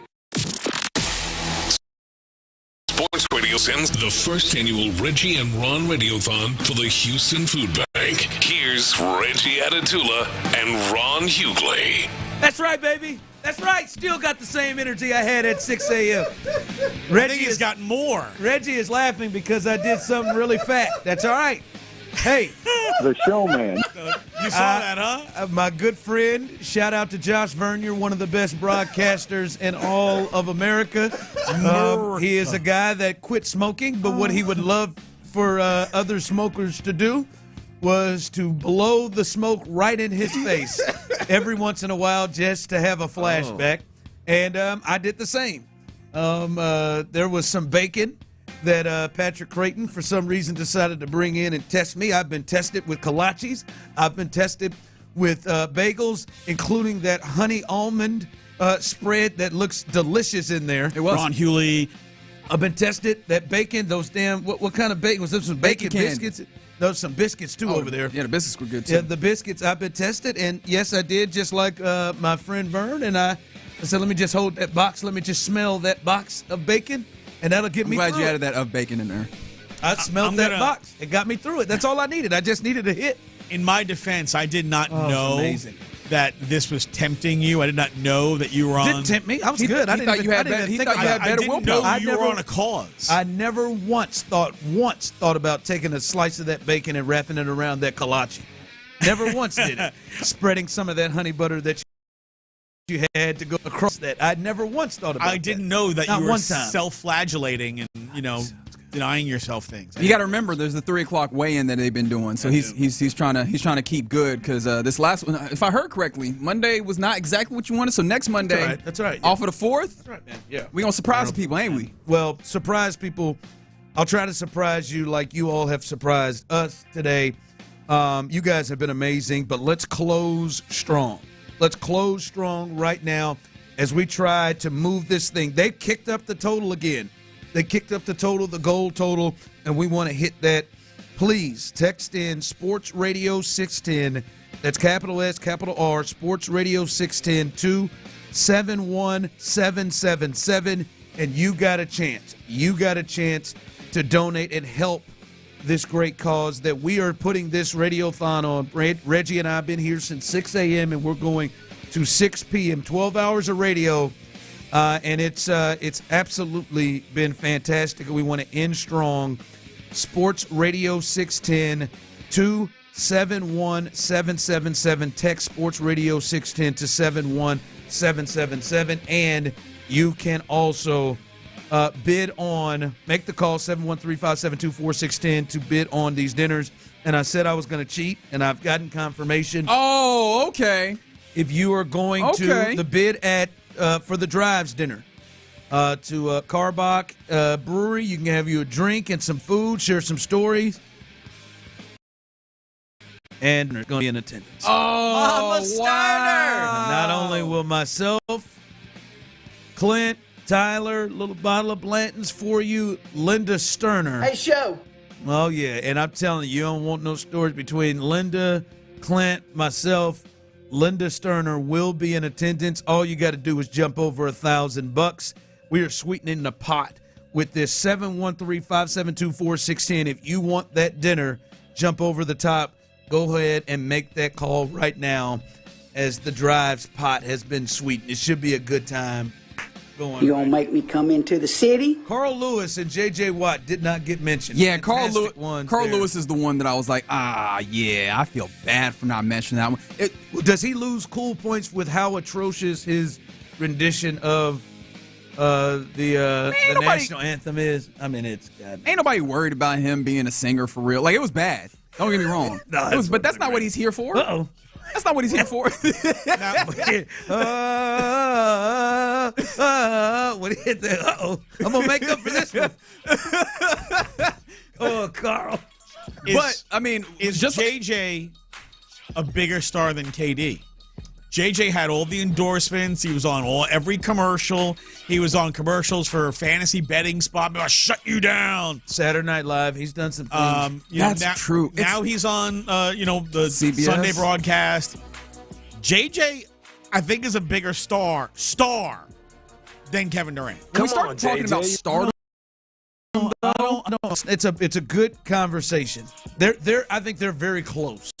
yeah. When we start talking about stardom, though, I feel like, and tell me if this metric feels right to you, because I'm just kind of, this is where my mind goes, but I appreciate kind of the group brainstorm to see if I'm in the right space. My mind goes, if I walk down the street and I ask someone who may not be a hardcore sports fan like we are. I mean, we know, all sorts of names of guys in sports that the average person wouldn't, you could give them 300 guesses and they wouldn't understand what that person's significance is.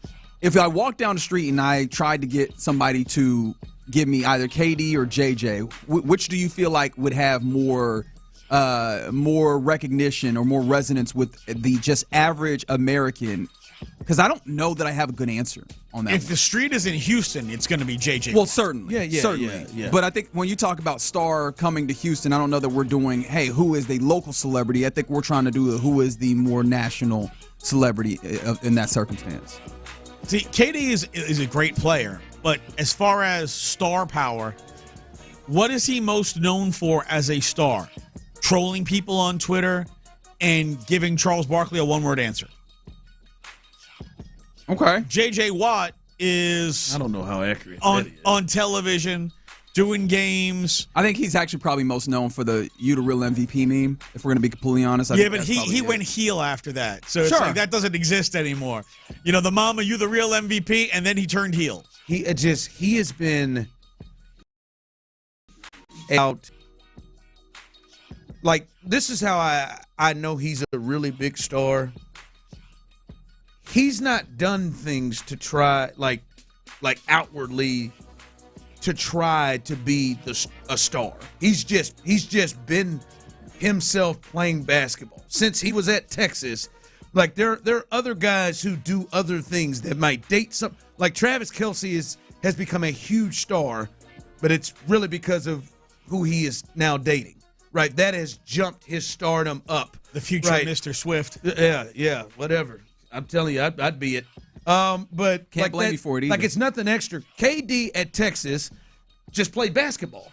He's come in the league. Now, he's had some of the things where he goes back and forth with people, but he has just played basketball, and he has grown to the level that he is right now. There are other guys that are stars that, go on in movies or stuff like that. Now, he did Thunderstruck or whatever. You can't even get the name of it. You can't admit that to the evidence of the court if you can't say it. It's a big part of it. If it can't cross your lips properly stated, but you can't admit it to evidence. He walked on the campus at Texas, and we've known him since he was 18. Like, as a huge star instantly, and it's just continued. From that to the league to the league. You kind of say the same thing about J.J. Watt, right? He's a 3-time Defensive Player of the Year, leads the league in sacks. The iconic picture of him with the blood coming down his nose. This into the whole, hey, I'm going to post a shirtless selfie every day. Yeah. This is before he raised over $10 million for Hurricane Harvey relief. He is definitely the bigger star in Texas. Like, when he started doing the national commercials, Subway commercial with the brothers, and what was it? It was either FanDuel or DraftKings, where he'd walk in like, "Shut you down," and there was a whole fantasy football thing. That was a national. Ad. So, and because he was such a great player, and what was it? The game against the Buffalo Bills, where he played, and his whole leg is purple, and they had those pictures out all over TV and the internet going on. Look, his leg is purple. JJ was a massive star, and of course the NFL, just bigger reach than the NBA, and more likable. Yeah, like, but not JJ is more likable. The NBA, the NFL is a bigger reach, but not the stars, right? Like the star players aren't a bigger reach than the NFL, like the individual star players, the way they sell their league, like Jordan and LeBron and Steph and Larry and Magic, like the star players the NBA stars have traditionally been bigger stars. But I think than you NFL have to be players. the mega star. You have to be LeBron. You have to be Steph Curry. In order to say, like, oh, who do you think is a bigger star, Steph Curry or Patrick Mahomes? I think more people are going to say Patrick Mahomes. No, I don't think so. I think Steph Curry is a bigger Yeah, I star actually than think Patrick Steph Curry would be bigger in that. Brandon The absolute biggest in the NBA is going to be bigger than the NFL, but the absolute, most of the biggest in the NFL are going to be bigger on just average than all the other kind of big guys in the NBA. Are we completely going to move away from the likes of like the international Olympics types? Because we mentioned Carl Lewis, you mentioned in the break, PC, Mary Lou Retton. And then Simone Biles keeps coming up. And I think that those would be the answers if we're just talking about stardom, because the Olympics and, that kind of international competition, I always like to say the Olympics is sports, or I guess I really stole this from Bomani Jones. Olympics is sports for people that don't necessarily watch sports, which is a much wider pool. I think sometimes we can get very narrow in our sports, fandom. But there's a lot more people outside that maybe don't care about that as much, but will tap into the Olympics, know about Simone Biles when we start talking about not just Simone Biles, but then the commercials. If we're using that, Simone Biles has been a lot more of those and those types of things. But does that not necessarily identify as much with Houston in the way that you're trying to point to? I'll listen to Simone. I can't listen to Mary Lou. In that time period? I'm just saying. Ron wasn't alive back then. Remember? I wasn't That's alive. right. I forgot. He came into existence in 2002. My bad. I can't. Yeah, I don't think Mary Lou got Tracy McGrady. Yeah, in the Has Tracy McGrady been on a Wheaties box? And he was. That's a genuine question. I don't know. This is Ron becoming a stereotype for so many people in this area. If it happened before 2000, it wasn't real. I mean, I'm saying 84. I'm not saying it wasn't real. Mary Lou Retton, like, she was a big star. Not win. Well, yeah, that's different. I think Mike's a big star. They never even played. I think Mike's a big star. All right, continue to roll through, guys, as we're getting more people bidding in. As I see that, appreciate you all. Continue. Text Sports Radio 610. I haven't been giving my shout-outs, have I? 271-777. On the other side, my bad. Reggie will give his shout-outs. By the way, the Rockies have taken a 5-3 lead. I hate that part so much now. In the fifth inning. Well, let's talk about a few things. Brandon Walter, you guys said something interesting in the break. Are fellas like Brandon Walter, Gusto, and who's the other Colton one? Gordon. Yeah, Colton Gordon, Big C. Are those guys? Is the shine starting to wear off on those fellas? We'll continue with that discussion. 6 o'clock, guys. We're going till 6 o'clock. As you can continue to bid. Again, text Sports Radio 610, all one word, to 71777 as we continue the Reggie and Ron Radiothon. The Drive with Stoerner and Hughley. The Astros are placing their, what I believe soon to be all-star shortstop MVP.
and she never gives him attention.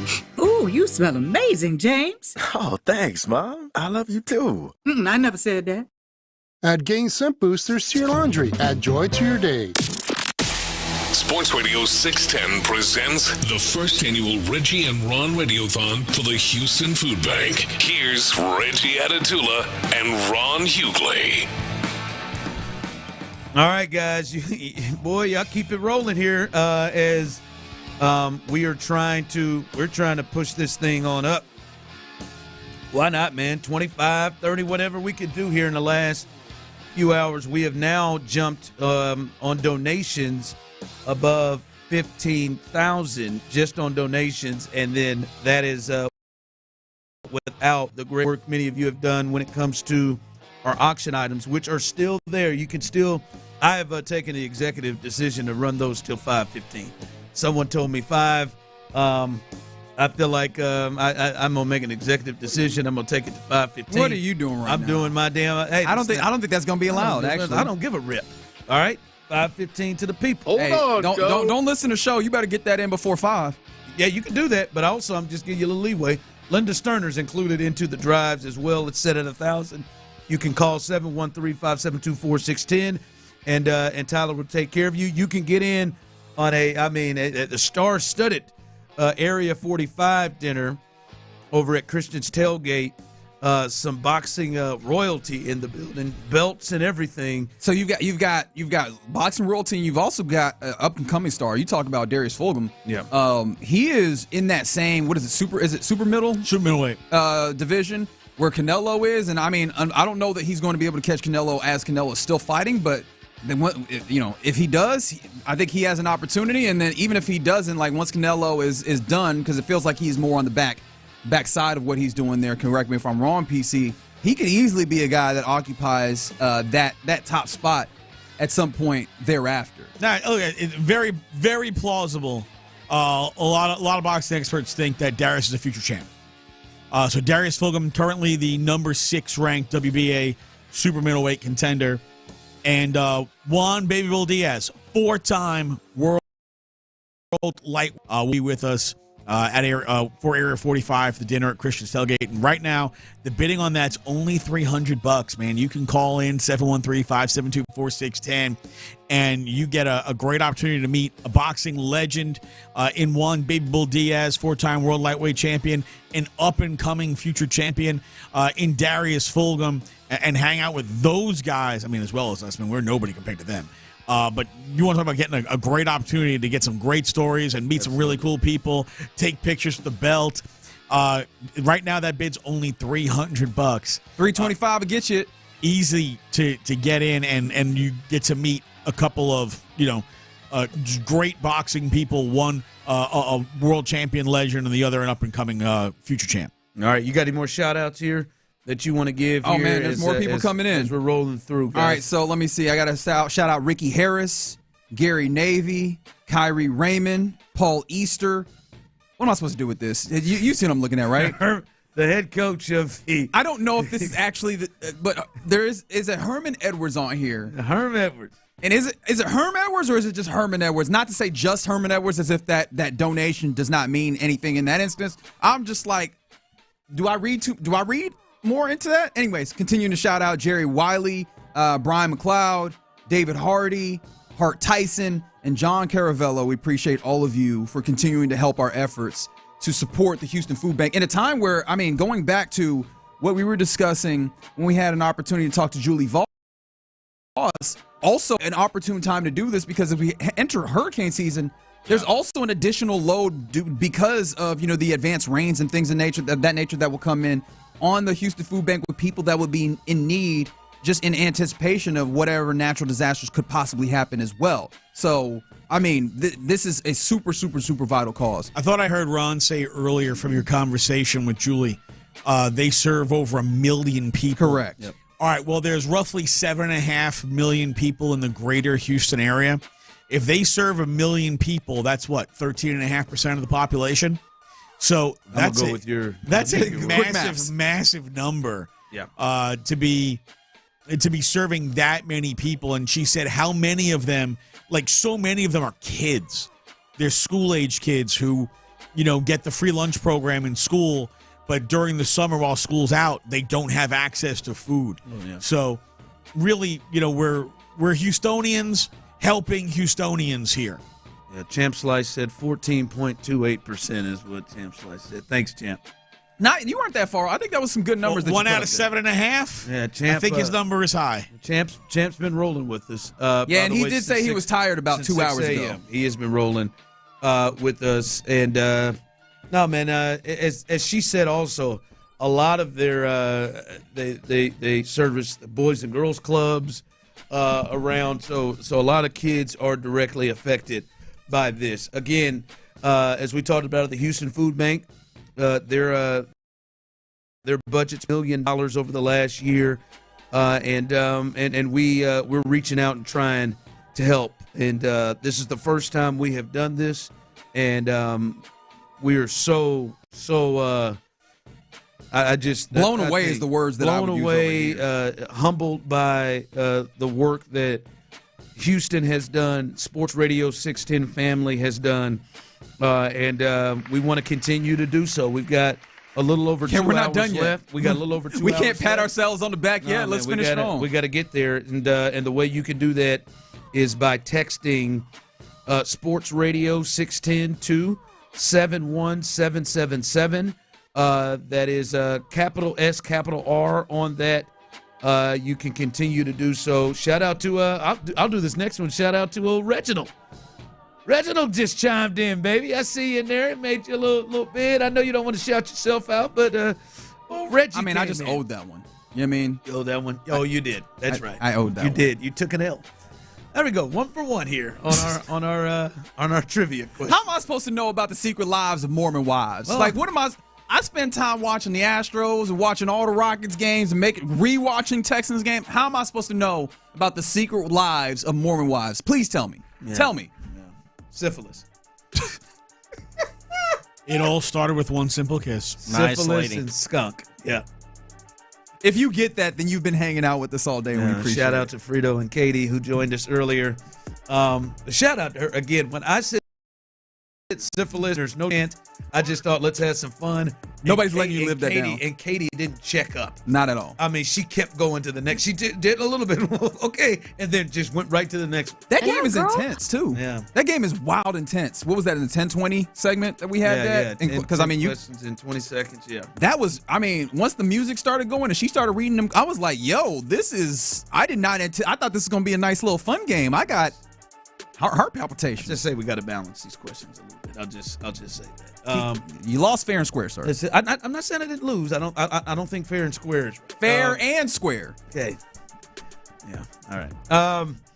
Continue to help us out. Remember, guys, you've got, let's say, about a little over an hour left for you to have the chance to bid on our dinners, and these things are really, really cool. You'll hear off-the-record stories you would never be able to hear. You'll get to see guys like Seth, Sean, and John Lopez, and Figgy, maybe Ben. Again, I'm pissed off at Ben. I thought really this was the time me and Ben He's the only one that escaped the smoke. Everybody else at Sports Radio 610. I thought this was going to be the one. Showed up. In the time where me and Ben would really be able to take our relationship to the next level, and I was hoping to finally get down to the craziest thing that I believe going here at Sports Radio 610, and that is, how did Ben end up at the University of Miami? There's just nothing about Ben that says University of Miami, and I was not a Seth or Sean. Who's the most University of Miami of all the Sports Radio 610 personalities? I see T-Mill's eyes. He's like, come on now. T-Mill, you think it's you? Oh, no, I'm just thinking. Oh, okay. It looked like you were like, come on, dog. T-Mill outside of A&M's got a real Arizona State. He does. Sun Devil feel That to is him. very true. Hey, the scene's there. That ain't too bad. I ain't gonna lie, I got a little Miami in me. All right, coming up as we continue. Welcome to Text Miami. in. Seriously, guys. As we said, you can still do that. You get a chance to hang out with any of the 610 personalities. 1650 or 1600 is the number for Payne and Pendergast. If you want to win that bid, you got to jump over 1600. 1,000 with the drive. 1,000 with in the loop, as well as 300 there for the fellas at Area 45. You got a chance to do that. 713-572-4610. You got a chance to win those bids. But continue to do what you're doing. You guys have been amazing. Text Sports Radio 610 71777. Wait, did we run through PC's time already? I think we did. Time is up. He is out. You know what? I'm going to make the hot tag to Sean Bijani. There it is. The hot tag. There it is. There you go. Shout out to Patrick Creighton, who just jumped in and donated as well. That was Patrick Creighton right there at his best. As we continue, Sean Bijani will join us. He will finish the last kick. I don't even know what I did. What did I do? You did greatness. 10 hours down. As we, I know what that's from. It sounds like he's playing tennis. It's that and the cap. One more time for me. No, it's just Monica Seles, let's go. There it is. Who had it worse, Nancy Kerrigan or Monica Seles? Text in 713-572-4610 as we get it going. That's how you're discounting? Ron and Reggie on the first annual Reggie and Ron Radiothon. We continue coming up next. Sarah Jessica Parker, man, she's always done it for me. Area 45 with Bijani and Creighton. Texans are going to.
321. That's BOSS to 321-321. BOSS to 321-321. These statements have not been evaluated by the FDA. This product is not intended to diagnose, treat, cure, or prevent any disease. KILT FM HD2 Houston. Insider access, exclusive content.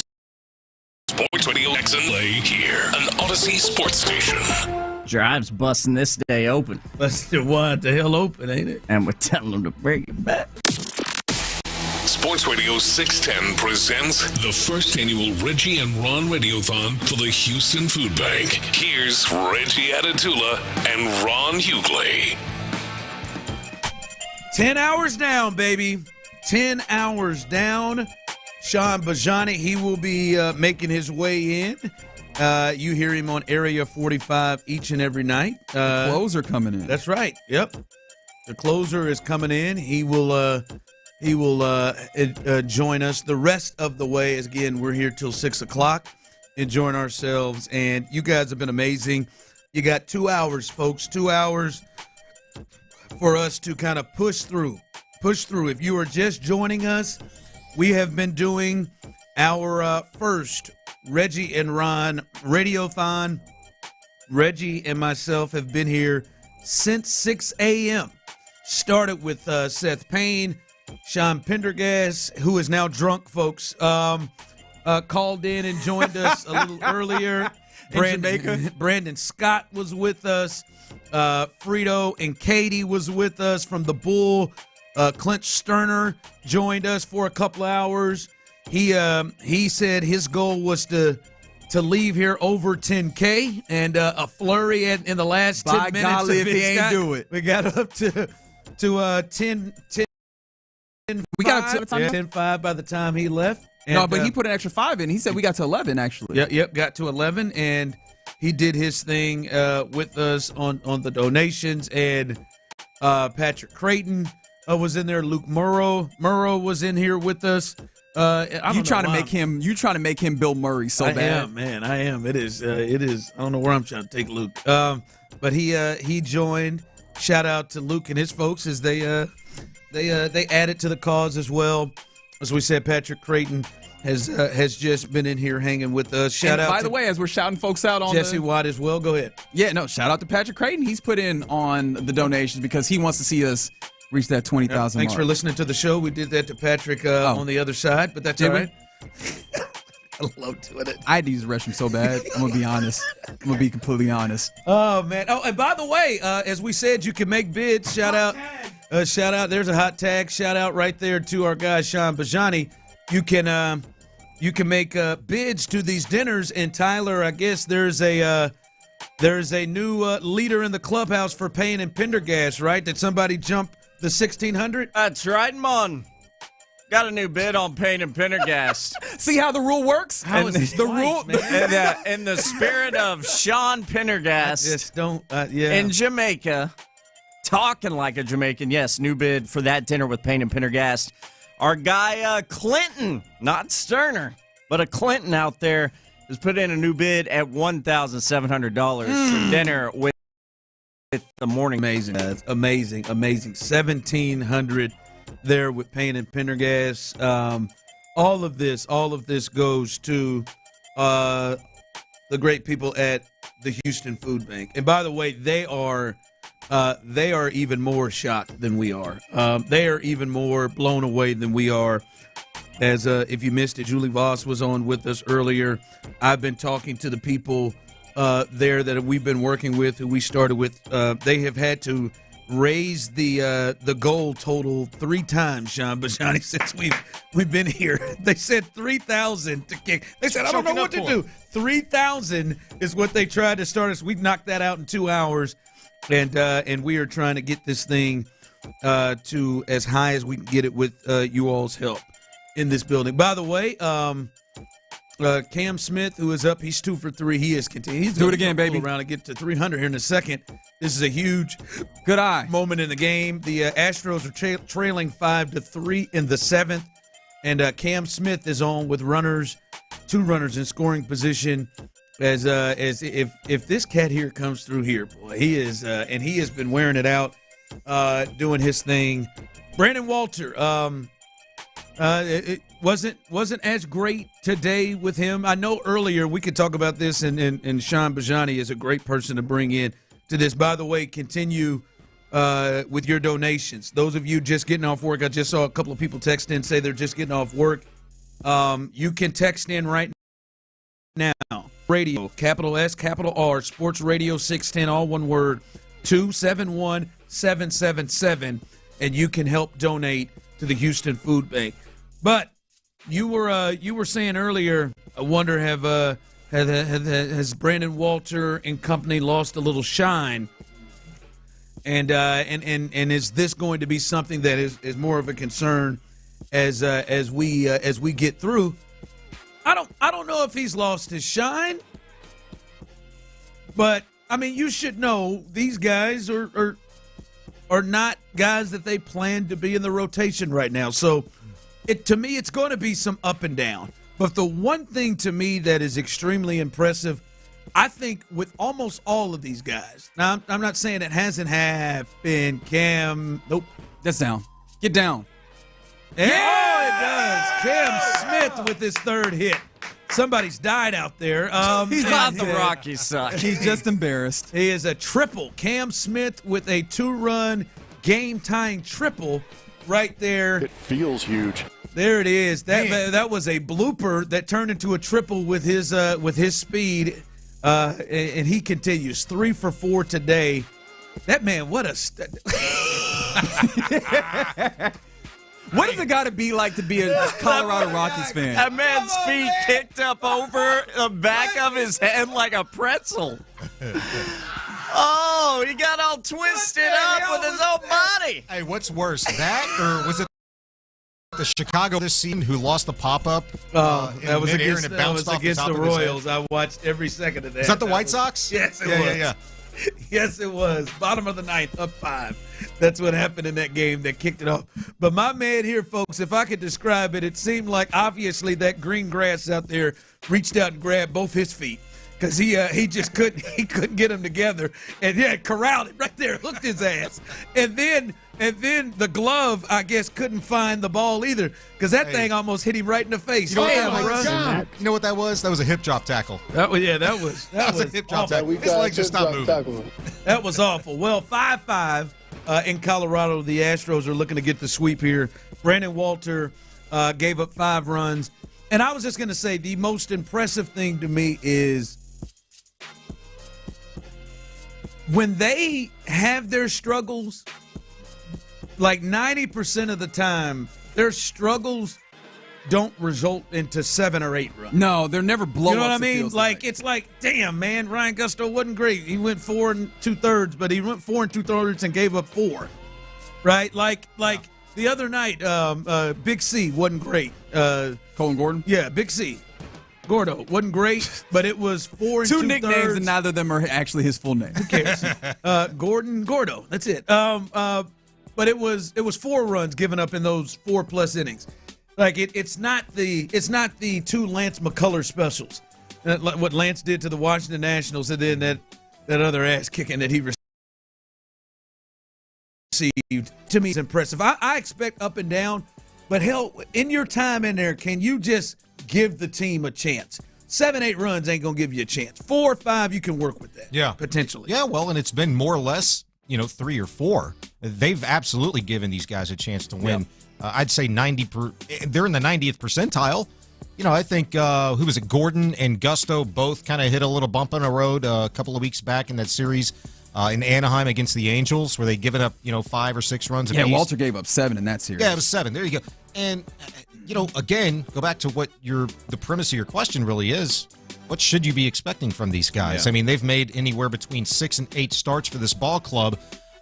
For Colton Gordon, it might not be pretty, but guess what? His ball club has now won 7 of his 9 starts. That's pretty good. Yeah. Ryan Gusto, and when you've had to dig really deep into the depths and get Jason Alexander, AJ Blueball once upon a time ago started a game for this team this year. I mean, you might not be done if you're the Astros in some new faces in unfamiliar places. No, I give him credit for that though. That is a big deal. to Can I just say not one get thing real blown quick? up. You can say Always. multiple things. We were just, y'all tired yet? Nah, man. Actually, funny enough, not really. I know you're not. I mean, this is fun. I know it's the Rockies. I know they're the worst team in Major League Baseball. But Cam Smith has been on an absolute tear. The last 20 games, his batting average is well above 350. OPS is more than 1,000. 5 homers during that stretch, like 13, 14 RBIs, and a handful of multi-hit games, another one today. I thought that was a pretty big moment for Cam Smith right there, because never mind the worst team in Major League Baseball, they're not out there in that moment, and I'm talking about before the outfielder made himself look a little bit foolish there, but in that moment, getting ready for that pitch, you just had a meeting on a mound with a 2-run lead, 2 men on, and Cam Smith at the plate with how many outs? 2 outs. Correct. Oh, yeah, there's another situation in which they've scored runs with 2 outs. But he needed to come through there. And the patience that he had at the plate where they were ball. He went 3-0 in that count. They weren't giving him anything to hit, and he had green light 3-0, and it was a good pitch over the outer half of the plate. And he waited for his, and he did exactly what he needed to do with it. That, to me, that is a major league pitcher. That's a major league manager that is game planning for your ass in the moment, and Cam Smith still comes through. That's a big moment for a rookie who has maybe played about 100 professional games in his career so far. And what's really sick about it is it looks mechanical, too. Like the first 2 pitches that were balls, he's going through his process, but he stops at exactly the same spot as aggressive if, like, takes. Yeah. It's aggressive takes, but then also, like, it's almost like you can feel it. The muscle memory is already built where he's stopping in the exact same place. It's not like, oh, I'm realizing it at a different point. It's like, no, the process works exactly the same where he's identifying it, which makes it feel like it's repeatable. And on top of that, the really sick part about it is he's the best dude in your club in those situations. Like when you are in that place where you're like, hey, we got runners in scoring position and we want to win. Cam Smith, I want to see at the plate, which is crazy on a team where you have Isaac Paredes and Jose Altuve, Victor Caratini, You get Cam Smith in there, and he's been incredible runners in scoring position. 100%. You know, I don't know that the runners in scoring position is the stat that it was last year for Victor Caratini, who just seems to have that clutch gene as well. But he's pretty close to a 300 batting average with power, with 2 outs. And look, somebody, who was it? I think Seth asked me yesterday. He's like, the 2 out scoring where they're literally 47, 48% of their runs total this year have come with 2 outs. There's that, and then what the bullpen in large is doing. You know, I kind of turned it around on Seth. I said, well, what's more sustainable? Is it continuing to score runs with 2 outs, or is it continuing to win these 1-run ball games in these close situations? I think the most sustainable thing is winning these 1-run ball games. But you have like an 80-plus game sample size of the Astros doing what they just got done doing to tie this ball game up 5-5, and that's scoring runs against anybody and everybody with 2 outs. My God, here we go. MLB Central just broke out right here. Listen to you two nerd out, man. Listening to you nerd out, my man. Said muscle memory doing the swing over here. Look at you two. And meanwhile, who the hell is Weems? I asked that question too the other day. Yeah, I've never heard of that guy. Who the hell is this? Who is this? That's Weems on the bomb, bro. I know. Anybody got who the hell is Weems? The sad part is that legitimately, and this is happening off air, so I'm bringing the curtain. I'm opening the curtain, pulling it back. Or as we say, carpet back. By That's the way, right. Real Got to pull quick, the carpet back. Before we pull the carpet back. Okay. Don't cheat if you know it, Sean. It's Jay Weems. Anybody got that, Jay? Oh, like I thought you were going to say his name is Jay, like a J-A-Y. No. It's J. Weems. It's all I can go to it. I had picked up. Maybe I got Jay. I'm going to go with Jason. Do you not know his name? You do not know Jay? You know what Jay stands for? I know my guy Weems. I'm throwing up Justin. Weems. Joshua. You got Joshua, Jet. Now get the bleach out Jet here. Weems. I'm going Jet. Get the bleach. Ain't no way that's his name. Going Sandlot. He don't look like a Jet. He don't wear his head like. I said Jet. What'd you say? Justin. You said Joshua. What'd you say? I think I said Justin. You didn't say Justin because Jordan Weems. Okay, Jordan. so nobody said Jordan. Reginald, pull that carpet back. All right, so Jordan Weems coming out of Columbus, Georgia. 32? Ain't no way. This is 32. God bless him. What the hell is he got some flowing hair for a 32. Who is this guy? When did he get here? Secret weapon. Who are these people they keep dragging out here? How are they doing Actually, this? you know what? I'm pretty sure I saw him come down from the He's got from Will the Anderson's second. number. I'm pretty sure he came down from the second level. I think that might be one of those you get to play. Hey, Astros, situation. we need a pitcher for a day. Pitcher for a day. We'll option somebody after the game to make room on the roster, but anybody They found his ass in remotely Conroe. looks like a pitcher. Yeah, come on down. Found his ass at Conroe. That was disrespectful. He's clearly a major league pitcher. We should not disrespect him. No, and there are major league pitchers, I'm certain, from Conroe. They just recently found him from Conroe. He's our Salazar. 0.0. There you go. There you go. Guys, Get Cesar up there. listen, I know there are people who are listening to this show that are going to be hardcore radio people who are going to be disgusted that we don't know who Jordan Weems is. But damn it, guys, this is Are you sure the with Jordan? first place team in the American League West, a game and a half out of having the best record in the American League. That probably means baseball. And they just waltzed a guy by the name of Jordan Weems that none of us have just looked up and looked at this guy. This is a good-looking young 32-year-old. I'm not going to lie to you. He's had one other appearance I for just the looked up there and Astros I this just- year. Yeah, it was like last week, I think. I just said Weems, and I was last said year. to Tyler, while you guys were doing MLB Central / Baseball Tonight just there, I said, who the hell is this guy? Who's Weems? And his response was, "That's Weems." And for some reason, I know my Weems is what he said. that wasn't it's not insightful at all. Just go, "That's Weems," looking at the back of the picture, as just watching the TV and reading the name off of his back. But this tells you how far we are into this broadcast. That made me not just chuckle. I was dying laughing over here. I knew you were at simply. That's Weems. That's like as Weems. if like everybody knows that's no Weems. Of course, Weems. They got Weems out in a 5-5 game in the 7th. Who is this? Well, better question: who's in the bullpen? Because Weems may not be out there very much longer. Oh, that's a good question. Oh, well, I mean, God, Cam, what was goodness that? gracious.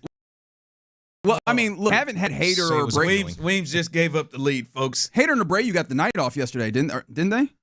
Oh! Yeah, he's in. He's in, yeah. Okay. Oh! He jumped back 6'5" because Jordan Weems, 32 years old, struggled there. Listen, what you cannot struggle and what we have not struggled to do, and that is raise money for the Houston That's Food right. Bank. That's Please, right. We're continuing to do this. We got a little over an hour and a half. Text Sports Radio 610 271 777. Sports Radio 610 271 777 for you to donate as we are trying to hit these goals. Come on, guys. You have been amazing today. Ooh, that's close. I think You've he's been out. amazing He's today. out. We'll see. Potentially the lead has not been taken. We'll see if there's enough evidence to overturn that. But please, while we're doing that, you can go ahead and text in and continue to donate as we continue right here live with the Reggie and Ron Radiothon. The Drive with Stoerner and Hughley. The Astros are placing their, what I believe soon to be all-star shortstop, MVP candidate shortstop, Jeremy Pena, on the IL due to this rib injury. This has clearly been their best player. Is this the one that potentially hurts the Astros and we see them take a step back?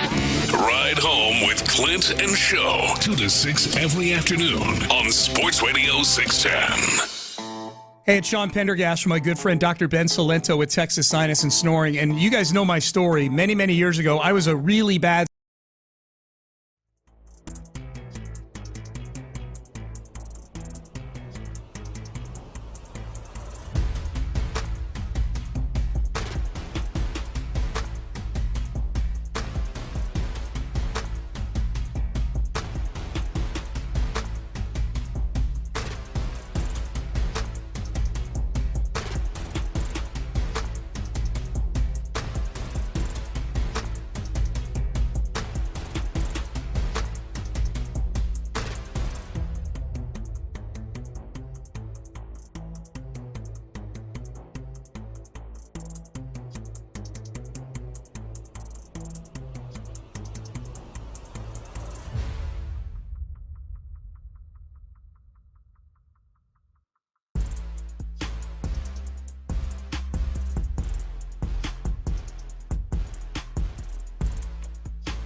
Quarterback. And plenty of this. Rock and roll. Touchdown, H-Town. Football season is almost here on your home of the Texans. Sports Radio 610. What's blasted? Sports Radio 610 presents the first annual Reggie and Ron Radiothon for the Houston Food Bank. Here's Reggie Atatula and Ron Hughley. Well, listen, folks, some good news is, one, you guys have been amazing when it comes to Radiothon, but we are still trying to finish things out. We got about an hour and a half left. Let's continue to do things and get this total as high as we possibly can. You can still bid on our dinners by calling in 713-572-4610. Tyler will get your bid. I see Mel about called. 30 minutes, by the way. Yeah, I see Mel called, and we appreciate you, Mel. Our gal Mel did call in that break. She is. I mess with Mel, man, but I got a lot of love for Mel. She is a faithful listener. She's a puncher, but she's she's an arm puncher, but she's a faithful listener. And is she strong though? Because I feel like arm punchers are fine when she it's is. like She is, and it's she's just a little friend. Okay, as well. okay. So not the kind that I like. But no, they're cool. But we appreciate you and all of you who have helped make this an amazing day. You can continue to do that. Text Sports Radio 610, all one word, capitalize the SNER on Sports and Radio, Sports Radio 610 to 71777 to donate. By the way, some good news here on the way out. Hey, it was a play at the plate. The Astros called for a review, and they won the review and left the game tied with 2 outs, 5-5, and then 32-year-old Jordan Weems proceeded to just give up back-to-back hits, including one where it seemed like the hitter Beck knew exactly what he was going to throw and just hit it right up the middle.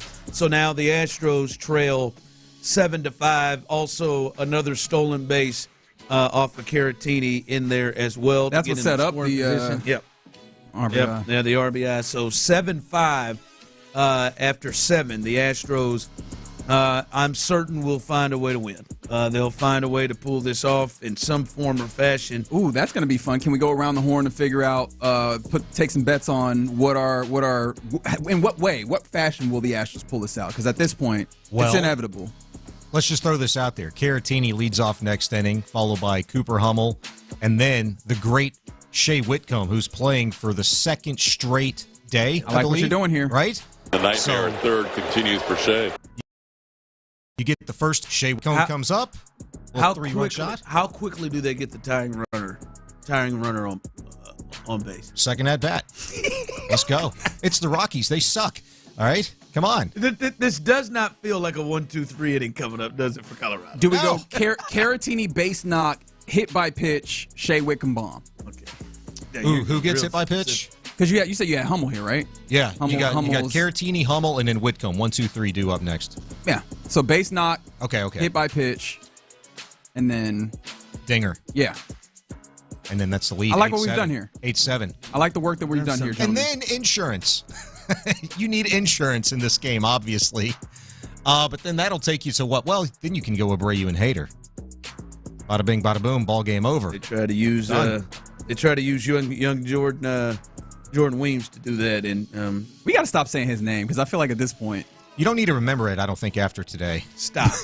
Don't do that. That was me. Shea Weems. No, Shea found his way up here after them 4 errors he had at third base. Hey, he's not even a third baseman for real. No, let that man live. Nightmare at third continues for Shea. Well, he's something. Shea did it by way of doing something that good old Jordan Weems cannot, and that's hit dingers, and a lot of them. Okay?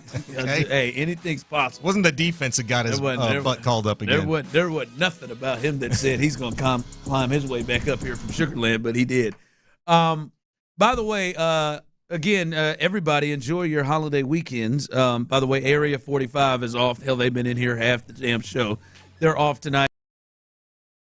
There says John McClain, the general, will be on with those guys. So stay tuned for that. By the way, is it feeling like 4th of July weekend? No, I keep forgetting that it's supposed to be a big time coming up tomorrow. I mean, why didn't it feel like it to you? I don't know. I don't know. Maybe it's because I've been concentrating on this 12 hours of radio and other stuff too, but through the week. But I don't know. It just doesn't feel like. I feel freedom and horny, so it does to me. That we're talking this. That's every Thursday. But I'm just saying. Exactly. Okay, you're right. That's new. What the hell are you doing? To hell with tea and honey. Let's just go with the honey.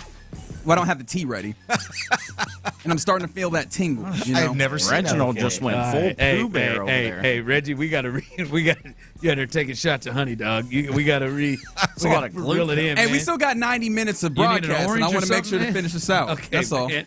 You got to get the tea, man. A whole lot of sugar. That way, you ain't kidding, man. Hey, What Tyler, the hell? you know this. By our house, you can't go like a block without seeing a trailer that's selling fireworks. Oh, that's the number one reason. I haven't really seen it as much, but no, I hear That's you, a good man. I'm point. telling you, you ain't lying, man. I heard somebody say this. You ain't living until you've gotten down there with a pump and lit that damn thing up. You about to be putting it in reverse. And then you did that slow jog, that slow step jog away. You ain't lived till you hit that. If you see on YouTube and Twitch. Oh, you got that T set up? You hit that. Light and run. Have you not done this yet, Ron? Oh, I've what? Have you not lit a firework? Oh, hell yeah. I'm just saying you Absolutely hadn't lit. not. You have not. You ain't lit. That's not my concern. That was gonna be my confession is we've lost the art. We're I understand we go to fireworks shows and that's what people are doing. We've lost the art of lighting them jokers up themselves. And knowing how to not come away with the Go Cougs afterwards. Yeah, with the old JPP. I feel like this hand got turned to the claw, didn't it? Man, we used to do some. Man, we used to have Roman candle fights, man. Oh man, I'm not saying y'all should do this. Anybody out there, please don't. But we would have them Roman candle fights. Is that a base runner I'm seeing? It's under review, I believe. I don't. I like snakes and sparklers. He was called out. Okay, so while we're looking at that, looks safe to me. You have never done that, boy. I've never done that, and I will take that Annie, and I will go ahead and raise with this confession. And it might sound un-American. You do with this what you will. I think that fireworks. I think we've plateaued on what we can get out of it. I'd much rather see a drone show. A drone show? That's right. I feel like we can do more fun and innovative things at this point. Man, don't give this a realistic answer, man. Take another shot of that honey, but man. Hold on, don't mind if I do. If you combine the two, then that would be something. Because the drones, they don't make any noise. They're just up there, bzzz, And what, you got music in the background? You got music in the background with fireworks, but if you combined both of them, it's the sound, it's kind of the smell, and, you want to see what people are capable of with fireworks. I love that gunpowder smell. Yeah. Oh, man. Yeah. Do I have to be concerned about you? I Probably. Of course. I'm tell you what, it took me a while. Like when I finally reached the point where I was confident, because I was the one for a couple of years as a youngster that I kept getting out too quick because I didn't want to get burned. I was one with that damn pump pissing my father off. One with that damn pump. You just light it? Listen, I'm from a divorced home, so 4th of July was always my dad's holiday. Damn. And I'm coming through here. Got real, man. I didn't get real. I mean, real life alert. 4:33 p.m. I used to go through and I would hold and get out. I mean, it would take me sometimes 3 or 4 attempts before I went ahead and lit that thing up. But boy, when you got to it and take them few little quick steps out, oh boy, there is nothing. Boy, you ain't lived. You ain't lived. I just think you got to do that at least one time. Taylor Trammell out here. A lot of people. I heard you trying to pronounce his name earlier. I think it's Trammell. Is it Trammell? Yeah. I don't. I agree with does you. a great job of pronunciation, God. I will find this out. Is it Trammell? I'll find out here in a second. Tyler? I'm 99.9% certain. Is it Trammell? Yeah. Well, I'm surprised old Greg didn't text in to let me know. He's the one right there. Who's the show police? He did get walked. Trammell/Trammell. He was pinch hitting for Whitcomb, by the way. Why Whitcomb didn't get an opportunity to get an at bat late in the game? That's kind of curious to me. In Colorado, Is it curious? Okay. Well, I mean, look, the guy's been called up 4 times in the last month and has played like games and gotten a total of 7 at bats before yesterday. So I'm trying to do the best I can. And then he plays yesterday and hits a dinger in Colorado. I don't know. Let's see what the kid can do late. Well, Trammell got on. Has been there, done that before. He's got on. He's not a spring chicken. No, he's not. He's not. Man, we're having fun. Maybe a little bit too much fun. I don't know. See what? No such thing. You're right. What happens here when my man is out there taking shots of honey? I'm just trying to keep my voice for the last 90 or now. Text line coming through. Bottle Rocket Fighter here. Yeah, listen. It wasn't. Yeah. It wasn't something that I was that I was proud of. Yeah, we put them in the in them things and shoot them fireworks. Yeah. Shoot each other with Roman candles. I'm not proud of that. And I don't want my kids to do that. It was real stupid. Like, looking at Roman candles now as an adult, I want to hold that thing as far away from me as possible. I just don't trust it. But like as a 16-year-old kid, like, oh, let's go. Trapping my buddy inside of a storage shed and just goodness gracious, peppering his ass with Roman candles. We didn't trap people. We were on the run. Like, dude, that's wild. I like that is shocking to me that you have never lit a firework. Not like once. I am. Not like, never. I'm shocked. And we couldn't make that happen. That's my mom wasn't buying no fireworks. First and foremost, growing up, you're not spending. We'd be lucky if we go and watch fireworks. I mean, you were born in Houston. I mean, you're Very much 33 so. years old. That's right. I'm just really surprised. And I wasn't buying no fireworks. I didn't have disposable income to buy fireworks. By the way, I have learned something about our left-handed outfielding friend Taylor, and I need to make sure that I add this portion of it. Taylor Walter Lee hyphenated Trammell. Boom. So it's not Trammell. It is not Trammell, it's Trammell. But I feel like we skipped over the fact that his middle name is a hyphenate. Walter Lee. Walter Lee, man. Double Walter it up, Lee. man. Trammell's at first right there. One day he could have a middle school named after him. Well, I think so. There we go. Time run at the plate. Yiner Diaz is the pinch hitter right now, so I'm sure he'll just go deep and figure out something, or maybe he'll just get on so Paredes can go deep. They'll figure out something. That's right. What the Astros do. One thing we want to figure out here with you is one more segment to continue here. One more segment. You're right. Continue to text to Sports Radio 610 to 71777 to bid. But one more segment. I'm sorry, not to bid, to donate. One more segment to bid here. You got a chance to do that, and you can do that by calling in at 713-572-4610, and you got a chance to bid on dinners with Payne and Pendergast. That's set at $1,700. You got to jump over that. You got a chance to bid on In the Loop. You got a chance to bid on The Drive, which is set at $1,000, and Area 45, which is at $300. Also at $775, dinner at where are they at? Cormier's? Cormier's Kitchen. Cormier's Kitchen. We've been there a lot of times. A fantastic spot. But B. Scott and Figgy for his second dinner. So that's four guests plus a signed frame Jordan jersey. That's right. And some Weller's 12, and then a special extra that you and your three friends can use. A special extra that next week. Next week individually you can use going together. So those are still alive. $775 for that one. You got one more segment until 5 o'clock, 5:15, to be able to put those bids in. You can do that as we continue on the Reggie and Ron Radiothon. Rock and roll, meow. Area 45 with Bijani and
On Radiothon for the Houston Food Bank, here's Reggie Atatula and Ron Hughley.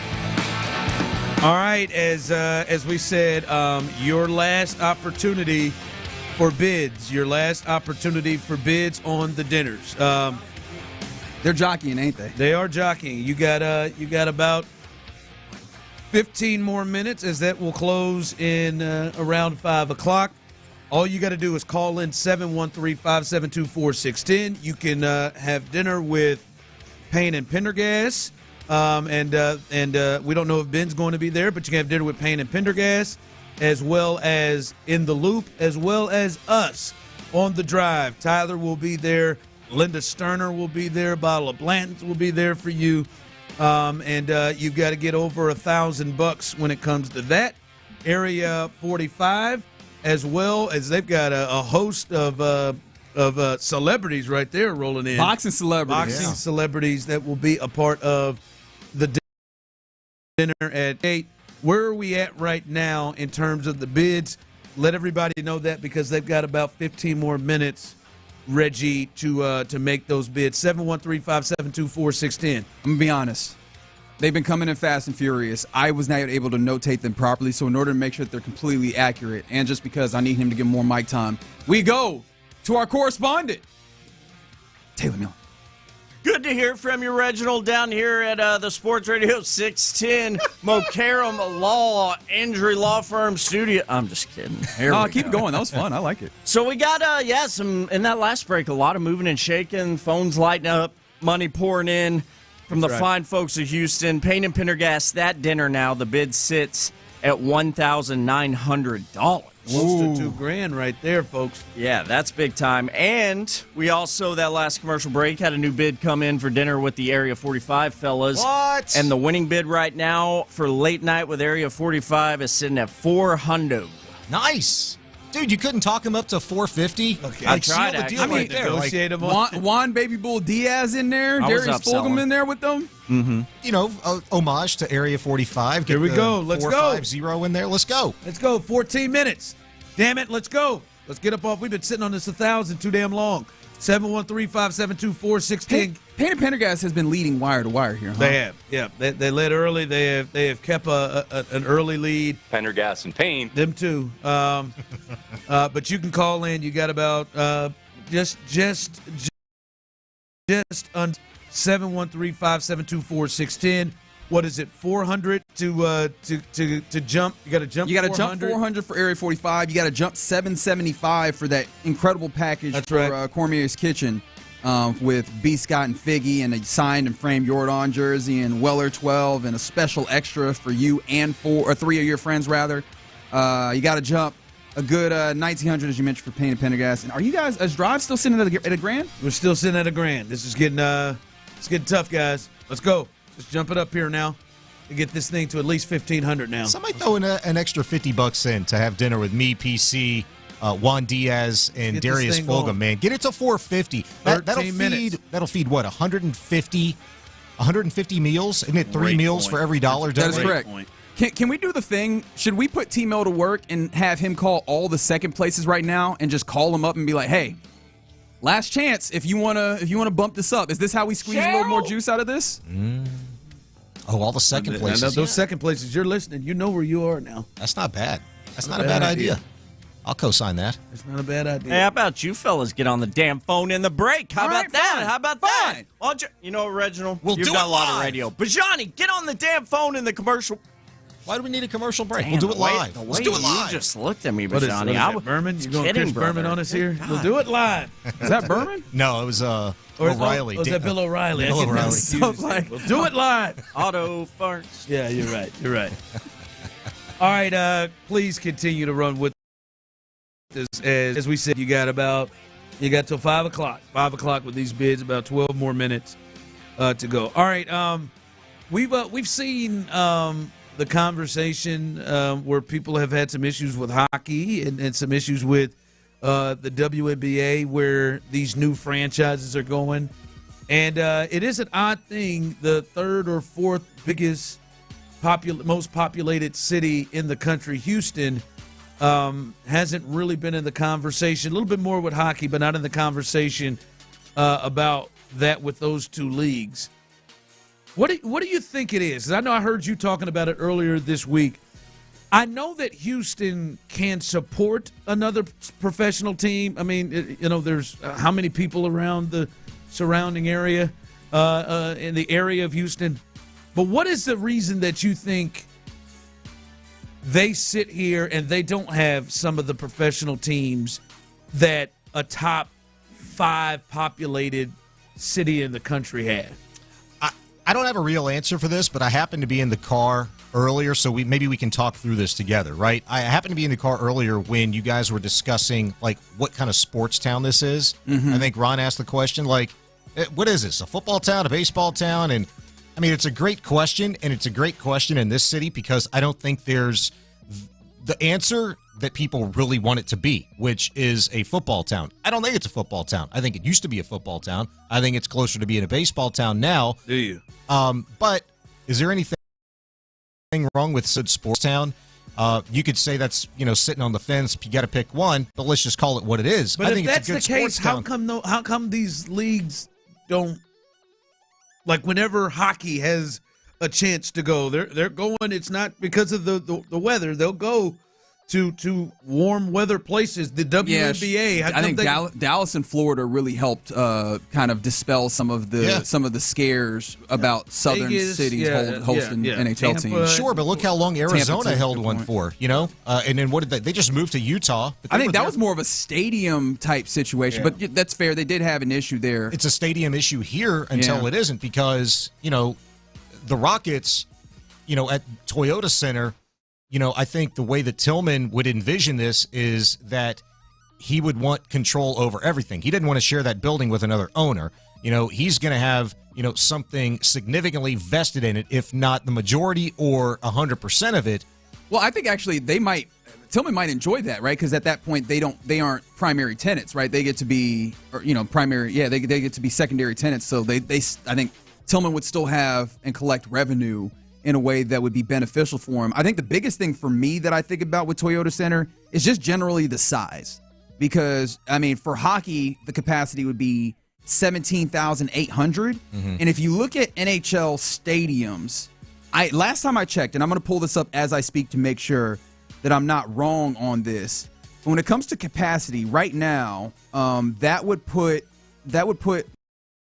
the various other ones in all of hockey. That'd put them somewhere in the bottom 5, 7 that we're talking about in NHL. As I mean, a big city. Don't get me wrong, but like jumping in, it's close at that though. level. It is close. I mean, number one from what I'm seeing is SKA Arena in. Oh wait, no, that's Ball. Actually, Ball Center. I was about to say Ball Arena. Ball Center in Montreal. 21-1, which is a lot.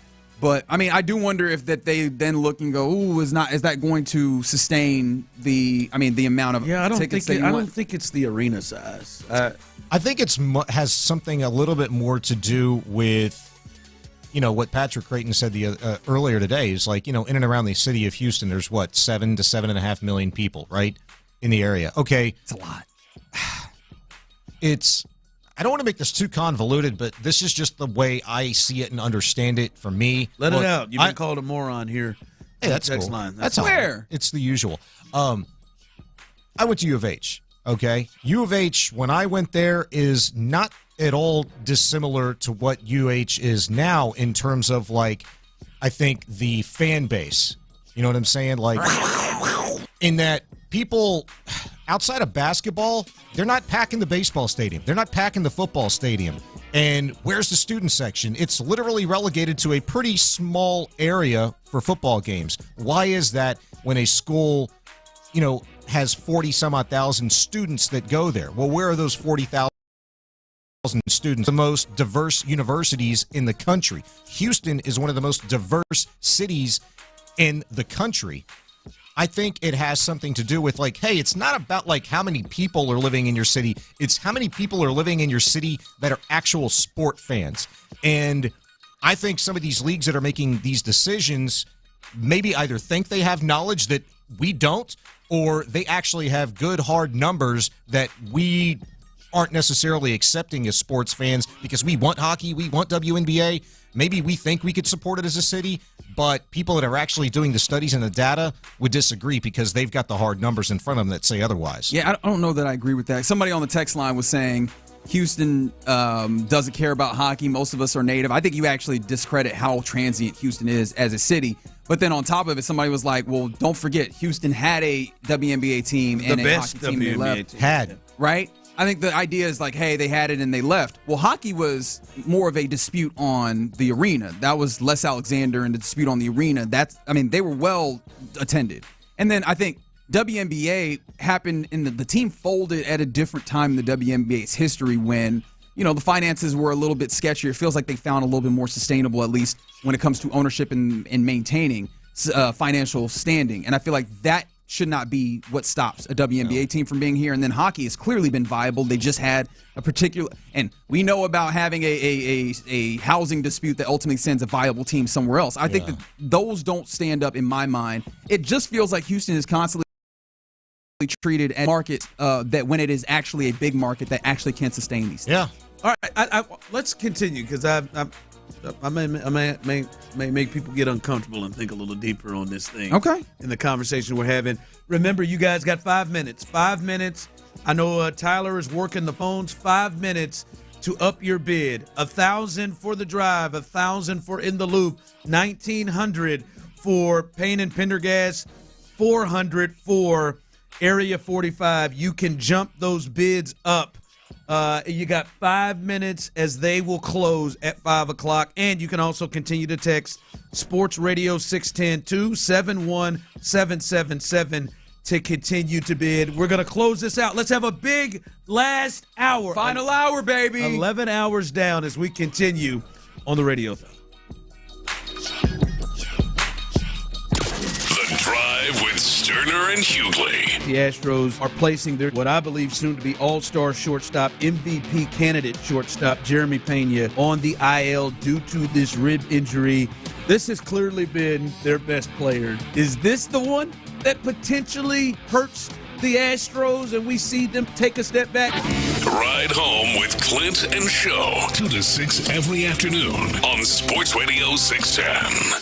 All right, y'all, it's summertime in the city, baby. It is summertime in the city, and Academy Sports and Outdoors has everything that you need to get outside and have a little fun, y'all. And at Academy, guess what? You can do it all for less. Academy Sports and Outdoors is where it's at. On a specific trip and you're trying to prepare for that trip, get down to Academy Sports and Outdoors. If it's outdoors and it has to do with water, they got everything you and your kids could possibly need. If you're just hanging out around the house on a random weekend watching live sports, hanging around outside, you need them tents, them chairs, the drinkware, the ice chest. Academy Sports and Outdoors got you taken care of. I recently hit Academy Sports and Outdoors on a little golf trip. You know what I mean? Had to play a little golf, so I slid in there knowing that I got to get me a glove for a decent price, get a few balls that I could bang around the golf course. You know what I'm talking about. Whatever you need, Academy Sports and Outdoors is where it's at. Stop by your local store today or shop academy.com. Hey, get down to your local Academy Sports and Outdoors and take advantage of them prices that you're going to love.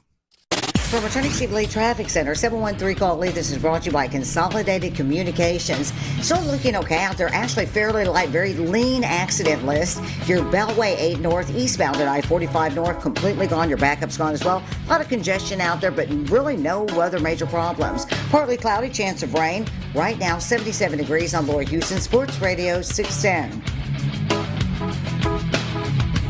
It's about time they fixed that pothole, invented better windshield wipers, made an internet that just works. Fidium Fiber Internet, starting at only $30 a month. It feels like Fidium. Offer available to residential customers only. Terms and conditions apply. See Fidium.com for details. Your Odyssey Sports Minute is brought to you by Zadig Jewelers.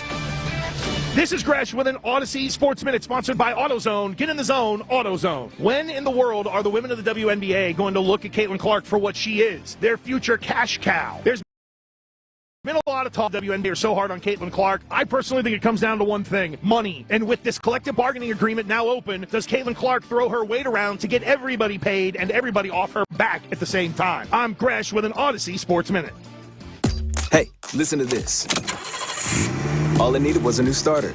Got a great deal on eBay. Did it myself. Yeah, that's cool. But how about the soft purr of an upgraded exhaust when it fits just right? For me, it's the little things, like these new windshield wipers from eBay I installed. From small fixes to big upgrades, eBay has all the parts you need at prices you'll love, guaranteed to fit every time. eBay, things people love. Eligible items only. Exclusions apply. Discover the 4th of July sale at Target. Save 20% on clothing and swimwear for women, select cookies with Target Circle, and up to 50% off Sun Squad sporting goods. Get ready for a fireworks-worthy celebration with patriotic cookies, fun sports gear, and of course, spectacular fits. The deal's end July 5th, so hurry and get 20% off apparel, select cookies with Target Circle, and 50% off Sun Squad sports gear, only at Target. Restrictions apply. Do you want to feel unstoppable again? Hey, it's Sean Pendergast for the Men's T Clinic, where I've been going for over 5 years now to feel unstoppable every day. For me, it was my testosterone level. For you, it might be something else. Get with the experts at the Men's T Clinic so they can customize a plan for total wellness optimization for you. Whether it's testosterone, libido, hair loss, you're not getting the results in the gym that you want, they can help you at the Men's T Clinic. Get in touch with them today in their 5 Houston area locations at mensteclinic.com. If you're 65 years or older or will soon turn 65, look to a Medicare plan that cares back from Blue Cross and Blue Shield of Texas. Get the right plan now for all your big plans ahead. Go to bcbstx.com/Medicare. Over 90 years here in Texas, you have a partner committed to you, providing the peace of mind you deserve and the comfort of always having someone to trust. You've been waiting for retirement. That means a trusted Medicare plan from Blue Cross and Blue Shield of Texas is here waiting for you, ready to provide security for your journeys ahead. So if you're 65 years or older, new to Medicare, retiring, or have lost your health coverage, visit bcbstx.com/Medicare and get the guidance you need for your coverage options. Now is the time to go with experience, go with confidence, and go with the benefit of Blue. Through it all. An independent licensee of the Blue Cross and Blue Shield Association. Get in the zone, AutoZone. Welcome to AutoZone. What are you working on today? Hey, that's the spirit. Right now, we're celebrating free with a free STP oil filter when you buy 5 quarts of oil.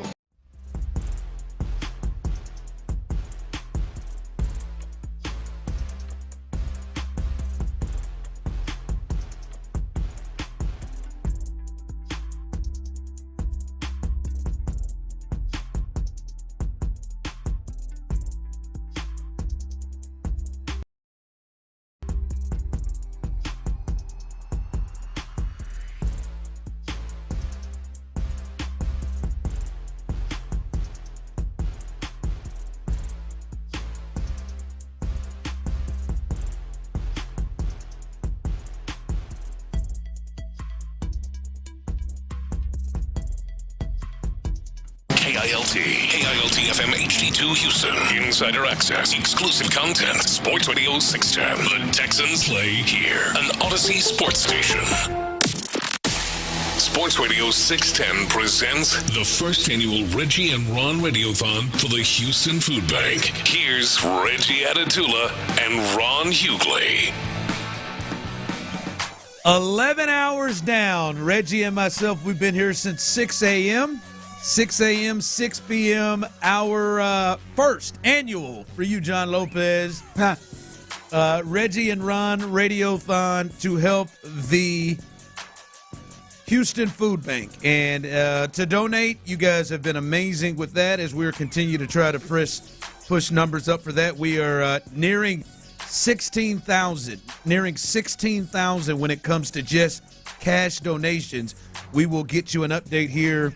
And because it is closed, the auction is closed, we will get you the final update on the auction here. Reggie will do that here in a second. But you can still, for the last hour, come on, let's blow this thing out. For the last hour, please, you guys have been amazing today. Text,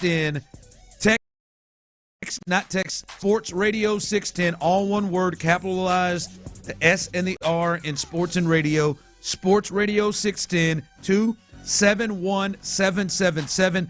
That is your way to donate. And hell, if that's too hard, don't even worry about it. Text into the text line. Just say, give me the website. I will send you the website to make it easy if that works for you as well. Yes, and if you are following us on Twitter, if you pull it up on Sports Radio 610, the link is there as well. But again, if you are right now, text Sports Radio 610 to 71777 to make your donation. And you guys have been amazing on this. The auction is closed. You had a chance to get a dinner with Payne and Pendergast, a dinner with In the Loop, a dinner with The Drive, also a dinner with Area 45, and then a late arriving dinner with Figgy and Brandon Scott. And Reggie, you've got the latest numbers on that? I do. All right, so this is where we're finishing out, okay? For Payne and Pendergast, the dinner at Churrasco's with Sean, Seth, and maybe Miami's own Ben. $2,000 is what that one finishes out at. $2,000. Shout out to Payne and Pendergast, but shout out to the buzzer beater here for In the Loop, a dinner with myself, John Lopez, and Figgy Fig. Hanging. Where were we going hanging out again? Of course, I'm asking like I don't know. Oh yeah, that's right. J Bar M Barbecue. $2,000 loop well under the gun. You love to see it. Hold that, Payne and Pendergast. But for The Drive, a dinner with Ron, Clint, T-Mill, $1,100 to go and hang out at Carbach Brewing. I'll take that. We'll definitely take that. I'll take it all, baby. And maybe one of the steals of what we're doing here, Sean Bijani, Patrick Creighton, Chris Santiago, Juan Baby Bull Diaz, Darius Fulgham. I mean, you got all sorts of boxing star power and a hangout at Christian's Tailgate for $400. That is the final there.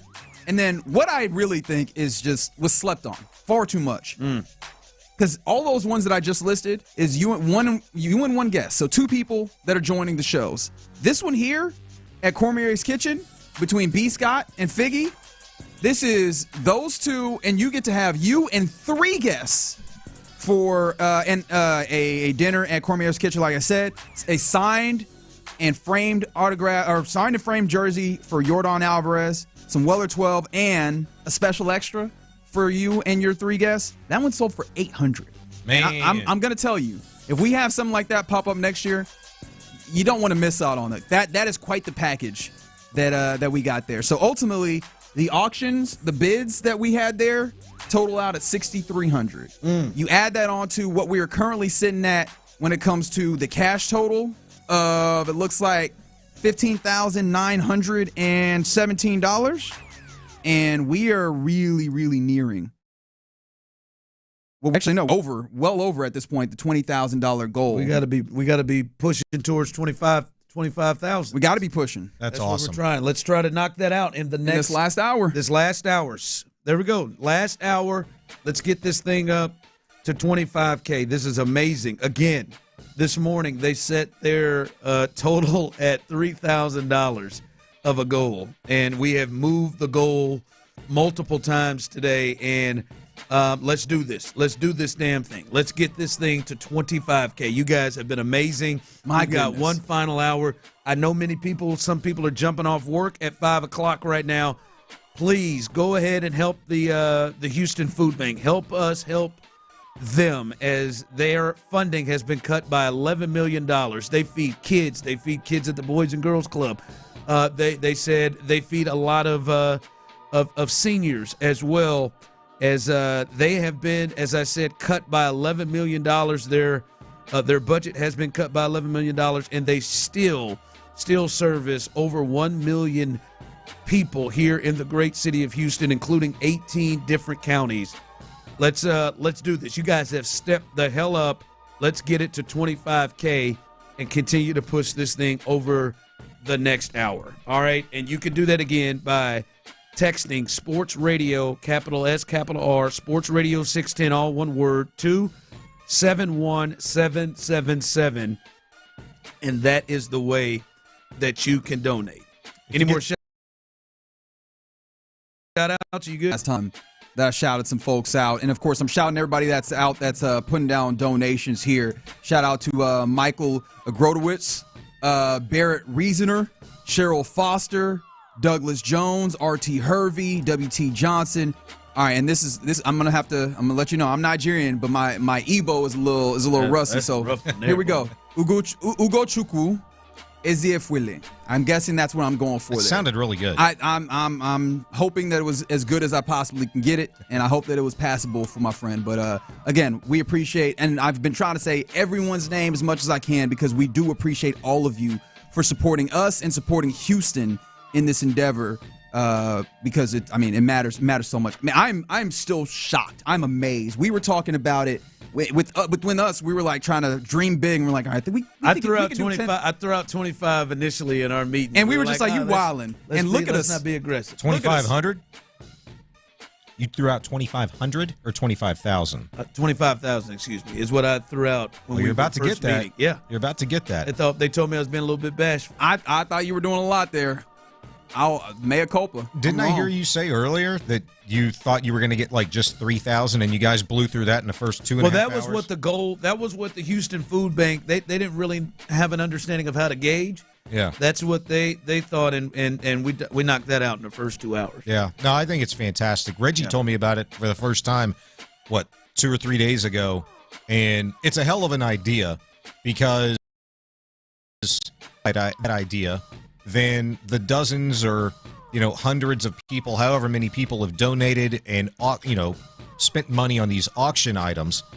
It doesn't happen today. People don't just wake up and spend nearly $25,000 on a given day. You know what I'm saying? So it's a hell of an idea for a hell of a cause.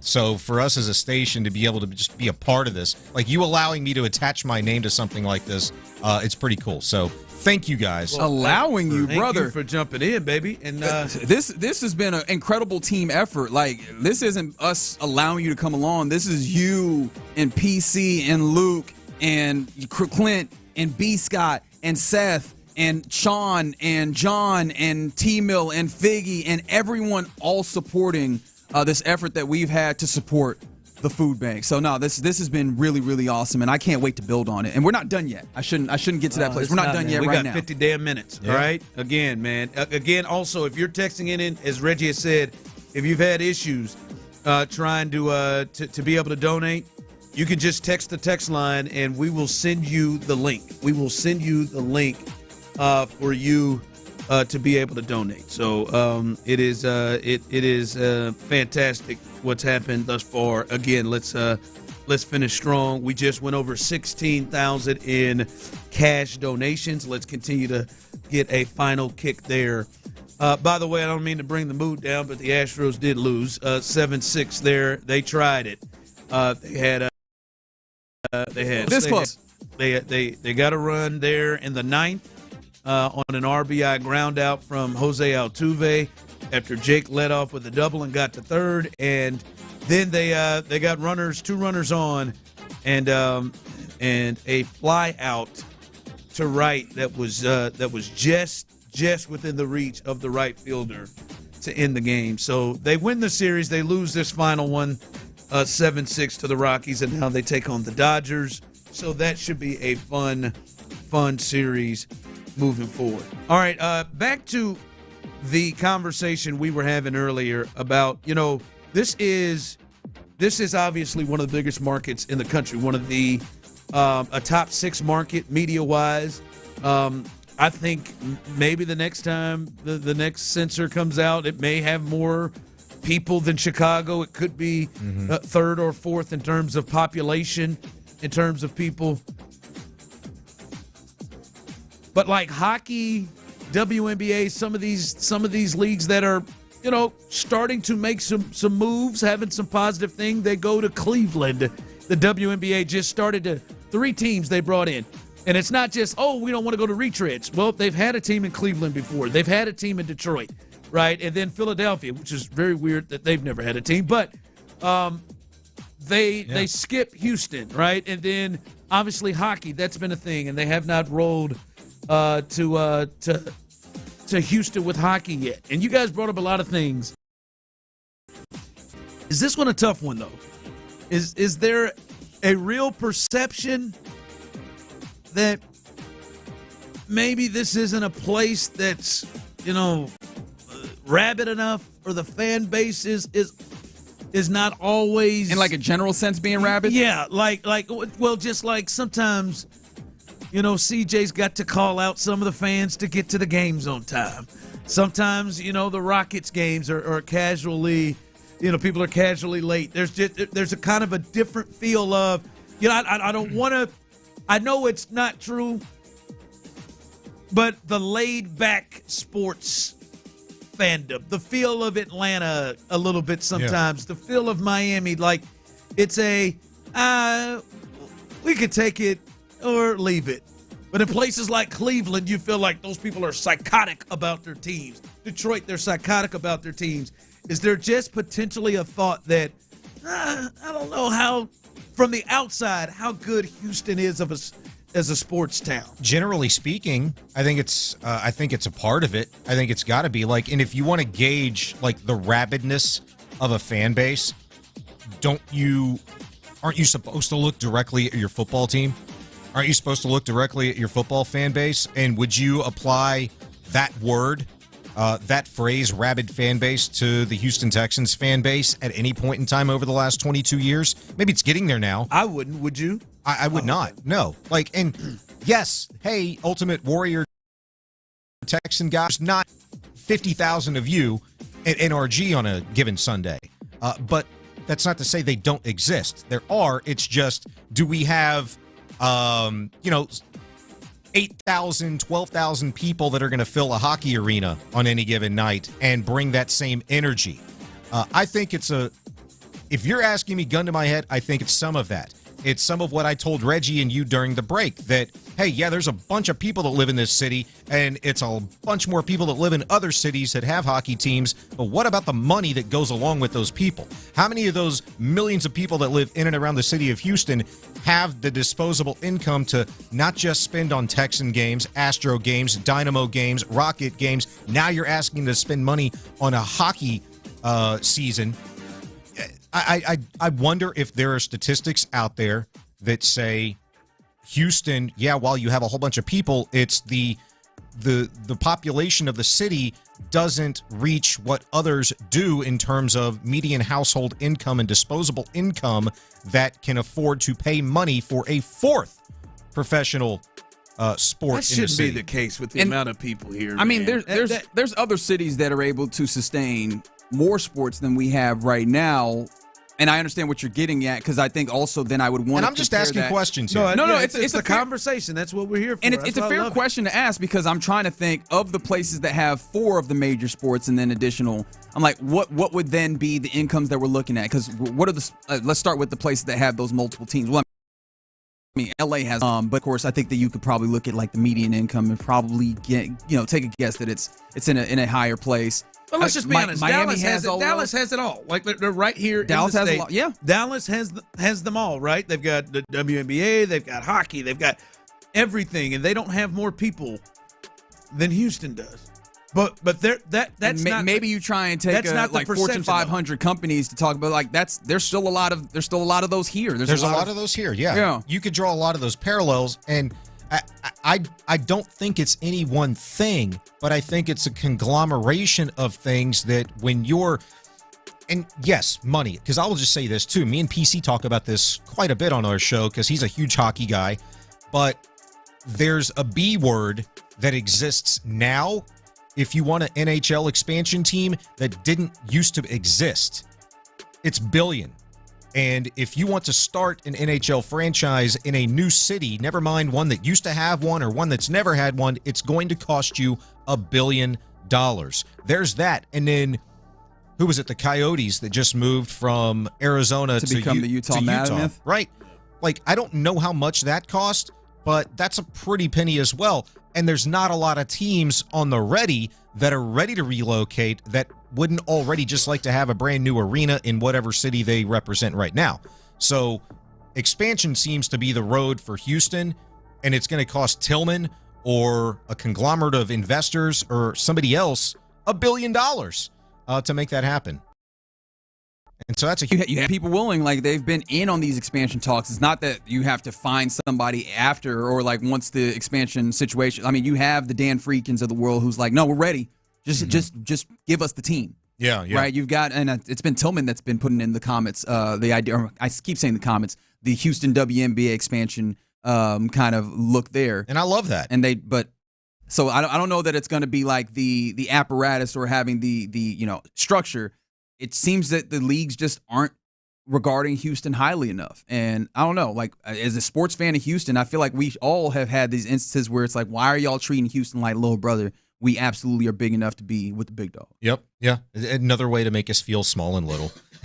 Story of our lives, native Houstonians. It is interesting. One of the biggest cities in the country. You start to look at it, and when you're like, hold on, man. Does Cleveland have more sports teams than? What the hell is this going on? What's going on here? Is Tampa have them all? Like they might have more. They might have more, but they suck.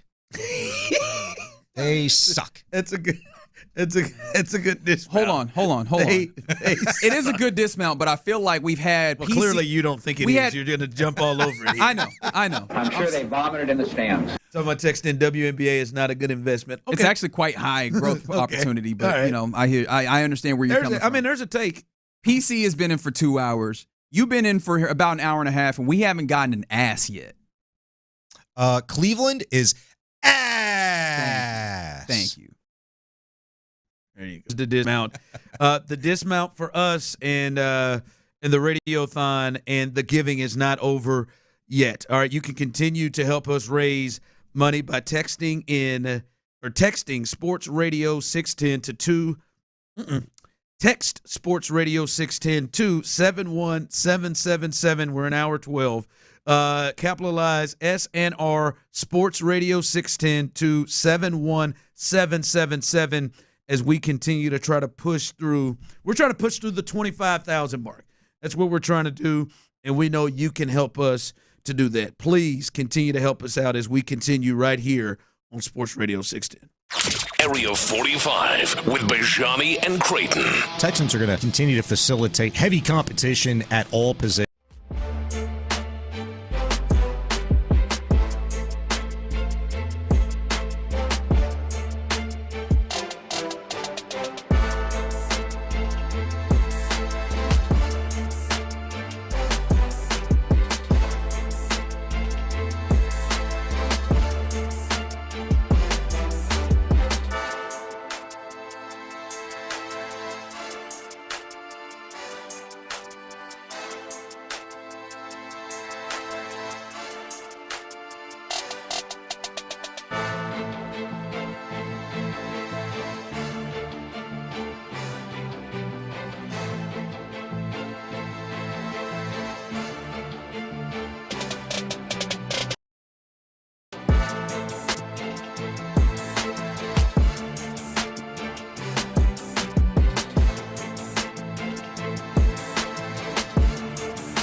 left side. Double coverage. Doesn't matter. Big play to Collins. And this. Here's the snap. Here's Will Anderson Jr. Bring it down the quarterback.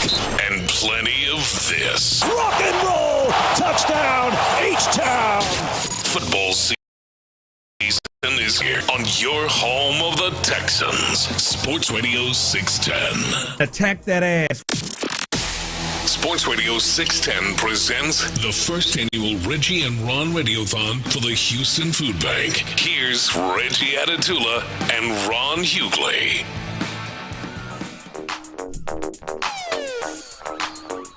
All right, you all are killing it.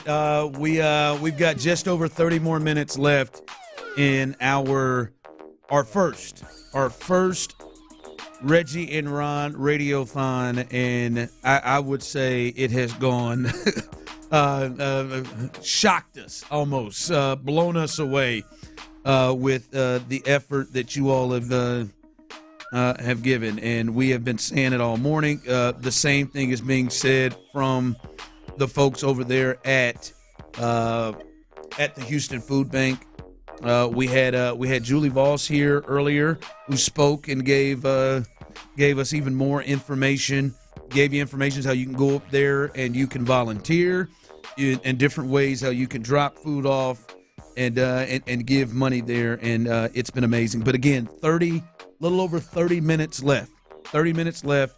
You can still donate. If you're having trouble trying to get to where you text, by the way, you text Sports Radio 610, capitalize the S, capitalize the R, and Sports Radio 610, all one word, 271-777. If you're struggling to do that, you could just text in, and we will send you the link immediately to make a donation. Or if you're on Twitter or Instagram, there is a link right there that sends you right to the donation spot on the post, so you can go and help us out there. Let's knock this last 30 minutes out the water. You guys have been amazing. And don't think the increments on here on the back end are nothing. Shout out to Mike Westside, Best Side, texting in. Mike! And you're about to hear his name again because I'm about to give the shout outs on every donation. It's the reason why I'm giving shout outs. He said, I didn't have much to give my brothers. Come on, man. I made a donation for $25. I hope that helps y'all. And I need you to understand, I will circle back to this because this has been, of all the statistics and information that we've given, this might be one of the most important ones and the most shocking ones that I've heard. And I say it time and time again because it means so much to me. For every dollar that the food bank gets, they manage to make 3 meals out of that. Yeah. So $25 is 75 meals for the city of Houston that the food bank will be able to provide. That is not just a little bit of, that's not a little bit of nothing. That's nothing to sneeze at. It's nothing to scoff at. I am very grateful for every person that does a little bit. I think I saw someone put in $1 and I was like, that's 3 meals. I'll take it. Yeah. Like, I will 100% take it. So every dollar that you have. So thanks again to the likes of W.T. Johnson, Samuel Stewart, Jonathan Sheedy, Justin Goodman, Terrence Hall, Glenn Robinson, Shamar Garner, Boyd Bluestein, and then, of course, Mike Westside Best, all of you, every single person. We appreciate it so greatly. It's making such a big difference. Yeah, it's really cool. Like, I was going through some of the donations and there were people donating $6.10. You know, like, I love that. That's very cool. $610, you know, people donating, paying homage to the station. Absolutely. It's really cool. And I started thinking about this, you know, too, with your idea and what you guys have been able to kind of put together and include all of us in this and just kind of make something happen for the community. I think maybe Clint said it whenever he came in. It's without just the thought, the idea, like, this doesn't happen. Like, who's doing this, and how do you make up $11 million that has been cut over the last year in funding? Well, it's ideas like this. It's just the start of something, and maybe it gets the wheels spinning in other areas for the Houston Food Bank and other people around town that can also pitch in and do their part. As we told Julie, she's stuck with us. We wanna make this an annual thing and do this every year. And I love the date, the day before 4th of July. It's a good day. Not to mention, we know the next day is an off day, so when you do 12 hours of radio, this feels you can recoup. You can recoup. And really, to be honest, man, I don't know if I'm tired. I don't know any of that, but I do know that the response that we are getting from you guys has uplifted us. I speak for me. I believe me and Reggie uplifted us and has given us energy throughout. I mean, as Reggie said earlier, right now I can't even update it fast enough. The numbers keep changing when you refresh this thing. So it's amazing. And listen, I ran through a lot of topics. I got one left. Oh boy. You saved the best for last. I got one left. And you guys, I've worked with, well, this is really, I think maybe this is the first time this is the first time we've actually worked together on air. We've hung out a decent amount thanks to New Orleans and kind of some others. Yeah. But done a show together. And I've done a lot of shows with Sean Bijani. So he kind of knows the style. So the Knicks, they hired Mike Brown, right? Uh-huh. But the reports was that, it had gotten to a point where they had reached out to Don Staley. Now, I didn't think there was a chance in hell that would happen. I would have enjoyed it. I think she is worthy of the conversation in an interview. What she has done with the women's Olympic team, what she has done in college basketball, and I think it will be amazing to see that. I think one day it happens. But do y'all think we're ready right now in our year of 2025? You think we're ready to see a woman as a head coach in the NBA? I actually think I do, and I think that happened relatively recently for me. And one of the things that reminds me of this, I think Dawn is really highly respected, but more so than that, I will actually point you to in my friend group. We were like, "Yo, this person is not getting enough credit." The Indiana Pacers defensive coordinator, Lauren is a Buchek. I've forgotten her name as soon as I went to say, and I apologize to Lauren because I think she's a phenomenal coach. She is very highly regarded. She's high on that staff as well. I'm pretty sure she is Rick Carlisle's lead assistant. She runs the defense. She's his lead assistant. Yeah. That is the next step up. We've had Becky Hammond, and I know that she was particular, but I think also as this proliferates and it happens more and more, I think it normalizes it. And also, what more is there for her to experience besides just getting that head role? Now, of course, it's not just her. There's more women across this space than we probably realize if we actually go and look at the depths of these benches. And I think the guys in this league are at a point where it's mostly been to the point where if you know hoop, and we'll respect you. But I think any level of questions of, but are there any other misogynies or what have you, or whatever words you want to use in there? I think that's what wiped away as we've had more women in that space, more women doing incredible work that people are willing to speak to, and as they proliferate a little bit more. I want to be with you. You don't think they're ready now, but what about within the next 5 to 10 years? Maybe. And here's the thing is, I think I'm inclined to agree with you. I think the players are more ready. I hear you. Mm-hmm. Especially the younger players, the kids under 30 or whatever. There may be some older guys that are, I don't know about that. But I think the players are more ready. I don't know that the fan base or the fan bases or their fan base completely is ready for that. That's fair. Yeah, I think that's fair. And listen, this ain't a black or white thing. This is a male thing. Yeah. There are males that just ain't ready for that are big portions of the NBA fan base that I don't think could get there. I'm not trying to take this sideways, but you're making me think of a podcast that Jabari Smith Jr. was recently on, and he was talking about his first NBA coach, Stephen Silas. Mm-hmm. And did you guys see the clip? Yes. At all? Okay, so you brought this up, I think, earlier. Yeah, were y'all talking about it? Okay, so Jabari Smith was talking about Stephen Silas and how he could not control that group of players. And granted, it was a very tenuous time for the organization, for the basketball team. You had new faces, like first timers in the NBA. You had old timers in the NBA. It was a weird mix, a weird time, not just for the city of Houston, but particularly for a basketball team. And you were trying to create one. And Silas wasn't necessarily maybe the guy to lead a group of men and young men in that mix, right? Jabari Smith said, hey, he knew all the basketball. He knows it really well, and he knows exactly what he's doing, but he couldn't control the situation. And I think that is maybe what gives people the most trepidation, like owners of an NBA team, the fan base of an NBA team is, I mean, this woman, whoever it may be for that first timer, if it's Dawn Staley, Becky Hammond, whoever, they might know all the basketball in the world, but can they control a group of 12 to 15 men and veterans that had been doing what they're doing long before that was even a thought? Do I want that woman being my coach? Oh, is that the play My where, team. where Like someone might be, open enough to be like, oh yeah, she could be a coach, but over here, Well, I'm gonna tell you not what, in my like, backyard yeah, of basketball. We're ready to be the assistant.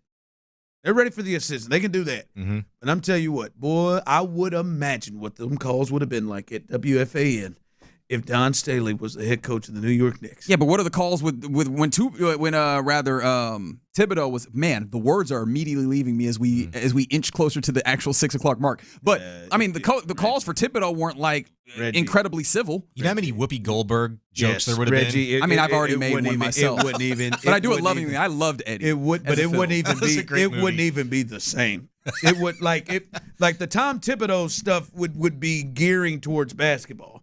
The Don Staley stuff or whatever said female coach, I think that's going to happen anyway. Mm-hmm. But I think right now it would be loud. I mean, it would be loud on that. So, And I think it's fair to point that out, especially in the current environment when it comes to just generally the way our society seems to feel about women. And look, if you want to be mad at me about especially that, in the men's in like a more men or more men coded space.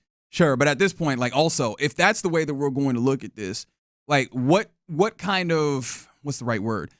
What kind of revolution, for lack of a better word, what kind of progress-making moment happened with that, right? Because if the idea is, are we ready, means that there is not going to be any level of pushback, it's going to be quiet, there's not going to be, then there's none of these happen. Jackie Robinson breaks the color barrier in a space where there are people who actively are spitting on it. There's a huge level of pushback, and there's going to be a huge level of pushback. Whoever has makes the balls to do it. Yeah. I don't know if we've reached the point where somebody's got the balls to do it. All right, not literally. The basketballs, I think they're all Wilson right now. All right, guys, we got 15. we got about 20 minutes left. A little over 20 minutes left. Please. Text Sports Radio 610, all one word, capitalize the S and the R to 71777. We will also let you know what the final number is before we get off the air, but you can still donate. We are going till 6 o'clock. You can still donate. We appreciate everything you have done. 144 people have made donations thus far from 6 to 6, and that is just on the donation piece, let alone what has happened with the auction. Please, you can continue to do so as we continue right here on the Reggie and Ron Radiothon. Hughley has came in the game. The drop.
your first workout class for free at orangetheory.com. Sports Radio 610 presents the first annual Reggie and Ron Radiothon for the Houston Food Bank. Here's Reggie Atatula and Ron Hughley.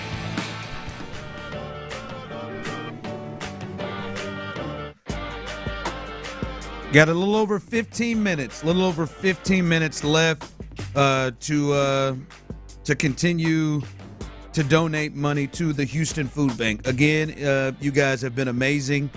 It's been an amazing day here. One of the best things I've ever been a part of in this business in the last 11, 12 years of being a part of sports radio.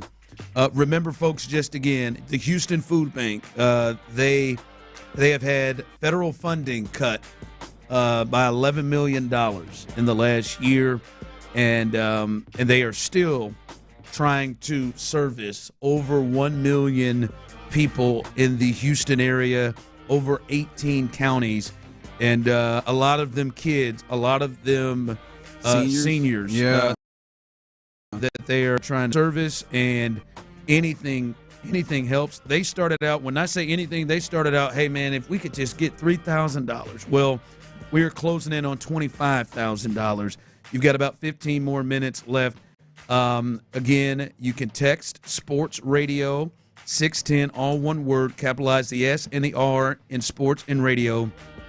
Sports Radio 610 to 71777, and you can donate there. You guys have been amazing in this, and again, shout out to Sean Bijani, who has been in here with us hanging out the last couple of hours. Shout out to everybody who stopped through, man. The entire sports radio crew, whether they called in, whether they came in, they helped support us. They allowed us to take over the station for the day. That's also a big thing. Shout out to everybody giving us the space. Y'all ain't going to do it, so I've got to do it, and I'm glad to do it. But shout out to y'all, too. Disagree. Not just for the idea. The idea is fantastic. A lot of people spent a lot of money today on a great cause, supporting the Houston Food Bank.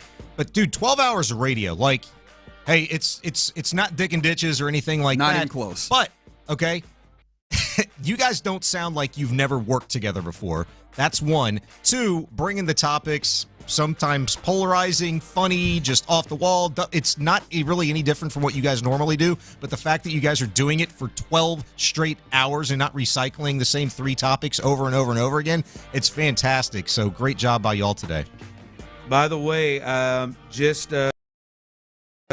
corporate engagement senior management manager Kathy Lipman over at the food bank, the Houston Food Bank, said what you guys have done just in terms of the donation, and that's not even to the point of the over 6,000 we have in auction donations, over 52,000 meals you have been able to help the food bank help people with. So, yeah, there you go. Yeah, shout out to you.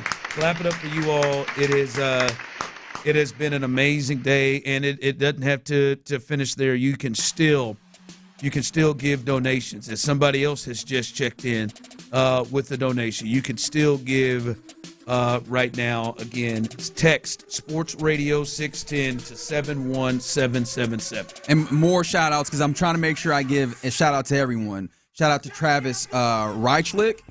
I said that wrong. I guarantee I did. Nah, I don't think so. Right. Jonathan Jaramillo. I very much anglicized that. James Stauber. Jorge Buentello. That's bad as well. Hey, there you go. What an effort. Bruce Broussard. It's 11 hours. It's almost Blaine 12 McDonald. Hours.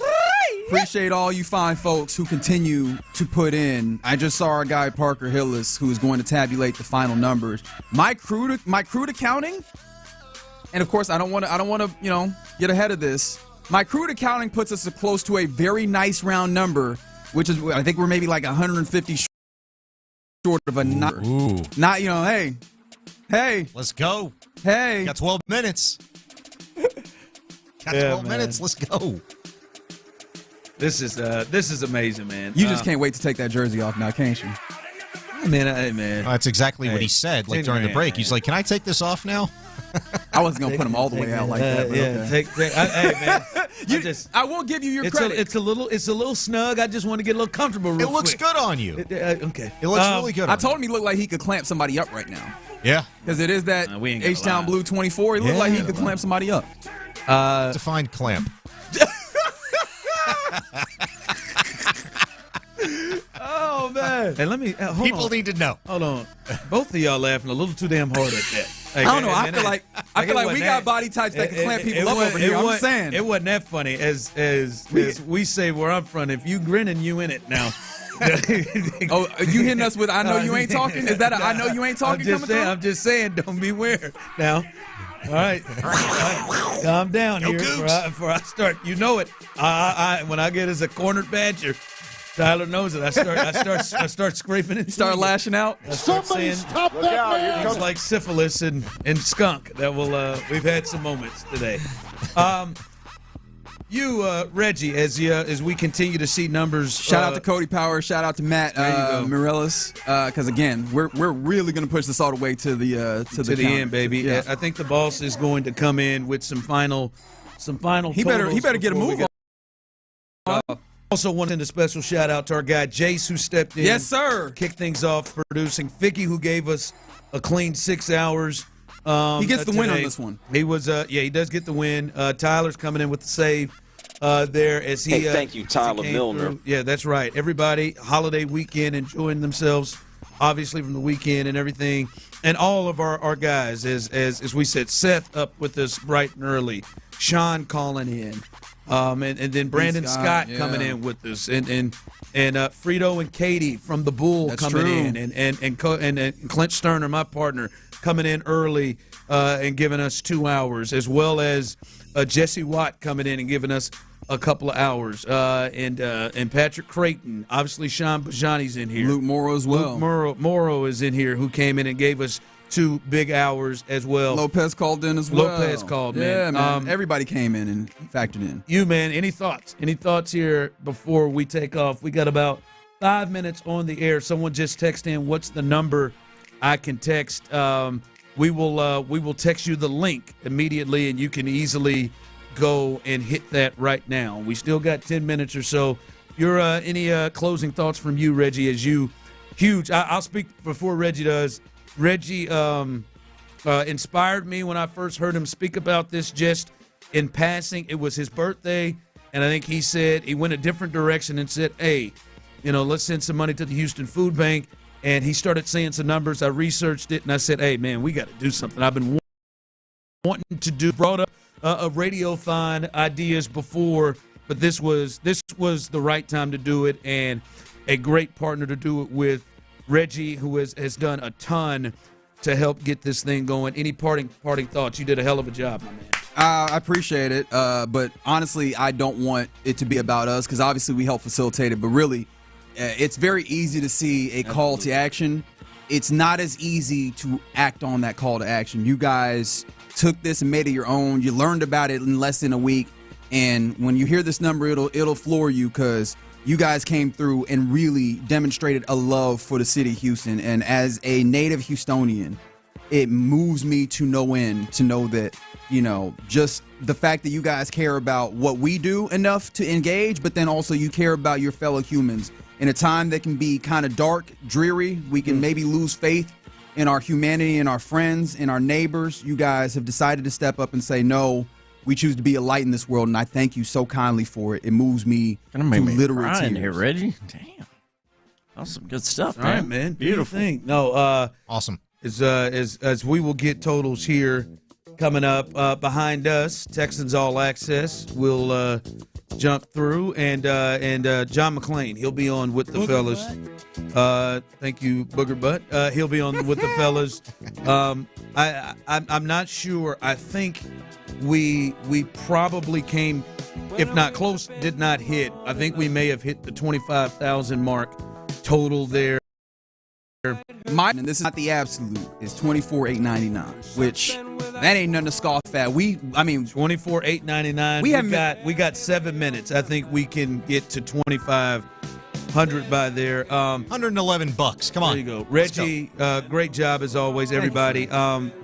as I said, man, this has been amazing. The boss is coming in with some sort of a big check here. Happy Gilmore in the building. You got to move. We're counting down here. There we go. As more is coming through here. Okay, so I did the numbers wrong then. What's the number here? Well, look, fellas, I don't want to take any of your thunder away. You guys are the ones that did all the work. So I want to let you guys announce the number that's on this check. Go ahead, Ron. You get the honor, baby. Let's let everybody on YouTube see it because they were all a part of it. But you guys, take this one away. The final count here, and this is not the final because people are still rolling through, $23,898 to the Houston Food Bank. Total there, almost $24,000, and I think we will surpass that as people are still sending in donations. You have until 6 o'clock to join in. That is so amazing. I will say this: I've been here 5+ years. I have never felt more connected to the city of Houston, and this has been an amazing experience. All of it due to what you guys have done. An amazing day. This was year one. This exceeded everything that the Houston Food Bank thought it would be, and honestly, everything that we thought it would be. As we appreciate you all for jumping in. I see you at the last second there, Maya, Wesley. I see you jumping in there. We appreciate you. For Reggie, for Sean Bijani, for Tyler Milner, everybody here at Sports Radio 610. It's been an amazing day, almost $24,000. You did that, Houston. You did that. I am Ron, the show. As always, Houston, more than ever, we love you, baby. Then I look at you, and the world's all right with me. We're taking on the task to try to help feed Houston and help with the Houston Food Bank, and we give us money. Okay, there is. We went to the